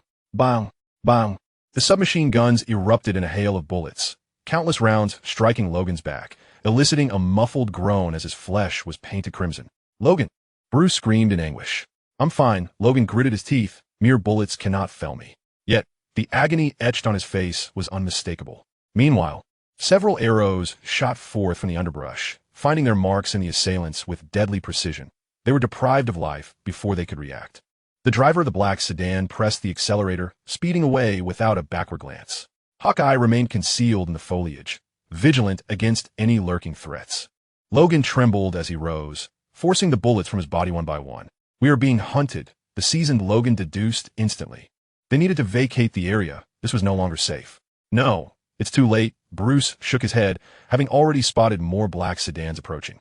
The convoy halted at the crossroads, and from the foremost vehicle, the Red Skull emerged. Upon sighting this figure, Logan's brow furrowed tightly. The bushes trembled, betraying Hawkeye's agitation. His target had audaciously appeared before him, laid bare within his line of fire. At that moment, a firebomb flew towards them from an exceptionally acute angle, striking Catum midair with unerring accuracy. Gugga! Catum emitted a strangled cry as he plummeted from the sky, engulfed in flames that licked at each feather, seemingly intent on incinerating him entirely. Catum! At this juncture, Bruce's heart shattered. Logan's earlier warning echoed in his mind. To become a hero meant preparing for the loss of those around you. But Bruce had not anticipated it would happen so swiftly. Catum, hold on. I can save you. Bruce instinctively reached to conjure a column of water to extinguish the flames engulfing Catum. Yet in the next instant, he heard Catum's frantic voice. Bruce, I'm on fire. The tone was vibrant, entirely devoid of distress. Moreover, this creature was still capable of telepathically guiding Bruce's actions. Do not cast without your wand. Draw the supreme wand. Why? Bruce was perplexed by Catum's insistence, yet he complied and retrieved the wand. Just then, a gunshot rang out from a distant corner. A bullet soared through the air, striking Bruce's wand with deadly precision, shattering the fabled supreme wand into two pieces. In that moment, Bruce grasped Catum's intent. The enemy was targeting his wand. He turned to the source of the gunfire, spotting a figure atop a rooftop, a single eye peering coldly from beneath a yellow and black helmet. Bruce had no doubt. This was a pursuer from Barbados. He heard Catum's resigned voice echo in his ears. Alas, it truly is the death knell. Must I never be wrong? The owl, ablaze, soared back to Bruce's side, prompting a frown from the death knell. This owl could not be extinguished by flames? Very well, if the short staff could be disposed of, that would suffice. In the underbrush, Hawkeye had already knocked an arrow, aiming for the Red Skull's head, ready to unleash a lethal shot. The Red Skull, aware of Hawkeye's presence in the foliage, made no attempt to conceal himself. Instead, he burst into a boisterous laugh. Hawkeye, you're aiming for me, aren't you? With that, the Red Skull tore open his uniform, exposing his chest. A sophisticated device emitted a rhythmic beep from his torso. Simultaneously, a thunderous sound resonated from afar, as a colossal shadow ascended from the ground into the sky. It was a gargantuan skull, towering 4 to 5 stories high, capturing the attention of all present. The skull had been transformed into a skeletal visage, gleaming with metallic glimmers, and within its eye sockets, 2 orbs of high-density energy flames burned fiercely. The Devourer of Stars. Even though Hawkeye could not discern the specifics of the object, he could ascertain from the sound that a colossal entity had ascended into the high heavens. The Red Skull, with a sinister tone, remarked, Hawkeye, I am aware of your inability to see, so allow me to elucidate for you. The Devourer of Stars weapon has now soared into the skies and entered a state of charge. With but a single command, it shall unleash its full power, capable of obliterating the entire Earth. As for the activation mechanism, it is now tethered to my heartbeat. At this juncture, the Red Skull erupted into a raucous laugh. He had been somewhat apprehensive that Hawkeye might act before he had a chance to clarify, a prospect that would have been most unfortunate. To ensure that Hawkeye would hear him out, the Red Skull had even added a beeping sound to the device on his chest. Now, finally, there were no issues. Hawkeye, I know you have long harbored thoughts of ending my life and destroying the Devourer of Stars. Here I stand before you. If you dare, take your shot. However, let me inform you that the moment my heartbeat ceases, the Devourer of Stars will immediately engage at full power, and the entire Earth shall accompany me to the grave. This was the solution the Red Skull had devised, utilizing moral leverage against an opponent who considered himself a hero. Bound to the Devourer of Stars, he had turned every inhabitant of the Earth into his hostage. Who would dare to lay a hand on him? Furthermore, all must now pray fervently that no misfortune befalls the Red Skull. Hawkeye's grip on his bow trembled violently. He had not anticipated this tactic from his adversary. No wonder this villain appeared so fearless, brazenly confronting him. Red Skull, you are utterly despicable. Hawkeye, do you not wish to kill me? Come now, I am right here. The Red Skull taunted, striding closer to Hawkeye's position. As expected, Hawkeye refrained from releasing his arrow. This was the very reason for the inevitable downfall of you superheroes. The Red Skull scoffed internally, forever shackled by a sense of morality, hesitating in his actions, unlike me, who forges ahead without fear. His muscles taut, he unleashed a remarkable surge of strength and speed, swiftly reaching Hawkeye and seizing him by the throat, dragging him forth. Instinctively, Hawkeye sought to resist, grasping an arrow and aiming for the Red Skull's throat. Yet, just before the arrowhead could reach its target, Hawkeye halted. He could not kill the Red Skull. Pathetic. A flicker of satisfaction surged within the Red Skull. The advice from the Grim Reaper had proven effective. No one would dare to offend him again. The impending deadlock he faced had finally been entirely unraveled. The Red Skull could now mock the entire world. Now, who dares to kill me? Who dares to kill me? Who dares to kill me? Chapter 67. The fiery blood does not cool. A thunderous roar echoed across the heavens. The energy chaos unleashed by the Devourer of Stars altered the very fabric of the sky. The once clear night was suddenly engulfed by ominous clouds, swiftly followed by the heavens splitting asunder, torrents of rain cascading down like waterfalls. In the midst of the downpour, Catum's flames were extinguished, enveloped in a shroud of white smoke. Yet, the bird remained unscathed. Bruce, you have but one opportunity. Catum hovered beside Bruce, while the Grim Reaper approached through the curtain of rain. The Grim Reaper now believed that having broken your wand, you would possess no capacity for resistance. This is your chance. Fabricate a non-existent weakness and deliberately present an opening to your opponent. This was the opportunity Bruce had created for himself to strike. But it was a singular chance. The opportunity to ambush the Grim Reaper existed only once. Contemplate carefully the spell combination you will employ next, for it must resolve the Grim Reaper in one fell swoop. Catum whispered to Bruce, yet there was no need for excessive pressure, should you ultimately fail. I shall whisk you away from this world. The owl had long emphasized that they were travelers, not saviors. This world was destined for ruin, and it was of no concern to them. Bruce held no firm opinion on this stance. He focused his thoughts on the first half of Catum's words. A spell combination? Bruce recalled hearing Professor Flitwick mention this during his time at Hogwarts. It was a combat technique employed in wizard duels. By linking different spells, one could maintain the upper hand in battle. Bruce quickly envisioned a casting plan in his mind. First, he would use the levitation charm to lift the Grim Reaper into the air, then employ the freezing charm to encase him in rainwater, and finally, unleash a shatter spell. This was the most powerful spell combination he could currently wield. Clenching his fists, Bruce understood he had but one opportunity. The Grim Reaper approached slowly, drawing forth his twin swords, one of which was the stone sword obtained from the Red Skull. This weapon, once deemed scrap, now regained some semblance of its former power in the Grim Reaper's hands.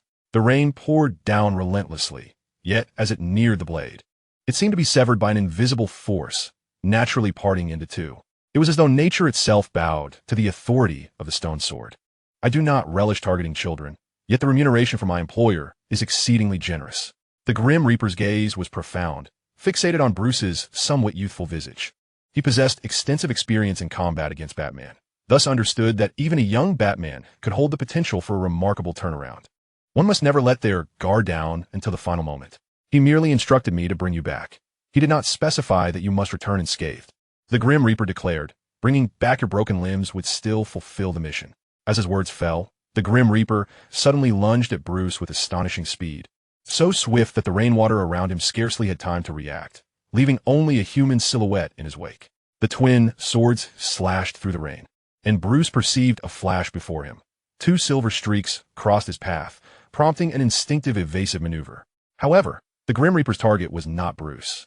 Instead, it was Catum, the peculiar owl hovering nearby. The Grim Reaper could not find peace while this creature remained alive. As the blade approached Catum, the owl flapped its wings, its body distorting as if drawn by an unseen force, vanishing from its original position and reappearing several meters away. A momentary displacement, or perhaps a burst of speed. The Grim Reaper's strike fell short. Though unfamiliar with the technique of disillusionment, he had witnessed similar powers. Just then, Bruce's voice echoed in his ear. The Grim Reaper instantly realized he had miscalculated his target. This owl was merely a decoy. Leviosa. Seizing the opportunity presented by the Grim Reaper's exhausted strike, Bruce unleashed the long-awaited levitation charm. It was a success. Witnessing the Grim Reaper's feet lift off the ground, Bruce swiftly followed up with his spell combination, Freeze. As the incantation was uttered, a wave of cold enveloped the Grim Reaper, and the rainwater began to freeze. In the blink of an eye, he transformed into a human-shaped ice sculpture, crashing heavily to the ground. Bruce was still intent on uttering the incantation for the slicing spell to shatter this icy effigy into fragments. However, at that moment, Catum interrupted him. That's enough. The owl declared gravely, we must leave. Why? Bruce queried, utterly perplexed. He had gained the upper hand and merely required one casting of the slicing spell to decisively defeat the clockmaker. Why should he halt his progress? The answer soon became evident, as numerous fissures began to spread across the ice sculpture of the clockmaker, followed by the shattering sound of glass as it crumbled into powder. The clockmaker stood amidst this icy deluge, his armor entirely unscathed. Bruce's pupils constricted as he realized the dilemma at hand, just as Catum had previously warned him. The clockmaker's armor was forged from palladium, rendering it indestructible. Bruce's current magic was utterly inadequate to breach it. Moreover, even if he somehow managed to destroy the armor, the clockmaker possessed formidable, self-healing abilities. With the stone sword in his grasp beginning to awaken, the clockmaker had become one of the most formidable forces on this desolate earth. From the outset, this was a battle that could not be won. Meanwhile, Hawkeye lay crumpled on the ground. The Red Skull wielded Captain America's shield, ruthlessly striking him again and again. Ever since he discovered that the Devourer of Worlds weapon was bound to the Red Skull's life, Hawkeye had become hesitant, lost in confusion, and the fight had turned overwhelmingly one-sided. "What's the matter, Hawkeye? Weren't you going to kill me? Why are you silent now?" The Red Skull laughed maniacally, relishing the thrill of the kill. Hawkeye's pupils had begun to dilate as his life approached its twilight. As for Logan, there was no trace of him anywhere on this battlefield. Perhaps he had slipped away from the very beginning of the conflict. "We can't win. Let us depart." Catum incessantly whispered in Bruce's ear, urging him to leave this world. Standing amidst the torrential rain, despair spread within Bruce's heart. Catum, the owl, seemed to bolster others' resolve while diminishing his own, embodying the essence of a cowardly fugitive. The clockmaker had but one weakness, the defective super serum he had once received. When he lost control of his emotions and succumbed to rage, or when gravely injured and healing excessively, madness and bestial instincts would seize his mind. Beyond that, he was an invincible entity. "Bruce, you cannot win. Come with me." Catum continued his incessant chatter, yet Bruce grew increasingly agitated. What had this owl done in the past? Hadn't he claimed to be the king of demons? Why did he seem preoccupied with fleeing? However, suddenly, an unusual thought flickered in Bruce's mind. Did Catum genuinely wish to help him escape? Bruce understood, well, that Catum could whisk him away from this world without his consent, simply by seizing him and teleporting to safety, then opening a portal to another realm. Yet Catum had not done so. Not only had he refrained, but had even assisted Bruce in analyzing the clockmaker's weaknesses. "Catum, what are you truly thinking? We must go. If we do not leave now, we will miss our chance." The owl chirped incessantly, presenting an apocalyptic demeanor. Yet he still made no move to depart, only continuing his incessant prattle. Bruce suddenly spoke softly. "Catum, you believe I can win, do you not?" He trusted his instincts. Catum thought victory was possible, but how could he achieve it? His magic seemed utterly futile, and Bruce could find no path to triumph. "I cannot comprehend your words." The owl continued to shake his head. In a world on the brink of destruction, what significance did victory or defeat hold? "Watch out." Bruce suddenly realized that the clockmaker had once again appeared before him, casting a shadow over Bruce. The clockmaker raised his twin blades, poised to strike. He intended to sever Bruce's limbs and deliver him to Barbados. This had always been his plan, and success was imminent. But just then, a tremendous roar erupted from behind Bruce. A red convertible war machine, its headlights blazing, surged through the torrential rain, roaring toward them. "Bruce, get out of the way!" shouted a white-haired man at the wheel, drenched to the skin, his eyes ablaze with 50 years of indomitable spirit. Chapter 68. The Dark Torrent of Rainfall. The war machine soared over Bruce's head, colliding with the clockmaker and knocking him aside. The vehicle landed, and Logan slammed the accelerator to the floor. The spider-like war machine charged at the clockmaker, howling as it hurtled toward the Red Skull. The clockmaker, now nearly enraged, wondered why such a simple task had become so convoluted. He braced himself against the impact of the spider war machine, driving his twin blades into the ground in an attempt to halt it. However, his blades were far too sharp, easily slicing through the earth without affecting any deceleration. The Red Skull watched in disbelief as a war machine barreled toward him and instinctively dodged to the side. Yet Logan's target had never been him. Logan jerked the steering wheel sharply, causing the spider war machine to spin out of control, flinging the clockmaker away. He then leaned out, pulling the bloodied Hawkeye back into the rear seat. The spider war machine roared back to Bruce's side. Logan leapt from the vehicle, seizing Bruce with one hand and Catum with the other, tossing them into the car. "Can you drive?" Logan shouted through the downpour. "I can," Bruce shouted back. "I learned in Hawaii." "Good. Take Hawkeye and get out of here. Do not concern yourself with any pursuers. You must escape." Logan's resolve was unwavering, even willing to abandon Hawkeye if it came to that. Bruce had to survive. "What about you?" Bruce shouted. "Don't worry about me." Logan turned back. The clockmaker had already regained his footing, his palladium armor rendering him unscathed. "I want to leave," Bruce called out from behind. He could not abandon Logan to face this alone. "Enough," Logan replied, turning back to Bruce. "You belong to another world. There is no need for you to perish alongside this one. Those words drained all expression from Bruce's face. How do you know? I have known for some time. This rotting world could never produce a child like you. Logan declared loudly. Years ago, a perverse man in a red spandex suit sought me out. That was when I realized other universes existed. Child, return to your world. Do you not wish to be a hero? You must survive to be a hero. Bruce was rendered speechless. Tears streamed from his eyes, mingling with the rain. Logan's determination made him comprehend that the Elder's decision was unalterable. At the very least, he must save Hawkeye. With such sentiments swirling in his heart, Bruce took his place in the driver's seat, his hands fumbling as he began to operate the vehicle. By chance, he inadvertently activated the car's sound system, causing the unfinished rock melody of Hawkeye to reverberate through the air, a cacophony that only served to heighten his agitation. As he pressed the accelerator, the Spider Mobile roared to life. Farewell, my child. Logan did not look back, allowing Bruce to fade into the distance. The echoes of Professor X's last words echoed in his ears. Our world is destined for destruction, yet he shall remember us. Do you recall the tale of Lousy? That will suffice. Logan stood resolute amidst the torrential downpour, his gaze fixed upon the distant figures of the Grim Reaper and Red Skull. Apologies, but passage is prohibited here. In Bruce's mind, a void loomed as he mechanically navigated the vehicle through the rain. Both he and Catum were drenched to the bone. Yet there was no time to halt. He needed to find a safe haven to lay Hawkeye down. In the back seat, Hawkeye had succumbed to unconsciousness, his blood mingling with the rain. Bruce wrapped him in the cloak gifted by Dumbledore, hoping to preserve his body heat. Behind him, the wailing of car horns pierced the air, a fleet of black sedans relentlessly pursuing them, Red Skull's enforcers. The Spider Mobile surged through the curtain of rain, branches along the roadside thrashing wildly. Catum, Bruce shouted, grant me the god of wine's essence. Hawkeye was on the brink of collapse. He could not bear to witness Hawkeye's demise. It's futile, Bruce. Catum's voice was low and somber. Even if you revive him now, once the world falls apart, he will still perish, and the god of wine's essence cannot reverse that fate. I refuse to accept that. Bruce bellowed, his voice a raw mixture of rage and desperation. A black sedan drew near the Spider Mobile, and Bruce jerked the steering wheel, ramming the vehicle into the sedan, forcing it aside. He was consumed by anxiety, not knowing Logan's condition.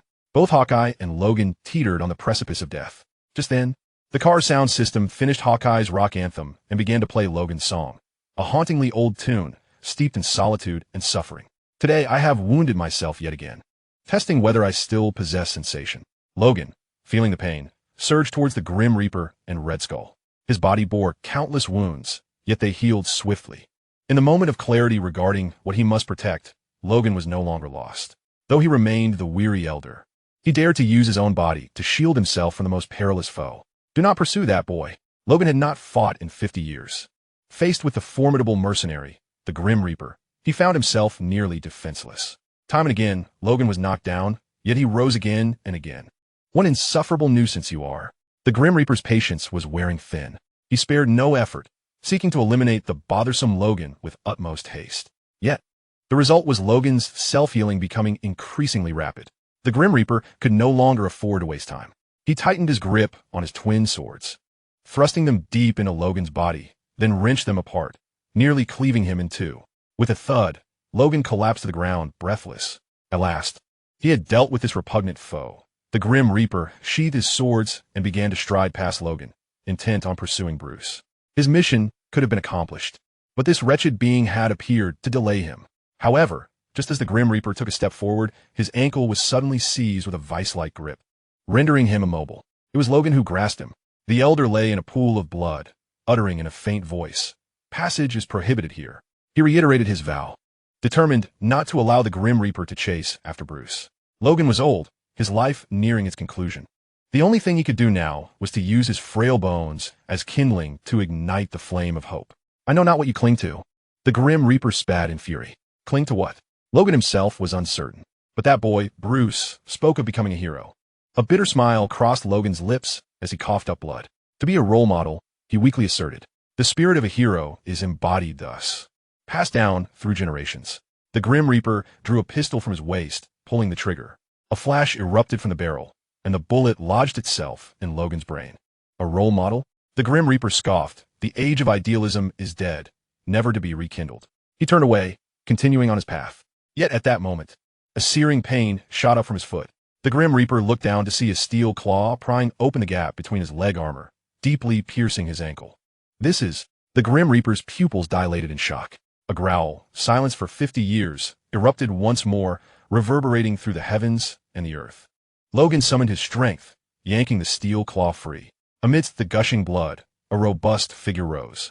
The sound of metal scraping echoed as he extended another set of long-dormant adamantium claws. The song that belonged to Logan played to its conclusion within the vehicle's sound system. If I could begin anew, even from 1,000 miles away, I would remain true to myself and find my path of exploration. Logan crossed his claws, forming an X. Moments ago, the Grim Reaper's bullet had extinguished the life of a weary elder, yet it had awakened the superhero that had lain dormant within him for 50 years. Logan was dead. Wolverine endures. Chapter 69, The Godfather. Wolverine's wrists bulged with veins, his entire demeanor transformed into one of raw ferocity and unyielding savagery. At that moment, he cast aside all distractions, charging at the Grim Reaper with fervent resolve, launching the most direct and violent assault. His claws sliced through the night, gleaming with a chilling light as the Grim Reaper raised his sword to defend. The clash of claws against blade resonated like thunder in the rain-soaked night, sparks flying in a dazzling display, illuminating the battleground beneath the downpour. Wolverine let out a primal roar, offering the Grim Reaper no respite, his onslaught relentless, akin to a barrage of cannon fire, each strike seamlessly following the last. His claws wove through the rain, shredding the deluge into fragments. Wolverine, fueled by sheer will, conjured a tempest of carnage, forcing the Grim Reaper into a position of perpetual defense, unable to retaliate. Even his prized vibranium armor could not withstand Wolverine's ferocity. The impact of the claws against the armor echoed with a metallic clang, leaving 3 distinct gashes. Wolverine's claws, forged from the purest adamantium alloy, were every bit as formidable as vibranium. Madness. The Grim Reaper's injured ankle had healed, yet the scales of victory did not tilt in his favor. He began to sense that he was not battling a mere man, but rather engaging in a ferocious struggle against a beast, a creature saturated with a profound thirst for blood. With its gaze fixated solely on its prey, Wolverine had cast aside all semblance of reason, consumed by an insatiable desire to rend his adversary to shreds without a trace of mercy. Deathstroke vividly recalled that just moments ago, this elder had stood before him, utterly defenseless. Yet, after a single gunshot, he had rendered himself incapable of retaliation. Why? Had he truly underestimated the valiant heroes of the world? Deathstroke had come to a stark realization regarding his precarious predicament. He could no longer remain passive. Resolving this, he abruptly relinquished his defenses, a reckless act that in the throes of such intense combat was tantamount to suicide. The claws of the wolf indeed struck, tearing through Deathstroke's helmet, exposing half of his visage and leaving deep, bone-revealing gashes upon his face. Simultaneously, Deathstroke turned his gaze toward the distant Red Skull. "What are you looking at?" Red Skull queried, yet received no response, only witnessing a flash of cold light before him. His perspective began to plummet uncontrollably, descending until he found himself gazing upon his own body, still standing in place. Bewildered, Red Skull pondered the peculiarity of this viewpoint. However, before he could comprehend, his thoughts were abruptly extinguished. He was dead, his head severed by Deathstroke's blade. In that fleeting moment when Red Skull's heartbeat ceased, the Star Eater weapon in the heavens received its activation command. The weapon surged to full power, unleashing a torrent of uncontrollable energy pulses. In an instant, the sky erupted with thunder and lightning. The entirety of New Utopia was ensnared by the chaos, the very fabric of space visibly warping, while the gravitational forces shifted, causing parked vehicles along the roadside to begin levitating into the air. 10 minutes. Deathstroke lifted his head, casting a glance at Wolverine. For the ensuing 10 minutes. Regardless of whether he could slay me, you shall perish alongside the world. He forced a smile, as the wounds upon his face began to heal spontaneously. The annihilation of the world was a fate that would not bend to human will. From the moment the Star Eater weapon materialized, it was destined to spiral out of control. Now, Deathstroke merely expedited this process. This night, none would escape the impending doom. As for Bruce, Deathstroke held no concerns. Those who fancied themselves heroes could easily be ensnared by their own moral compasses. Bruce would return. Otherwise, allowing a world to crumble before him would become an everlasting torment. The Star Eater weapon activated, its anomalies influencing the entirety of New Utopia, the effects expanding relentlessly. The city shook violently, seawater surged, and the apocalypse was upon them. Bruce piloted the spider vehicle, crashing through several approaching cars. The remaining pursuers gradually fell behind. Those who sensed the gravity of the situation continued to pursue him. But it had become a futile endeavor. The Star Eater weapon had already been set in motion. Catum glanced back at the sky. Bruce, we truly must leave. The Star Eater weapon spiraled out of control above, its dissipating energy pulses capable of effortlessly obliterating mountains. Such power was beyond human endurance. They really needed to depart. Yet, upon hearing these words, Bruce offered no response. His knuckles whitened as he clenched the steering wheel, his fingers digging deeply into its surface. Bruce's gaze remained fixed ahead, allowing the rain to wash over his face. No more hesitation, Bruce. Catum sighed, realizing there was no time left. They could do nothing more. Nothing at all.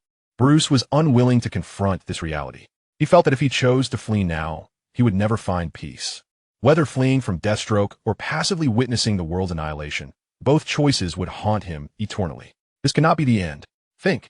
Bruce, you will not succumb so easily. There is still time. Devise a solution. The spider vehicle raced onward, the countdown to destruction ticking away. The world had entered its final moments. And even the gravity around Bruce began to falter. The soil, trees, and rocks along the roadside began to levitate, drawn toward a singular direction. The Star Eater weapon loomed like a colossal black hole, intent on consuming all that existed on Earth. This crisis was beyond Wolverine's capacity to resolve. Bruce turned to Catum, only to find the owl silently observing him, waiting for an answer. Catum offered no hints, for all the clues lay plainly before Bruce. In that instant, every word the owl had ever spoken flooded Bruce's mind, even those hellish jokes. The path to redemption lay therein. Suddenly, a thunderclap resounded from the sky. As if lightning had struck Bruce's mind, memories cascaded like a lantern's flicker, and he jolted with realization. He understood. It was all so simple. Bruce knew how to save this world on the brink of destruction. However, the current circumstances required more than just his own strength. A newfound resolve appeared on Bruce's youthful face, a determination to confront death without fear. If one's heart is clouded with doubt, one should not embark on a journey. But Bruce was no longer lost. He would not flee. He would save this world. Catum. Bruce extended his hand toward the owl. Grant me your strength. Catum nearly laughed in disbelief. You truly dare to ask? I told you it was futile. This world is already. I beg you, Father. Chapter 70. The Return of the Dark Knight. In that moment, the previously resolute Catum finally shifted his stance. He sighed and said, I can grant you tenfold strength at most. Any more would be beyond what your body can endure. That will suffice. Bruce affirmed with unwavering conviction. The rain could no longer wash away his resolve. Just as on that fateful day in the Hogwarts dungeon, Catum's wings enveloped him. The man and the bird became one. That formidable power surged once more into Bruce's being. He pressed the brake firmly, halting the vehicle in the center of the road. I'm no longer the child who wept in the alleys. Bruce unfastened his seatbelt, climbing atop the vehicle. He flipped his palm, revealing a vial containing the essence of Dionysus. He uncapped it, allowing a single drop of the divine elixir to enter Hawkeye's broken form. In the realm of thought, Catum closed his eyes. Though pained, he chose to act as though he saw nothing. Hawkeye's shattered body began to mend, his feeble breath gradually regaining strength. The cloak enveloping him soared into the air, settling upon Bruce's shoulders, rustling in the rain. Bruce lifted his gaze, as if piercing through the fabric of a world on the brink of annihilation. Now, I address the will of the world. A resounding thunder echoed, a cacophony of fury as the tempestuous roars of thunder melded into a singular voice, seemingly the world S while asserting its existence. I am the heir of the Wayne lineage, the future Batman. I am also a student of Hogwarts, endowed with the courage of Gryffindor, the wisdom of Ravenclaw, the kindness of Hufflepuff, and the conviction of Slytherin. Catum nodded, adding, and my optimism. Bruce bellowed, I shall demonstrate my virtues. You can place your complete trust in me. If you harbor even a flicker of a desire for self-preservation, respond to my will. Since the inception of this celestial journey, Catum had imparted to Bruce the purpose of their quest, to acquire the power to negate the world from beyond its confines. This world teetered on the edge of destruction, proclaiming that nothing could alter its fate. Let Bruce be the one to attempt the impossible. Let this visitor from beyond challenge the predetermined destiny. Bruce raised his hand. Murmuring softly, the hammer of the thunder, God hurtled forth. Thousands of kilometers away, in the town of Fallstone, the influence of the Star Eater weapon had yet to reach this place, and all seemed tranquil. In the town's center, the long-dormant hammer of the Thunder God, having lain silent for 50 years, suddenly trembled slightly. Then the quaking intensified, as if it had finally shattered the shackles of half a century. The hammer levitated, crackling with countless arcs of electricity. Boom! A thunderclap jolted the slumbering townsfolk awake, who scrambled to their feet, peering out their windows. A streak of lightning shot upward from the ground, propelled by the force of 1,000 thunders, racing towards the infinite sky. In New Babylon, the heavens churned with dark clouds, gathering thunder. The instant Bruce uttered that call, not a second had elapsed before a bolt of lightning struck toward him. Bruce clenched his fists, the thunder dissipating as a battle hammer manifested in his grasp. The hammer of the thunder god, Mjolnir, heeded his summons. Bruce gazed at the hammer, its surface marred by cracks, teetering on the brink of collapse. Perhaps it could still fight once more. Yet, these very fissures now released arcs of lightning, and Bruce could faintly sense the hammer's joy and yearning. It rejoiced at being grasped once more, craving a battle without reservation. Bruce bowed his head, addressing the hammer. In the forthcoming battle, should we falter, the world shall perish. This will not only be your final battle, but potentially the world's last stand.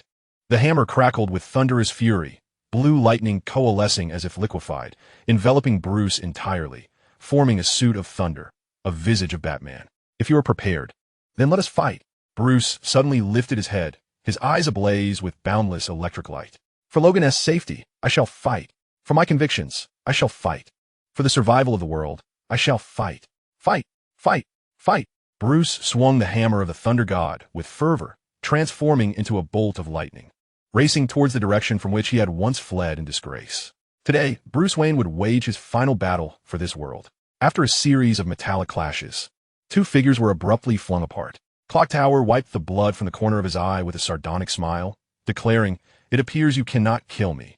At that moment, his adamantium armor bore several visible cracks. The once impenetrable defense had finally shown weaknesses.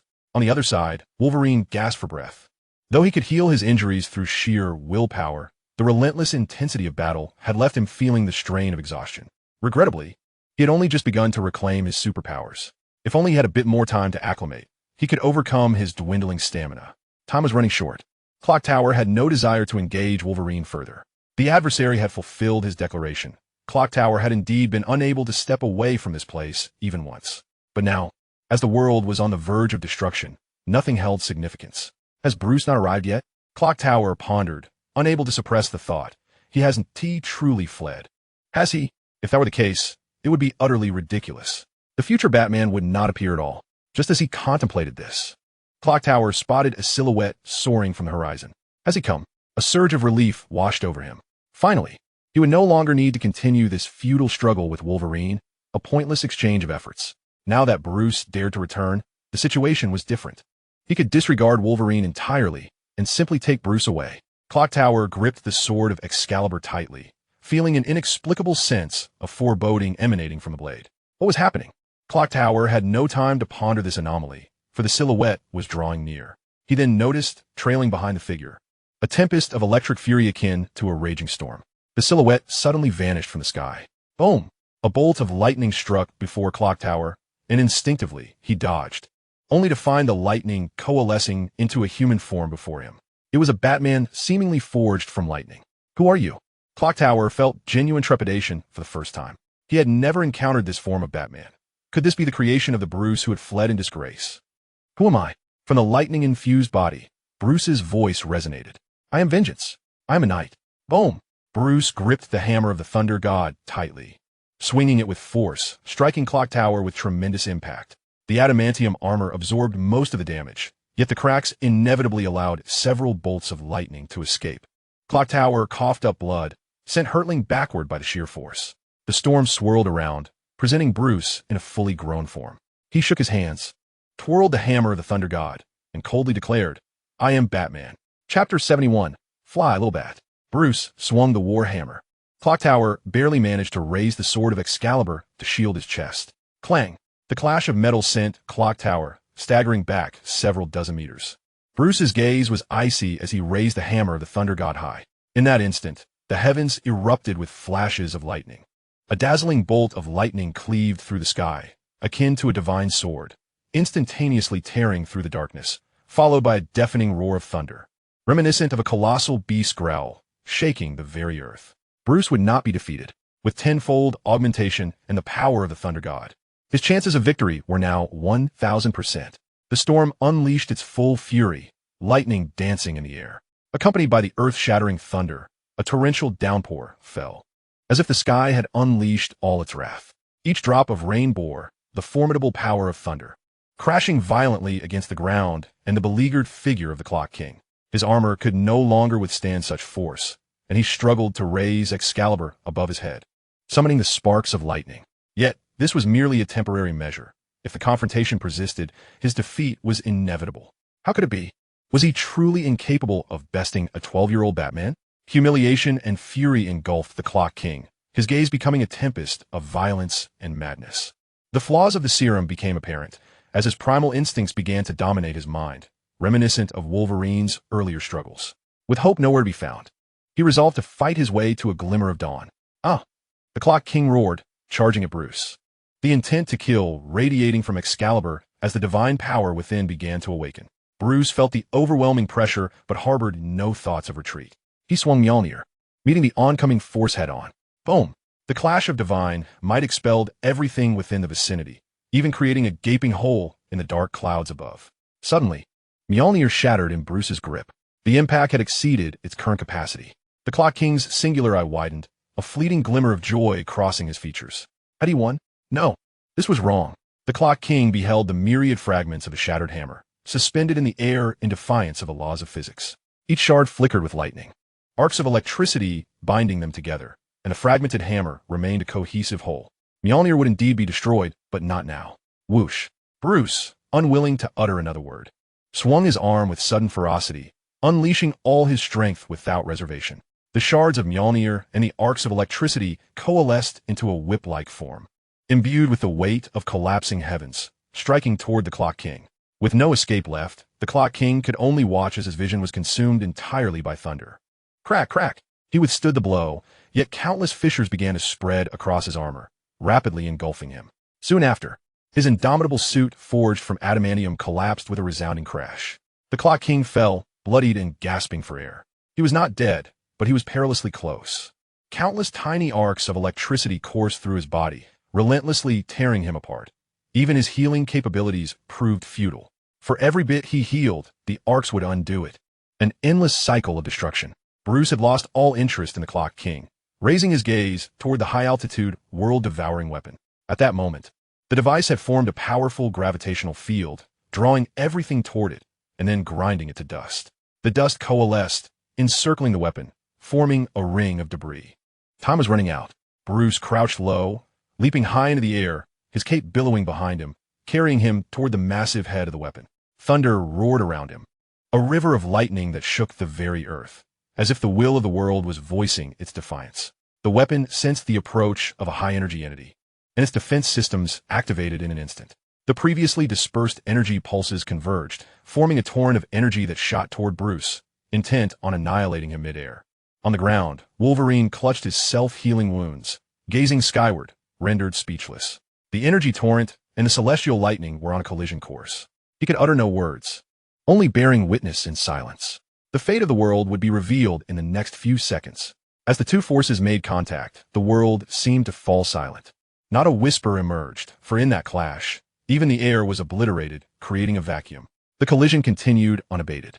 Bruce gripped Mjolnir tightly, drawing forth more lightning from the heavens, striving to break through the torrent of energy. What was an arduous task? He gritted his teeth, his arms trembling, his body on the brink of disintegration.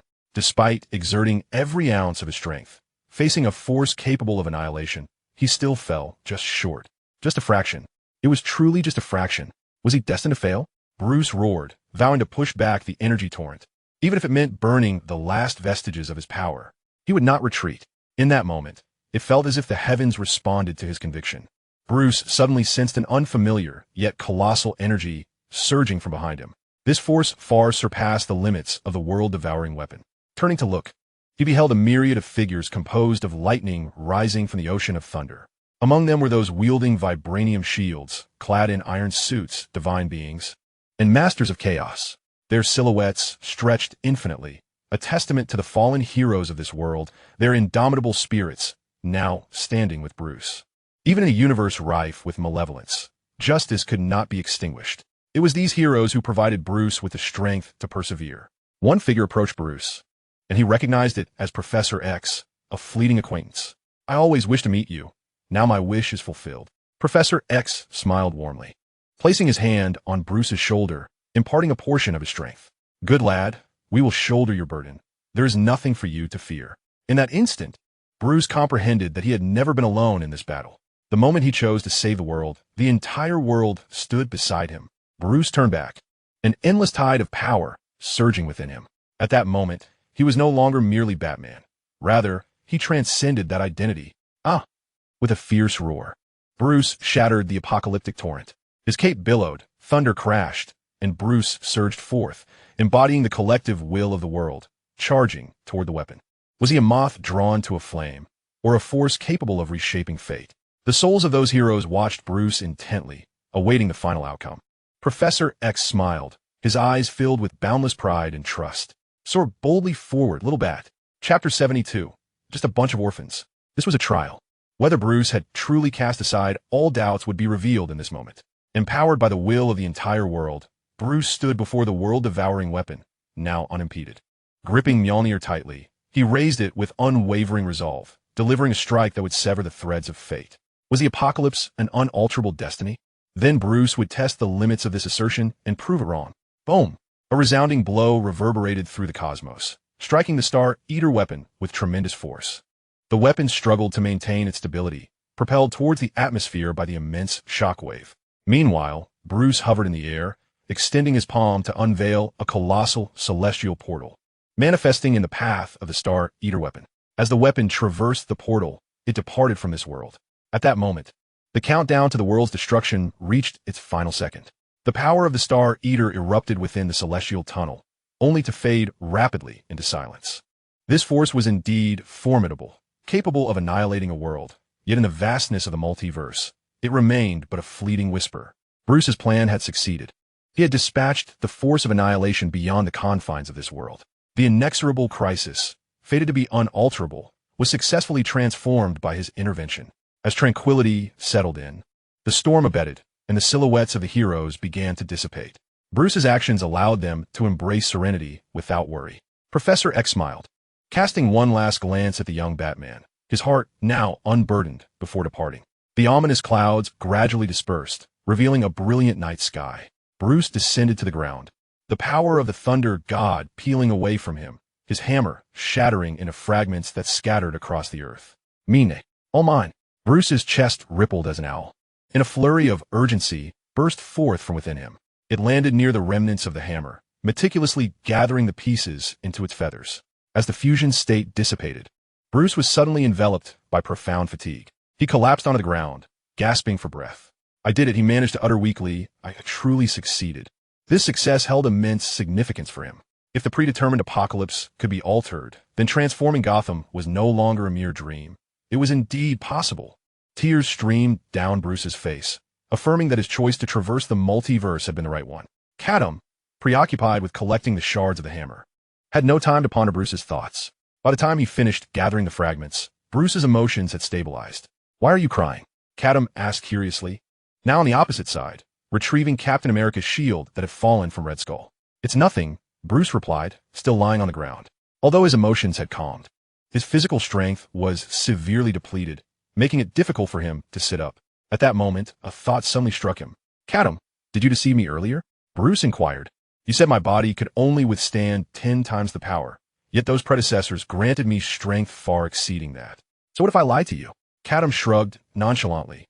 "I do tend to tell little fibs, but that is not the point. The crux is that we have prevented the world's destruction." "All right, have it your way," Bruce replied, not wishing to dwell on it further. All he desired now was a well-deserved rest. Catum continued to scour for loot, but as he flew about, he suddenly let out a peculiar cry. "Oh no!" Bruce, drawn by the commotion, turned to ask what is wrong. "The Clock King is missing." Catum pointed toward the spot where the Clock King should have been lying, finding it eerily vacant. However, remnants of the Clock King's armor remained scattered on the ground. "He must have returned," Bruce remarked, unfazed, recalling that Jason had also vanished from the same spot when he left. In truth, Catum was far less concerned about the Clock King's fate. The real issue was that the Clock King had been wielding the sword in the stone, which had now also vanished. What a loss, Catum mused. If he truly returned, that might be fortunate. Recalling the sword's ability to cleave through the barriers of the multiverse, albeit limited to Marvel, it dawned on him that if the Clock King hadn't returned to DC, but rather escaped to another Marvel universe, it would certainly make for an amusing spectacle. Yet, regardless of the outcome, the sword was out of reach. Catum consoled himself, considering that acquiring the adamantium metal was not a total loss. He flew to the remnants of the armor and picked up a shard. At that moment, an unexpected change transpired. The piece of adamantium within Catum's wings began to tremble uncontrollably, resonating subtly with the Dionysian essence coursing through him. Suddenly, a beam of light erupted from the adamantium, striking the heavens above. In that instant, the once tranquil night sky was once again shrouded in ominous clouds, an atmosphere of eeriness and foreboding thickening palpably. What is happening? Catum turned around, only to behold a pair of eyes suddenly opening at the edge of the sky. A figure clad in an enormous black cloak emerged, immediately obscuring the entire firmament, its grotesque form beneath the cloak fixating intently on the prone Bruce. The sudden wave of terror jolted Bruce upright. Barbados, he called out, recognizing the name. The figure in the sky was undoubtedly the god of bats, Barbados. Had he truly come after them? Catum frowned, quickly discerning the situation, and shouted, "Do not panic. It's merely a projection." Indeed, it was a projection, not the true Barbados. The owl glanced at the adamantium in his grasp, realizing that the convergence of the two metals near Bruce was no mere coincidence. It was orchestrated by Barbados himself. Bruce, the projection of Barbados, slowly uttered his name, the voice imbued with insatiable malice and longing. Barbados opened his palm, and a black flower unfurled within it. On each petal stood a shadowy figure, all fixated on Bruce with unwavering intensity. "You cannot escape," Barbados declared with a distorted tone. "You cannot escape," echoed the figures on the petals. Catum discerned that there were precisely 7 figures, no more, no less. These were the Dark Knights of Barbados, 7 Batmans hailing from the dark multiverse. Each Dark Batman corresponded to a member of the Justice League. The counterpart to Superman was the Ruinous One, wielding the power of Doomsday. The counterpart to Wonder Woman was the Merciless, a brutal warrior embodying the might of Ares. The counterpart to the Flash was the Red Death, racing through the Speed Force. The counterpart to Green Lantern was the Dawnbreaker, who initiated the Darkest Night. The counterpart to Aquaman was the Drowned, a vengeful spirit capable of inundating entire worlds. The counterpart to Cyborg was the Murder Machine, a relentless killing machine viewing the world as a virus. And finally, the Heavyweight, the Laughing Bat, a fusion of the Joker and Batman. Their simultaneous projections served to convey one singular message to Bruce Wayne: "You have nowhere to run. We shall inevitably reclaim you." Bruce lifted his gaze, enveloped in silence. He had heard Catum speak of the Dark Knights, but had not anticipated their appearance would come so swiftly. Are these all alternate versions of Bruce Wayne? But how did they become like this? While Bruce pondered this question, Catum had already soared to his side. "What are you hesitating for? Barbados is mocking us right to our faces," the owl exclaimed, his voice laced with irritation. "If you don't strike at them, I might just have to turn my claws on you." "No need for you to say so." Bruce dismissed his earlier thoughts, casting aside any hesitation. "What does it matter if they're alternate versions of myself? They are enemies now. They dare to flaunt their power before me, as if I am without temper." Bruce's gaze was unwavering as he fixed his eyes on Barbados and his 7 Batmans in the sky. He raised his hand and extended his middle finger defiantly. "My fate shall be governed solely by me," Bruce declared coldly to the heavens. "None of you can dictate my future." What are the 7 Batmans? They are merely a band of orphans. Chapter 73. Will we meet again? The projection of Barbados did not linger for long. It quickly dissipated. He had intended to showcase his might before Bruce, instilling fear in him regarding his existence.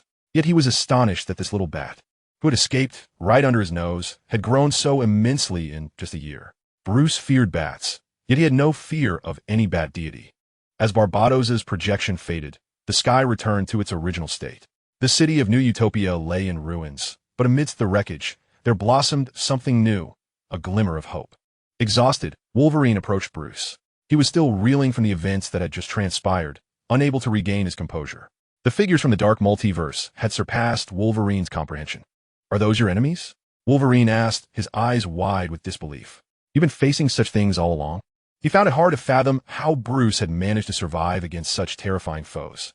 Yet Bruce appeared remarkably nonchalant. "There's nothing to worry about, Uncle Logan. I'm not fighting alone." "All right then. Wolverine accepted this explanation, having witnessed countless spirits empowering Bruce just moments ago. Perhaps this child was destined to soar to greater heights. However, Wolverine glanced down and noticed the owl, who always accompanied Bruce, was pawing at his steel claws, seemingly attempting to see if he could pry one loose. Ha ha ha, little owl, this is not a toy for you. With everything settled, Wolverine's mood lightened, and he even felt inclined to jest with the owl. He retracted his claws, lifted Catum, and placed him beside Bruce.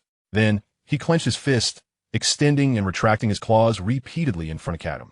This is a part of my body. Only I can control it. Wolverine marveled at his adamantium claws, reflecting, I never imagined I would have the opportunity to strike again. At this moment, Wolverine was no longer the aged figure he once was. The healing factor had rejuvenated him, revealing a few strands of black hair amidst his graying locks. This scene did not sit well with Catum. What are you so smug about? They're just ordinary claws, nothing special. What makes you think you're so grand?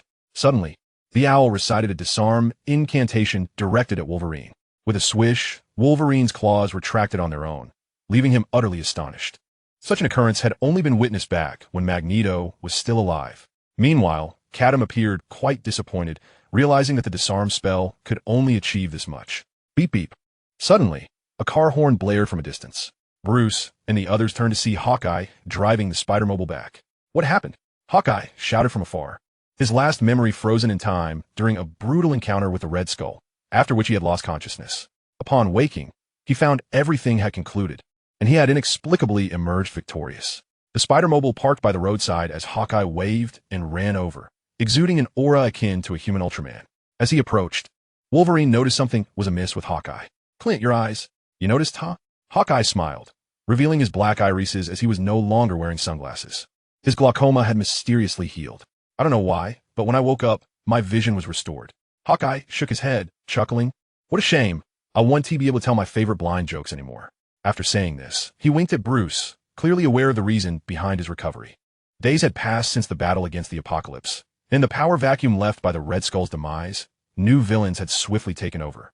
They reveled in their perceived dominance, believing their territory had expanded and that good times would continue. Early one morning, Bruce awoke in the inn to find Catum dismantling something on the table. What are you doing? He inquired. Researching waste utilization, Catum replied, shaking the parts of what had once been Spider-Man's web shooters, now rendered useless. A few days prior, the owl had stormed into the Red Skull's display room like a tornado, plundering its contents. Oh no, he had confiscated everything. He had initially anticipated acquiring a trove of treasures, but upon inspection, he found that the majority had become scrap. Nonetheless, the owl collected it all. What a scrap. I believe that with proper application, even a sheet of toilet paper can serve its purpose. Let's clean up.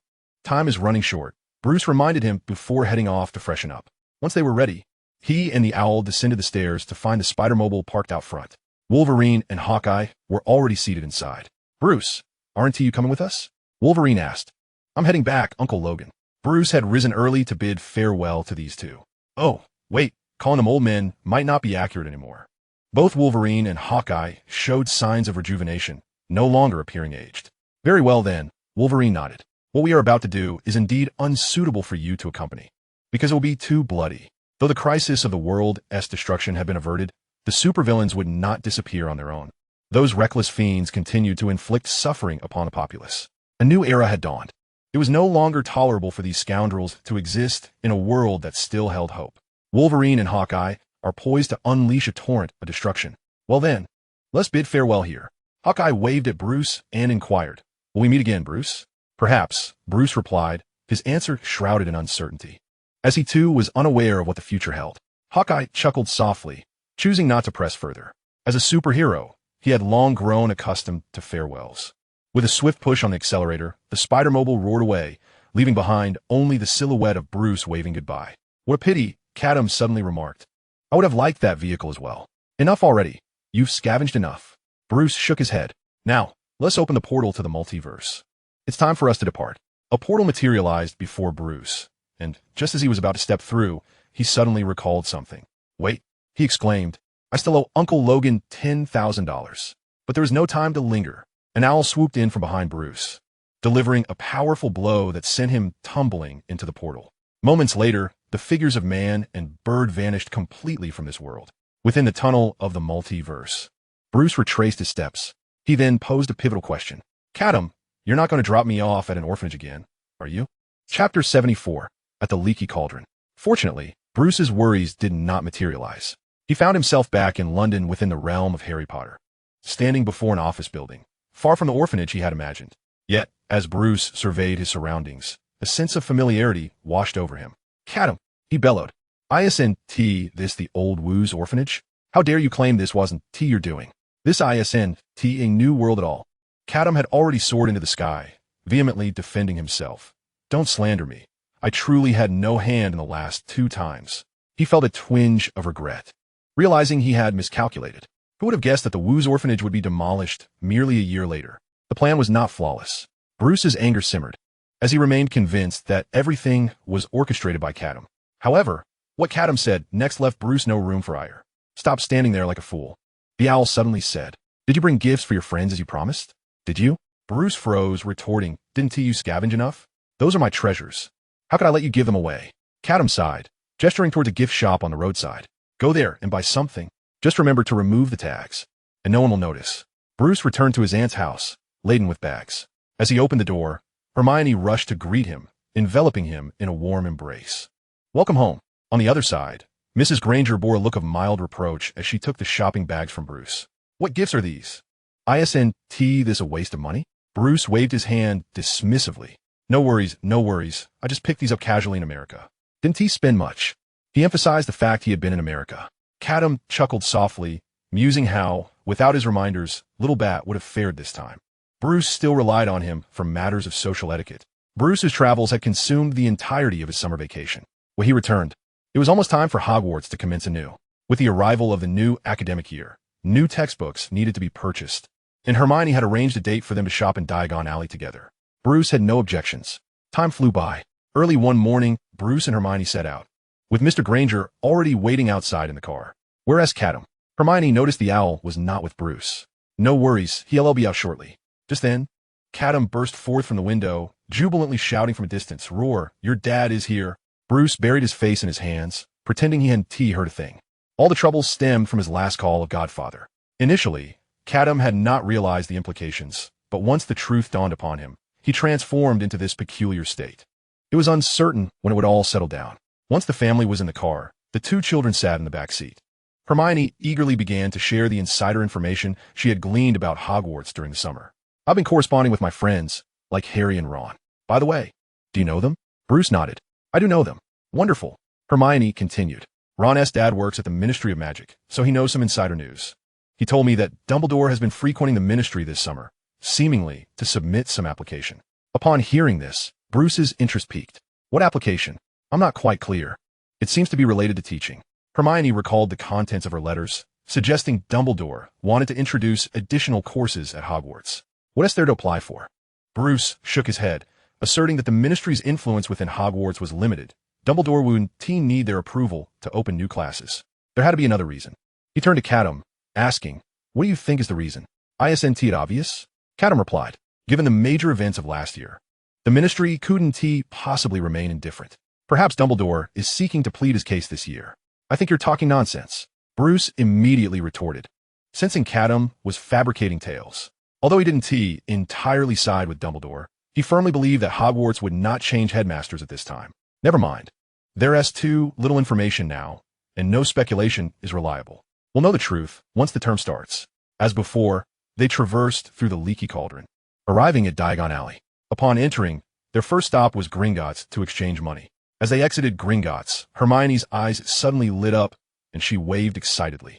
Harry, come over here. She spotted her friend and dashed to greet him, her fluffy brown hair billowing behind her.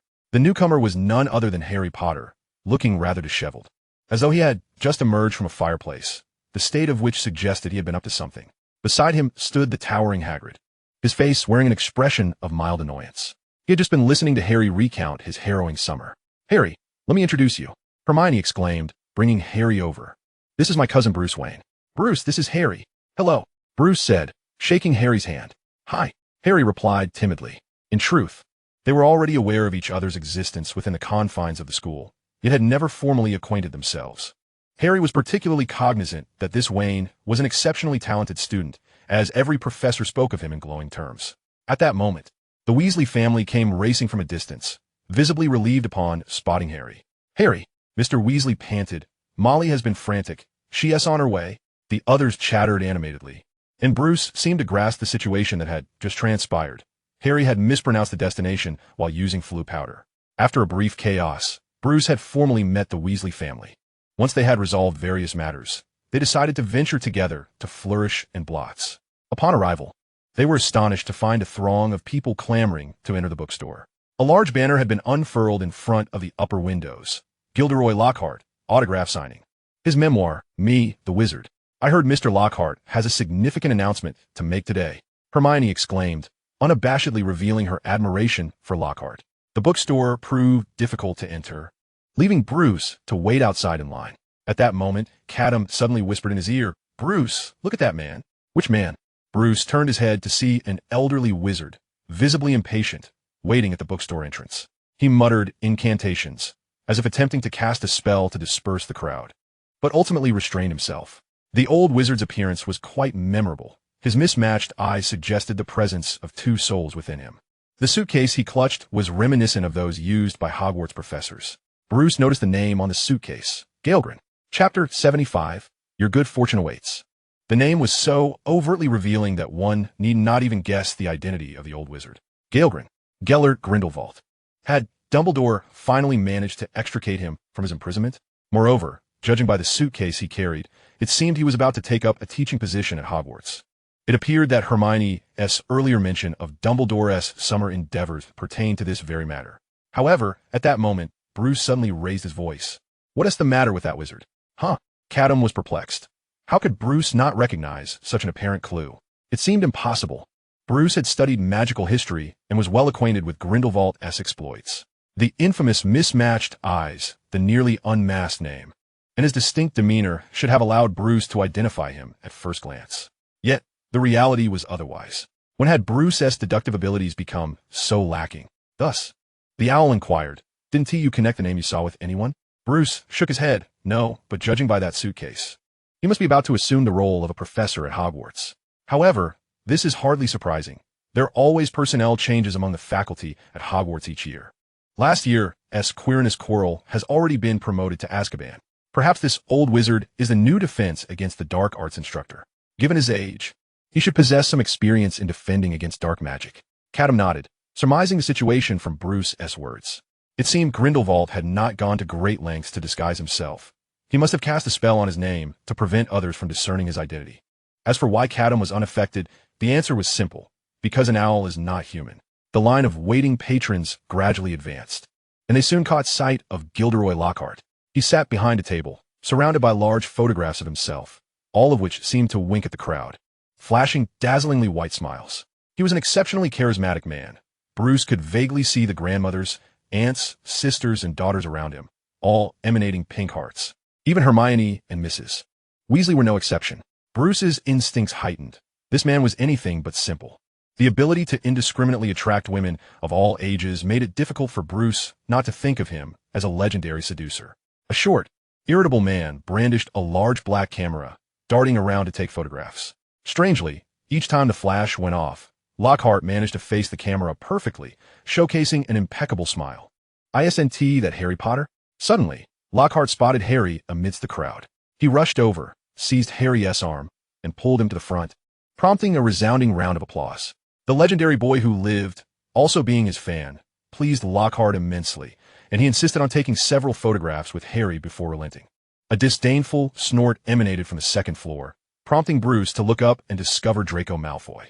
He appeared somewhat haggard, despite being merely 12 years old, as if burdened by countless worries.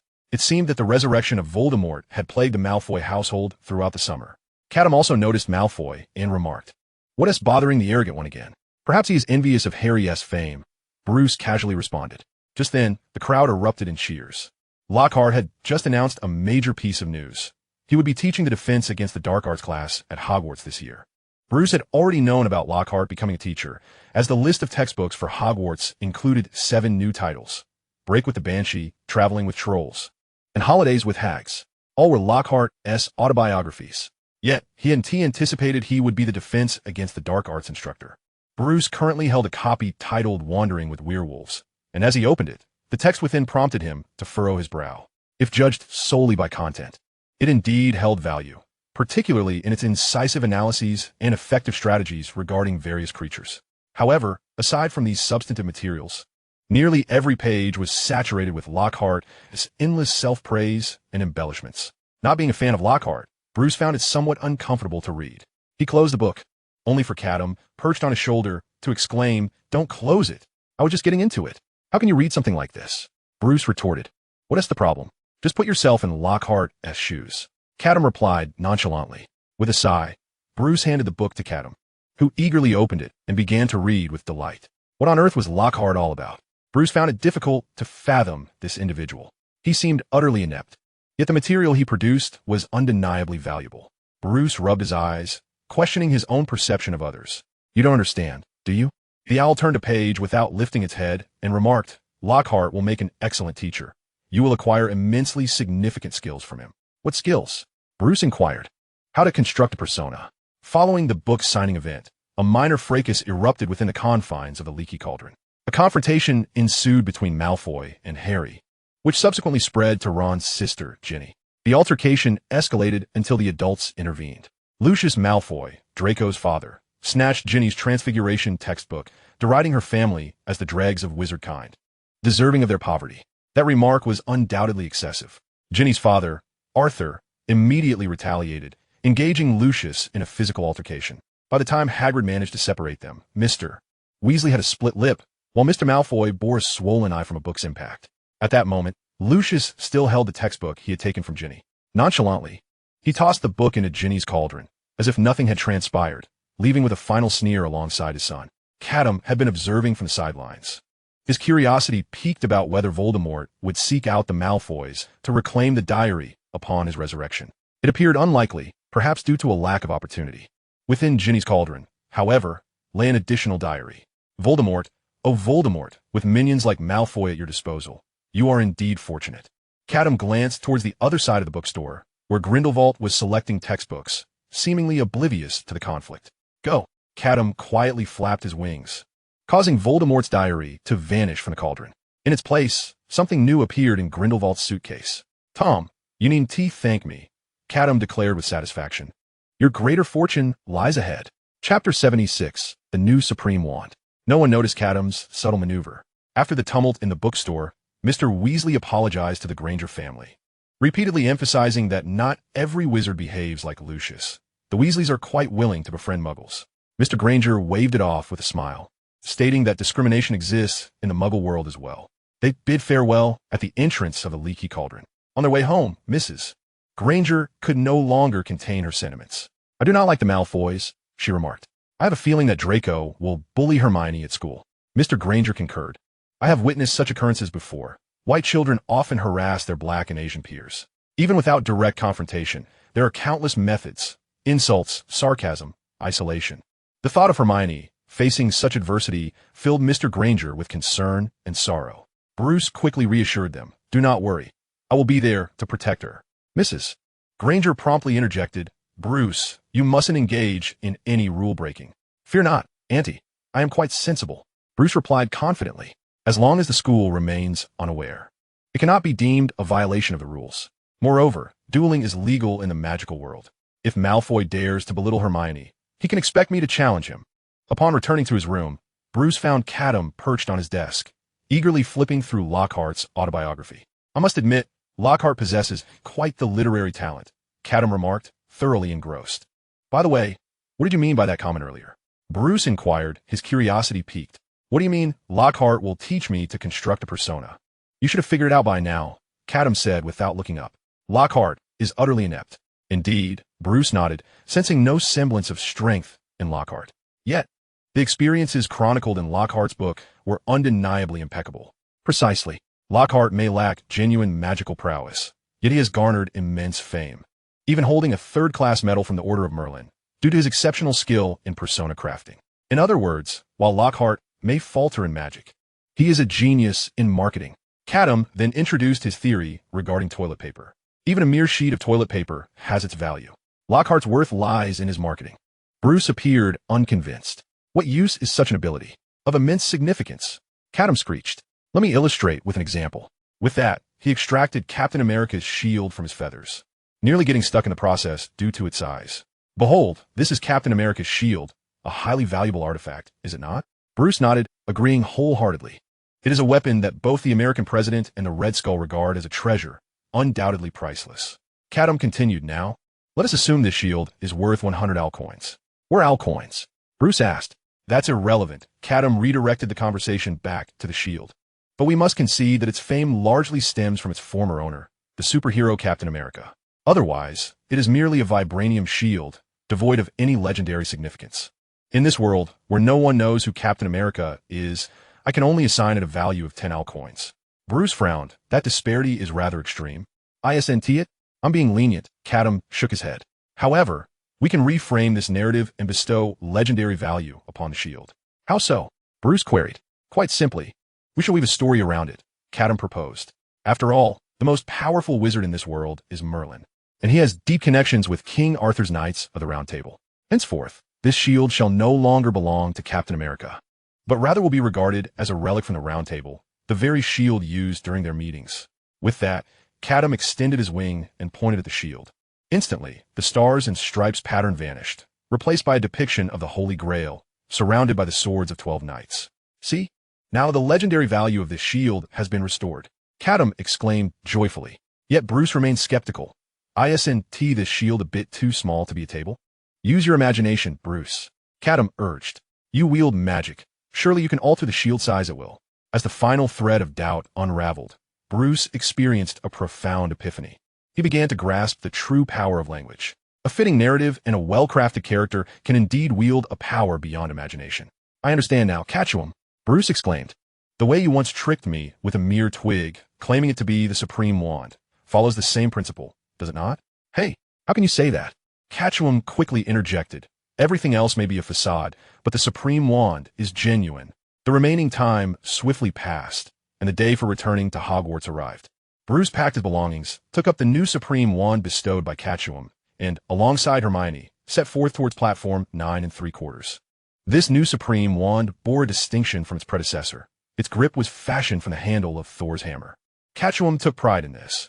While the essence of the Demon King is formidable enough, I do not mind substituting the material for something even more potent. The handle of Thor's hammer was crafted from the wood of the World Tree. Bruce was unaware of its specific nature, yet it certainly sounded impressive, far superior to the random stick of sycamore he had previously wielded. Before long, Bruce arrived at platform 9 3/4, where he and Hermione found a compartment and settled in. Bruce, Hermione. At that moment, Neville approached, his expression tinged with urgency. Have you seen Harry and Ron? They appear to be absent from the train. Catum tilted his head, finding it a bit peculiar. Why did Neville always search for something on the train every school year? What has happened to them? Hermione asked. Concern etched across her face as she stood and hurried out with Neville. Bruce remained seated, for Catum had reassured him not to worry. Soon after Hermione's departure, an elderly wizard, dragging a suitcase, appeared at the compartment door. Is there room here? He inquired of Bruce. May an old man squeeze in with you? Bruce turned to find Professor Gellert Grindelwald, whom he had seen at Flourish and Blotts. Of course. Not a problem, he replied. Please take a seat. Thank you. Professor Grindelwald settled into the vacant spot, opting not to place his suitcase on the luggage rack, but rather beside his feet. The suitcase quivered occasionally, as though it contained some living creature. Bruce cast a puzzled glance, and Grindelwald offered a benign smile. No need to concern yourself, he said. Inside are merely some teaching materials. Chapter 77. The 3 New Professors. Bruce naturally found the professor rather peculiar. He wondered what subject this gentleman would teach, and what remarkable attributes he possessed. Shortly thereafter, Hermione returned, and judging by her expression, it seemed she had not located Harry and Ron. When she entered the compartment and noticed the presence of an elderly wizard, she momentarily paused. However, she quickly realized he was a professor, politely greeted him, and resumed her seat. For some reason, Hermione felt a sense of familiarity with the old wizard, as though she had seen him before. It seems Harry and Ron never boarded, she whispered to Bruce. Percy mentioned they arrived together at the station, but for some reason, they vanished. As she spoke, her mind began to conjure a vivid image. Harry and Ron, weary of the constraints of school, decided to embark on an adventure towards a world of freedom. No, Hermione suddenly exclaimed. How could they do that? The outside world is fraught with danger. Werewolves, vampires, and banshees. Bruce was utterly bewildered. These were all creatures mentioned in Gilderoy Lockhart's books. Catum whispered to him. Hermione may have become quite enamored with celebrity culture lately. At that moment, Professor Grindelwald, who had remained silent, suddenly spoke up. The Harry and Ron you speak of, are they two young boys, one with black hair and glasses, and the other with red hair and a bit of foolishness? Yes, Hermione exclaimed with delight. Professor, have you seen them? Grindelwald pointed outside. Aren't they right there? Bruce and Hermione looked out the window to witness a teal-colored car soaring through the air, accelerating to catch up with the Hogwarts Express. The vehicle bobbed up and down, with two boys inside, Harry and Ron, screaming in excitement. How did they end up there? Hermione was nearly beside herself with rage. These two always managed to create the most astonishing scenarios. Yet Bruce felt a spark of intrigue. A flying car. How I wish to take the wheel. Professor Grindelwald was also observing the car, but his gaze was fixed on the lightning-shaped scar on Harry's forehead. Fascinating, he murmured, kicking his suitcase lightly. It feels as though I sense another version of you within him. The suitcase trembled incessantly. As the train arrived at its destination, students began to disembark in succession. Grindelwald bid farewell to Bruce and Hermione, assuring them they would meet again soon. First-year students, come to me, Hagrid called from across the platform, shaking a lantern as he beckoned the new arrivals to cross the lake in the traditional manner. Bruce and Hermione, along with their classmates, followed the throng to a rough, muddy path, where at least 100 carriages awaited the remaining students, each drawn by a skeletal, horse-like creature. Their heads bore a striking resemblance to those of dragons, their eyes entirely white, and a pair of sturdy wings sprouted between their shoulders. Despite the fearsome appearance of these creatures, the surrounding young witches and wizards exhibited no signs of trepidation, which astonished Bruce. Bruce, Hermione, and Neville climbed into one of the carriages, where a faint smell of mildew and straw pervaded the air. How was your summer, Neville? Bruce finally had a chance to greet him. I brought you a gift from America, which I will give you once we arrive at school. Oh, Bruce, Neville exclaimed, nearly enveloping Bruce in an enthusiastic embrace. On the verge of tears. Thank you. I thought you might have forgotten. Not at all, we are friends. Bruce replied, echoing Catum's sentiment. True friendship is built on sincerity. The carriage approached a pair of magnificent wrought iron gates, flanked by stone pillars topped with winged boars. They disembarked and followed the crowd up the stone steps, passing through the grand oak doors into the Hogwarts Great Hall. Countless candles floated in mid-air, illuminating the hall with opulence, while the magically enhanced ceilings sparkled with stars. Catum gazed upon this spectacle, unable to suppress his admiration. What a beautiful hall! Bruce made his way to the Hufflepuff table, where Justin was already seated. Good evening, Bruce. Justin appeared quite cheery. I heard you spent your summer in America. How was it? I bet there are many exciting things there. Well, Bruce couldn't help but recall the America he had glimpsed in the world of the Moonwolves. It was indeed quite enjoyable, he stammered. At this moment, the young wizards had all taken their seats, and Dumbledore gently tapped his goblet with a spoon, plunging the hall into an immediate hush. Welcome. Dumbledore rose, the candlelight glimmering upon his beard. Welcome back to Hogwarts for another year of learning. I have a few announcements to share with you all. I am delighted to inform you that this academic year, we will be welcoming 3 new professors to our ranks. First, we have Professor Gilderoy Lockhart, who has graciously accepted the position to fill the vacancy in the Defense Against the Dark Arts class. A fervent applause erupted within the hall, and Lockhart, with his flawless smile, stood to bow to the surrounding audience. The applause intensified, with several young witches even letting out excited squeals. As for our second new teacher, Dumbledore struggled to quell the applause before continuing. I am regretful to inform you that our Care of Magical Creatures instructor, Professor Kettleburn, has decided to retire a year early. His position will be filled by one of our esteemed alumni, Professor Newt Scamander. A resounding cheer erupted, loud enough to almost lift the roof off. Mr. Scamander's name was well known throughout the wizarding world, renowned by all ages. He appeared slightly taken aback by the enthusiastic reception, quickly standing to bow before promptly sitting down again. And finally, Dumbledore elongated his tone, carefully selecting his words, for reasons well known to everyone. The wizarding world is no longer as safe as it once was. Considering your safety, we have decided to reinstate the dueling club and introduce a course in wizard dueling. The instructor for this course will be Professor Gellert Grindelwald.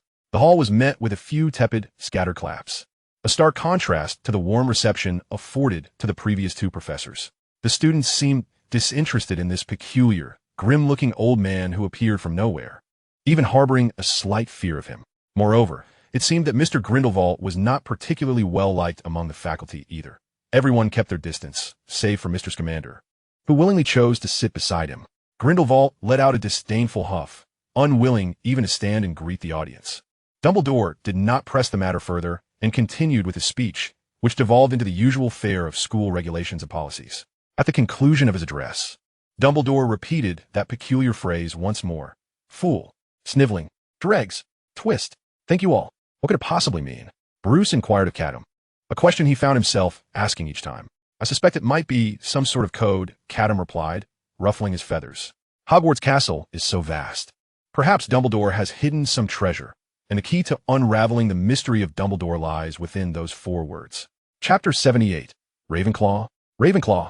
The sorting ceremony for the new academic year commenced, presided over by Professor Flitwick, the head of Ravenclaw House. Professors McGonagall and Snape stood by the entrance, seemingly engaged in a serious discussion. Bruce could vaguely hear snippets of their conversation. You need not plead any further, Severus. At least 7 muggles witnessed their actions. They must face the consequences. McGonagall exclaimed angrily. But the car belongs to the Weasleys. Snape countered, surely, it is enough to punish just one of them? Harry is innocent. Severus, I am head of Gryffindor. McGonagall retorted, displeased. They appear to be discussing Harry and Ron's escapade of flying the car. Bruce ceased eavesdropping, merely reflecting on the situation. Snape is truly kind to Harry. At that moment, Justin leaned closer to Bruce. Bruce, did you visit Ilvermorny School of Witchcraft and Wizardry during the summer? Bruce was taken aback by Justin's sudden inquiry, maintaining his composure as he replied, No, my schedule was too tight. I had no time to go. What a pity, Justin lamented. The atmosphere at Ilvermorny has been quite tense these past 2 months. The grave of its founder, Isolde, was disturbed, and even the snakewood tree beside the grave has vanished. The grave was disturbed. Bruce's sensitivity to such topics heightened. It could very well be that Barbados's pursuers were digging up graves to resurrect corpses. However, upon hearing about the snakewood tree, he began to reconsider. Salazar Slytherin. The name crossed his mind. Perhaps the culprit was none other than the founder of Hogwarts himself. Disturbing Isolde's grave was not for the sake of the corpse, but rather to reclaim his wand. It now appeared that he had succeeded. Catum, I have a question. Bruce suddenly began.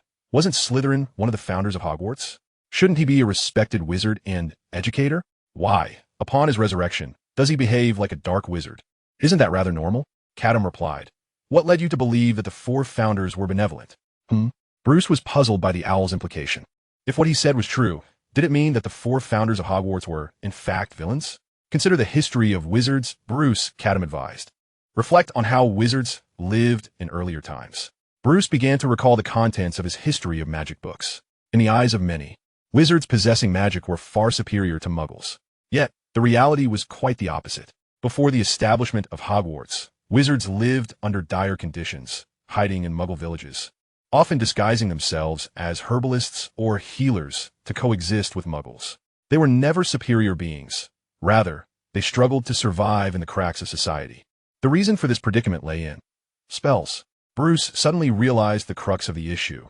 Those wizards of yore were reluctant to reveal the spells they mastered, for these were their means of survival. Precisely, Bruce, Catum nodded. Due to the mutual secrecy among wizards, many powerful spells remain confined to certain pure-blood families, never disclosed to outsiders. Even the levitation charm, which every first-year student learns now, was once considered unattainable by many wild wizards. A wizard who possessed only 1 or 2 spells could hardly compete against the exclusionary muggles. This was a natural conclusion. However, the 4 founders changed everything, Catum asserted. Look at the current Hogwarts library. What forbidden tomes do you not find there? Where do you think all this knowledge came from? Bruce finally grasped the truth. Gryffindor, Ravenclaw. Hufflepuff, Slytherin. These 4 founders were great because they transcended the limitations of their eras. They unified all the magical legacies of the wizarding world at that time within the confines of Hogwarts and publicly proclaimed that any wizard could come to Hogwarts to learn. Hogwarts shall forever remain open to all young witches and wizards. Greatness does not stem from mere strength. It is the principle of inclusivity that truly embodies the greatness of the 4 founders. Now a question arises. When the 4 founders were gathering various spells and legacies, did they simply ask others to hand them over? That is utterly inconceivable. The path to the establishment of Hogwarts was fraught with blood and iron. For the greater good, The four founders joined forces to sweep across Europe, compelling all wizarding families to bow down and relinquish their legacies, at least the majority of them. Such individuals cannot possibly be as amiable and gentle as they are depicted in portraits. Bruce has now come to fully understand why Godric and Salazar, despite being lifelong friends, ultimately chose the path of division. Salazar's heart had changed. He contradicted Hogwarts' principle of inclusivity by opposing the admission of Muggle-born children. This action amounted to a betrayal of the founders' shared aspiration. Thus, is Salazar's current behavior merely a means to fulfill his original ideals? Bruce pondered. Perhaps in pursuit of a new Hogwarts? I cannot say for certain. Perhaps he harbors deeper motivations. Catum shook his head, unwilling to delve further into this matter. He is not Salazar. How could he possibly know what Salazar is thinking? The only certainty now is that Rowena and Helga are unlikely to ally with Salazar. Catum is indeed curious. Having already traveled to America to acquire his wand, where have the other two founders gone? After Jason's departure, they should have gradually returned to their true selves. It seems implausible for them to remain silent for so long. At that moment, during the sorting ceremony, the sorting hat suddenly called out a name. Ravenna Royal. Catum turned abruptly to the first-year witches and wizards. A young witch with long black hair stepped forth from the crowd. Though she was quite young, her beauty was already apparent. Yet, in her gaze towards others, there was a hint of subtle mockery and disdain. Ravenna took her seat, and Professor Flitwick lifted the sorting hat, preparing to place it upon her head. However, before the hat even touched her hair, it proclaimed loudly, Ravenclaw. The long table of Ravenclaw erupted in enthusiastic applause, welcoming this charming young witch into their ranks. My goodness! The owl covered its face with its wings. There was no need for speculation. He now knew the whereabouts of one of the founders. Chapter 79, Lockhart's Dream. The sorting ceremony soon concluded. Aside from Catum, no one noticed Ravenna's suspicious behavior. She may have cast a charm on herself to prevent others from suspecting her identity. As the dinner finished, the young witches and wizards followed their prefects back to their respective common rooms. The first day of school had come to an end. In the morning, Bruce awoke from his slumber to find an egg-shaped bird's nest by his bedside, constructed from twigs and straw. The entrance was draped with a piece of cloth serving as a curtain. On the door, a sign read, Catum's home, please do not disturb. Bruce knocked on the nest, and an owl's head poked out from behind the curtain. What do you want? It asked gruffly. What are you doing? Bruce inquired with curiosity. Keep it down. Catum hissed, then flapped his wings to indicate that Bruce could come in. As Bruce lifted the curtain, an unexpected force pulled him into the nest. Once he steadied himself, he realized that the nest, though small from the outside, contained an unexpectedly vast space. The interior was ingeniously divided into two sections. One side was arranged like a cozy apartment, fully furnished, clearly crafted by Catum for his own comfort. The other side had been entirely transformed into a private workshop. A workbench dominated the space, where Bruce spotted fragments of Thor's hammer. Beside it stood a small blacksmith's forge, with a small nest atop it, holding an egg. Is this the egg you stole from the vault? Bruce asked with curiosity. How should I put it? Catum corrected. This egg and I are fated. I merely brought it to a more suitable place. Bruce was not inclined to engage in banter with the owl. He gazed at the egg in the nest, feeling a sense of unease. This egg came from Goldfinch. She raises dinosaurs. Be careful not to hatch a T-Rex in the castle. A T-Rex would suit you just fine, wouldn't it? Catum quipped, then sighed. Whether this egg can hatch is still uncertain. Everything I raise seems to perish. Upon hearing this, Bruce quickly shifted his tone. It's fine. Just hatch it for fun. There are plenty of pets in Hogwarts, like snakes and spiders. The school hardly regulates them. Indeed, Catum appeared quite nonchalant. Even if it gets discovered, you'll take the blame. Bruce. Seizing the moment while Bruce was still processing this, Catum pushed him toward the door. Enough of this. Hurry and have breakfast. The first class today is Lockhart's, and we can't miss it. Hogwarts breakfast was a quintessentially hearty affair. On the long tables of the four houses were bowls of porridge, plates of pickled herring, mountains of bread, and platters of eggs and bacon. The dining experience was far from dull, as Mrs. Weasley's scent ran a howler, causing quite a commotion in the hall. Bruce managed to consume 3 bowls of porridge amidst the excitement. After breakfast, the Hufflepuff and Ravenclaw young witches and wizards proceeded to Lockhart's classroom. Once the class settled down, Lockhart cleared his throat loudly to command silence. He still wore his meticulously crafted attire, a flowing blue and silver robe. And atop his perfectly coiffed golden hair sat a blue and silver hat adorned with gold trim. It seemed there was a change. Catum mused. In the original text, Lockhart was quite fashionable, donning robes of various colors each day. However, that was no longer the case. Having seen Lockhart 3 times, Catum noted that he had not changed his clothing colors, which were consistently blue and silver, the colors of Ravenclaw. Perhaps with Ravenclaw's revival, Lockhart sought to ride the wave of popularity. Truly, that was to be expected of him.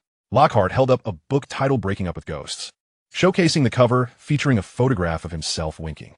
He pointed to his photograph, blinking his eyes as he declared, Gilderoy Lockhart, recipient of the 3rd Class Order of Merlin, honorary member of the Dark Arts Defense League, and 5-time winner of the Most Charming Smile Award from Witch Weekly. However, I do not boast about such accolades. I do not rely on mere smiles to vanquish the Banshee of Vanlon. Instantly, the young witches below were enraptured by Lockhart's modesty. Harold chimed in delight. I see you all have purchased my complete works. Wonderful. I propose we commence with a brief quiz today. Fear not. It is merely to assess how well you have absorbed the material. Indeed, regardless of external circumstances, Lockhart remained quintessentially Lockhart. He distributed a test paper filled with questions pertaining solely to his illustrious self. Bruce vaguely recalled that he was supposed to be attending a class on dark arts defense. I know the answers, Catum remarked from his shoulder. I can help you achieve a perfect score. Bruce promptly declined the owl's proposal, believing that obtaining a perfect score would be more embarrassing than submitting a blank paper. The half hour of answering questions felt particularly torturous, and upon handing in their papers, Lockhart perused them with a click of his tongue, seemingly dissatisfied with everyone's performance. It appears that many of you did not prepare adequately, he remarked. You do not even know the answer to the simplest question regarding my secret ambition. In truth, the answer is rather straightforward: to eradicate evil from the world and to promote my line of hair care products. It is to enable all individuals to live for themselves. Catum suddenly froze. He distinctly remembered that his answer was correct. How had Lockhart altered it? Bruce couldn't help but tease. It seems you are not a true Lockhart fan. Catum ignored him, gazing at Lockhart with a look of confusion. I have always believed that people today lead excessively burdensome lives, Lockhart said, smiling at the students below. Many, or rather, the vast majority, live for their obsessions. I hope they can relinquish such fixations and embrace their true selves, finding a bit more joy. Wouldn't that be delightful? This was hardly the sort of sentiment one would expect from Lockhart. A young witch raised her hand, posing a question. Professor, what is an obsession? Oh, there are far too many. Lockhart pondered, desires unfulfilled, things one cannot let go of. In my view, such individuals are rather foolish. The young witches exchanged bewildered glances, utterly perplexed by Lockhart's words. Oh, I apologize. I seem to have spoken a bit too profoundly, Lockhart said, winking. But you are fortunate, for before you even encounter these concepts, you have already been graced by the presence of the most perfect person, namely me. Should you ever feel lost, simply remember my smile. It belongs to each and every one of you. After delivering his ambiguous and seemingly sarcastic remarks, Lockhart returned to the lesson. Now let us commence with our class. Chapter 80, Dumbledore's Secret Lessons. In stark contrast to Lockhart's earlier display of charlatanism, his teaching prowess remained as dismal as ever. The so-called dark arts lesson consisted of capturing a group of Cornish pixies for the students to manage. These pixies caused havoc throughout the classroom, and Lockhart was utterly powerless to contain them. Ultimately, it was Bruce who intervened to halt the chaos. Well done. I recall your name is Wayne, correct? After all the pixies had been returned to their cage, Lockhart, with his hair resembling a bird's nest, addressed Bruce. You performed admirably, exhibiting a fraction of my flair. Hufflepuff shall earn 10 points for your efforts. After the dark arts defense class, Bruce solidified his conviction. There was nothing to be learned from following Lockhart. He remarked to Catum, you claim he can teach me how to fabricate a persona, but without the substance to support such a persona, it cannot be maintained. Dumbledore must be quite senile, allowing such teachers into the school. Speaking of Dumbledore, Bruce suddenly recalled his agreement with the headmaster from the previous academic year, to learn something from him each week. He wondered if that still held, and if Lockhart proved inadequate. He might as well seek out the old man. With this thought in mind, after completing his afternoon herbology class, Bruce made his way to the headmaster's office. There stood the same hideous stone beast. The password for the second year had already changed. However, it was evident that Dumbledore anticipated Bruce's arrival, as he had instructed a portrait by the passage to leave the answer for him. Lemon sorbet. Upon entering the headmaster's office, Bruce found Dumbledore already there. Ah, Bruce. I was just thinking you should be arriving shortly. Dumbledore chuckled. The time I spent waiting for you reminded me of my own early days at Hogwarts. Good afternoon, headmaster. Bruce greeted, momentarily at a loss for words. No need to be so formal. Feel free to sit whenever you visit this office, Dumbledore said. I have meticulously arranged several courses that I believe will not leave you feeling your time was wasted. Bruce settled into a chair, listening as the headmaster continued. Before I became headmaster, I taught transfiguration, and I possess a degree of confidence in that subject.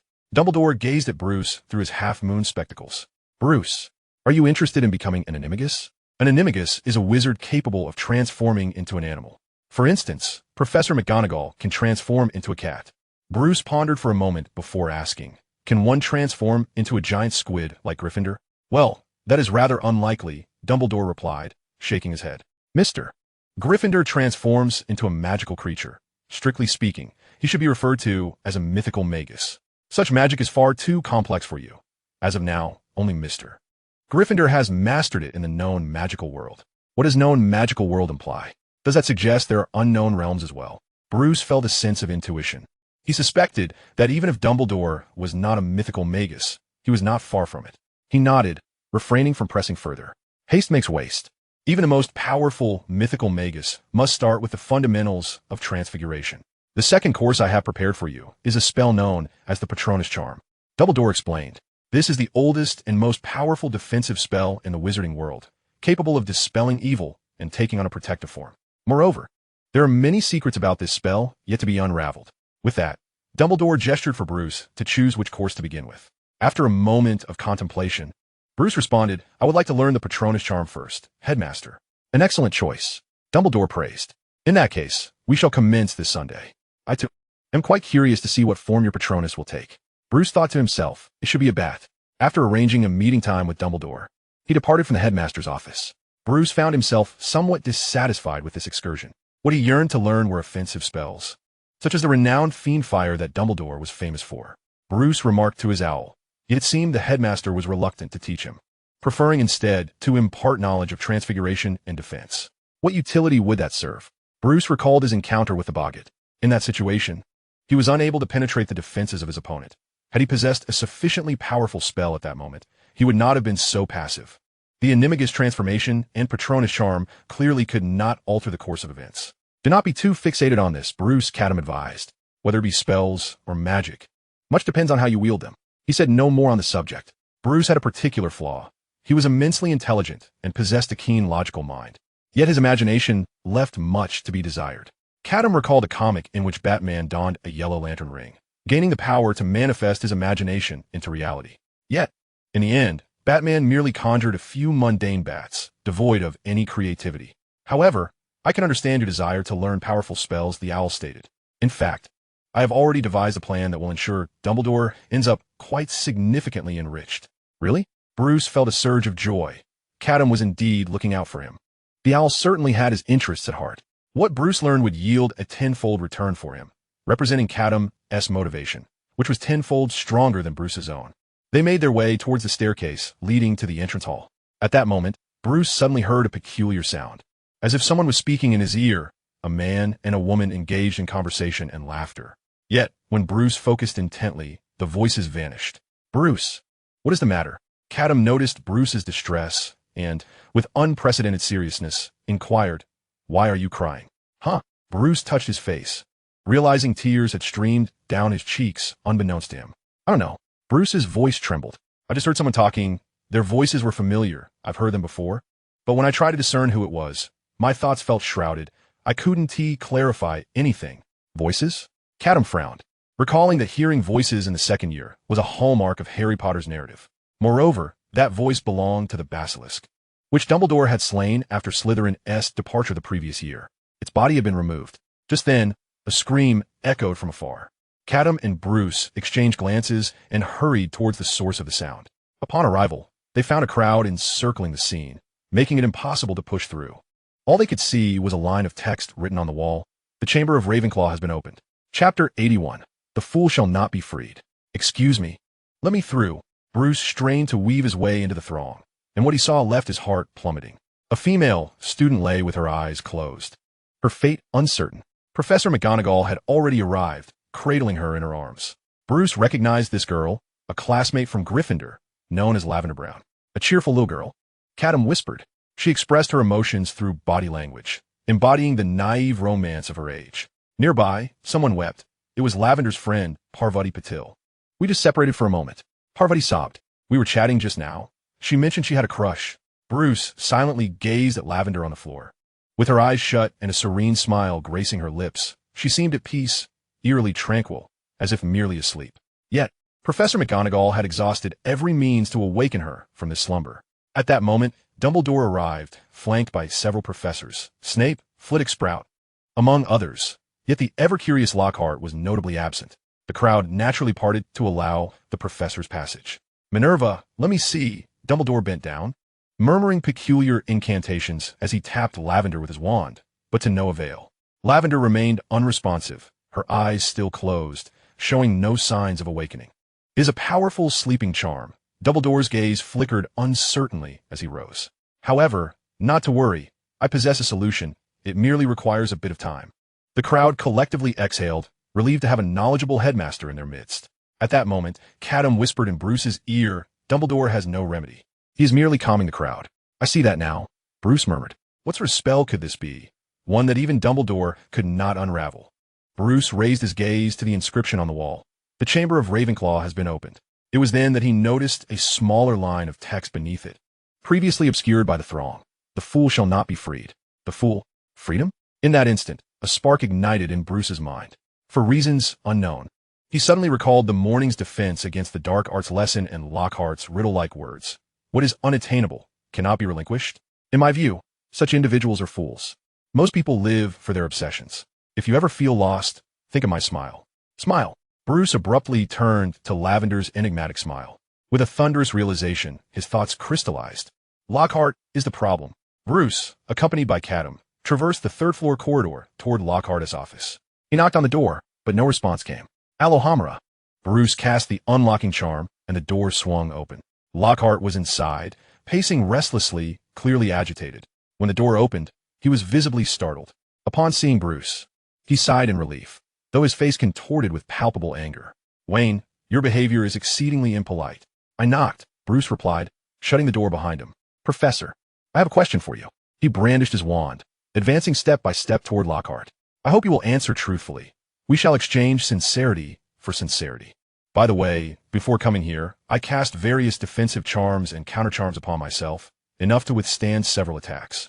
There exists a peculiar enchantment. Should you dare to attack me, Albus Dumbledore shall be immediately informed. Gilderoy Lockhart was struggling to maintain his facade. He forced a smile and stammered. Why would I attack you? Yet, despite his words, he trembled as he raised his wand. Disarm. Bruce acted swiftly, knocking Lockhart's wand from his grasp. Lockhart let out a shriek and crouched on the ground, trembling in fear. No, please, don't use the Cruciatus curse on me. Bruce's expression turned peculiar. Was this truly all there was to it? Had he perhaps mistaken the individual? Moreover, why was Lockhart's first instinct to assume he would be subjected to such torment? Had he indeed been tortured by the Cruciatus curse before? Bruce seized Lockhart by the collar and pointed his supreme wand at his throat. You seem rather guilty. I am not. I assure you, I am innocent. Lockhart was on the verge of tears. I know something has gone awry. Has a student perished? I assure you, it was not my doing. I am a victim as well. Bruce pressed the supreme wand deeper against him. Now explain yourself clearly. I will. I will. Lockhart, lacking any semblance of courage, promptly chose to surrender. Once Bruce released him, he collapsed onto the floor, sobbing, I truly know nothing. You must be here because of the things I said in class, right? You're clever, but misdirected. Those words were not my own. Someone compelled me to say them. I can provide evidence. I can show you.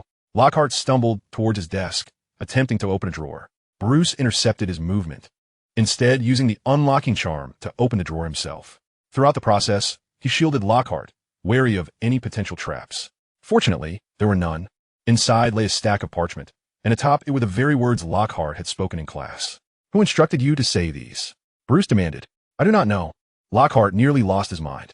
When I first accepted the teaching position, someone barged into my office, clad in a black cloak.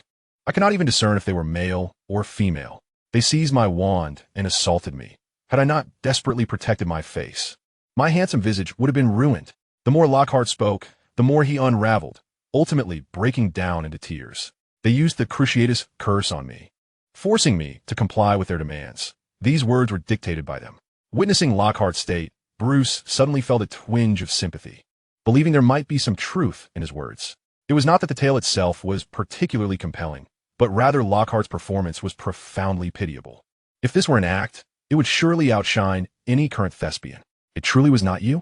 Bruce withdrew his wand. I swear it was not. I assure you. Lockhart nearly fell to the ground at Bruce's feet. I am not a villain. If that individual returns, I will inform you immediately. Very well. Bruce sheathed his wand, opting to grant Lockhart a temporary reprieve. I shall keep a watchful eye on you. He concluded with a final remark before storming out. At that moment, Lockhart slowly rose, a cold smirk crossing his face. Just because I say it isn't me, does that make it so? He remarked coldly. Indeed, children are so easily deceived. Bang! The office door was kicked open, and Bruce re-entered, wand raised as he bellowed. Lockhart, I knew you were lying. This time, Lockhart did not hesitate. With a calm smile, he raised his hands and knelt before Bruce. I apologize, I was mistaken. Chapter 82. You were Dumbledore's favorite student? Bruce had never encountered such brazen shamelessness. At this moment, Lockhart shed all pretense and lay prostrate on the ground, pleading for forgiveness. I merely wished to salvage my reputation. His voice quivered. After all, I am a recipient of the third-class Merlin Medal. To be threatened with no resistance would ruin my image. But I am truly not the person you seek. If you doubt me, you may use the legitimacy spell on me. With that, Lockhart closed his eyes, adopting a posture of surrender. Bruce was nearly amused by Lockhart's blatant audacity. He held no belief in the recent fabrications, but refrained from employing the legitimacy spell, uncertain of whether Lockhart possessed any mental defenses. Never mind, Professor Lockhart, you may rise. Bruce's demeanor shifted from hostility to one of civility as he sheathed his wand and helped Lockhart to his feet. Lockhart, somewhat taken aback, could not fathom the sudden change in Bruce's attitude. Do not gaze at me in such a manner, Mr. Lockhart. You are the educator here, Bruce stated. I was merely attempting to uncover the culprit, which may have appeared somewhat brusque. You do not hold that against me, do you? Of course not. Absolutely not. Lockhart fervently waved his hands, indicating that he had completely dismissed the earlier incident. Excellent. I was concerned that news of my threatening a professor might lead to my expulsion from school. Bruce patted Lockhart on the shoulder. Let us consider today's events a shared secret. I shall frequently seek your counsel, Professor. This statement, however, resonated differently in Lockhart's ears. It was an overt threat. Thus, Lockhart immediately pounded his chest in assurance. Rest assured, with a shared secret, we are allies. I shall remain tight-lipped. With that, he opened his arms wide. Come, let us embrace to signify our sincerity. Bruce pushed him away with alacrity, unwilling to engage in such a display. Let's hope you have not deceived me today, Professor. Otherwise, we may find ourselves at odds. Bruce sighed. I truly dislike resorting to violence, as I am no monster. After uttering these words, he finally departed. Lockhart waited a moment, ensuring Bruce had distanced himself, before slowly rising from his chair. A cold smile crept upon his lips. Everything is proceeding according to my plan. Bang! The wind stirred the window. Eek! Lockhart instinctively covered his head and dove beneath the desk with lightning speed. Bruce and Catum were on their way back to the common room. Now, let us see what Lockhart decides to do, Bruce remarked. If he does not report me, it signifies he has something to hide. He held no faith in the goodness of Lockhart's heart, thus wagering on his malice. Isn't this all rather unnecessary? Catum remarked. You could certainly sneak into Snape's storeroom and procure some Veritaserum. I've been there, and it's replete with fine wares. Bruce shook his head, indicating his reluctance to resort to such measures. Whether it be Veritaserum or curses, both possess their flaws, Bruce stated. If I were to rely on such substances, it would only be a matter of time before I fell into a significant pitfall. In this world, apart from the unforgivable curses, every spell has a counter-curse. Likewise, every potion has an antidote. Oftentimes, merely inserting a piece of dungstone into one's throat can resolve most issues. Suit yourself, Catum conceded, no longer pressing the matter. They turned a corner and soon arrived at the Hufflepuff common room. At that moment, however, Bruce noticed Dumbledore standing at the entrance, seemingly waiting for someone. Bruce. I was just pondering when you would return, Dumbledore expressed warmly upon seeing Bruce, his eyes twinkling with a gentle smile, clearly awaiting his arrival. Professor Dumbledore, have you been looking for me? Bruce inquired. Indeed, I have a favor to ask of you, Dumbledore replied nonchalantly. I have observed that you seem to get along quite well with Professor Gale Green. Bruce furrowed his brow inwardly, wondering how this old man appeared to know everything. Did he have spies all over the world? Yes, Headmaster, Bruce admitted without denial. I had a brief acquaintance with him on the train. That is splendid. Dumbledore sighed with relief. In fact, I would like to ask you to approach Professor Gale and request that he examine this. He withdrew a test tube from his wizarding robe, within which a silvery thread floated. This is a memory I extracted from Miss Brown's mind, yet it eludes all interpretation. Dumbledore sighed. It has been tainted by a rather dark magic. Perhaps Professor Gale may have a means to address it. Bruce understood the headmaster's implication. He was to seek assistance from Professor Gale Green. However, headmaster, why not approach him yourself? Bruce queried, puzzled. I am merely a student. I doubt I possess your influence. Oh, Bruce, there are complex reasons behind this, which I find difficult to explain to you, Dumbledore said, handing the test tube to Bruce.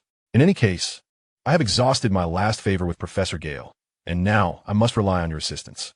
Very well, Bruce thought, unsure why Dumbledore chose to speak in riddles. Nonetheless, he could extend a helping hand, particularly since he still wished to learn magic from the old man. As Catum would say, it was about getting the old man to cough up some gold. Bruce arrived at Professor Gale's door. A gentle knock caused it to swing open of its own accord. This was Bruce's first entry into Professor Gale's office, and its arrangement starkly contrasted with other offices. The room was adorned with various artifacts that resembled dark magic paraphernalia, yet Bruce felt no sense of foreboding. For on a nearby table sat a music box, playing a soothing melody in a continuous loop. The sound was light and calming, evoking memories of summer. Atop the music box danced an ethereal figure, the silhouette of a spirited young man, as if he had just completed a grand performance and was taking a flawless bow. Bruce mused. Was this Professor Gale in his youth? Had he immortalized his likeness in a music box? How narcissistic. Then Bruce spotted Professor Gale, reclining in an armchair, eyes closed in repose, a hookah pipe in hand, surrounded by swirling smoke. Bruce noticed that the other end of the pipe connected to a skull. Was this truly an appropriate tool for a respectable wizard? As Bruce approached, Professor Gale opened his eyes. Upon seeing Bruce, a barely perceptible emotion flickered across his face. Bruce sensed it was disappointment. I recall your name is Bruce Wayne? Professor Gale squinted. You are the current favorite student of Dumbledore? I am not, Bruce replied candidly. Uncertain why Professor Gale posed such a question. The headmaster's favorite student should be Harry Potter, he stated. The boy who lived, who has even softened Snape's demeanor. I possess none of that charm. Harry Potter, Professor Gale noted, committing the name to memory. Then, as if possessing foresight, he extended his hand. Hand over what Dumbledore entrusted you with. Bruce retrieved the test tube and presented it to Professor Gale. Upon grasping it, Professor Gale swiftly reached a conclusion. Fascinating. It is a form of magic I have never encountered. He scrutinized the memory thread, which occasionally shimmered with a green-hued darkness. This is not recognized dark magic. You may inform Dumbledore that I will require some time to investigate it. Understood, Professor. With the task accomplished, Bruce found no reason to linger. As he turned to depart, Professor Gale unexpectedly spoke from behind him. I believe the Gryffindor dueling class is tomorrow, correct? Indeed, Bruce replied, nodding affirmatively to Professor Gale's inquiry. The Gryffindors and Hufflepuffs were set to attend this dueling class together. Excellent, Professor Gale expressed with satisfaction. The following day, as Bruce entered the dueling classroom, many classmates were already present. Hermione waved to Bruce, beckoning him to join her side. Neville stood nearby, nervously clutching his wand, apprehensive about the upcoming lesson. The dueling classroom differed from typical classrooms. Devoid of desks, it appeared quite spacious. A wooden stage had been erected in the center, surrounded by numerous training dummies. Professor Gale arrived without a sound. By the time the students noticed him, he was already standing on the stage. It seems you're all prepared, Professor Gale observed, glancing at the young wizards, each grasping their wands. He stood with his hands clasped behind his back, surveying them as if delivering a grand speech. 2 months ago, your headmaster approached me, hoping to establish a course that would thoroughly train your dueling skills. Professor Gale addressed the young wizards. After all, you understand that soon. You may face a significant upheaval in the wizarding world, or perhaps even war. By that time, you must possess at least a modicum of self-defense capability. He spoke openly, unreserved in mentioning war before the students. The young wizards exchanged anxious glances, their faces betraying their unease. Dumbledore's original plan was for me to teach you some defensive techniques. However, I believe that is insufficient. Gale withdrew his wand, which was evidently quite new. I have always believed that the best form of defense is a vigorous offense. Rather than incessantly casting defensive spells, it is far more effective to swiftly incapacitate the enemy. Next, I shall impart to you a spell that is suitable for your current age. This incantation was conceived by a remarkable wizard, a genius of magic who once instigated a war, becoming a nightmare in the hearts of countless individuals. Upon hearing this, the young wizards instantly displayed expressions of terror. Could it be that person? It seems you have already deduced who I mean. A hint of a smile crept upon Gale's lips. Now, who among you can name this genius? With a swift motion, Hermione raised her hand. Miss Granger, please share. Encouraged by Gale's gaze, Hermione summoned her courage and proclaimed, "It is he who must not be named, sir." A rather imaginative response. Gale smiled, awarding Gryffindor 10 points. Hermione was taken aback, questioning whether she had misheard. Was Professor Gale indeed deducting points rather than granting them? Hermione, Harry, standing nearby, quietly reminded her that the professor was asking for a name. While she had mentioned the Dark Lord, it was then that Hermione realized the implication. The professor was urging her to conquer her fear and boldly utter Voldemort's name. Clearly, she had missed that underlying message, making the deduction of points seem justifiable. Gale surveyed the young wizards from the platform. Is there anyone else who can respond? I shall provide a significant clue. Consider the term genius carefully. He added, reflect well, aside from Dumbledore, who else could be deemed worthy of the title of a genius wizard? Harry glanced around, noticing that no one raised their hand, as hesitation enveloped them. The notion of uttering Voldemort's name was still too daunting for them. It appeared that the responsibility fell upon him. Harry recalled Dumbledore's words, always use the correct name for things. Fear of a name only serves to amplify the fear of the thing itself. Now is the time to lead by example. With unwavering determination, Harry boldly raised his hand. Seeing Harry's gesture, Professor Gale was visibly pleased. Harry Potter, I have been anticipating your response. Please reveal that name. The genius who stands alongside Dumbledore. It is Voldemort, Harry declared loudly, his gaze resolute, determined to set an example for all. Upon the utterance of a name, an immediate silence fell over the room. Even Professor Gale, who had prepared a plethora of subsequent remarks, found himself momentarily silenced. Sensing the professor's unusual demeanor, Harry tentatively inquired, Professor, did I answer incorrectly? No, your answer was correct. Exceedingly so, Gale replied impassively. Potter, please come to the front. As Harry walked to the opposite end of the dueling platform under the scrutiny of his classmates, he felt somewhat bewildered and uncertain about the situation. Do not be anxious, Potter. This is merely a demonstration. You may now use your most formidable spell to attack me, Gale stated coldly. Harry exhaled in relief, realizing it was merely a demonstration of dueling. Clenching his wand tightly, he racked his brain for any potent spells he had learned. However, the harder he tried to think, the more his mind felt muddled, rendering him unable to recall anything. If only Seamus were here, he mused, thinking of his roommate, who had a knack for turning every spell into an explosive charm. What are you hesitating for, Potter? Gale admonished. Such indecisiveness would have you dead on the battlefield. With no other option, Harry resolved to take a defensive stance. Gritting his teeth, he loudly recited the incantation, Expelliarmus. But Gale was quicker. He stepped forward and brandished his wand. A dazzling red light shot from his wand, striking Harry. He was instantly lifted off his feet, spinning through the air before crashing heavily onto the dueling platform. Get up, Potter, Gale commanded, his tone still icy. Our demonstration is not yet complete. The young wizards were rendered speechless. On Bruce's shoulder, Catum made a sardonic remark. It appears Gale is somewhat lacking. A single comment has riled him. In my opinion, he pales in comparison to Voldemort. The owl chimed in. Voldemort would never allow himself to be so easily provoked. Chapter 84. The Failed Patronus Charm. The duel demonstration between Professor Gale and Harry continued, or rather, it was Gale unilaterally teaching Harry a lesson. Time and again, Harry was sent soaring into the air, only to plummet back down like a marionette with severed strings, pitiful and helpless. Even Catum could hardly bear to watch. I suspect Gale never intended to teach seriously. He accepted this position not to be a dueling instructor. He probably simply relishes casting spells on children, he remarked to Bruce. At last, amidst the sympathetic gazes of the young wizards, the duel demonstration came to an end. Harry appeared disheveled, his hair standing on end, having endured quite the reprimand. Yet astonishingly, he bore no injuries whatsoever. It seemed that Gale's intent was merely to impart a lesson, with no true desire to harm him. After the demonstration, Professor Gale appeared exhilarated. In truth, I had already exercised considerable restraint, he declared. If you were to encounter a dark wizard, their assault would be 100 times more severe than mine.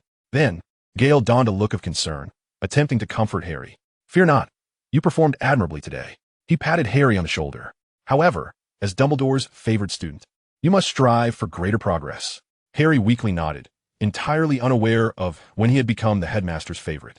As he descended from the dueling platform, Gale resumed his lecturing demeanor. What I just demonstrated to you was a spell created by that genius wizard, which I have named the Red Broom Star. The creator's name is Gellert Grindelwald, and I hope you will remember it well. The young wizards nodded vigorously, affirming their commitment to remember. However, they were somewhat puzzled as to why a spell crafted by Grindelwald bore Professor Gale's title.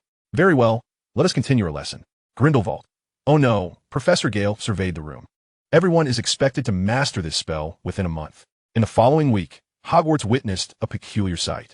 All the young wizards kept their wands at the ready, incessantly practicing their incantations.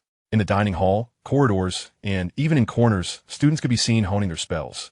Even during other classes, they kept their hands beneath their desks, training with the Red Broom Star Charm. During one transfiguration class with Professor McGonagall, a student unexpectedly succeeded in their experiment. The comet-like shooting star was launched, sending the desk before him flying, scattering parchment that gently landed upon Professor McGonagall's face. Consequently, the student involved found himself facing a week of detention. Before long, the weekend arrived. Bruce traversed the corridor towards the training room, which Dumbledore had notified him about in advance. In a corner, he spotted Professors Snape and Goyle, seemingly embroiled in a heated dispute. Bruce overheard their conversation. "You must apologize to him for this," Snape insisted. "Harry is just a child. Do you comprehend the psychological harm you inflict by embarrassing him in front of so many students?" "This was merely a demonstration. Accidents are unavoidable," Goyle retorted, his gaze sharp. And Snape, "I must warn you, no one has ever dared to speak to me in such a manner." "Well, today marks the exception," Snape responded defiantly. "I must seek justice for Harry. If you refuse to apologize, we shall take this matter to Dumbledore." At the mention of Dumbledore's name, Goyle furrowed his brow. After a prolonged silence, he finally conceded with great reluctance. "Only this once, Snape, only this once," he said coldly. "And understand this. My concession is not out of respect for you." Witnessing the scene, Bruce felt no surprise. The entire school was aware of Snape's favoritism towards Harry. He paid no further attention to the quarrel and hurried towards the training room. Upon his arrival, Dumbledore was already waiting. "My apologies, Headmaster, for my tardiness." "Not at all. I have just arrived as well." Dumbledore was unconcerned by the minor delay and promptly commenced the day's training. "The spell I am about to demonstrate and teach you is an exceptionally advanced form of magic, Bruce." He retrieved his wand.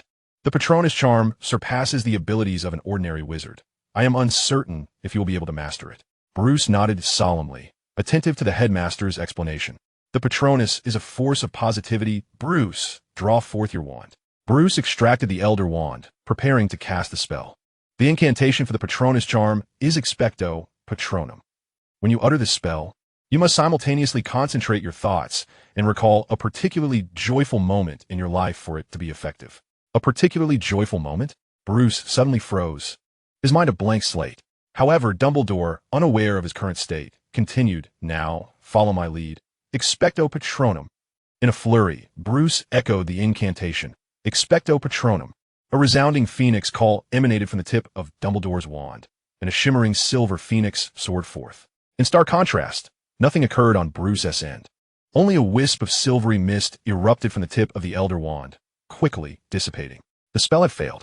Dumbledore was taken aback by this unforeseen outcome. Bruce's magical talent was renowned among the faculty, known for mastering spells with ease. Yet this time, an anomaly had arisen. "Is something amiss, Bruce?" Dumbledore inquired softly. "Did I fail to explain something clearly?" "No, it's not that." Bruce shook his head, a rare look of frustration crossing his face. "It's my fault. I cannot think of any particularly joyful memories." Dumbledore's heart sank. He suddenly realized his oversight. Bruce, having grown up as an orphan in solitude, understandably lacked joyful memories.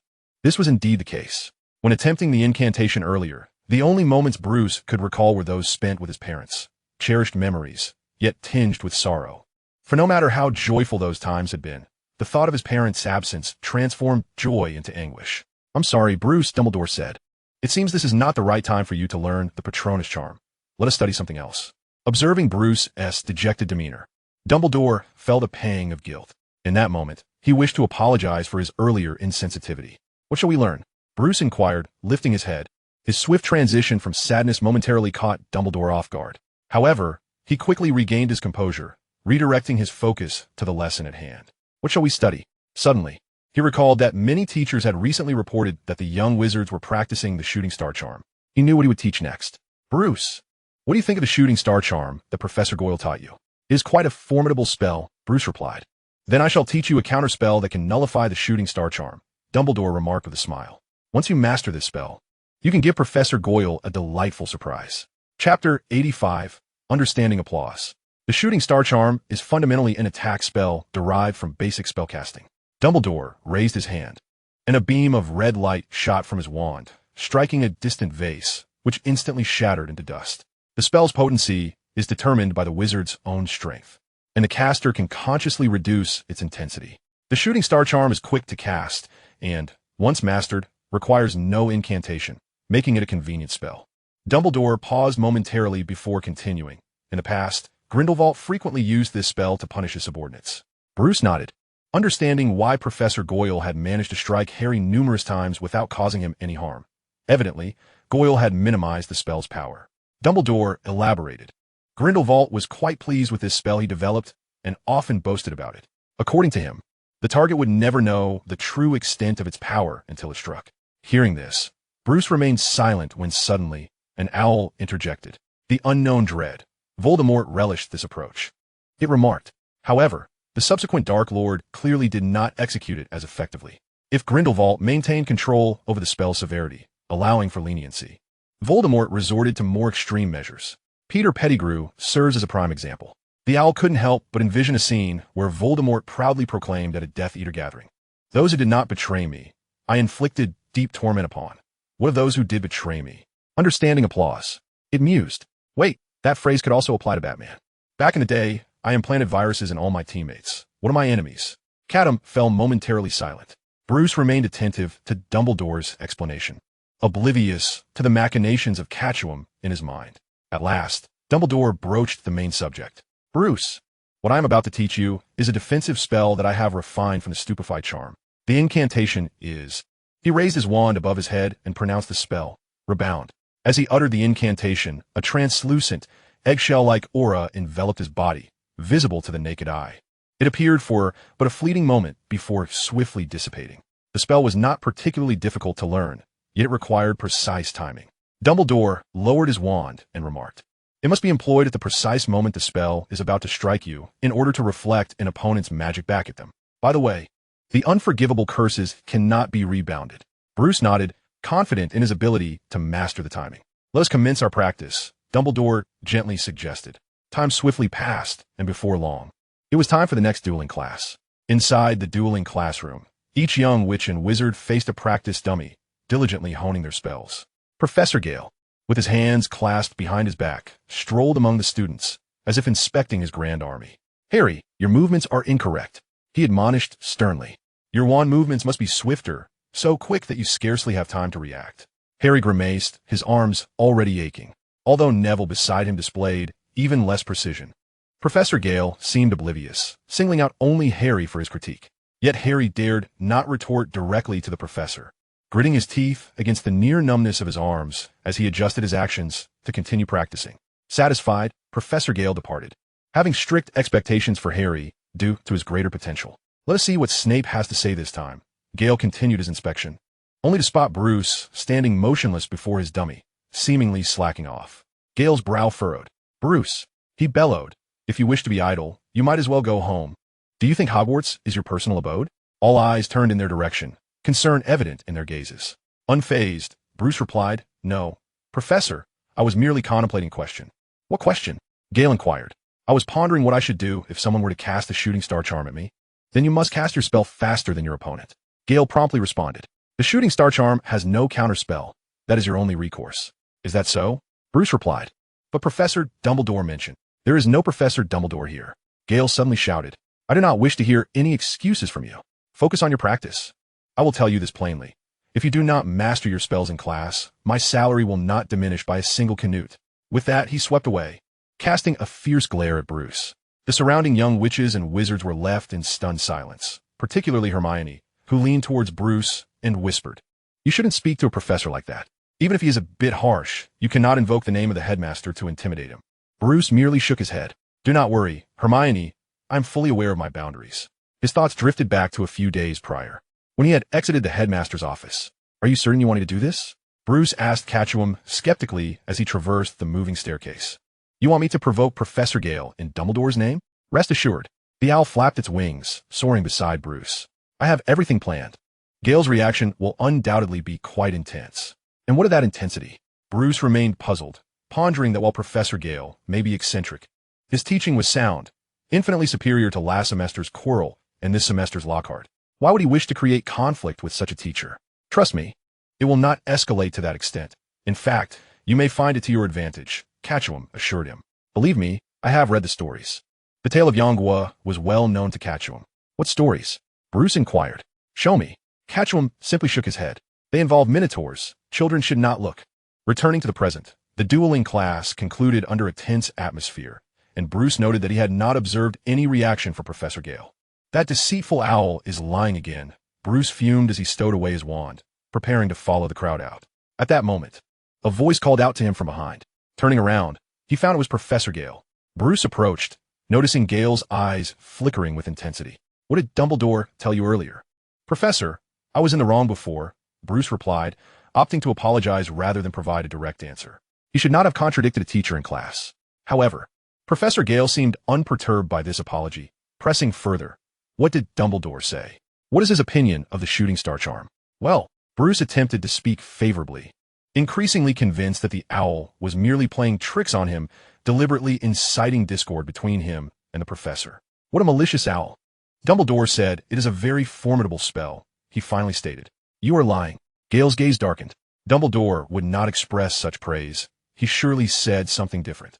The headmaster also mentioned the previous uses of the shooting star charm. Bruce added that it was once employed by the Dark Lord to punish his subordinates.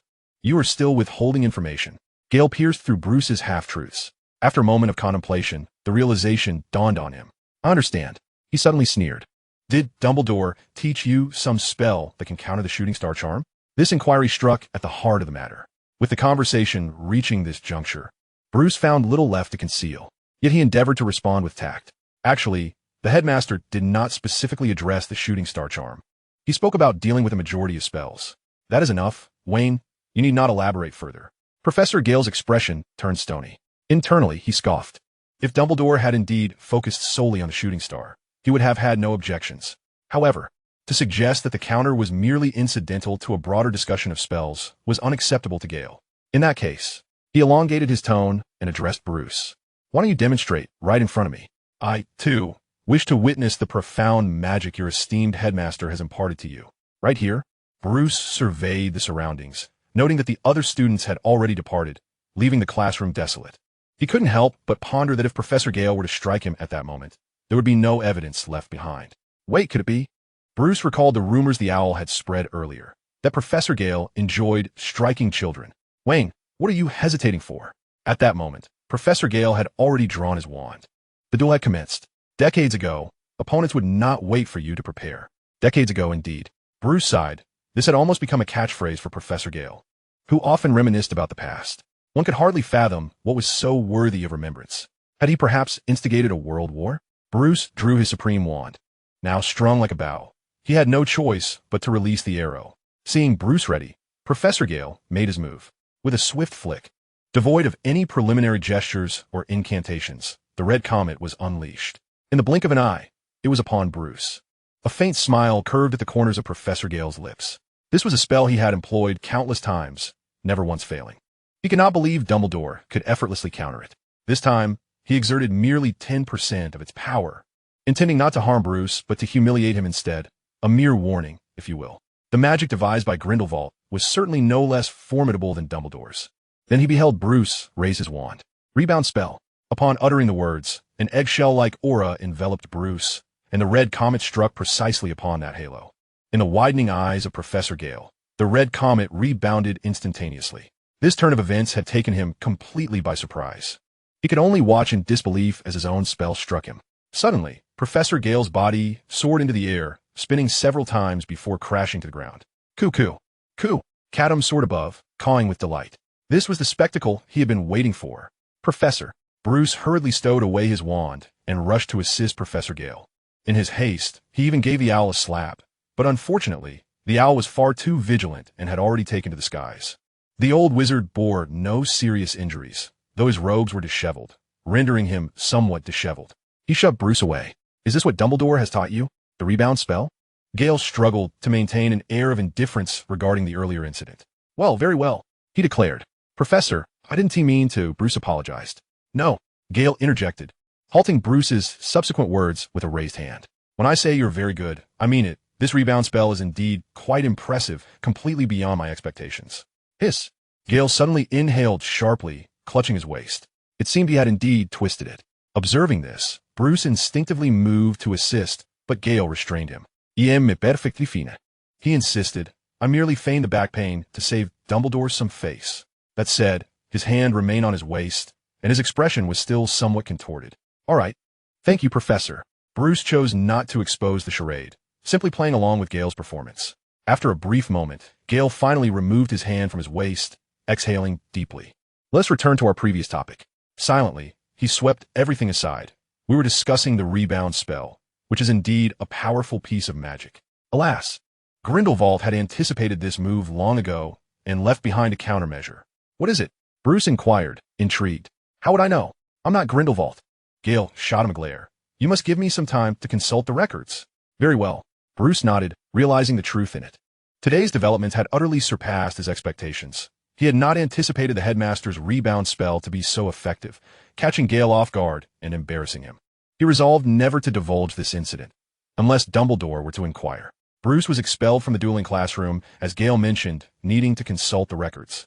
The owl continued to cackle above, as though witnessing a grand performance.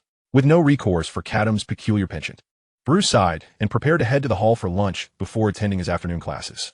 Just as he had walked a short distance, he suddenly heard a piercing scream. The voice was familiar. Harry Potter. Bruce exchanged a glance with Catum, both sensing that something was amiss, and they hurried towards the source of the sound. Along the way, other students and teachers were also rushing towards the commotion. Upon arrival, a large crowd had already gathered. On the wall was a familiar inscription. The fool shall not be freed. Then, a figure clad in black robes lay sprawled on the ground, with Harry weeping over him in despair. The second victim had emerged. It was Snape. Chapter 87. The Return of Gryffindor. Snape lay on the ground, a faint smile gracing his lips. Coupled with his flowing black hair, he appeared remarkably serene. During his first year, Snape's hair had been perpetually greasy, leading classmates to speculate that he had some aversion to shampoo. The most renowned shampoo in the Wizarding World was Potterbrand. Later, as Harry Potter became Snape's favorite student, his prejudice against Potter's shampoo dissipated, and he even grew fond of washing his hair. But now, Snape lay motionless on the ground, likely unable to wash his hair for a long time. Harry helplessly sobbed over Snape, unwilling to accept this grim reality. A strong hand lifted Harry up. It was Hagrid, who had just arrived.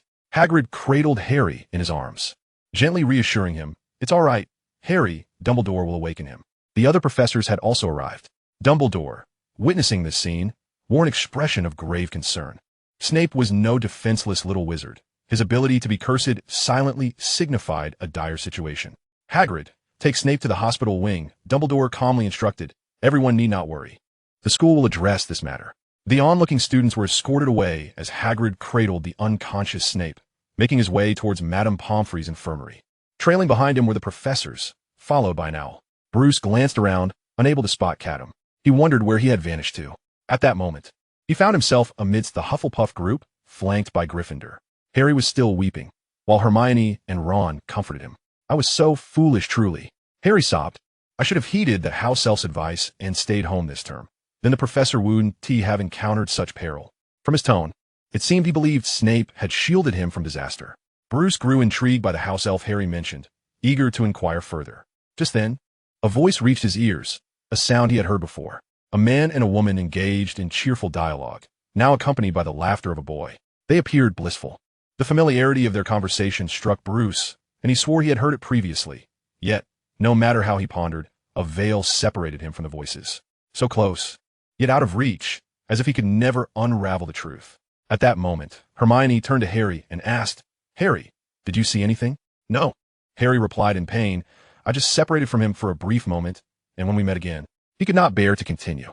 However, Hermione pressed on, determined to extract critical clues vital to identifying the assailant. "Did you hear anything?" she inquired when Snape was in danger. I. Harry struggled to recall the scene, then suddenly remembered. "I think I heard a man's and a woman's voices. Oh yes, and a baby's laughter." "A baby?" Bruce was taken aback. Wasn't Harry's experience different from his own? Snape was laid upon the hospital bed, and Madame Pomfrey immediately began her examination. "Identical," she concluded. Finding him in the same condition as Miss Brown before, everything appeared normal, yet he could not awaken. Silence enveloped the room. This had to be a dark curse, possibly an ancient soul-stealing spell. At that moment, Lockhart sighed, a curse even more potent than the soul-stealing spell. Someone once used it against me, and I managed to resolve it. I happen to know how to counter it. Had I been present, Snape would not be in this predicament. None of the professors paid him any heed. Suddenly, hurried footsteps echoed from the corridor, and Professor Gale pushed the door open. Upon seeing the unconscious Snape, his expression darkened. Another case, occurring within the castle, no less. Gale remarked, this time a professor. Dumbledore, do you possess no control over your own institution? If this continues, you shall be dismissed by the board, and then no one will be able to assist you. Dumbledore remained stoic, simply responding, thank you for your concern, Professor Green. Gale shook his head, producing a vial. This is the memory Dumbledore entrusted to Bruce for analysis. Here you go. I have reached a conclusion. This is not any known dark magic, and no counter curse can be found. Dumbledore nodded, the vial soaring back into his grasp. Another glimmer of hope extinguished. 2 victims had emerged, yet they were unaware of the spells that had ensnared them. The atmosphere grew tense. Apart from Lockhart and Gale, the other professors wore austere expressions. Gale surveyed the room, recognizing Dumbledore's reluctance to speak further. With a sigh, he initiated the conversation. Actually, I may have conceived a method that could prove effective. Oh, Dumbledore's blue eyes, framed by half-moon spectacles, regarded Gale Green. Why didn't you mention this sooner? This is quite significant. You didn't ask, Gale replied, wishing to refocus on the matter at hand. I wonder if you have heard of the magic of mediums? You mean the kind employed by gypsy witches? Dumbledore immediately grasped the concept, utilizing special herbs and spices to create an environment for spirit communication, directly engaging with the soul. Gale nodded. Precisely, he said. If no other solution can be found, we could summon Snape's spirit and question him directly. Mr. Green, such a method is perilous, Dumbledore cautioned. Severus is not dead. Summoning his spirit bears considerable risk. Yet, at the very least, it would provide an explanation to the Ministry, proving that you, as headmaster, have taken action. Professor Gale gazed at Snape on the hospital bed, adding, moreover, I believe Snape would not mind these particulars. Victims will undoubtedly continue to emerge. In a dire situation, sacrificing Snape could save all other victims. I find it worthwhile. We shall discuss this matter later. Dumbledore ultimately declined the proposal. Gale did not press further. The materials required for the mediumistic ritual were not yet at hand. Once they were gathered, he would suggest it again, unless a new turn of events arose. By the window of the infirmary, an owl silently took flight. Since Snape's assault, the atmosphere of Hogwarts had remained somber. Dumbledore hesitated to accept Gale's suggestion, for he had his own thoughts. Throughout these days, Hogwarts messenger owls had been tirelessly working. Then on the day when October was drawing to a close, the turning point Dumbledore awaited arrived. Godric Gryffindor had returned. Chapter 88. Love is a Mistake. Gryffindor's return was an exceedingly clandestine affair. He drew no attention, appearing at the school in the dead of night. As the night deepened, the young wizards had already succumbed to slumber. Catum, feeling exceedingly bored, was engaged in stargazing. Truth be told, he understood nothing, but according to the intel, it had to be within these days, and he must remain vigilant at night. Just then, my king, a little owl flapped its wings, fluttering over. What is the rush? How have I taught you to behave? Catum, the king of Hogwarts owls, reprimanded. This little owl was none other than Bubble, the first to be accepted as Catum's subordinate. Observing Catum's demeanor, Bubbles swiftly adjusted his posture, dispelling his anxiousness. Speak. What has occurred? Catum demanded. The individual from Dumbledore's letter has returned. Bubbles exclaimed. What was it called again, Gryffindor? Why didn't you mention such an important matter sooner? In a fit of rage, Catum swatted Bubbles away with a wing. Feeling aggrieved, yet too intimidated to voice his feelings, Bubbles fluttered his wings, preparing to depart. Wait. Catum suddenly called out to him. You performed admirably this time. I shall reward you with a large mouse later. That one Ron should suffice. Instantly, Bubbles' face brightened with joy, his grievances dissipating like mist, and he flew to Catum's side, eager for affection. However, Catum promptly kicked him away. With a buoyant heart, Bubbles soared away, leaving Catum perched alone on the windowsill. During this time, Catum had been intently observing Dumbledore's movements. The wizard had been sending letters to someone, believing himself to be secretive, entirely unaware that every owl from Hogwarts had become Catum's subordinate. The one Dumbledore sought assistance from was none other than the elusive Gryffindor, who had finally returned. Bruce. The slumbering Bruce was roused, bleary-eyed as he gazed at the owl beside his pillow. He was still somewhat dazed. Excellent. It seems you were not in deep slumber either, Catum remarked. Quickly, get dressed. I shall take you to witness something that cannot be seen during the day. What on earth does that mean? Bruce was completely baffled by Catum's words. Nonetheless, he groggily donned his clothes, instinctively muffling his footsteps as he followed Catum out of the dormitory. Catum cast the disillusionment charm, rendering both him and Bruce invisible. Such a spell should not escape the keen eyes of Dumbledore and Gryffindor. Catum slapped Bruce twice, effectively snapping him out of his stupor. So be vigilant. If we are discovered, I shall not hesitate to abandon you and flee. Bruce's head was buzzing, but he finally regained his senses. Did you hit me? He asked, cupping his face, belatedly processing the situation. No, you merely had a nightmare, Catum nonchalantly replied. Now, stop dawdling and come along. The disillusionment charm cast by the owl was far more effective than Catum had suggested. Throughout their journey, Bruce passed several ghosts and the patrolling Mr. Filch, none of whom detected his presence. The path the owl guided him along was unusual, leading directly outside the castle, where they ascended the wall. Suddenly, Bruce realized their destination. Are you taking me to the headmaster's office? He queried, glancing at the distant window, still aglow with light. Why was Dumbledore not yet asleep? Keep your voice down, Bruce. This is a test for you. If you are caught eavesdropping on your first attempt, I shall mock you for the rest of your life. Bruce felt a surge of indignation upon hearing Catum's words. He was utterly unprepared. Yet, having come this far, turning back was not an option. With no other choice, Bruce attempted to hold his breath, gradually maneuvering beneath the window, aided by the disillusionment charm and the levitation charm. Then, he began to hear the conversation within the office. Is the recovery going well?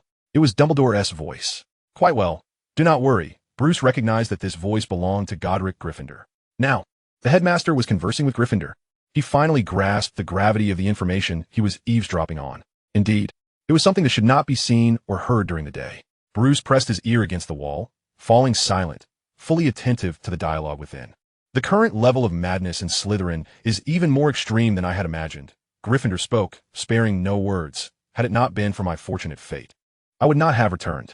You are too modest, Dumbledore smiled. Though Bruce could not see Gryffindor, the heavy breaths accompanying his speech indicated that he was likely injured. It seemed to be a result of a confrontation with Salazar Slytherin. Bruce listened intently, and soon, he caught the crux of their discussion. Apart from Salazar, I have spoken to the other two, Gryffindor continued. After Jason's death, Helga and Rowena's self-awareness gradually returned, allowing for communication. Helga and I reached an agreement. She has no interest in what Salazar intends to do and wishes to remain neutral. Just neutral? Dumbledore's voice carried a hint of disappointment. Does Hufflepuff not wish to protect the school she founded? Albus, that is sufficient. Gryffindor sighed. You should know that Hogwarts as it stands does not satisfy us greatly. Dumbledore remained silent. Well, this is not your issue. It is a problem for the magical world, Gryffindor hissed, seemingly in pain from an injury. After a moment's pause, he continued. As for Rowena, unfortunately, I was unable to negotiate with her. Upon returning to the world, she has taken on new objectives. What objectives? Dumbledore inquired. Gryffindor did not answer directly, but continued his line of thought. After Rowena's resurrection, she heard a most intriguing tale. A defenseless infant managed to survive the Avada Kedavra curse, and even turn the tables. Dumbledore, what do you think is the reason? This question posed little challenge for Dumbledore, who quickly replied, because of love. Indeed, Rowena believes the same, Gryffindor suddenly remarked, but you must understand the circumstances she faced in the final stages of her life. The betrayal by her daughter struck her, in her weakened state, with the most merciless blow. Rowena loved her daughter, yet was betrayed by her beloved. It was her capacity to love that brought her such misfortune. Now, upon her resurrection, she is told that love is the most powerful magic, the most precious of all things. It seems she has developed a different perspective on this. Dumbledore appeared to sense something. You mean? Indeed, Gryffindor affirmed. I suspect Ravenclaw wishes to prove that the magic of love is flawed. Chapter 89, The Crown of Thorns. Bruce returned to the dormitory, his heart heavy with concern. Still contemplating the conversation he had overheard in the headmaster's office. He recognized that the story Gryffindor had recounted was about Harry Potter, one of the only two individuals to survive the Avada Kedavra curse. According to Dumbledore, it was the love of his mother that saved him. Now, Ravenclaw sought to demonstrate that the magic of love was erroneous. How would she prove this? Would she attempt to cast Avada Kedavra on Harry again? Bruce found himself at a loss. Catum perched upon his shoulder, brimming with enthusiasm. Ah, Ave, The moment for our expedition has arrived, the owl declared fiercely before Ravenclaw. Let us preemptively cast the killing curse upon Harry, leaving her to strike at nothing. That seems rather extreme, Bruce remarked, shaking his head. Ravenclaw shouldn't be so reckless. He appeared to have entirely forgotten that this notion had originated from his own earlier musings. According to Gryffindor, Ravenclaw was currently unaccounted for. The chamber opened within Hogwarts symbolized her will. Where do you suppose Ravenclaw could have gone? Bruce pondered aloud. Gryffindor mentioned that her powers are not yet complete due to the loss of her artifact. It stands to reason that she is preoccupied with reclaiming it. Catum, what do you think her artifact might be? I have no idea, Catum replied, shaking his head as he retrieved the diadem of wisdom from the feathers. With a mere touch of his wing, the diadem transformed from a rusted crown into a thorny circlet. The owl adorned its head with a thorny crown. Does it suit me? It looks a bit odd, Bruce commented casually. Well then, as you were the diadem of wisdom, perhaps you could help me contemplate what Ravenclaw's artifact might be. With clues regarding the artifact, we may be able to locate Ravenclaw herself. The time for dueling class had arrived once more. Perhaps due to the recent incident involving the professor, a palpable gloom hung over the young wizards, diminishing their enthusiasm for lessons. Bruce cast spells at the training dummies, with Hermione beside him. The two engaged in a hushed exchange of information. Malfoy's father has visited the school several times. He is a member of the Hogwarts Board of Governors, Hermione whispered. According to Malfoy's usual boasts, the board is quite dissatisfied with Dumbledore's performance, and the parents are voicing their concerns. Bruce dismissed this with a wave of his hand. It's merely a tactic to exert pressure. Currently, no one can replace Dumbledore. If they were to dismiss him, Hogwarts would have to close its doors. And I believe the board would prefer to avoid such an outcome. Hermione nodded in agreement. Indeed, she felt little apprehension, for from any perspective, she did not fit the mold of a victim. Unlike Neville, who, as the boys had said, seemed to dread sleeping with both eyes closed, fearing that if he fell asleep, he might never awaken again. After all, fools find no reprieve. Rest assured, Hermione, Hogwarts will endure. Just as it has for the past millennium, Bruce mused. Perhaps we should focus on matters concerning the next academic year. He referred to the selection of elective courses. During the Easter holiday, the young wizards would need to submit their preferences for the upcoming year. Without hesitation, Hermione declared, I've made up my mind. I want to select every subject. But some classes have conflicting schedules. How do you intend to resolve that? Bruce inquired. Don't worry. I've already spoken with Professor McGonagall, and she mentioned there is a solution, Hermione replied, pausing briefly before deciding to alert Bruce. I can't divulge the specifics, but if you also wish to take multiple courses, you needn't be concerned about the timetable. Really? Bruce was somewhat intrigued. Meanwhile, Catum, having overheard their conversation, was well aware of what Professor McGonagall's solution entailed, a time turner. A magical device involving time. This added another layer of consideration.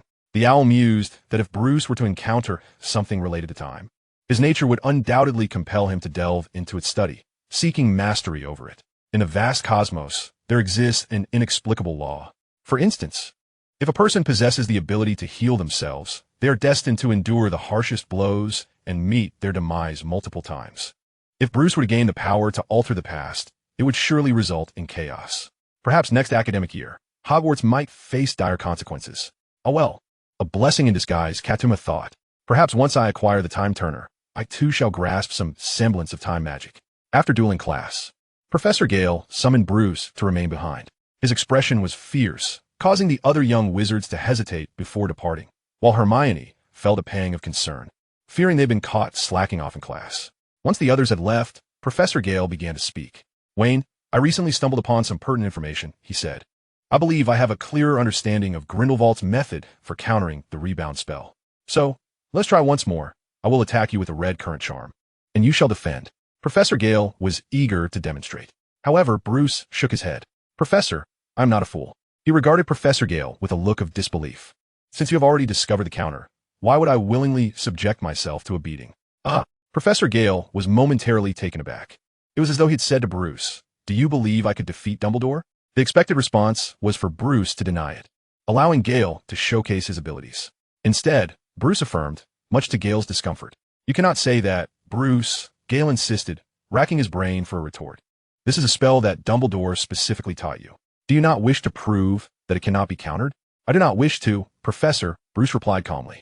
The efficacy of a spell lies within the caster. Even if I were to fail, it would not invalidate Professor Dumbledore's spell. This statement finally broke through Gale's defenses. After having lost face previously, he was not about to let Bruce deny him the opportunity for redemption. With a swift motion, he drew his wand and unleashed the red current charm. Bruce sighed inwardly, wondering why Professor Gale seemed more childish than his 12-year-old self. Rebound. Ultimately, Bruce raised his wand, encased in a shell of light akin to an eggshell. Just then, the red light that should have struck the rebound shield suddenly vanished. It had been an illusion. Following this, another red current charm materialized in the air, having always existed, merely rendered invisible until now. At that moment, the rebound shield dissipated, and the red light was poised to strike Bruce. He attempted to evade, only to find the second red current charm had also vanished. Ha ha ha, how do you like that? Did I open your eyes? Gale exclaimed, his mood buoyant as he laughed heartily. In truth, from the moment you saw me draw my wand, your perception became skewed. The subsequent red current charm was merely what I wanted you to see. I have named this spell the illusory charm. Bruce, I shall teach you this spell. Go show Dumbledore a thing or two. Utilizing illusions to cause Bruce to miss the opportunity for a rebound is undoubtedly a highly effective strategy. This spell possesses a certain intrigue. When the owl perches upon Bruce's shoulder, its power is amplified tenfold, potentially allowing it to exert complete control over the five senses. Chapter 90. My name is Bruce Wayne. Complete control over the five senses? The more he hears, the less it seems like a spell suitable for a person of virtue. Bruce mused, is such an extent truly necessary merely to break a rebound spell? Professor Gale is currently quite pleased with himself. He believes he has effortlessly demonstrated that Grindelwald surpasses Dumbledore. Bruce, under his tutelage, is compelled to learn the spell, and mere familiarity is insufficient. He must master it with proficiency.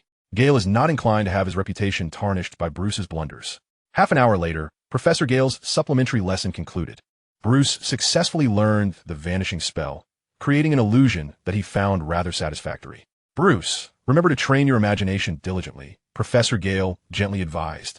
Only with a sufficiently rich imagination can you construct more authentic illusions. Bruce nodded in acknowledgement. As the lesson came to an end, it was customary for Professor Gale to usher Bruce out of the classroom. However, this time, he hesitated, seeming to grapple with something he wished to express. Bruce, he finally spoke, I would like to ask you for a small favor if you would be so kind. Professor, please go ahead, Bruce replied, feeling no hesitation. As Gale had taught him magic, and assisting with a minor task seemed only fitting. But let it be a minor task, he thought. You are aware that there have been 2 incidents at the school. Gale began slowly. There is growing unrest both within and outside the school. I have conceived a viable solution, albeit one that our headmaster disapproves of. He then elaborated on the matter of medium magic, articulating Dumbledore's objections. Ultimately, he is too tender-hearted. The safety of the many students far outweighs that of a single professor. Gale sighed, asserting that during such critical times, the headmaster ought to exhibit more resolve. Bruce found the conversation increasingly unsettling. Gale's words hinted at aspirations of becoming headmaster, a notion Bruce would vehemently oppose. In his heart, there could only be one headmaster, Dumbledore.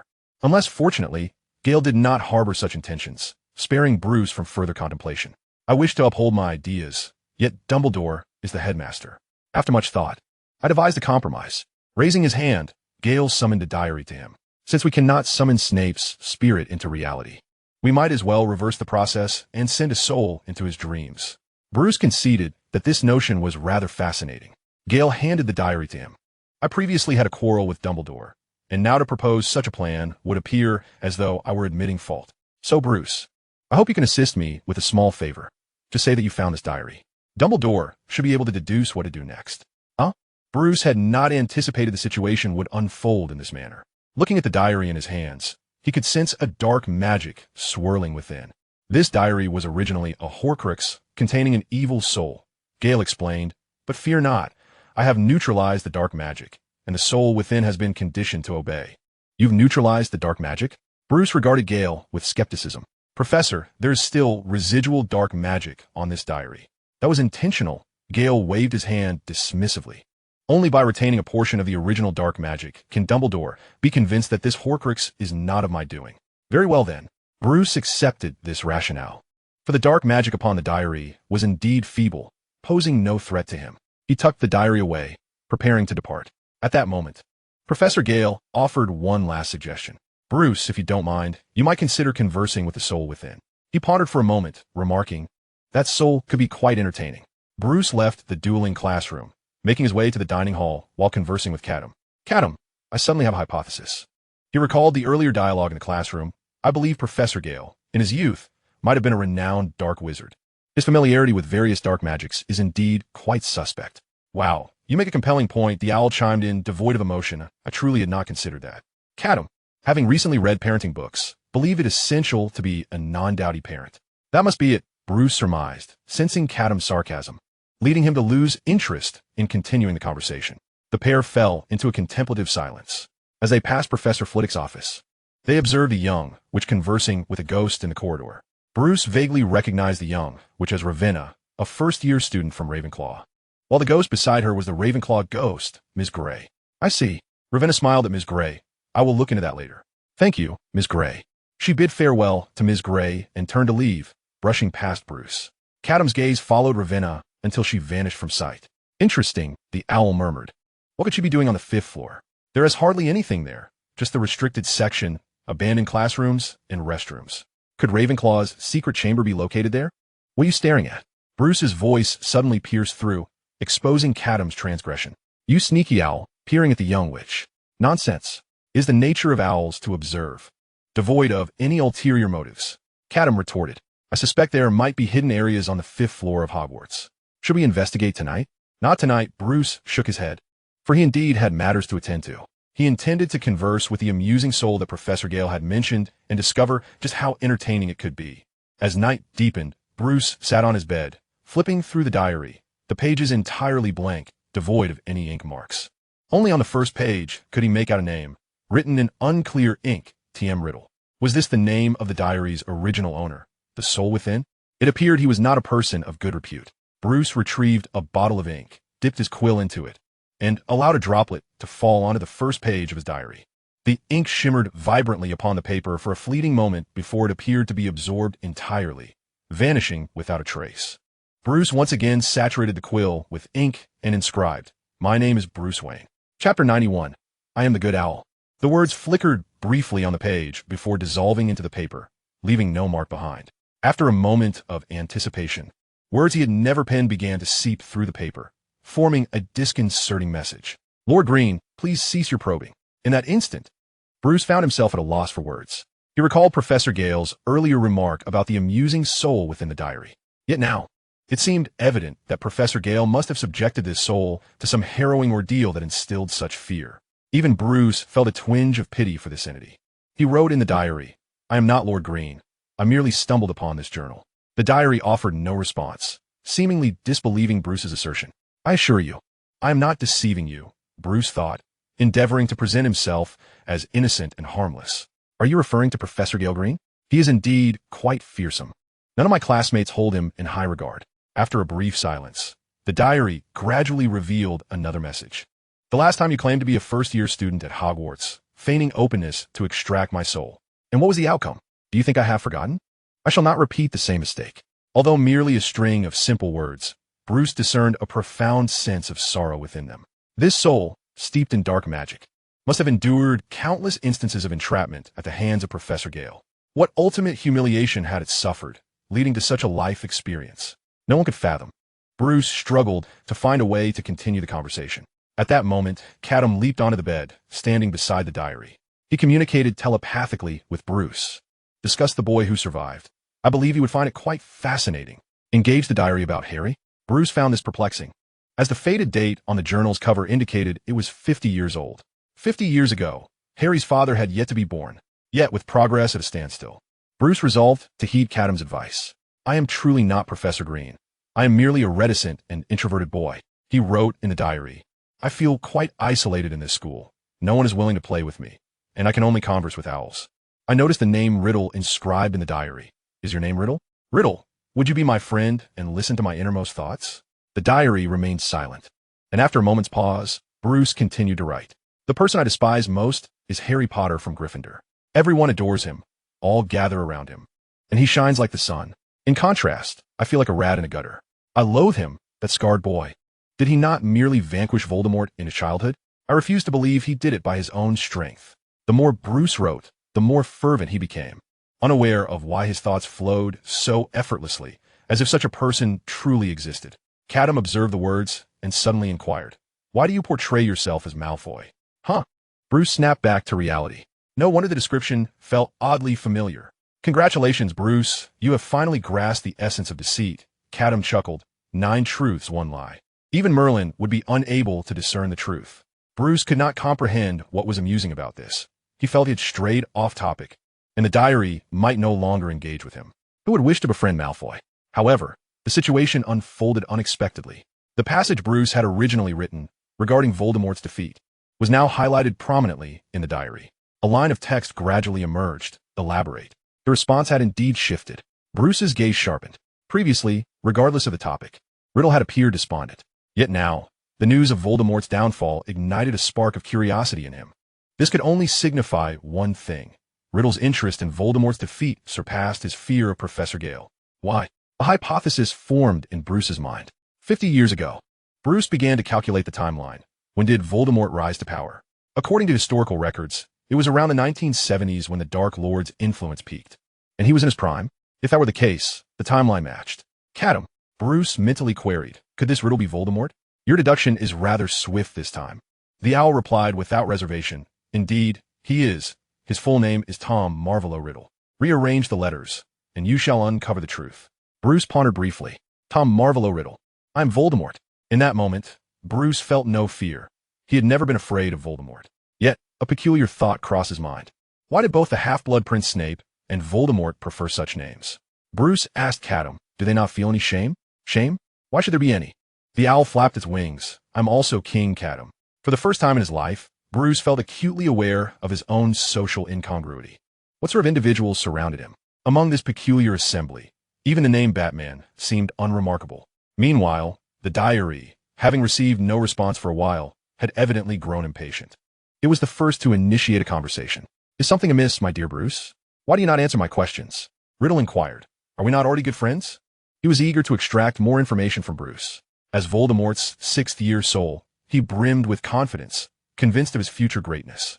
Yet, the sudden revelation that his future self would be defeated by an infant, with unclear details, left him in a state of agitation. Riddle, are you particularly interested in Voldemort? In his diary, Bruce penned a thought. Do you also find Harry Potter remarkable? Riddle discerned the underlying implications of his words. He began to embrace Bruce's persona as a sensitive young boy, a type he had always known how to interact with. Of course not, my dear Bruce, Riddle replied. Though I am merely a diary, I have heard of the name Voldemort. He is an immensely powerful wizard. How could one so formidable be vanquished by an infant? There must be more to this story. This Harry Potter must be a charlatan. Come now, Bruce, share with me more details. Let us unearth the flaws and unveil Potter's true nature. His words, laden with empathy and reason, seemed to align entirely with Bruce's perspective, as if he were advocating on his behalf. I shall reveal everything I know. Riddle, Bruce wrote in the diary. About an hour later, Bruce closed the diary. Through a telepathic bond, he and Catum conspired in the presence of Voldemort. This fellow is truly insufferable. His flattery is overwhelming, Bruce sighed. Were I just an ordinary student, I fear I might have regarded him as a confidant. Voldemort's words were indeed excessively sycophantic.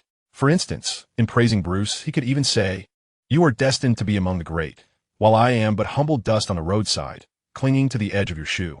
It is the greatest fortune of my life to accompany you for a while. Who could remain unfazed by such declarations? You ought to learn such words for future use. Catum remarked, save them for me. In your dreams, Bruce retorted, returning to the matter at hand. Professor Gale must have discovered Voldemort's identity. So why is he so reckless as to entrust a diary to a student? Why would he even allow Voldemort's soul to invade Snape's dreams? Is this a scheme a rational person would conceive? Is Gale not concerned that Snape might awaken with his soul replaced by Voldemort's? Bruce sighed. What are we to do now? Gale, it seemed, was entirely haphazard in his ideas. Dumbledore would never consent to allow Voldemort to inhabit Snape's body. Do not wear such a troubled expression. The issue is not insurmountable, Catum proposed after some contemplation. Communicating through dreams is feasible, but we need not reverse the process. We can simply utilize the diary to establish a link. What do you mean? Bruce inquired. Voldemort's diary can absorb the souls of others, thereby augmenting itself, Catum elucidated. This is essentially a form of soul connection. Therefore, we shall facilitate a connection with Snape. At that moment, all of Snape's thoughts will manifest within the diary, and the words inscribed therein will reach Snape's mind. Though the process still carried risks, Dumbledore and Professor Gale would be present, which should mitigate any significant issues. Bruce comprehended Catum's intent to prevent Voldemort from directly entering Snape's dreams, instead using the diary as a medium to communicate with the slumbering Snape. Thus, Voldemort's soul would remain within the diary, posing no direct threat to Snape. This was indeed a clever solution. However, Bruce suddenly questioned Catum's unusual kindness. "Why are you being so considerate this time?" He pondered. "This feels rather off." "Bruce, hearing you say that wounds my heart," Catum feigned tears. "Though I'm a demon, I possess a heart for saving others. I am a benevolent owl. What ill intentions can an owl harbor?" Yet Bruce was unconvinced. "Spare me the theatrics. If you intended to deceive me, you need not hide it, unless you wish to ensnare me. Then you are overthinking it," Catum retorted, dropping the pretense of sorrow. "I merely intend to broadcast Snape's dreams live." Chapter 92. The goal is to become a master of transfiguration. Live streaming Snape's dreams? At this moment, Bruce could only pose one question to Catum. What has transpired with Snape that warrants such scrutiny? The previous Polyjuice Potion incident, and now this dream broadcast. Ever since Catum arrived at Hogwarts, Snape had been unable to return to his former life. "Do not look at me like that," Catum noted Bruce's expression. "Perhaps in the end, Snape will have cause to thank me." During the weekend, Bruce visited Dumbledore's teaching location, bringing with him 2 tasks entrusted by Professor Gale, to demonstrate the power of the Phantasm spell and to propose the diary communication plan. Dumbledore seemed to have a habit of arriving early. When Bruce entered the classroom, Dumbledore was already smiling at him. "My apologies, Professor. I'm late once again," Bruce sighed, offering his apologies to the headmaster. He had arrived half an hour early, yet Dumbledore had still beaten him to it. "No need for apologies, Bruce," Dumbledore replied kindly. "You have arrived quite early. It was I who played a little trick." "I know," Bruce thought to himself. He had already noticed the portrait of a former headmaster hanging in the corridor leading to the classroom. The same portrait resided in the headmaster's office. Dumbledore's ability to arrive early was no mystery. It was merely facilitated by the portrait's conveying messages, allowing him to apparate. After all, only the headmaster possessed the privilege of apparition at Hogwarts. The old man certainly had a sense of pride. "Now, let us commence today's lesson," Dumbledore said, gazing at Bruce. "I am quite eager to learn what Professor Gale has devised to counter the rebound curse. He seemed to know everything, or at least to have made astute guesses." It was evident that Gale, having suffered a setback, would not relent easily and would surely seek to prove himself. "Show me, Bruce," Dumbledore urged. "There's no need to hold back. Cast your spell upon me." In the entire Wizarding World, few could draw their wands and perform magic openly before Dumbledore. Bruce drew his wand, and in that moment, the Phantasm spell was set into motion. This was part of Professor Gale's clever design. He had conceived the Phantasm spell using an innovative approach. It was not triggered by incantation, but by a specific action. For instance, in Bruce's case, the action was drawing his wand. Anyone who witnessed this gesture would be drawn into the illusion of the phantasm. Naturally, Bruce had crafted his own distinctive action. "Professor, I shall take the lead." With a flick of his wand, Bruce summoned the red shooting star, effortlessly replicating Professor Gale's earlier maneuver, causing Dumbledore's perception to waver. The initial red shooting star was merely a ruse, with the genuine one concealed behind. Bruce was eager to observe how Dumbledore would respond if faced with a situation akin to his own. Soon enough, he bore witness to Dumbledore's response. The headmaster did not make a single move. However, just as the red shooting star was poised to strike him, his figure vanished from sight. With the target lost, the concealed red shooting star inevitably missed its mark.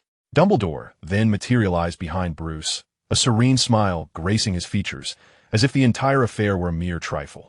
"Professor, you are somewhat bending the rules," Bruce protested. "Others in Hogwarts are prohibited from using apparition. Moreover, such a tactic lacked creativity. Professor Gale would likely not endorse it." "Is that so?" Dumbledore's smile deepened upon hearing Bruce's objections. "What if I told you that what I employed just now was not apparition?" "Not apparition?" Bruce retorted, for he had distinctly witnessed Dumbledore's form dissipate into thin air. "Bruce," Dumbledore spoke softly, "I shall elucidate this to you later, but our duel is far from over. Given that Professor Gale has imparted such an exquisite illusion spell to you, you ought to possess further stratagems." "Very well." Although Bruce was perplexed as to how Dumbledore had discerned that he was utilizing an illusion-based spell, he momentarily set aside his curiosity and redirected his focus to the ongoing duel. At that moment, Dumbledore waved his wand, causing the suits of armor in the classroom to seemingly come to life, leaping from their pedestals and charging towards Bruce. This was the scene as perceived by the headmaster. Yet from Bruce's perspective, Dumbledore was merely manipulating several portraits. This was an illusion conjured by the empty illusion spell, leading Dumbledore to perceive the portraits as armor. What he believed to be an effective assault lacked any real lethality. Bruce intended to capitalize on this misapprehension to launch a decisive counterattack. However, an unforeseen event occurred. As the portraits drifted closer to Bruce, they suddenly transformed, genuinely becoming suits of armor, brandishing weapons and striking at him like soldiers. Bruce was astonished. Although he had conjured the illusion, at some point, it had morphed into reality. Enough. Just as Bruce was about to be struck, Dumbledore commanded a halt. The suits of armor froze in place, then reverted to their original portrait forms, cascading to the ground. Transfiguration? Bruce dispelled the empty illusion spell. Now enlightened about the recent events, the portraits had transformed into armor due to Dumbledore's transfiguration. You are quite astute, Bruce. Dumbledore approached, extending his palm to reveal a crumpled piece of candy wrapper. What is this? Bruce inquired. The secret behind my sudden movement, Dumbledore replied with a smile. This is a portkey. A portkey is a magical object that transports anyone who touches it to a designated location. When Dumbledore faced an attack, he had swiftly transfigured a piece of candy wrapper from his pocket into a portkey, enabling him to teleport behind Bruce. In Hogwarts, portkeys are not prohibited, Dumbledore continued. Thus I did not exploit any privileges of the headmaster. This was a common tactic for Dumbledore, grabbing an ordinary object and transforming it into a portkey with ease. Bruce asked, but what about the illusion? How did you realize you were ensnared in an illusion? Dumbledore pondered for a moment before responding. Bruce, when Professor Gale taught you this spell, did he not encourage you to employ your imagination to create more vivid illusions? Bruce nodded. Indeed, Gale had mentioned this. Then, that is precisely it, Dumbledore said, patting Bruce on the shoulder. Keep up the good work. Without allowing Bruce a moment to process this, he seamlessly shifted the topic. In fact, I have always believed that while illusions are formidable, the power of reality is even more potent. Dumbledore lifted a portrait. Take this painting, for instance. You made me believe it was armor. Instead of exposing it, I could simply transform it into actual armor. And not just armor. As he spoke, the portrait in his hand suddenly changed, becoming a gleaming silver sword.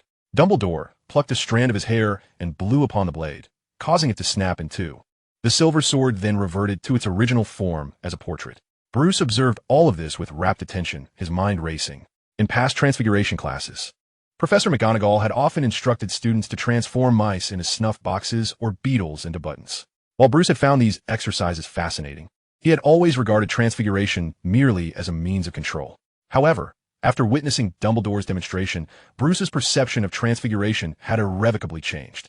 This spell could not merely serve a controlling purpose in combat. If he mastered transfiguration, he could wield an endless array of weapons in battle.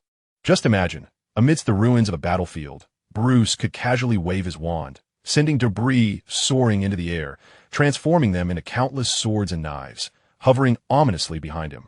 What a spectacle that would be! The mere thought sent shivers of excitement through him. And what if he transformed the rubble into a nuclear bomb instead? Bruce's expression suddenly turned grave. Professor, I wish to learn transfiguration. It seems you have sensed the allure of transfiguration, Dumbledore smiled. But it is a profound discipline requiring considerable dedication. Not a problem. Bruce's gaze was resolute. At that moment, he had crystallized his ambition to become a master of transfiguration. As for Professor Gale, he was of little concern. This session concluded, leaving Bruce yearning for more. Dumbledore was pleased to witness his students' fervor for the pursuit of magic, which epitomized the essence of his commitment to education. After the transfiguration class, Bruce recalled his second task. He retrieved Voldemort's diary from a pile of textbooks and addressed Dumbledore, recalling Gale's previous instructions. Professor, there is something I must discuss with you. What is it? Dumbledore inquired, glancing at the diary in Bruce's hands, sensing the dark magic emanating from within. This is a diary I stumbled upon earlier, Bruce explained. It can converse with me, and it appears to harbor a soul. Dumbledore's tone grew solemn. A soul? Bruce, do not hastily arrive at such judgments. Magical artifacts capable of speech and conversation are rather commonplace and not overly complex to create. Consider the portraits within the castle, for instance. However, when it pertains to matters involving souls, that is an entirely different realm. The first thing that sprang to Dumbledore's mind was Horcruxes, one of the most malevolent magical objects, requiring murder for its creation. I am quite certain there resides a soul within. Bruce declared emphatically that soul has been incessantly maligning Harry, sowing discord between us. Truly despicable. Oh, and it has a name. Really? What is it called? Dumbledore pondered. If he could ascertain the name of this diary, perhaps he could trace it back to its original owner. Judging by the dark magic inscribed within, it is highly likely that its master was a dark wizard. Wait, could it be Grindelwald? Dumbledore's expression suddenly shifted, for he had never heard of Grindelwald keeping a diary. What would he possibly write about? At that moment, Bruce enunciated the name of the soul contained within the diary. He said it was Tom Marvolo Riddle. Chapter 93. Long time no see, Tom. Dumbledore's face froze in disbelief. He incredulously inquired, what did he say his name was? Tom Marvolo Riddle. Bruce repeated Voldemort's name, with an undertone that suggested he was prepared to lodge a complaint. That soul is indeed vile, constantly disparaging Harry. Sir, you know Harry has always been my dear brother. Moreover, it has been inciting me to commit truly wicked deeds, so depraved that I can hardly bring myself to utter them. At this point, Dumbledore's expression had transcended mere severity. Bruce swore he had never before witnessed such murderous intent upon the old headmaster's countenance. Certainly, Dumbledore murmured, this is precisely the sort of language he would employ, the actions he would undertake. He extended his hand, signaling for Bruce to relinquish the diary to him, while his other hand gripped his wand tightly, evidently ready to extend a form of back-to-school care towards the Voldemort contained within the diary. However, contrary to Dumbledore's expectations, Bruce seemed reluctant to surrender the diary. Professor, do you recognize this name? Was he once your student? Bruce inquired. In a manner of speaking, Dumbledore nodded. Bruce, please hand it over. This diary is far too perilous for you to handle. Still, Bruce did not yield the diary. This prompted a troubling thought in Dumbledore's mind. Could it be that Bruce had already fallen under the diary's enchantment? No, that is impossible. If Bruce had truly been ensnared, he would not have disclosed the existence of a diary, nor uttered those prior words. Bruce, do you harbor any reservations? Dumbledore asked gently. This diary is exceedingly dangerous and must be destroyed at once. I am aware, Bruce replied, his expression one of inner turmoil. However, it is precisely for this reason that I am loath to hand it over to you. Why is that, Bruce? Dumbledore inquired. Because I believe this diary holds the key to saving Lavender and Professor Snape. Bruce's declaration was startling. Upon hearing this, Dumbledore fell into a contemplative silence. He trusted that Bruce was a clever child and that such a statement must be grounded in reason. Please elaborate, Bruce, Dumbledore encouraged. What leads you to this conclusion? Because this diary seems capable of reading all my thoughts. Bruce explained. It can divulge all my secrets, even the fact that I am an orphan. At this point, a trace of sorrow crossed Bruce's face. Dumbledore's fists clenched beneath his robes. His murderous intent boiled within him, yet he forcibly restrained it, refusing to reveal such emotions before Bruce. Tom, oh Tom, how you persist in this wretched behavior, forever exploiting the vulnerabilities of others. While you speak of Bruce's orphanhood, do you not recall that you too were an orphan? Dumbledore vowed that he truly wished to extract Voldemort's soul from the diary and obliterate it with his most powerful spell, without even resorting to an unforgivable curse. Even without such a curse, Dumbledore would show no mercy to Voldemort. Do not worry, my child, Dumbledore endeavored to reassure Bruce. You are not akin to Voldemort. You possess a spirit of gold. Voldemort? Bruce seized upon Dumbledore's words. Professor, why do you mention Voldemort? Does this diary? Realization struck Dumbledore. He had inadvertently let slip a critical piece of information. His earlier mention of Voldemort rather than Tom was an instinctive attempt to downplay the gravity of the situation in Bruce's eyes. Yet, Bruce's perceptiveness exceeded his expectations. Alas, Bruce, you are exceedingly astute, Dumbledore sighed. I shall no longer conceal it from you. Tom Riddle is indeed the original name of Voldemort. Bruce hung his head, appearing utterly at a loss. At least, that was how Dumbledore perceived it. Only the cat perched upon the windowsill, Catum, was privy to the true situation. Bruce was facing the greatest challenge of his career. This lad could not feign it. The shock of Dumbledore's revelation left Bruce utterly incapable of mustering a complex reaction in such a short span. He could not perform.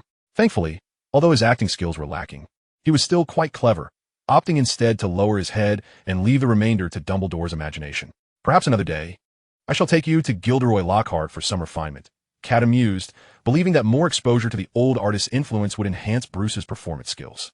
Returning to the matter at hand, Dumbledore gently patted Bruce's shoulder, signaling him that there was no need for concern. Professor, Bruce then lifted his head, still resolute in his convictions. I believe that even if this diary originally belonged to Voldemort, we must not relinquish our slender hope. Hope? Dumbledore gestured for Bruce to continue, indicating that he would respect his thoughts. Encouraged, Bruce pressed on. This diary can accurately perceive my thoughts. That is due to legilimency. Dumbledore elucidated.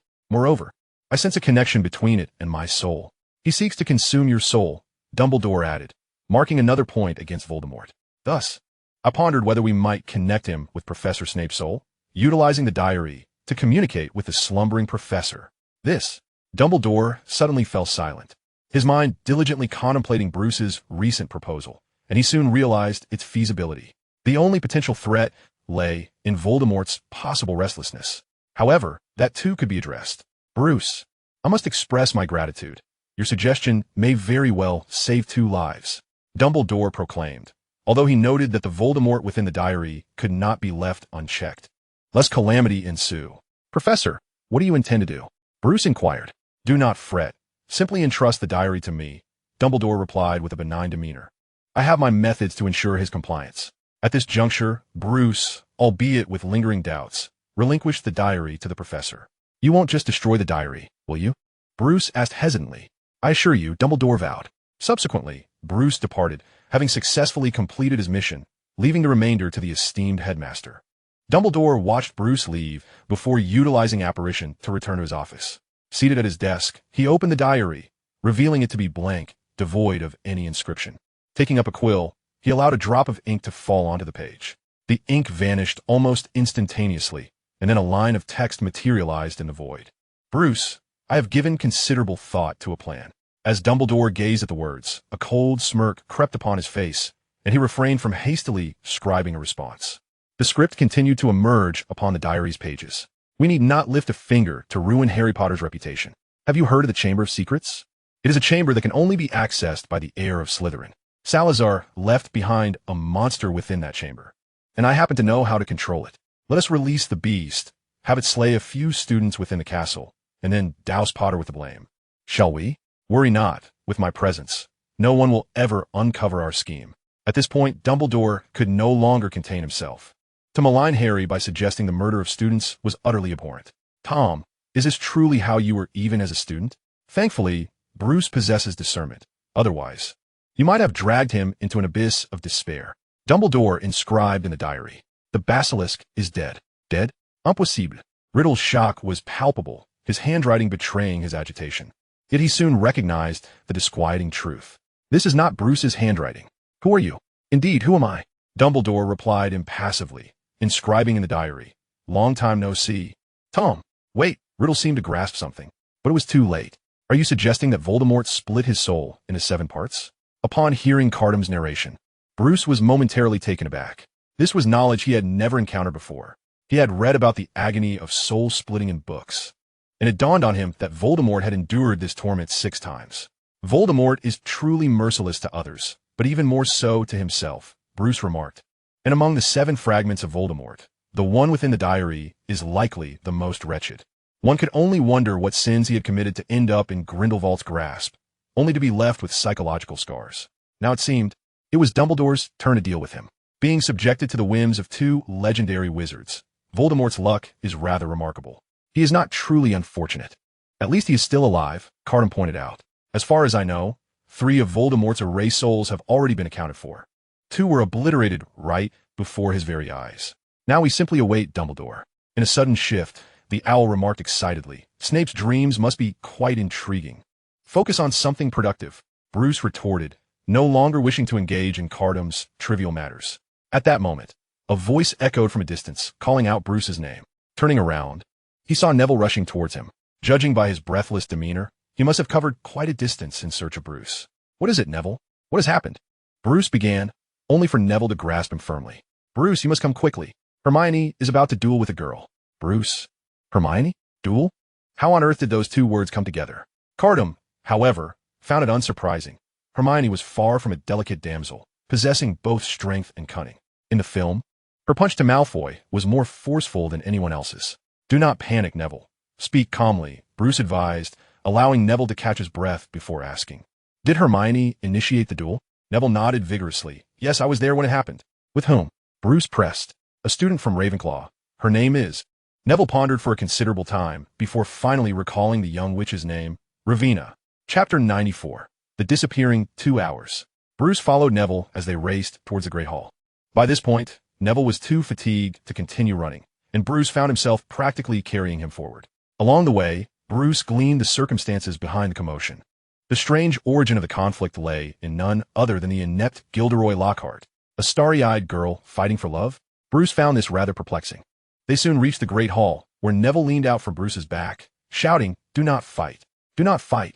However, upon entering, they discovered that Neville's panic was unwarranted. The two parties had not clashed at all. On the contrary, they were seated side by side, Hermione and Raveena, surrounded by a plethora of books, all of which were Lockhart's works. "I must recommend this one to you," Hermione exclaimed, holding up Lockhart's autobiography, Me, the Wizard, as she passionately introduced it to Raveena. "Look at the astonishing feats within. It is truly difficult to find another individual so perfect and yet so humble." At that moment, Raveena appeared to be in a dazed state, seemingly engrossed in learning some peculiar knowledge she had never encountered before. It was bizarre, yet irresistibly captivating. In that instant, Bruce felt a surge of exasperation. He set Neville down and, gritting his teeth, demanded, "Did you not say they were about to duel?" Neville, equally bewildered, replied, "But I distinctly heard Hermione say, 'Then I shall let you see for yourself what is truly going on.'" Bruce pressed for clarity. It was then that Neville finally gathered the energy to recount the full story. The matter at hand is quite straightforward. A group of young witches from Ravenclaw were engaged in self-study within the Great Hall when the topic of Gilderoy Lockhart arose. The other witches expressed overwhelmingly positive sentiments regarding Lockhart, with the exception of Ravenna, who voiced her dissent. A spirited debate ensued, yet none could prevail against Ravenna, who triumphed in the exchange. At that moment, Hermione, who had been eavesdropping from the sidelines, decided to join the fray. Following this, Neville found the situation increasingly precarious and hastily sought out Bruce. Alas, Neville! Bruce was at a loss for words. Just then, a cheerful voice chimed from behind them. "Hello there. I couldn't help but overhear you mentioning my name."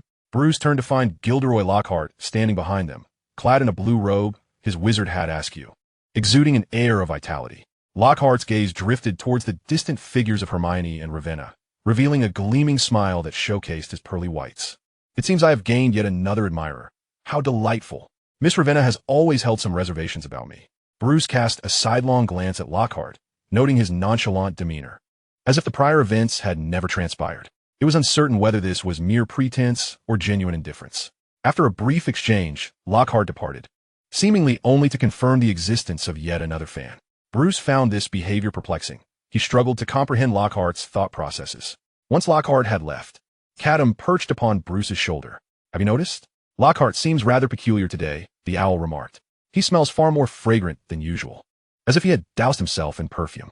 Bruce regarded Catum with a bemused expression. "What does it matter to you whether Lockhart is fragrant or not?" "That is Devane's magical perfume," Bruce replied. "Typically, it is worn by those on a date. This so-called magical perfume is essentially a diluted potion. Lockhart could very well be preparing for a rendezvous, but that is of no concern to us." Bruce was hardly surprised. Although Lockhart publicly lacked a girlfriend, it did not necessarily imply he was unattached. After confirming that Hermione was preoccupied and seemingly busy, Bruce opted not to greet her and quietly departed. His foremost priority was to diligently practice transfiguration. In the study room, the clock chimed. Bruce glanced at the wall clock, noting that the hour hand rested at 9. It was 9 o'clock in the evening, curfew time. Bruce stretched lazily, closing the book before him. This transfiguration textbook, recommended by Dumbledore, detailed the lives and accomplishments of renowned transfiguration masters throughout history. Having read it once, Bruce felt his horizons had broadened significantly. "Wake up, Catum. It's time for us to return," Bruce urged, nudging the owl that had dozed off on the table, drooling slightly. Catum sleepily flew to Bruce's shoulder, closing his eyes once more. It seemed that no other owl could fall asleep so soundly at this hour. Bruce was unfazed. He tucked the book under his arm and exited the study room, making his way back to the Hufflepuff dormitory. The corridor was nearly deserted. As Bruce moved forward, he was about to round a corner when suddenly, a figure collided with him. He skidded to a halt just in time to avoid a collision. "Are you all right? HM? Is that you?" Bruce inquired, initially as a polite gesture, only to be surprised to recognize the person before him. Ravenna Royal, the girl who had been listening to Hermione earlier that afternoon. "You know me?" Ravenna looked up at Bruce. "Of course I do. The school is quite small," Bruce replied, frowning. "Curfew is approaching. Why are you still wandering about?" "I dropped something in the classroom and will retrieve it shortly." Ravenna offered a flimsy excuse, which Bruce immediately recognized as a lie. However, he chose not to confront her. Ravenna's aimless wandering would soon be dealt with by Filch. As Bruce and Ravenna passed each other, the clock on the wall chimed 10 minutes past 9, and the corridor lights had dimmed significantly. The leisure period had ended, and Bruce's internal clock began to rebel. During his time at Hogwarts, he had maintained a regular schedule, and before he knew it, fatigue had crept into his mind. Bruce quickened his pace. The Hufflepuff common room was within sight. Suddenly, he stumbled over something beneath his feet, nearly losing his balance. What was that? Bruce drew out his wand, casting the Lumos charm to illuminate his surroundings. Upon identifying the object that had tripped him, his weariness evaporated in an instant. Gilderoy Lockhart, the Defense Against the Dark Arts teacher, who was supposed to be on a date today, lay motionless on the ground, a peculiar smile gracing his lips, which appeared more sinister than his usual sunny demeanor. His breathing was steady, and the scent of magical perfume lingered in the air around Bruce. The third victim had emerged. Bruce tensed, never anticipating that a third victim would appear so swiftly after Snape's incident. Urgent notification of the others was imperative, illuminating the way ahead. Bruce turned and made his way towards the headmaster's office. He could have easily screamed to attract the attention of teacher, but after a moment's contemplation, he decided against it. He hurried down the corridor, the ticking of the clock echoing around him. The time displayed was 10 minutes past 11. Wait a moment. Bruce abruptly halted, staring at the clock's hands in disbelief. 11:10? Hadn't he just seen it a little past 9? How had 2 hours suddenly elapsed? Catum! Catum! He shook the owl perched on his shoulder awake. What is all the noise about? Catum grumbled, still half asleep. Aren't we at the common room yet? What common room? Bruce seized the opportunity for retribution, delivering a swift slap towards the owl. However, at that very moment, Catum's sleepy eyes widened, and he soared into the air at an astonishing speed, leaving a trail of afterimages in his wake. I anticipated this from you, the owl exclaimed, now fully awake and indignant. I knew you would seek revenge eventually. I have no time for your antics. Bruce pointed at the clock, seeking confirmation from Catum. Don't you find this strange? Suddenly, 2 hours had elapsed. 2 hours? Catum glanced at the clock and realized something was amiss. Oh dear, exclaimed the owl in astonishment. I just dozed off for a moment, and 2 hours have passed? When did my quality of sleep become so exceptional? But that was not the crux of the matter. At this moment, Bruce's heart raced. He had an unsettling premonition that something significant was about to transpire. Lort was still lying in the corridor. Yet that was not the focal point. The real concern was that he had lost 2 hours of time while being in a state of complete wakefulness. We must seek out Dumbledore. Bruce resolved not to undertake this endeavor alone. It would be prudent to let the headmaster investigate the situation first. He had become quite familiar with the path to the headmaster's office. However, before he could reach his destination, he encountered the very person he sought. Dumbledore, clad in his night clothes and draped in a robe, was accompanied by Professor McGonagall and Professor Flitwick, both appearing ready for slumber. They stood before a door, attempting to open it, yet they found themselves in an impasse. Bruce? Dumbledore noticed him and furrowed his brow. What brings you here? The young wizard should be in bed by now. I have something to discuss with you, Bruce replied candidly. I was on my way back to the dormitory when an odd occurrence transpired. Dumbledore's brow knitted tighter. Bruce, the situation you describe, could it be that you witnessed the clock suddenly leap forward by 2 hours? Surely I am not the only one to experience this. He remained silent, but Dumbledore gleaned the answer from his expression. It appeared that was indeed the case. He sighed, Bruce, you should return to rest. The matters ahead are not for you to partake in. What has happened? Bruce inquired, glancing at the door. Who resides within? This does not concern you, Bruce. Dumbledore's tone remained gentle. You should go back to rest. After a brief silence, Bruce replied, I understand, Headmaster. He turned and departed without looking back. At that moment, Catum, perched on his shoulder, remarked, I believe I have deduced whose room that is. I have too, Bruce responded. It is abundantly clear. That room must belong to Godric Gryffindor, who is recuperating. Chapter 95. Who leaked the secret? Bruce? Why have you returned? Dumbledore furrowed his brow upon seeing Bruce come back. They were still grappling with the door, attempting various spells to unlock it, be it unlocking charms or explosive curses. Even Dumbledore had tried to breach the wall directly. Yet all efforts proved futile. An unseen force seemed to utterly seal the room, rendering all attempts to enter fruitless. Even a mere glance at the interior was impossible. This room appeared to be beyond the realm of this world. At that moment, the boy who should have departed had returned once more. Even Dumbledore, known for his patience, felt a flicker of irritation. Do you comprehend the gravity of the situation? A danger is spreading, one that even I cannot fully ascertain. Bruce had willingly placed himself in jeopardy. Yet Bruce immediately presented a compelling reason that Dumbledore could not dismiss. With an anxious expression, he declared, "Headmaster, a third victim has emerged. It is Professor Lowart." What? In that instant, Dumbledore's eyelids began to flutter uncontrollably. What on earth was happening today? The school was beset by calamities. Yet he could not abandon his post. After regaining his composure, he addressed Professor McGonagall. "Minerva, I must trouble you to escort Gilderoy to Madame Pomfrey. I will make arrangements for subsequent matters." Professor McGonagall nodded and took Bruce with her as they departed. Along the way, Bruce remained silent, his demeanor clearly troubled. He was genuinely concerned for Lowart. Professor McGonagall sighed internally. The mounting pressures on the school had inevitably reached the students. Perhaps, at this juncture, suspending classes would be the wisest course of action. However, unbeknownst to Professor McGonagall, Bruce was incessantly exchanging information with Catum. "Can you see nothing?" Bruce inquired. "Nothing is visible." "That room has been isolated," Catum replied. "Moreover, Bruce, I must caution you about something very important." "Speak," Bruce urged. Catum recalled his observations of Gryffindor's room, confirming his suspicions before addressing Bruce. "The force of isolation is not of this world's magic." Bruce momentarily lost his train of thought. The implication of Catum's statement was abundantly clear. Indeed, nearly half of the academic year had passed. Yet he had not heard a whisper regarding the pursuers from the DC world. Bruce had remained vigilant, preparing for the worst. Yet at times, he pondered whether perhaps the pursuers had already infiltrated this world, leading Barbados to refrain from sending new ones, or at least not to dispatch them hastily. However, the current circumstances unequivocally demonstrated that the pursuers had indeed arrived. Yet this time, the adversary was not one like Jason, who was brash and loud, but rather someone who had deeply entrenched themselves in the shadows, even infiltrating Hogwarts. Bruce suddenly halted in his tracks. He began to recall every moment of the past half-year, striving to identify the one who lay in wait. At that moment, Professor McGonagall noticed Bruce had stopped and turned back, puzzled. "Bruce, what is the matter?" "Nothing, Professor McGonagall." Bruce smiled. "I merely had a slight discomfort in my stomach." He quickened his pace to catch up with her. "I understand now, Catum." Bruce's tone was resolute.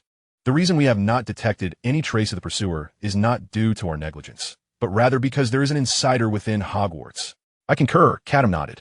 Bruce continued, "The reasoning is simple. If the pursuer truly existed, I would not be oblivious, for I am their sole target. This academic year has seen at least 4 victims: Lavender, Snape, Lowart, and possibly even a Gryffindor. They have been continuously attacked, yet I have remained unscathed. This is clearly amiss." Catum had no objections to this analysis. "I think the same," he affirmed. Bruce reached a final conclusion. "Thus, I surmise that the pursuer must have forged an agreement with someone within Hogwarts, intending to achieve a specific objective before coming to capture me." "I share the same sentiment," Catum finally remarked. Bruce harbored an immature conjecture, albeit devoid of any evidence. Perhaps the individual collaborating with that pursuer is none other than Rowena Ravenclaw. Yet, every time Bruce endeavored to reason along this line, his mind felt as though shrouded by a hazy fog. Something impeded him from continuing his contemplation. Bruce and Professor McGonagall arrived at the site of Lockhart's mishap. The unfortunate defense against the dark arts teacher lay there, a smile etched upon his face, yet devoid of any semblance of his former charisma. "Alas, poor Lockhart," Professor McGonagall lamented. "He must have encountered a formidable adversary and bravely resisted. Just look at his posture. He remains in a state of combat." Bruce nodded. Indeed, for this posture was deliberately arranged by Catum after awakening. According to him, should the situation prove irretrievable and Lockhart perish, at the very least, let him die with dignity. Lockhart was of considerable stature, making it apparent that moving him would not be an easy feat for Professor McGonagall. Just as Bruce was about to offer assistance, he observed Professor McGonagall draw her wand, and, with a few motions in the air, Lockhart's body began to levitate, maintaining a standing position, head tilted, trailing behind Professor McGonagall. "Let us depart," she declared, making her way to the hospital wing, with Lockhart floating behind, undulating. The scene appeared rather peculiar. After aiding in delivering Lockhart to the infirmary, Bruce did not linger and, under Professor McGonagall's insistence, returned to the common room. The outside was far too perilous. Once back in the room, Bruce addressed Catum. "It should be any day now, correct?" "Indeed," Catum replied. "Gryffindor has encountered misfortune. Thus, no one in the school is safe now. If Dumbledore does not take action soon, Hogwarts may have to close." Bruce nodded, resigned to the fact that they could only wait for the day Dumbledore successfully sways Voldemort.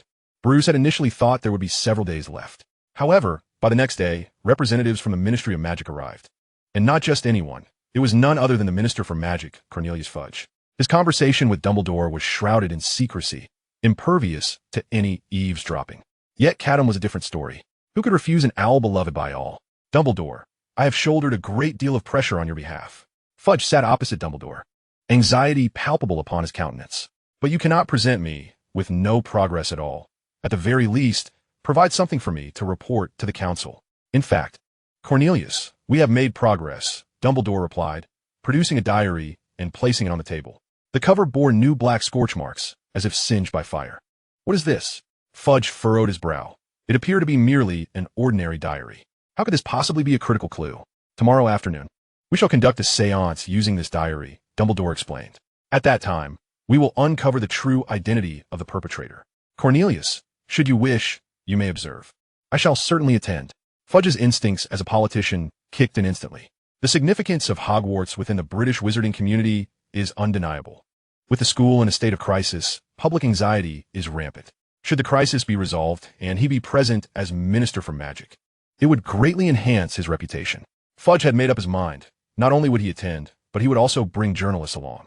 Dumbledore, perceiving his intentions, casually reminded, reporters cannot enter the séance. In Dumbledore's original plan, he had not intended to allow too many people into the ceremonial space. Alas, the news had spread too rapidly, and by that afternoon, individuals had already begun to arrive. First was Harry. He looked helplessly at Dumbledore, nearly pleading as he expressed his request. I have nothing left besides Professor Snape, he wept. Regardless of whether this séance succeeds or fails, I wish to remain by his side. Dumbledore had intended to refuse, but when he met Harry's eyes, the words of denial faltered on his lips. How could he articulate such a rejection? Dumbledore understood all too well how pitiable Harry was. His parents had perished due to his godfather's betrayal, and his aunt treated him with near abuse. The only one who offered Harry warmth akin to family was Snape. Very well. Harry, you may participate, Dumbledore sighed, but I hope you maintain your composure, regardless of what you witness. I will. Harry nodded earnestly. Once Harry departed the office, a prolonged silence enveloped the room. Then, a knock echoed at the office door. Upon opening it, Bruce stood there. Professor, I wish to attend the séance, he stated directly. This request was utterly perplexing. Dumbledore furrowed his brow and inquired, Bruce, you typically do not express such concern for Professor Snape. It is not Professor Snape, Bruce replied, his face a mask of worry. It is Professor Lockhart that I care for. Huh? Dumbledore was at a loss. He could not fathom the depth of Bruce's relationship with Lockhart. Headmaster, you may not be aware, but Professor Lockhart and I share a friendship that transcends age. Bruce declared, unflinching, we harbor no secrets between us. It is a bond built on sincerity. Leave? Dumbledore could no longer tolerate it. Why were they all congregating here? What did they intend to achieve? The séance was perilous. A moment's inattention could summon unspeakable entities. A minor wizard's presence would not only fail to assist, but would also distract others. At most, he could allow one more. Harry, no one else. He had wished for the proceedings to remain clandestine, but unfortunately, secrecy had failed. Ultimately, who had leaked the information? Chapter 96, The Séance. The ramifications of Lockhart's attack surpassed even those of Snape's. Merely days had passed, and through the whispers of others, Lockhart had nearly ascended to sainthood. Professor Lockhart sacrificed himself for us. A young witch wept. He ventured forth to seek the heir of the Chamber of Secrets to resolve the school's crisis. He wished to shield us from all storms, just as he had in countless adventures before. Following her declaration, another witch rose passionately. We must avenge Professor Lockhart, she proclaimed. He has no one left but us. Avenge! Avenge! Among a throng of fervent young witches, Catum stood out conspicuously. He raised his wings and clenched a fist. Fight! Fight for Professor Lockhart, the owl proclaimed. I am now ablaze with the spirit of battle, eager to confront the heir of Ravenclaw. I am no longer an owl. I'm a war eagle. Regrettably, the young witches failed to comprehend his fervent declaration. Had Lockhart witnessed this scene, he would undoubtedly have been immensely gratified. His current circumstances were entirely owing to Professor McGonagall's affirmation that even in a state of unconsciousness, Lockhart maintained a posture of readiness for combat. Yet, that was merely a facade orchestrated by Catum. Bruce, speaking candidly, remarked that should Lockhart be fortunate enough to awaken, he ought to bow in gratitude to the owl. Away! Are you training again? Do take a moment to rest. Catum, having partaken in the commotion, returned to Bruce's side. Ever since learning of the pursuers lurking within Hogwarts, the bat had doubled his training regimen. He practiced spells such as the red broomstick, the rebound charm, the illusion charm, and transfiguration, diligently rehearsing every incantation to ensure he would not falter at a critical juncture. If there were to be any shortcomings in Bruce's current repertoire, it would be the Patronus charm, which he had yet to master even once. Catum, you ought to prepare yourself, Bruce stated, refusing to cease his training, for the enemy could appear before them at any moment. Speaking of foes, Bruce had long harbored a desire to uncover their true identities. Yet, whenever he pondered this crucial moment, a veil seemed to descend upon his mind, clouding his thoughts. Bruce suspected he might have been cursed. I have always been preparing. Catum pointed to the thorned crown adorning his head. In truth, I have an ominous feeling. The owl continued, Bruce, consider this. Ever since Cornelius Fudge confirmed his attendance at the medium ceremony, outsiders have been infiltrating Hogwarts in increasing numbers. To speak frankly, this is the most crowded the castle has been all year. If someone intends to exploit the chaos or orchestrate something of significant consequence, today would be the perfect opportunity. That is beyond my jurisdiction, Bruce replied. The medium ceremony is about to commence, and with Dumbledore and so many others present, if anything were to go awry, I would be powerless to intervene. Speaking of the medium ceremony, the owl inquired, Bruce, Harry is attending. Why can't you join? What can I do? Bruce shook his head. I have conveyed the bond between Lockhart and myself to Dumbledore, imploring him to allow me to participate in the ceremony. Yet he refuses. Do spare me. Catum pierced through Bruce's pretense. Are you truly the sort to be deterred by others' refusals? Hurry, or I shall go alone. Bruce clicked his tongue and produced a two-sided mirror. While I cannot attend, we can observe, he declared, the other side of the mirror I entrusted to Harry, so he can broadcast the events live. Ah, splendid. I knew I did not misjudge you. You truly have a knack for such things. The owl promptly retrieved a stash of snacks from its feathers. Come, let's indulge while we watch. In the Gryffindor common room, Harry prepared to head to the infirmary. Ron reassured him, do not worry, Snape will be fine. As he uttered these words, he felt a pang of insincerity. Snape had always treated Harry with kindness, while Ron had often been on the receiving end of his scorn. Quite the contrary. Every time he observed Ron and Harry together, Snape would deliver a sharp, sardonic remark. During class, he would invariably find ways to belittle them. When he first learned of Snape's attack, Ron experienced a fleeting moment of concern for Snape's potential awakening. He secretly hoped for some misfortune to befall him. However, upon witnessing his dear friend's sorrowful visage, such thoughts swiftly dissipated. It is best if Snape awakens. Otherwise, Harry truly will earn the title of the Elder's Assassin. Thank you, Ron. Harry donned a mirror-like badge upon his chest. I have faith in Dumbledore. He shall rescue the professor. Ron nodded. Moreover, you must convey my thoughts to Dumbledore. Locating Ravenclaw's chamber is crucial. The trio of Harry, Ron, and Hermione had been tirelessly engaged in their quest. They scoured numerous texts regarding the chamber, hoping to glean some assistance. Yet, in the end, their efforts yielded naught, regardless of how extensively they searched. No legends concerning Ravenclaw's chamber emerged in the annals of history. There was indeed a tale concerning Slytherin, but that was of little consequence. Thus, Ron ventured a hypothesis. Perhaps there has never been a Ravenclaw's chamber. He posited it might be a newly fabricated room, and the perpetrator could be hiding within. Hermione was not entirely in agreement with this theory, but found herself unable to provide counter-evidence. Upon hearing Ron's words, Harry assured that he would relay the information to Dumbledore. With that, he set off towards the infirmary. When Harry arrived at the infirmary, a substantial gathering awaited him. Dumbledore needed no introduction, alongside Professors Goyle, McGonagall, and Minister Fudge. Several professors whom Harry did not recognize were also present, including a bespectacled female professor adorned in a shimmering shawl. Later, Harry learned that this professor was Trelawney, who taught divination. Ah, Harry, you have arrived. Dumbledore greeted him with a warm smile. Please find a seat. Harry wore the double-sided mirror given to him by Bruce, albeit with a slight transformation. Externally, it resembled a silver badge rather than a mirror, thus obscuring the faces of Bruce and the owl from view. Such a clever ruse could hardly elude Dumbledore's keen perception. After all, Bruce's advanced transfiguration techniques were his own teachings. Nevertheless, Dumbledore merely cast a cursory glance at the badge and opted to remain silent. Once all were gathered, Minister Fudge impatiently exclaimed, Shall we commence, Dumbledore? I understand your urgency.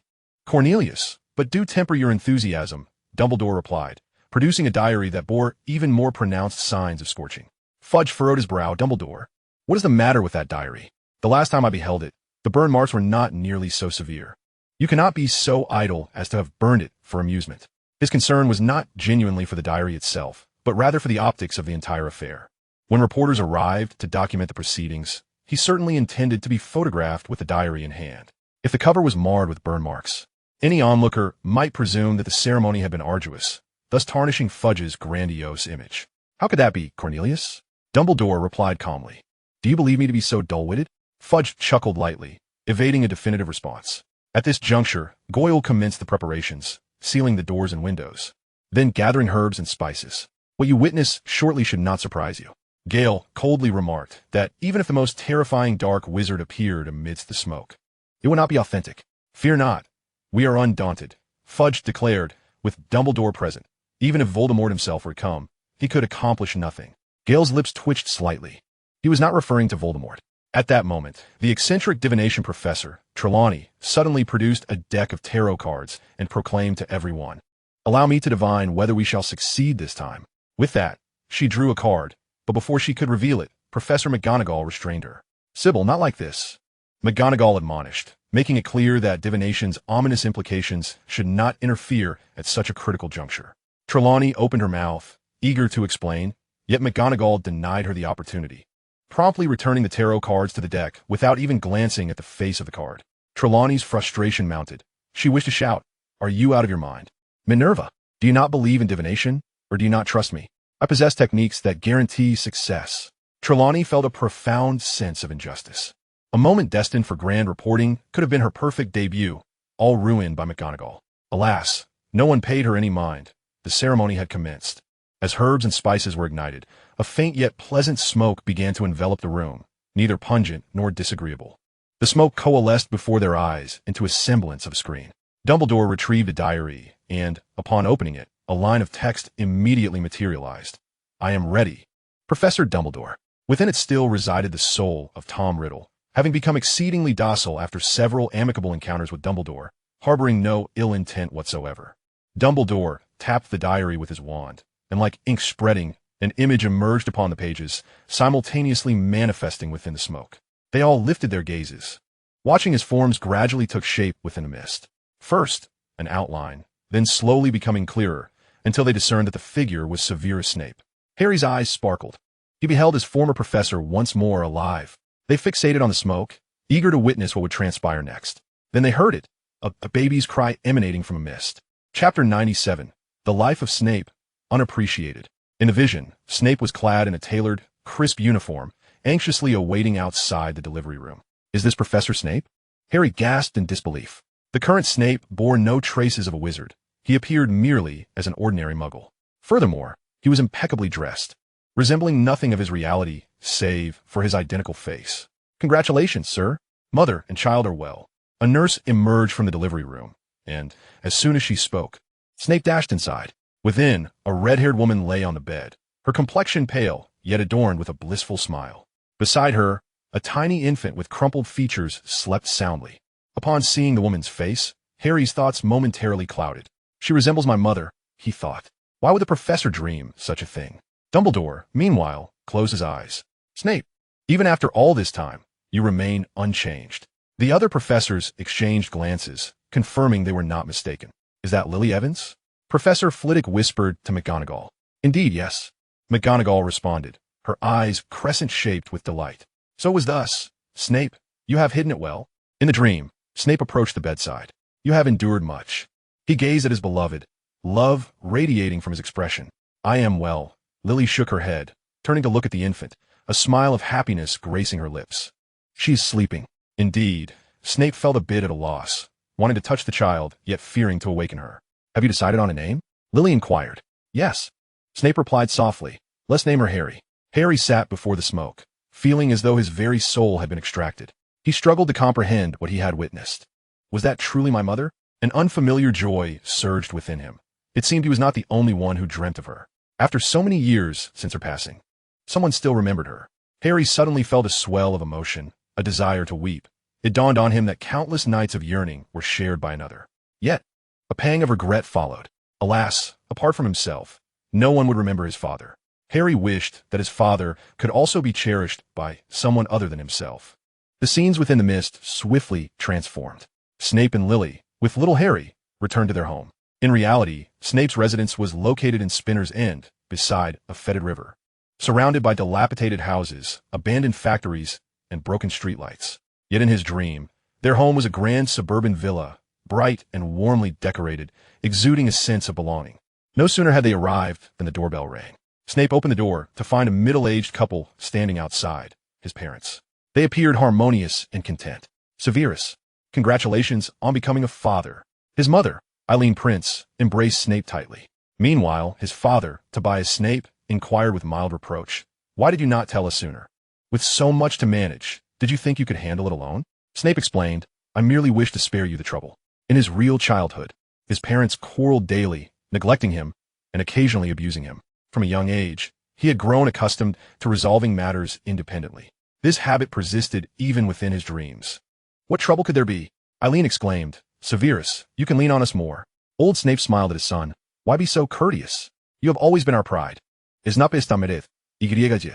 remained oblivious to the 2 trails of tears that had formed on his cheeks. Time flowed swiftly in the dream. The scene shifting to reveal little Harry, now 11 years old. She entered Hogwarts, the school where her father worked, and was sorted into Gryffindor by the Sorting Hat. Snape sat at the head table, pride swelling within him as he watched his daughter. "Dad, did the Sorting Hat sort me incorrectly?" After the sorting ceremony, Harry inquired of Snape, "Shouldn't I be in your house?" "It matters not, Harry," Snape replied. "Whether Gryffindor or Slytherin, you are all students of Hogwarts." In the ensuing days within the house, Harry witnessed a certain blonde boy mocking children from mixed heritage families. Snape promptly admonished Harry, "Do not harbor any discrimination. Whether half-blood or pure-blood, there is no difference." Harry nodded, indicating her understanding. Severus Snape was the most beloved professor at Hogwarts, treating each student with equality and perpetually exuding patience. In Potions class with Gryffindor, various challenges arose.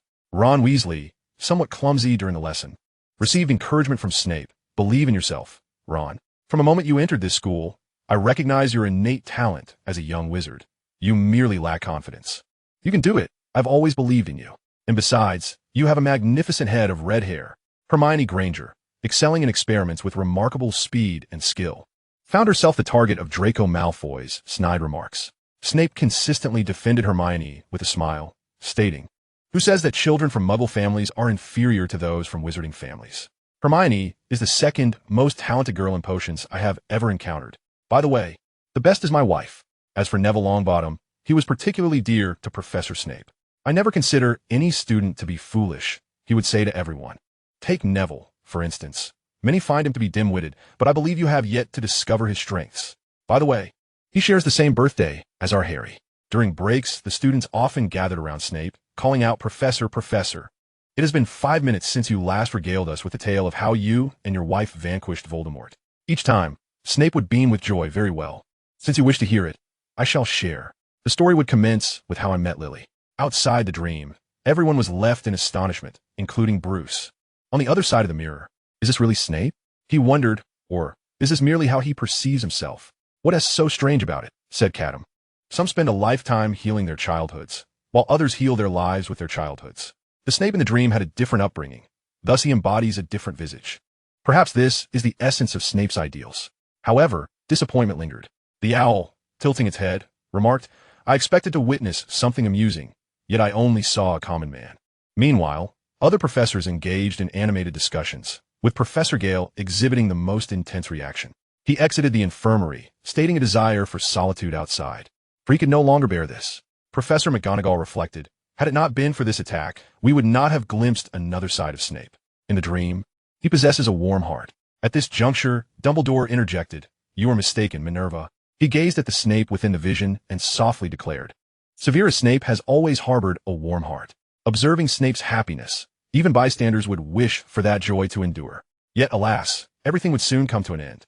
Dumbledore sighed, recalling the purpose of this ceremony, to awaken Snape and uncover the identity of his assailant. Dumbledore finally lifted his quill, inscribing a line in the diary, "Wake up, Severus." Boom! The imagery amidst the smoke began to tremble, and Snape's gaze became clouded with confusion. As clarity replaced bewilderment, Snape beheld the scene of himself surrounded by the young witches and wizards. "Professor, why have you suddenly ceased speaking?" someone queried. "I." Snape's memories from the dream began to resurface, the blissful images striking his soul. He suddenly staggered, clutching his chest, too astonished to speak. Is this a dream? Of course. It was a dream. He felt unworthy of all that was unfolding. Those were thoughts he dared not even entertain. Dumbledore continued to write in the diary. Wake up, Severus. Boom. The vision trembled again, the dream beginning to collapse. On the sickbed, Snape's eyelids fluttered, hinting at signs of awakening. Almost there. Dumbledore readied his quill for one final inscription. Yet at that moment, the quaking dream regained its stability. Within the dream, the previously uncertain Snape seemed to have made a significant decision, drawing forth his wand. He pointed the wand to his temple and forcefully extracted a silvery thread. Dumbledore's eyes widened in shock, exclaiming, Stop, Severus! Damn you, Dumbledore! Snape cursed vehemently. This is my reality. Yours is the dream. Crack, like a television suddenly losing signal. The imagery within the smoke vanished completely. Snape, undeterred, plunged back into the dream. The notion of waking was too painful for him. Severus, how could you be so foolish? Dumbledore murmured. He then noticed a passage appearing in the diary. Do you truly believe that? The elegant script was not that of Voldemort, but resembled that of a woman. Before Dumbledore could respond, more text rapidly materialized. Then let me see how clever you truly are. Or rather, how clever you all are. Alarm bells rang in Dumbledore's mind. He forcefully pushed the diary aside, preparing to wield the Elder Wand. But it was too late. A burst of silvery light erupted from the diary, accompanied by a resounding eagle's cry. At that moment, everyone within Hogwarts Castle felt an unusual stirring in their hearts. Once the radiance subsided, Dumbledore hurriedly checked on the other professor's conditions. However, when he turned, the entire scene had transformed. He found himself within an old manor, the surroundings strikingly familiar. Knock, knock, knock. A girl excitedly rushed in, waving a letter. Brother, I received my acceptance letter from Hogwarts. Ariana? Dumbledore whispered the name, the pain of his long-lost sister flooding back. Albus? Ariana approached Dumbledore with a puzzled expression. Aren't you happy for me? Aye. As Dumbledore was about to speak, he caught a glimpse of himself in the mirror upon the wall. Young, handsome, and brimming with vigor. His eyes sparkled with confidence and pride. That was he, Albus Dumbledore. At the tender age of 17, the president of the student council, the head boy, recipient of the Barnabas Finkley Award for exceptional spellcasting, representative of British youth at the Wisingamot, and a gold medalist for groundbreaking contributions at the Cairo International Alchemy Conference. A prodigy among men. It is I. Dumbledore murmured to himself. It seemed as though this was a deliberate arrangement, as he retained a sense of self-awareness, capable of departing from this dreamscape at any moment. Yet, the voice of Ariana resonated in his ears. Albus? Slowly, Dumbledore turned his head, gazing upon the nearly century-old regrets he bore. He had never witnessed Ariana in such a state. Dumbledore's family was far from idyllic. Ariana had been bullied after being seen performing magic, which led to her mental instability and an inability to control her powers. Their father was imprisoned while seeking vengeance for her, and their mother perished in the chaos of Ariana's uncontrolled magic. Tragically, Ariana herself was caught in the crossfire between Dumbledore, his brother Aberforth, and Grindelwald, ultimately resulting in her demise. This was the pain Dumbledore could never articulate. He often pondered how different things might have been if he had not encountered Grindelwald that fateful summer, but had instead focused on Ariana. Perhaps he would not be ensnared in this perpetual guilt. At that moment, Ariana looked at her brother, sensing something amiss. Are you not happy for me? She asked, her tone tinged with annoyance. Aberforth was elated. He even promised to prepare a gift for her, yet Albus appeared as he did. I shall no longer associate with you. Dumbledore's heart trembled. He could leave at any moment, yet he yearned to witness Ariana's experience at school. I will stay just a moment longer, just a moment. He reassured himself, resolving to depart after Ariana's sorting ceremony. In the reality of Hogwarts, all were affected, particularly the professors who were present in the infirmary, many of whom succumbed to unconsciousness. Fortunately, Professor Gellert had just exited the room when a silver light erupted. He immediately sensed something was amiss and cast a protective charm upon himself. Upon opening the infirmary door, he discovered the scattered individuals within. Their faces displayed a myriad of emotions: sorrow, joy, guilt, and suffering, each distinct. I possess nothing to offer but blood, toil, sweat, and tears, he muttered. Minister Fudge was still mumbling incoherently, as if delivering a speech. Even Dumbledore leaned against the wall, his eyes firmly shut. You are all truly. Gellert gritted his teeth on the verge of cursing. He had merely stepped away for a moment, and such chaos ensued. Is this lot utterly ineffectual without me? In critical moments, they must still rely on me. He drew his wand, pointing it at the diary lying on the floor. Incendio. Gellert? Suddenly, a voice called out to him. It was a voice etched deep within Gellert's heart, one he would not forget even unto death. He whirled around. At that moment, he was no longer in the infirmary of Hogwarts, but in a different chamber. A blue-eyed youth sat at a desk, scribbling with a quill upon a sheet of paper. Sunlight filtered through the window, casting a warm glow upon the desk and the boy's face, a scene reminiscent of Grindelwald's memories. You are right, Gellert. Our abilities bestow upon us greater responsibilities. We are obliged to strive for the greater good of all wizards. The young Albus Dumbledore turned to Grindelwald, revealing a design he had drawn on the paper. It was a meticulously crafted symbol, incorporating the initials of Dumbledore and Grindelwald. Dumbledore smiled and declared, "Let this mark represent us." Countless owls flitted chaotically throughout the castle, confirming the status of all Hogwarts staff and students, relaying the information to their sovereign. Catum was in the training ground. Bruce slumped against the wall, having lost consciousness. He too had fallen. Catum stood above him like a king upon his throne, awaiting the audience of his subjects. "Your Majesty, the Slytherin house has also been completely annihilated." An owl arrived, bringing news from the Slytherin common room. Indeed, they had all succumbed. Catum sighed. That Ravenclaw which is merciless, not a soul was spared. Within Hogwarts, every individual had been ensnared in the dream, except for Catum. Ravenclaw seemed to regard the owls with disdain, as did other creatures. Catum felt a surge of indignation. To scorn the owls carries a price. Nevertheless, the situation was indeed urgent. Catum had circled the castle several times, failing to catch sight of Ravenna. He had witnessed everything that transpired in the infirmary and was acutely aware of what had occurred. The diary of Voldemort posed a problem. Its power had erupted from within. Yet, this diary had not followed its original path. It had been brought to the school by Grindelwald, then passed to Bruce, and ultimately to Dumbledore. At no point had there been any possibility of tampering. How had Ravenclaw achieved this? Alas, Catum sighed. With Bruce unconscious, I have no one to support my deductions. He resolved to first awaken Bruce. Mere physical means would not suffice to rouse the young man. He would have to find a way to enter his dreams. You lot, keep a close watch on this individual. Catum commanded the surrounding owls, adding, everything else is negotiable, but do not allow any droppings to fall upon him. He considered himself quite considerate toward Bruce, as he thought to himself, and then he flew toward the infirmary. Upon entering, the incense from the medium's ritual still lingered, and the diary lay open upon the floor. Gellert was sprawled nearby, a foolish grin on his face. What a mess, Catum lamented, then turned his attention to the diary. To his surprise, even the Voldemort within this diary had succumbed to an indescribable slumber. It appeared he must first delve into Voldemort's dreams. The power of slumber emanated from the diary. To find a resolution, he needed to return to the source, starting with the diary itself. Although Catum had little interest in the dreams Voldemort might conjure, he had no choice but to investigate now. The owl soared high before plummeting swiftly. With a mighty dive, he plunged into the pages of the diary, his entire form vanishing within the leaves. A chilling wind howled as Catum suddenly materialized before a building he knew all too well. The Wiggins Orphanage, Bruce's first home in this world. A few newspapers fluttered past in the icy breeze. Catum stepped on one and glanced at the date. December 31st, 1926. Is that all? How mundane. Catum shook his head, having expected to witness something grand in this dream. Perhaps Voldemort conquering the world, successfully establishing a realm where wizards ruled over muggles. If that were the case, he would have gladly lingered a while longer. After all, with wizards dominating humanity, as a close ally of the wizarding world, his status as an owl would surely rise. Yet upon entering this dream, Voldemort was utterly disappointing. I recall this date. It was the day of Voldemort's birth, wasn't it? The owl pondered, perplexed that Voldemort possessed such prowess, even retaining the memories of his birth. Without receiving an answer, Catum soon spotted a boy clad in wizarding robes entering the orphanage. That was Voldemort, the 16-year-old Tom Riddle.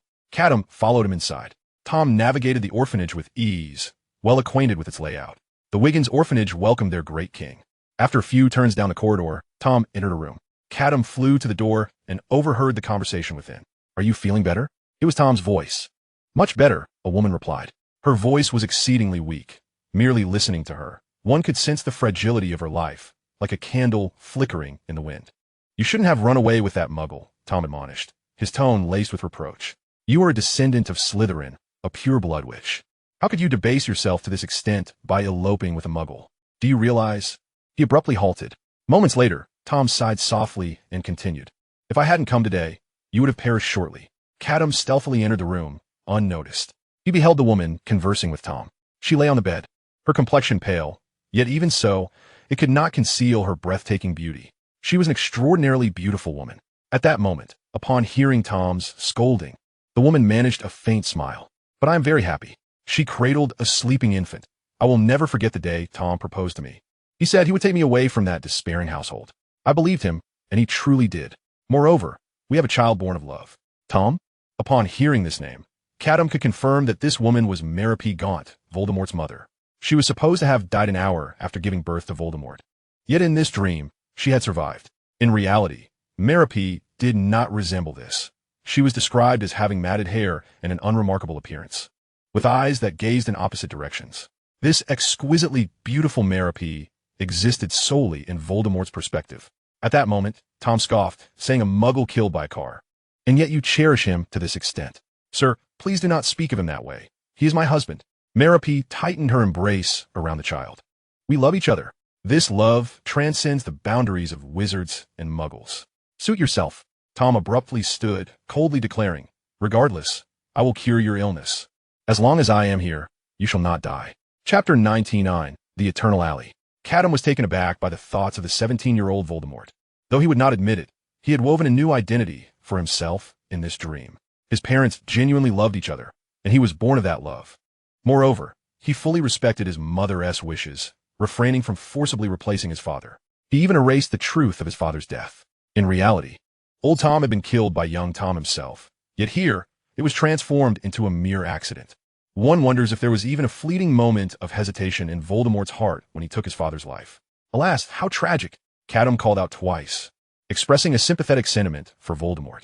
The unfulfilled desires and lingering attachments that Lockhart once spoke were also reflected in Voldemort. Catum had no intention of awakening Voldemort. If he wished to care for his mother in the dream, so be it. He merely passed through his dream, seeking Bruce. With a flap of his wings, the owl flew out of the window, soaring onwards until he finally reached the edge of the dream. There, he could see countless glowing orbs floating outside. Each orb represented a dream. As the vessel of that silvery light, the diary connected all the dreams. What a chaotic sensation, though his soul was intertwined with Bruce's. The owl could not discern which orb belonged to the little bat. He could only trust in their bond. Catum randomly selected one orb and flew inside. Bruce, I have arrived. He held steadfast to a belief, to bring harmony where there is conflict, to proclaim truth where there is error, to instill faith where there is doubt, to awaken hope where there is despair. Thank you all. From this day forth, I shall restore the world to a brand new magical realm. In a parliamentary-like setting, Hermione, dressed as an adult, stood on a platform, taking an oath before the assembly of lawmakers below. All the faces in the crowd were familiar. Harry, Ron, and Neville appeared as children, yet donned adult attire. It was as if Hogwarts had been transported here. Catum suddenly materialized and sighed in resignation. He had come to the wrong place. This was Hermione's dream. Having already believed in the bond with Bruce, he still made an error. Clearly, the responsibility lay with Bruce. Upon awakening, he would need to reflect on this. The inaugural speech on the platform had concluded, and Hermione was now assuming her role at the Ministry of Magic. She had never seen what the ministry looked like, so she meticulously recreated it as a perfect replica of Buckingham Palace from the television. Hermione sat behind her desk, facing her cousin Bruce, who was nodding and bowing.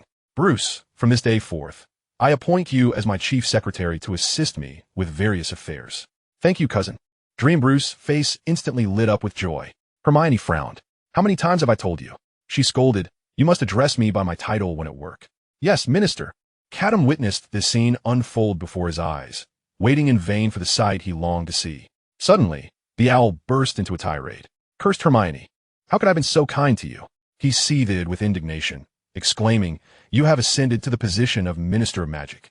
Yet you fail to erect a statue in my honor. With that, Catum turned and soared away from this dreamscape. Hermione was unworthy of awakening. Catum subsequently traversed numerous dreams. He beheld Harry, blissfully reunited with both parents. He witnessed Malfoy, ever loyal to Harry. He saw Ron, revered by multitudes, and he encountered Neville, surrounded by his family in joyous reunion. Wait a moment. As he passed through Neville's dream, an owl lingered momentarily. Normally introverted, Neville was presently enjoying a delightful moment with his parents, radiating happiness. Catum pondered, had Neville's parents not perished? They had succumbed to madness, tormented by Death Eaters, and now resided in a psychiatric facility. If that were the case, then there was hope. He resolved to discuss this matter with Bruce another day, to see if he might devise a solution for Neville. Catum departed from Neville's dream and ventured into the next. Upon entering this realm, the surroundings abruptly dimmed, and all magical elements vanished, replaced by a city shrouded in darkness. Gotham, at last, I have found you. Catum ascended, his gaze sweeping the city in search of the little bat's presence. As anticipated, he located him. At that moment, Bruce was not engaged in adult dreams. He remained a child, even regressing to an even younger age. At 12, he had transformed back to 8, returning to the fateful night that altered the course of his life. Bruce and his parents had just finished watching a performance of The Mask of Zorro and were on their way home. But how did he become Zorro? Innocent and untainted, Bruce was still enraptured by the show, wondering why he could not become Zorro. He even began to mimic the hero's moves before his mother, animatedly reenacting the performance. His father, Thomas Wayne, boomed with laughter. I am not entirely certain Gotham would welcome a man in a mask, taking the law into his own hands. The unfortunate truth was that they would likely cast someone like Zorro into Arkham Asylum. What? Bruce barely comprehended this statement. Who was they that his father referred to? He scarcely caught the latter part of his father's words, only remembering that Zorro was destined for Arkham. Unbeknownst to him, the alley of fate was fast approaching. Catum perched upon a street lamp, silently observing the Wayne family. He did not immediately awaken Bruce, but allowed the dream to unfold further, curious to see if the source of Bruce's confinement still existed. Though Catum emitted no sound, as the Waynes passed beneath him, Bruce seemed to sense his presence. Glancing upward and exclaiming, "Mom, look, an owl!" Little Bruce pointed at Catum with glee, unaware of why the sight of the owl filled him with such joy. Martha smiled at her son, saying, "Seeing an owl means we shall have good fortune tonight. Bruce, you must show it kindness." In Western culture, owls are regarded as symbols of luck and wisdom. All right, Bruce heeded his mother's words, waving cheerfully at Catum. On the other hand, Thomas's expression shifted to one of peculiar discomfort upon spotting the owl. It seemed the mention of owl held an unspeakable taboo for him. "Let's depart," he urged, grasping Bruce's hand and quickening his pace into the alley. Catum watched them pass, his heart heavy. Moments later, the sound of 2 gunshots rang out, and tragedy struck once more. With a flap of his wings, Catum followed into the alley and witnessed the unfolding events. Alas, it was as he had feared. In the dim alley, Bruce trembled in his mother's embrace, while Martha shielded his eyes. Thomas Wayne stood before them, bloodied and gasping for breath.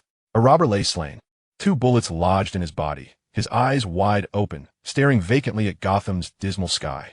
Catum had finally glimpsed the innermost depths of Bruce's heart. Throughout, he had never escaped that harrowing nightmare, perpetually yearning for change. Even in his subconscious, he remembered Catum's words from that fateful night. Someone had to die in that alley. Thus, Bruce constructed this dream. His parents were alive. He was unharmed. The robber had met his demise. Catum had witnessed many dreams. Generally, a child's dreams brimmed with whimsical fantasies, devoid of fixation on painful experiences. Much like Harry, who, as an orphan, dreamed of living with his parents. Voldemort's actions in Godric's Hollow that night were entirely overlooked, rendered non-existent. But Bruce was different. His dream was a reimagining of real events, the nightmare laid bare before him, albeit with a different outcome. Even in dreams, he vividly recalled that fateful alley. "You are placing me in a most difficult position," Catum mused, realizing that should he forcibly awaken Bruce, it would result in the boy losing his parents once more, rendering him an orphan anew. Yet, he felt compelled to act. He sought to whisk Bruce away from Gotham, facilitating his growth, so that one day he could return. In doing so, he would also gain a modicum of strength. Regardless, if Bruce remained ensnared here, the owl would bear the blame. Bruce awakened. Catum called, striving to restore Bruce's conscious awareness. Yet, Bruce offered no response. He appeared oblivious.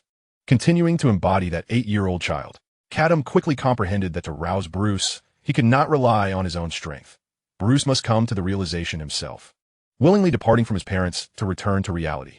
What a troublesome predicament, Catum lamented, yet he soon accepted the situation. After all, the flow of time and dreams diverged from that of reality. Decades could pass within a dream while mere moments transpired in the waking world. Spending some time here was not out of the question.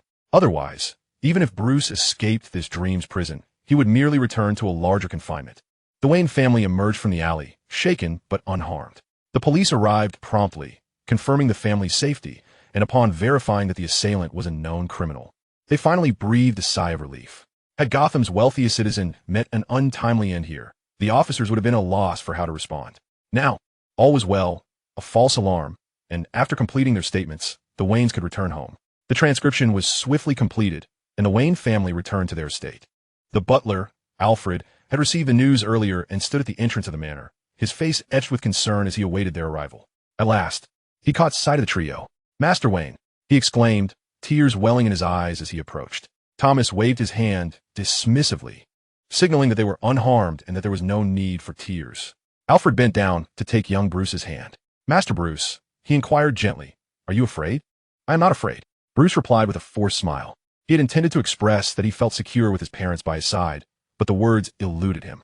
"I am not afraid," he insisted. "I saw an owl today. It was protecting me." Chapter 100, Gotham.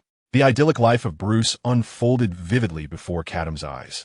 The scenes shifted rapidly, akin to a tedious family film, and the decade of dreams passed in the blink of an eye. Yet for Catum, it felt as though scarcely 20 minutes had elapsed. 18-year-old Bruce Wayne, blessed with both parents, embarked upon an entirely different path.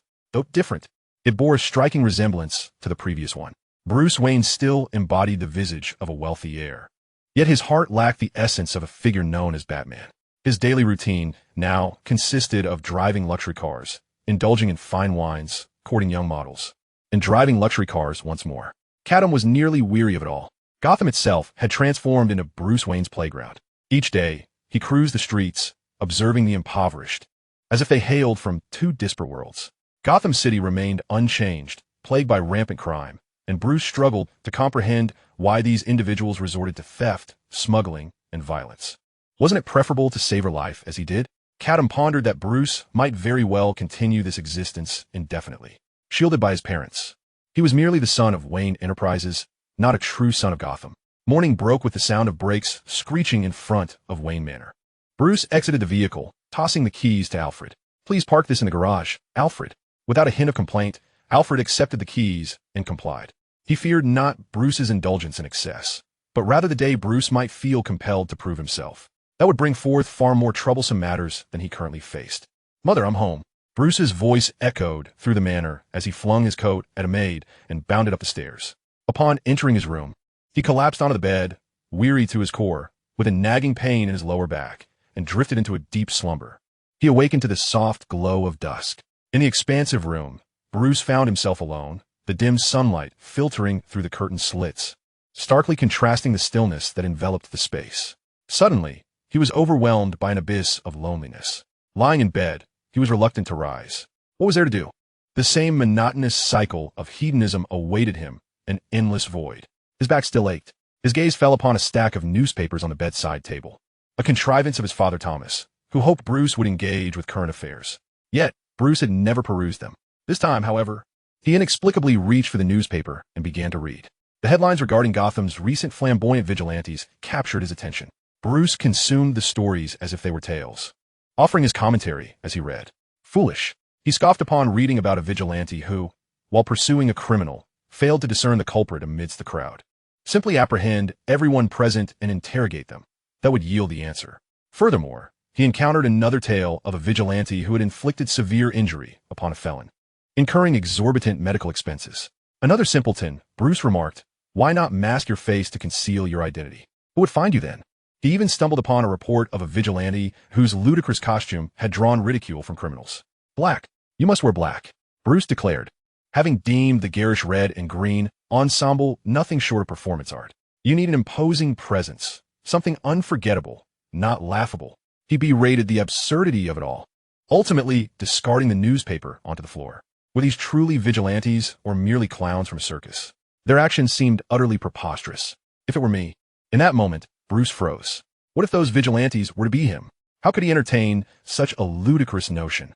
Yet, despite his verbal denial, the idea of becoming a vigilante took root within him, a seed planted deep in his heart. Perhaps, one day, this seed might blossom into something remarkable. The variable that Catum awaited emerged on that unremarkable dusk. Ultimately, Bruce chose the path of a vigilante, a superhero. He began to roam the night, confronting visible evils. After achieving some initial successes, he garnered a modicum of fame, which fueled his resolve to persist in his newfound vocation.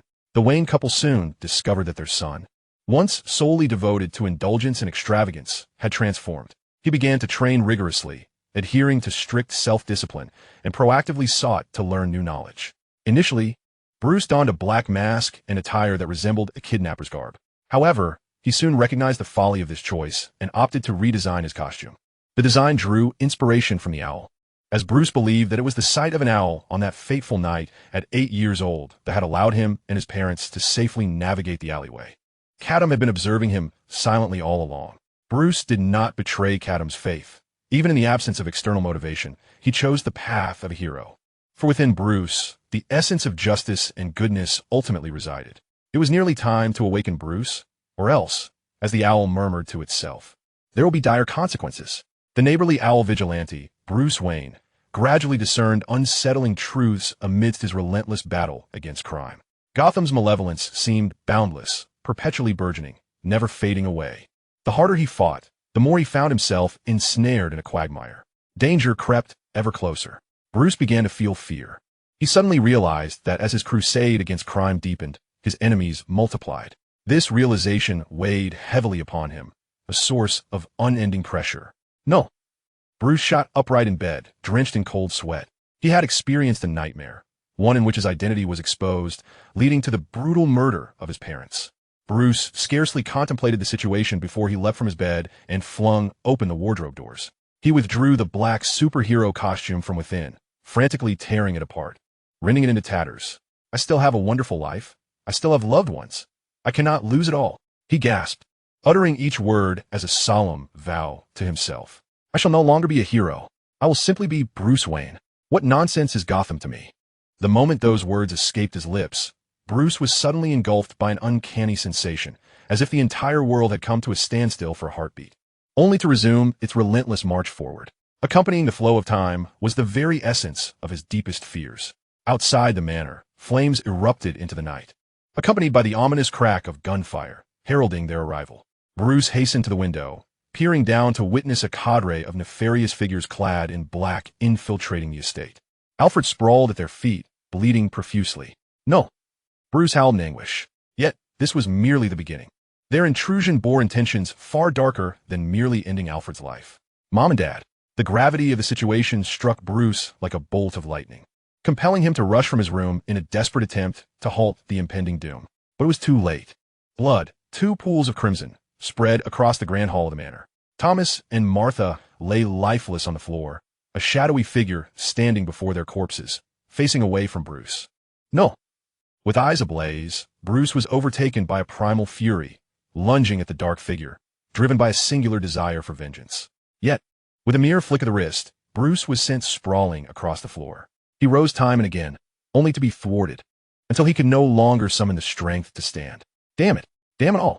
Bruce raged, his body pleading, I command you to rise and avenge Mom and Dad.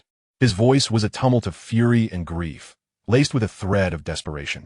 Yet, he was utterly incapacitated. A pampered heir, accustomed to luxury for 18 years, could not transform into a true warrior, even after a brief period of training. Is it painful? The figure spoke suddenly, causing Bruce's heart to shudder. The voice resonated with an unsettling familiarity. The figure emerged slowly from the shadows, revealing a visage that mirrored Bruce's own. I once endured the same torment as you. The figure stated, his gaze icy. But this suffering ultimately became my source of strength. Bruce, he continued coldly, you should not declare that Gotham is of no concern to you. In an instant, Bruce's pupils constricted. Had he not just uttered those very words? How could this person possess such knowledge? A flurry of wings fluttered, and Catum descended beside Bruce. Alas, I have arrived too late. His gaze bore an expression of guilt and regret, as if he felt sorrow for forcing Bruce to witness such horrors once more. Catum? In that instant, recognition washed over Bruce as he identified the owl. Authentic memories flooded his mind, and he was once again the 12-year-old Bruce. At that moment, Wayne Manor dissolved into nothingness, along with the bodies of Thomas and Martha, leaving only Bruce and the owl behind. Who is he? Bruce pondered, still haunted by the earlier vision. Though he comprehended that it had merely been a dream, witnessing his parents' demise once more was excruciating. He is you, Catum explained, or rather, your subconscious. Bruce struggled to grasp the meaning. Catum elaborated, Bruce, you may still lack a true understanding of yourself, unaware of how profoundly Gotham matters to you. In dreams, you can envision a life with both parents, enjoy a life of privilege, even choose not to be a hero. However, you cannot forsake your home. This dream has ensnared you in falsehoods, leading your heart into confusion, prompting you to abandon Gotham for the sake of your own life. At such a moment, your subconscious must emerge to correct you. Catum gazed into Bruce's eyes, sorrow etched upon his face, as if he could already foresee Bruce's future. You would rather suffocate the potential for happiness than return to Gotham. Bruce, ask your heart, what does Gotham truly signify for you? Bruce rose once more, realizing that this was a dream, his strength returning as he placed a hand over his heart, tears streaming down his cheeks. What does Gotham mean to Bruce? Nothing. He uttered, then added, everything. I explored several translations for nothing and everything, yet none satisfied me, so I opted to retain the original text. Chapter 101. Journeying to the ends of the universe with you. We must depart. Catum extended his wings. Let us return to reality. Bruce nodded, extending his hand to clasp with Catum's. Catum, I suddenly recalled what my most cherished memory is. What is it? Is the moment you took me away from Gotham. Bruce wiped away his tears, smiling. To save Gotham, I had to leave it behind. From beyond this world, I gained the strength to reject it. Is that so? Catum mused. Then perhaps we should journey even further. What? Bruce inquired. Nothing, let us go. As Catum and Bruce clasped hands, a radiant light erupted forth. Bruce shielded his eyes as his consciousness detached from the dream, returning to reality. Cough, cough, cough. Bruce opened his eyes to find himself enveloped in a flurry of feathers. Countless owls perched upon him, nearly burying him beneath their presence. Bruce was compelled to cough incessantly. Get away, get away. He waved his hands to disperse the flock before finally gasping for fresh air. What is happening? Bruce inquired, bewildered as he stood, perplexed as to why the owls had chosen to settle upon him instead of someone else. At that moment, Catum swooped in from afar, seemingly unaware of the recent events. You are awake, the owl exclaimed. Now it is time to get to work. Bruce twisted his stiff neck, questioning what is the situation. The entire castle has fallen under the spell, Catum replied. It seems that unless we deal with the heir of Ravenclaw, they will not awaken. Or only a handful at most will. Bruce nodded, beginning to grasp the gravity of the situation. However, having just awakened from such a vivid dream, he was still struggling to regain his bearings. Catum, I suddenly came to a realization. The more Bruce pondered, the more unsettling it felt. Could it be that my subconscious had killed my parents? Oh, I mustn't think like that. The owl quickly interjected. You are a good child. How could your subconscious desire to harm your father? Yet, Bruce still found it rather peculiar. That has nothing to do with you. The owl conceived a clever rationale. Let us just assume you possess a second personality, and those actions were merely the doing of that other self. Huh? Bruce wore an expression of disbelief. It seemed that Catum could conjure excuses like this. Never mind. Bruce resolved to dismiss such thoughts, treating it merely as a dream. Some matter should not be delved into too deeply. Ignorance can be bliss. He redirected his focus back to the pressing issue at hand. Who could be the heir of Ravenclaw? He remarked. I have contemplated for a long time and still cannot arrive at an answer. Who she is matters little. We might as well just consider her to be Ravenclaw herself. Catum replied. What truly matters now is, where is she? Upon reflection, Bruce found this reasoning to be valid. Regardless of who the heir of Ravenclaw is, he would confront them all the same. Catum had long since sent the owl to scour the mountains and seas, turning the entire castle upside down. Ultimately, they could not uncover any trace of Lavina. Perhaps this was a riddle she posed to everyone. Even if someone truly awoke from the dream through their own abilities, they would still need to deduce the location of the chamber to confront her. But where could Ravenclaw's chamber be? In that moment, Bruce could not conjure an answer. Indeed, there seemed to be no clues regarding Ravenclaw's chamber within his memory. It had never appeared. At that moment, they would need to utilize our marvelous magical tools. Catum produced the thorned crown from his feathers and placed it upon his head. Suddenly, an epiphany struck him, and clues regarding Ravenclaw's chamber materialized in his mind. So that is how it is. He sighed and said, if we wish to find Ravenclaw's chamber, we must approach it from two angles. Ravenclaw herself and the chamber. Are you certain you aren't just spouting nonsense? Bruce retorted. Certainly not. Catum, unfazed, had no time to argue with Bruce. He had grown wiser. First, we must understand the life of that old woman, Ravenclaw. Bruce, you should know that besides being a powerful witch and alchemist, she was also an exceptional architectural designer. Bruce nodded, as he was indeed aware. This was no secret. Almost every text introducing Ravenclaw mentions that she conceived the ever-changing blueprints for the castle. The staircases that move between the various floors of Hogwarts are her magnificent creations. Given this, if she wished to incorporate a few personal touches during the construction of Hogwarts, it would be a simple task. Catum continued, unlike that old Slytherin, who had to utilize the plumbing system to create a chamber, with the entrance only accessible in the girls' restroom. Bruce frowned. It seemed Catum had inadvertently revealed something quite significant. Now, let us examine the term chamber. Catum stated, "What is a chamber?" It refers to a room designated for secret activities, typically enclosed. Bruce, you have been at this school for nearly 2 years. You must have heard of it. At Hogwarts, is there not an enclosed room brimming with ever-changing mystical powers, capable of transforming into whatever one desires? Moreover, it is exceedingly secretive, so much so that the average person might not even find its entrance. At this point, if Bruce could not deduce it, it would be somewhat discourteous. It is the room of requirement, Bruce stated calmly. The Chamber of Ravenclaw is none other than the room of requirement. Huh? Why are you not the least bit excited? Catum frowned. My reasoning should be quite logical. Bruce could only sigh at this moment. Catum, I can see that your argument is quite sound, but have you considered one thing? He said, we still do not know the location of the room of requirement. Foolish. Catum retorted bluntly, it is called the room of requirement. Does it not fulfill your desires? In truth, Catum was well aware of the location and means of access to the room of requirement. After all, he had found Ravenclaw's diadem there. However, this time, he felt it necessary to enlighten Bruce about what true imagination in the magical world entails. Catum flew past Bruce and approached the wall he had just leaned against. He silently recited in his mind, just as he had when he first arrived at Hogwarts and sought to open the room of requirement. Respond, O room of requirement, yes, it is I, the beloved owl. Bruce and I are in need of assistance. Please open your doors for us. If you have any spirit in the heavens, grant my wish. Bruce watched Catum's actions with keen interest. He was certain that the wall he had been leaning against was merely an ordinary surface. To suggest that he happened to lean against the entrance to the room of requirement was a stroke of luck he did not believe he possessed. However, just as he was convinced of his own judgment, something miraculous unfolded before his eyes. Silver lines suddenly emerged on the wall, forming the shape of a door. Almost immediately, an exquisitely smooth door appeared before Bruce. The room of requirement had indeed manifested. How did you do that? Bruce could not help but inquire. Belief, Bruce, belief. Catum pressed his wing against the spot where his temples would be if owls had them. This is the allure of magic, filled with boundless imagination. As long as you believe, there will always be a response. Catum held such unwavering faith in the wonders of the room of requirement, for no other reason than he had read the original work.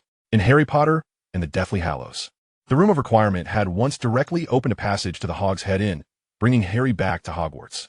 If the room of requirement could reach the inn outside the castle, how much more so could it reveal a passage within the castle walls? Now, the room of requirement lay just behind the door. They needed only to push it open to confront the heir of Ravenclaw. Are you ready? The owl asked.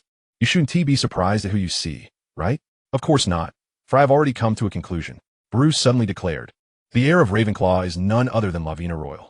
Oh, Catum turned 180 degrees. Have you broken the spell? What spell? Bruce inquired. Never mind. Don't mind it. Catum shook his head, for he had already turned his head backward, and shaking it now appeared quite peculiar. How did you come to this conclusion? Logic, Catum, logic. Bruce mimicked Catum's earlier demeanor, pressing his index and middle fingers against his temples. At last, he had regained his composure. He articulated his thoughts. The power of dreams erupted. Did it not originate from the diary? We had previously been perplexed by how the other had achieved this. Considering the diary had always been in Professor Gale's possession, it now appeared that through the room of requirement, one could effortlessly access any part of the castle, thereby granting anyone the potential to come into contact with the diary. Catum pondered this and remarked, You mentioned that anyone might have the opportunity. So how can we be certain it was Ravenna? Because Voldemort explicitly told us. Bruce replied, Do you recall how he once mentioned that Professor Gale had deceived him? At this, Catum recollected that Voldemort had indeed once said that a first-year female student from Hogwarts had tricked him. At the time, including Catum, they had all believed it was Professor Gale employing entrapment. In hindsight, it seemed otherwise. There had genuinely been a little girl who approached him, though, technically speaking, within that little girl resided a millennial-old woman. Yet, this could only be deemed conjecture, could it not? Catum contemplated asking Bruce if he had any further evidence, but Bruce had already fallen silent. A mysterious smile adorned his face, as if to say, Your owl always keeps secrets from me. Now it's my turn. Bruce suspected something amiss with Ravenna, and there was indeed another layer to his suspicion.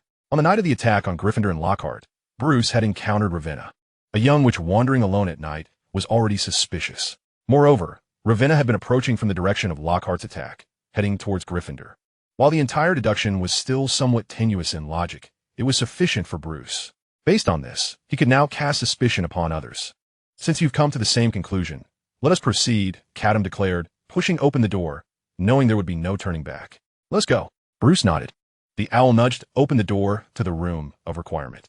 Bruce found himself standing at one end of a long, dimly lit chamber. A breeze swept through the enclosed space. A figure stood at the center of the room, facing away from them. Regardless of who he was, Bruce immediately discerned that he was certainly not Ravenna Royal, for that figure was an adult male. Lying at his feet was a small silhouette clad in a black robe, and Bruce recognized it as Ravenna. Ravenna lay on the ground, who stood before her, and needed no further explanation. That familiar silhouette, the exquisite attire, and the faint scent wafting towards Bruce's nostrils all unmistakably reveal the identity of the individual, Gilderoy Lockhart. Chapter 102. The Heir of Ravenclaw? How could it be you? Bruce asked in astonishment. Lockhart, did you put everyone into a slumber? Indeed, I did, Lockhart replied, turning with a beaming smile.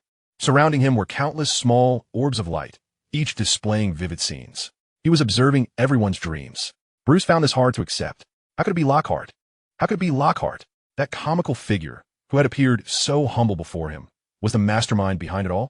But you previously, Bruce began, only to be interrupted by Lockhart, whose grin grew more sinister. Just because I say it's not me, does that make it true? Bruce was momentarily speechless. Lockhart had once made a similar statement, but in light of his subsequent actions, Bruce had thought it merely a desperate attempt to save face. Lockhart extended a finger, gently gesturing. Everything is part of my plan. Bruce, you may become a significant figure in the future, called Batman, correct? Yet, at this moment, you are still a child. There are some harsh truths you have yet to comprehend. In the face of an adversary, it is better to mistakenly slay than to let escape. This is a lesson I learned in war, and I share it with you. Bruce's expression darkened. Lockhart's taunts pierced deeply. Lockhart's earlier remarks had already indicated that he was aware of Bruce's true identity. Yet, his words hinted that he had obtained this information from elsewhere. Was he an outsider from another realm or a native born in this land? How had he discovered Ravenclaw's hidden chamber? Bruce felt overwhelmed by confusion. Was he truly not clever? Do not doubt yourself, Bruce, Lockhart chuckled. The reason you find certain matters perplexing is that I cast a small charm, rendering a specific name a forbidden association. With that, he snapped his fingers. The spell that had been placed upon the name dissipated, and the fog in Bruce's mind vanished in an instant. He suddenly turned to the unconscious Ravenna. Ravenna Royal, Rowena Ravenclaw. At that moment, Bruce realized he had never acknowledged the striking similarity between those two names. Have you finally come to this realization, Bruce? Lockhart whispered. It was Ravenna who opened Ravenclaw's chamber. It was she who attacked those professors. It was she who tampered with that diary. And it was she who confined Gryffindor within that room. Ravenna Royal is the heir of Ravenclaw. Impossible, Bruce exclaimed, unable to accept this revelation. Ravenna could not merely be an heir. The actions Lockhart had just described could not possibly have been executed by a first-year little witch. Indeed, Lockhart replied, remaining calm. To say a young witch could not accomplish such feats is accurate, but the truth is, she is not an ordinary girl. He snapped his fingers again. Suddenly, a dark mist emerged from Ravenna's body, coalescing into the form of a woman who embraced her. Instantly, the Ravenna dressed in wizard robes transformed into a disheveled witch clad in ancient sorceress attire. She remained unconscious, adorned with two shimmering golden rings on her hands and feet. Catum, perched upon Bruce's shoulder, spoke. It's a demon witch, he stated. Why would Barbados send this one? She is obscure and of little power. The only time she played a villain was in the film Suicide Squad. She has been sealed in a doll for thousands of years, only to be released and now bound to obey a mortal due to her heart being controlled. However, it is undeniable that the enchantress possesses the ability to immerse individuals in illusions. Upon her arrival in this realm, I captured her and obtained information about you from her. Lockhart scoffed. Bruce Wayne, the interdimensional traveler, a priceless treasure coveted by a certain demon. It seems he dispatched this witch solely to deliver something to you. After my extensive research yielded nothing of significance, here, take it. With that, Lockhart retrieved a palm-sized object from his pocket and tossed it towards Bruce. Before Bruce could catch it, the silhouette of an owl flashed by, snatching the item in its wings. Catum flew back to perch on Bruce's shoulder, unfurling his talons. It was a small red box, reminiscent of an antiquated radio, albeit considerably smaller in size. Bruce was perplexed as to what this object was. A radio? Could it be that Barbados had something to convey, recorded within this device, meant to be delivered? As Bruce pondered, Catum's expression turned grave as he tucked the box into his feathers. What is this? Bruce inquired. A bat launcher, Catum replied with a sigh. I see now. The enchantress isn't a pursuer, merely a courier. She was apprehended upon her arrival in this world. The true pursuer sent by Barbados is another Batman, a persona birthed from Bruce's subconscious, existing independently, named Zorna, shortened to Zubat. Unlike Bruce, he is purer, wilder, more decisive, and utterly ruthless. To eliminate crime, he harbors no qualms about employing any means necessary. Upon first taking over Batman's body, he attempted to kill the Joker with a gun. This starkly reveals his contrasting traits to Bruce: brutality, cruelty, darkness. The weapon Bruce abhors, he wields. The lives Bruce spares, he extinguishes. In times when he perceives Bruce as feeble, he might even contemplate usurpation. The bat launcher serves as the activation device to awaken the Zorna persona. I merely jested, and yet it has manifested. Catum repeatedly confirmed that he is indeed an owl, not a crow. Bruce now harbors a genuine second persona within him. Barbados' intentions are undeniably sinister. The previous incident with Bruce's middle finger not only incited his wrath, but also enlightened him that Bruce is no longer under his control. Thus, Barbados opted to procure another Batman. With a change in persona, the owl's influence over Bruce is effectively reset. Had it not been for the enchantress's fortuitous arrival, Catum might have found himself in quite a predicament. Bruce, I will elaborate on the specifics later, Catum sighed, addressing the young Batman. But I must ensure that you never lay your hands on this bat launcher. Bruce nodded, rarely having witnessed such a serious demeanor from the owl. The situation was far from optimistic. With the chase now resolved, only Lowart remained. Who are you truly? Bruce finally posed the question. Lowart sighed. Is it not evident? Bruce, I retract my previous statement.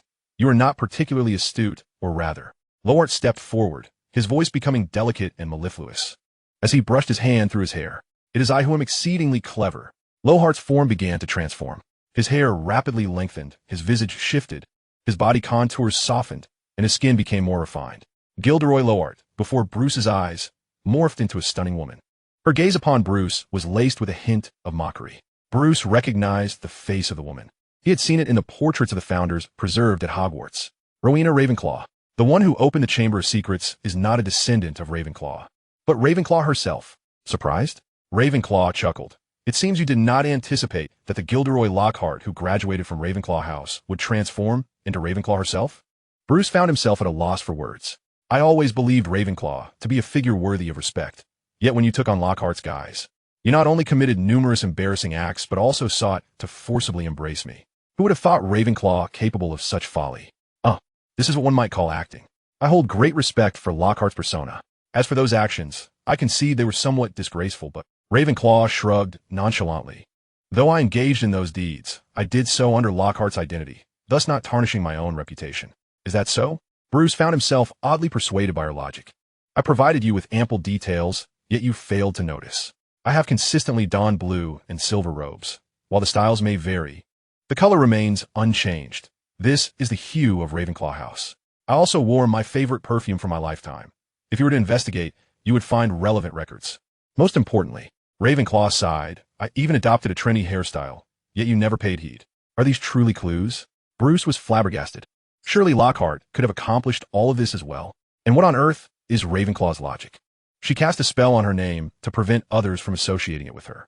Now, she berates Bruce for not deducing her true identity. She has spoken in both affirmatives and negatives. This is what I refer to as detail. Only those who pay attention to the minutiae are worthy of remaining in my world, Ravenclaw declared. Bruce, in my assessment, you fall short of the mark. Therefore, I must bid you farewell. Suddenly, she extended her hand, conjuring a lump of clay. Ravenclaw exhaled, and the clay instantaneously fragmented into numerous small Ravenclaws, each with an odd appearance, proportioned as two-headed figures with heads and bodies of equal size.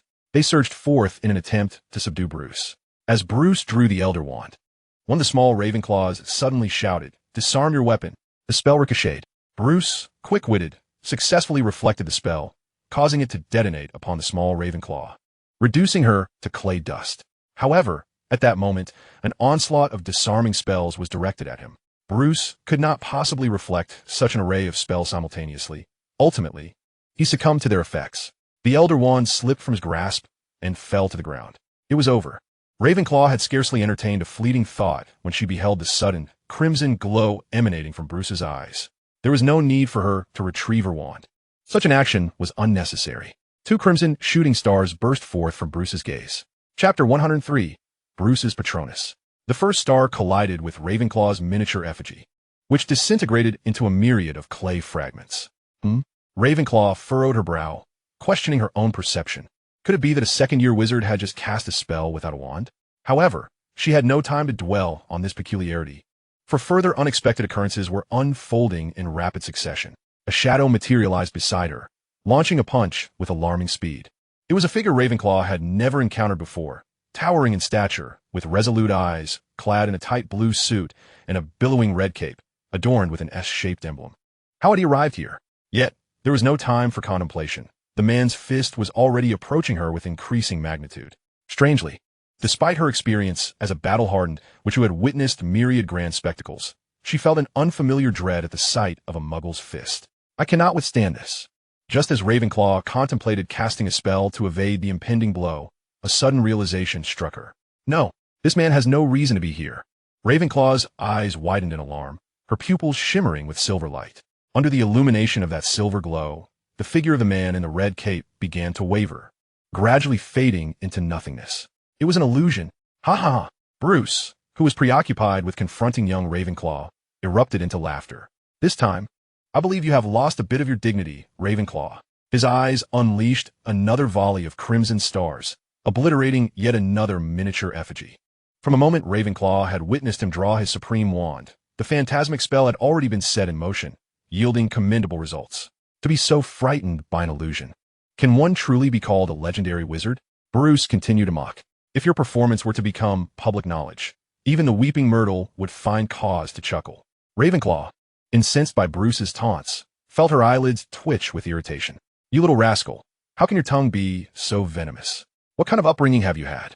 At that moment, Bruce shattered another effigy, expressing his disdain for the inefficiency of his efforts. He amplified his magical exertion, ensuring that each time a crimson star was unleashed, it would detonate once more upon impact. He could not help but muse. If only my magical capacity were greater, I could sustain the output of these crimson stars, forming a continuous beam.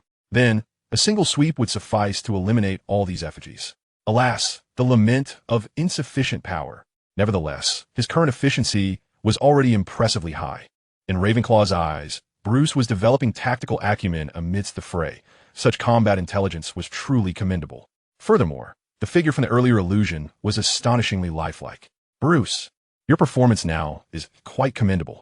With a flourish, Ravenclaw summoned all the clay effigies back into her grasp. There was no need to continue. These effigies could do nothing against Bruce. She praised, you possess a remarkable imagination. Otherwise, you could not have conjured such a vivid illusion. You are mistaken, Ms. Ravenclaw. Bruce replied, shaking his head.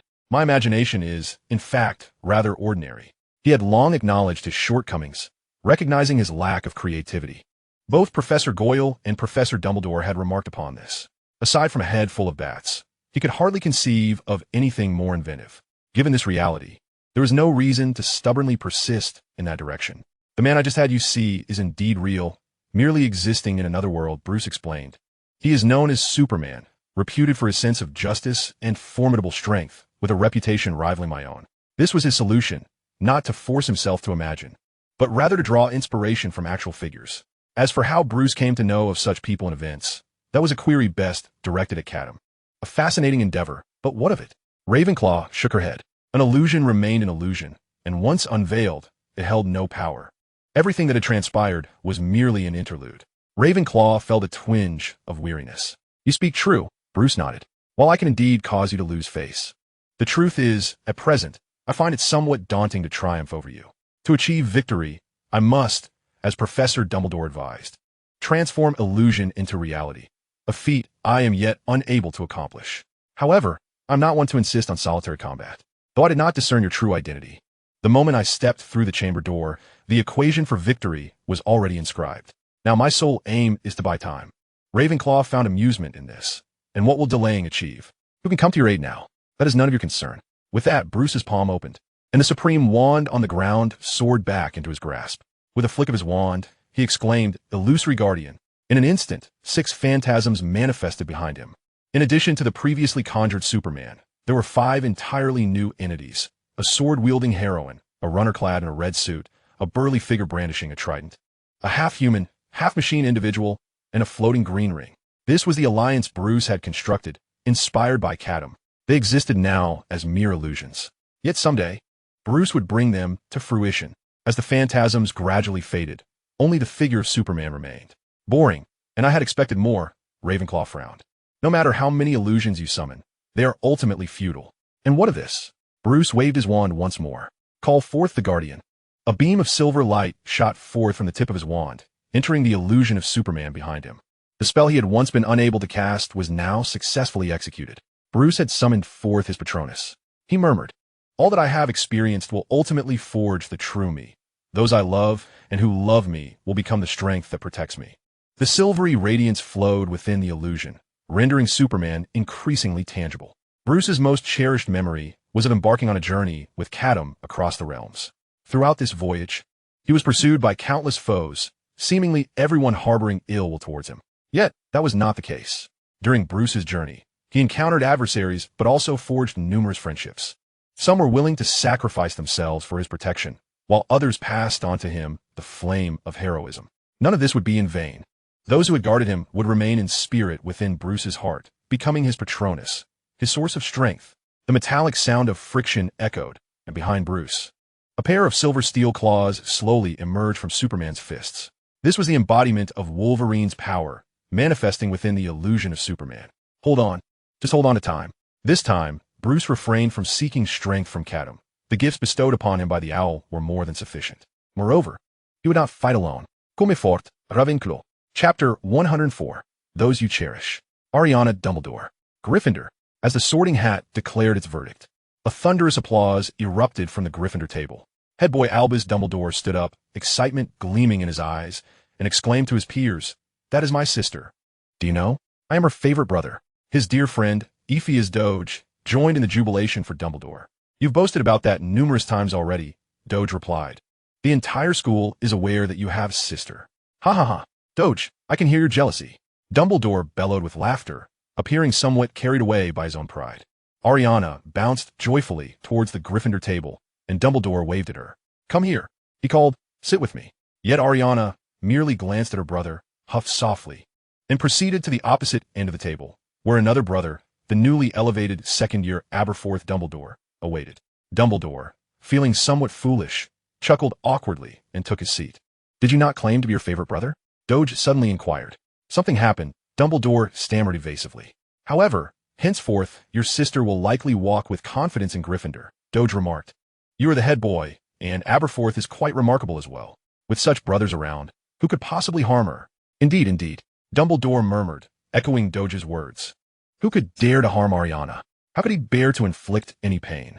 The youthful Aberforth's blue eyes momentarily drifted away. In a room of requirement, the illusion of Superman, conjured by Bruce, let out a battle roar. He bent forward, gathering momentum, arms lowered like a poised predator, and then surged towards his foe with a whirlwind of ferocity. The silver claws scraped against the ground, igniting a cascade of sparks. Ravenclaw shaped several clay figures and cast them forth, transforming them into magical creatures to counter Superman's onslaught. The illusion of Superman pressed forward relentlessly, tearing apart those creatures back into clay, howling towards the heavens like a famished, anthropomorphic wolf. Avada Kedavra! Ravenclaw suddenly extended her index finger, and a beam of green light struck the illusion of Superman. The illusion's chest expanded, dispersing the green light, and scathed. This soul-destroying curse bore no effect upon a guardian. In that moment, he truly embodied the essence of an indomitable figure. Quite fascinating, Ravenclaw mused, intrigued by the extent to which Bruce could wield the guardian spell. "How many more surprises do you harbor, Bruce?" "Not your concern, old woman." As the illusion of Superman battled, Bruce did not remain still. He surged from another direction towards Ravenclaw. "Ravenclaw, I have never understood one thing," Bruce remarked amidst his advance, not neglecting to exchange banter. He had honed his skills to perfection. His mouth was separate from his fists, each functioning independently. Yet Ravenclaw was different. Every fragment of her attention diverted towards him increased her odds of victory. You are a founder of Hogwarts. Why would you choose to invade Hogwarts? He inquired. Is this not the pinnacle of your life's achievements? If you turn back now, Hogwarts would not hold it against you. Even if you wish to become headmaster, Dumbledore would consider it. Why stand against Hogwarts? As he spoke, the magical energy in Bruce's hands reached its zenith. Just as he had once anticipated with magic, he infused his power into his fists and struck forcefully, landing blow after blow. This strength was intended for Ravenclaw to save her first. Stand against Hogwarts? Suddenly, Ravenclaw turned her gaze, quietly observing Bruce's eyes. His fists were now mere inches from her. Yet, Ravenclaw merely lifted a finger. Bruce's form abruptly contorted, and then he vanished from sight. Moments later, he found himself in a corner of the room of requirement, delivering a powerful punch against the wall. Ouch! He clutched his hand, overwhelmed by pain. But what astonished him more was Ravenclaw's technique. If he had not been mistaken, that had been disillusionment. However, Ravenclaw executed it in such a manner that she could transport her enemies away without targeting herself. This realization sank heavily in Bruce's heart. Did this not mean he could never approach her? Bruce, just now you claimed I was the one opposing Hogwarts? Ravenclaw stood at a distance, shaking her head. No, you are mistaken. It is Hogwarts that stands against me. It has betrayed my initial hopes, becoming the very thing I most despise. If so, why not topple it and start anew? Hogwarts may be destroyed, but it must never be corrupted. Brothers, sisters, in a shadowy graveyard, Grindelwald stood at the center of a stone platform, surrounded by countless followers. I know why you have come here. It is to seek something new, a new order. Yes, we have been endowed with power, a power that grants us the authority to rule, he proclaimed, and a thunderous applause erupted around him. Then Grindelwald pressed his palm downwards, signaling for silence. However, Grindelwald's tone shifted. Our dominion over Muggles also carries the weight of responsibility towards them. Our quest for power is not for revenge against Muggles, but because we can bring forth greater benefits to the world. At this juncture, he lowered his gaze, focusing on the front of the audience. Dumbledore stood there, a smile gracing his face, gently applauding. Encouraged by such support, Grindelwald divulged his concluding thoughts. We shall bring love and truth to the world, along with a brighter tomorrow. Just as he uttered these words, a moment of hesitation washed over him. Could a brighter tomorrow truly still arrive? Bruce, I had not genuinely engaged you until now. Ravenclaw stood quietly in the center of the chamber, observing Bruce, who was entirely ensconced within the walls, to prevent him from unleashing any more dangerous spells. The walls extended 2 stone hands to cover Bruce's eyes. The battle had come to an end. Bruce struggled incessantly, yet he remained ensnared within this confinement. The illusion of the Superman had long since dissipated, and the outcome of this battle had been irrevocably determined. Bruce found himself devoid of any prospect for resurgence. Your recent combination of spells has unequivocally demonstrated your eligibility for the new Hogwarts, Ravenclaw proclaimed. If you're willing to remain in this realm indefinitely, I can groom you to become the next headmaster. Why are you so intent on establishing a new Hogwarts? Bruce inquired. What is amiss with the current Hogwarts that you feel compelled to obliterate it? Ravenclaw chuckled. Then allow me to pose a question to you. What merits does the present Hogwarts possess? Bruce, upon my return to this world, I immediately conducted an investigation into this era. The revelations were profoundly disheartening. A millennium has elapsed, and the magical community has made not a whit of progress. Ancient magic has nearly vanished entirely. Meanwhile, Hogwarts sits idly by, occupied by a throng of fools. I, once tormented by the betrayal of my daughter and left in despair for her lack of return, met my end in melancholy. This serves as a bloody example. Yet you have gleaned no wisdom from it. Whether teachers or students, all remain ensnared in their own obsessions, rather than striving to refine their magical prowess. How can such individuals foster the well-being of Hogwarts? Observe these orbs of light. Merely a trivial dream ensnares everyone so thoroughly. Such fools are unworthy of entering the next era alongside me. In this moment, Bruce finally comprehended Ravenclaw's intentions. The notion that fools cannot find liberation was not a punishment or an experiment, but rather a test. Only those who actively awaken from their dreams may earn Ravenclaw's approval to join her in the new world, a realm guided by her wisdom, where all wizards focus solely on magic. So, you do not seek to prove that love is erroneous? Bruce queried. Of course not. Only that mindless Godric would think such a thing, Ravenclaw replied, casting her gaze towards the surrounding orbs of light. I have loathed that blabbering fool since a millennium ago. To silence him, I employed certain measures to seal him within a chamber. It was no easy feat. We did engage in a struggle, but the power became somewhat uncontrollable, erasing 2 hours from the entire school. Bruce instantly realized that Ravenclaw referred to the 2 vanished hours. How could you achieve such a feat? He asked. That is the essence of magic, Bruce, Ravenclaw asserted. Are you truly so unfamiliar with temporal magic? Bruce found himself at a loss for words. He genuinely did not comprehend it. Ravenclaw, having lost interest in elaborating further, remarked, "You have intentionally engaged me in conversation, delaying time. While it seems reinforcements have yet to arrive, you cannot possibly be idly waiting for a miracle to transpire." Upon hearing these words, a faint smile finally graced Bruce's otherwise exposed face. "Of course not," he replied. "Ravenclaw, have you not yet noticed the discrepancies? What have you done?" Rowena frowned. "When did you develop the illusion that I had not employed the vanishing spell?" Suddenly, Bruce, confined within the wall, vanished into thin air. Ravenclaw whipped around to find Bruce, standing a short distance away, an owl perched upon his shoulder. They both observed her in silence. An owl. Ravenclaw's realization struck her. Indeed, when had she ceased to perceive the presence of an owl in her view? It had been so conspicuous.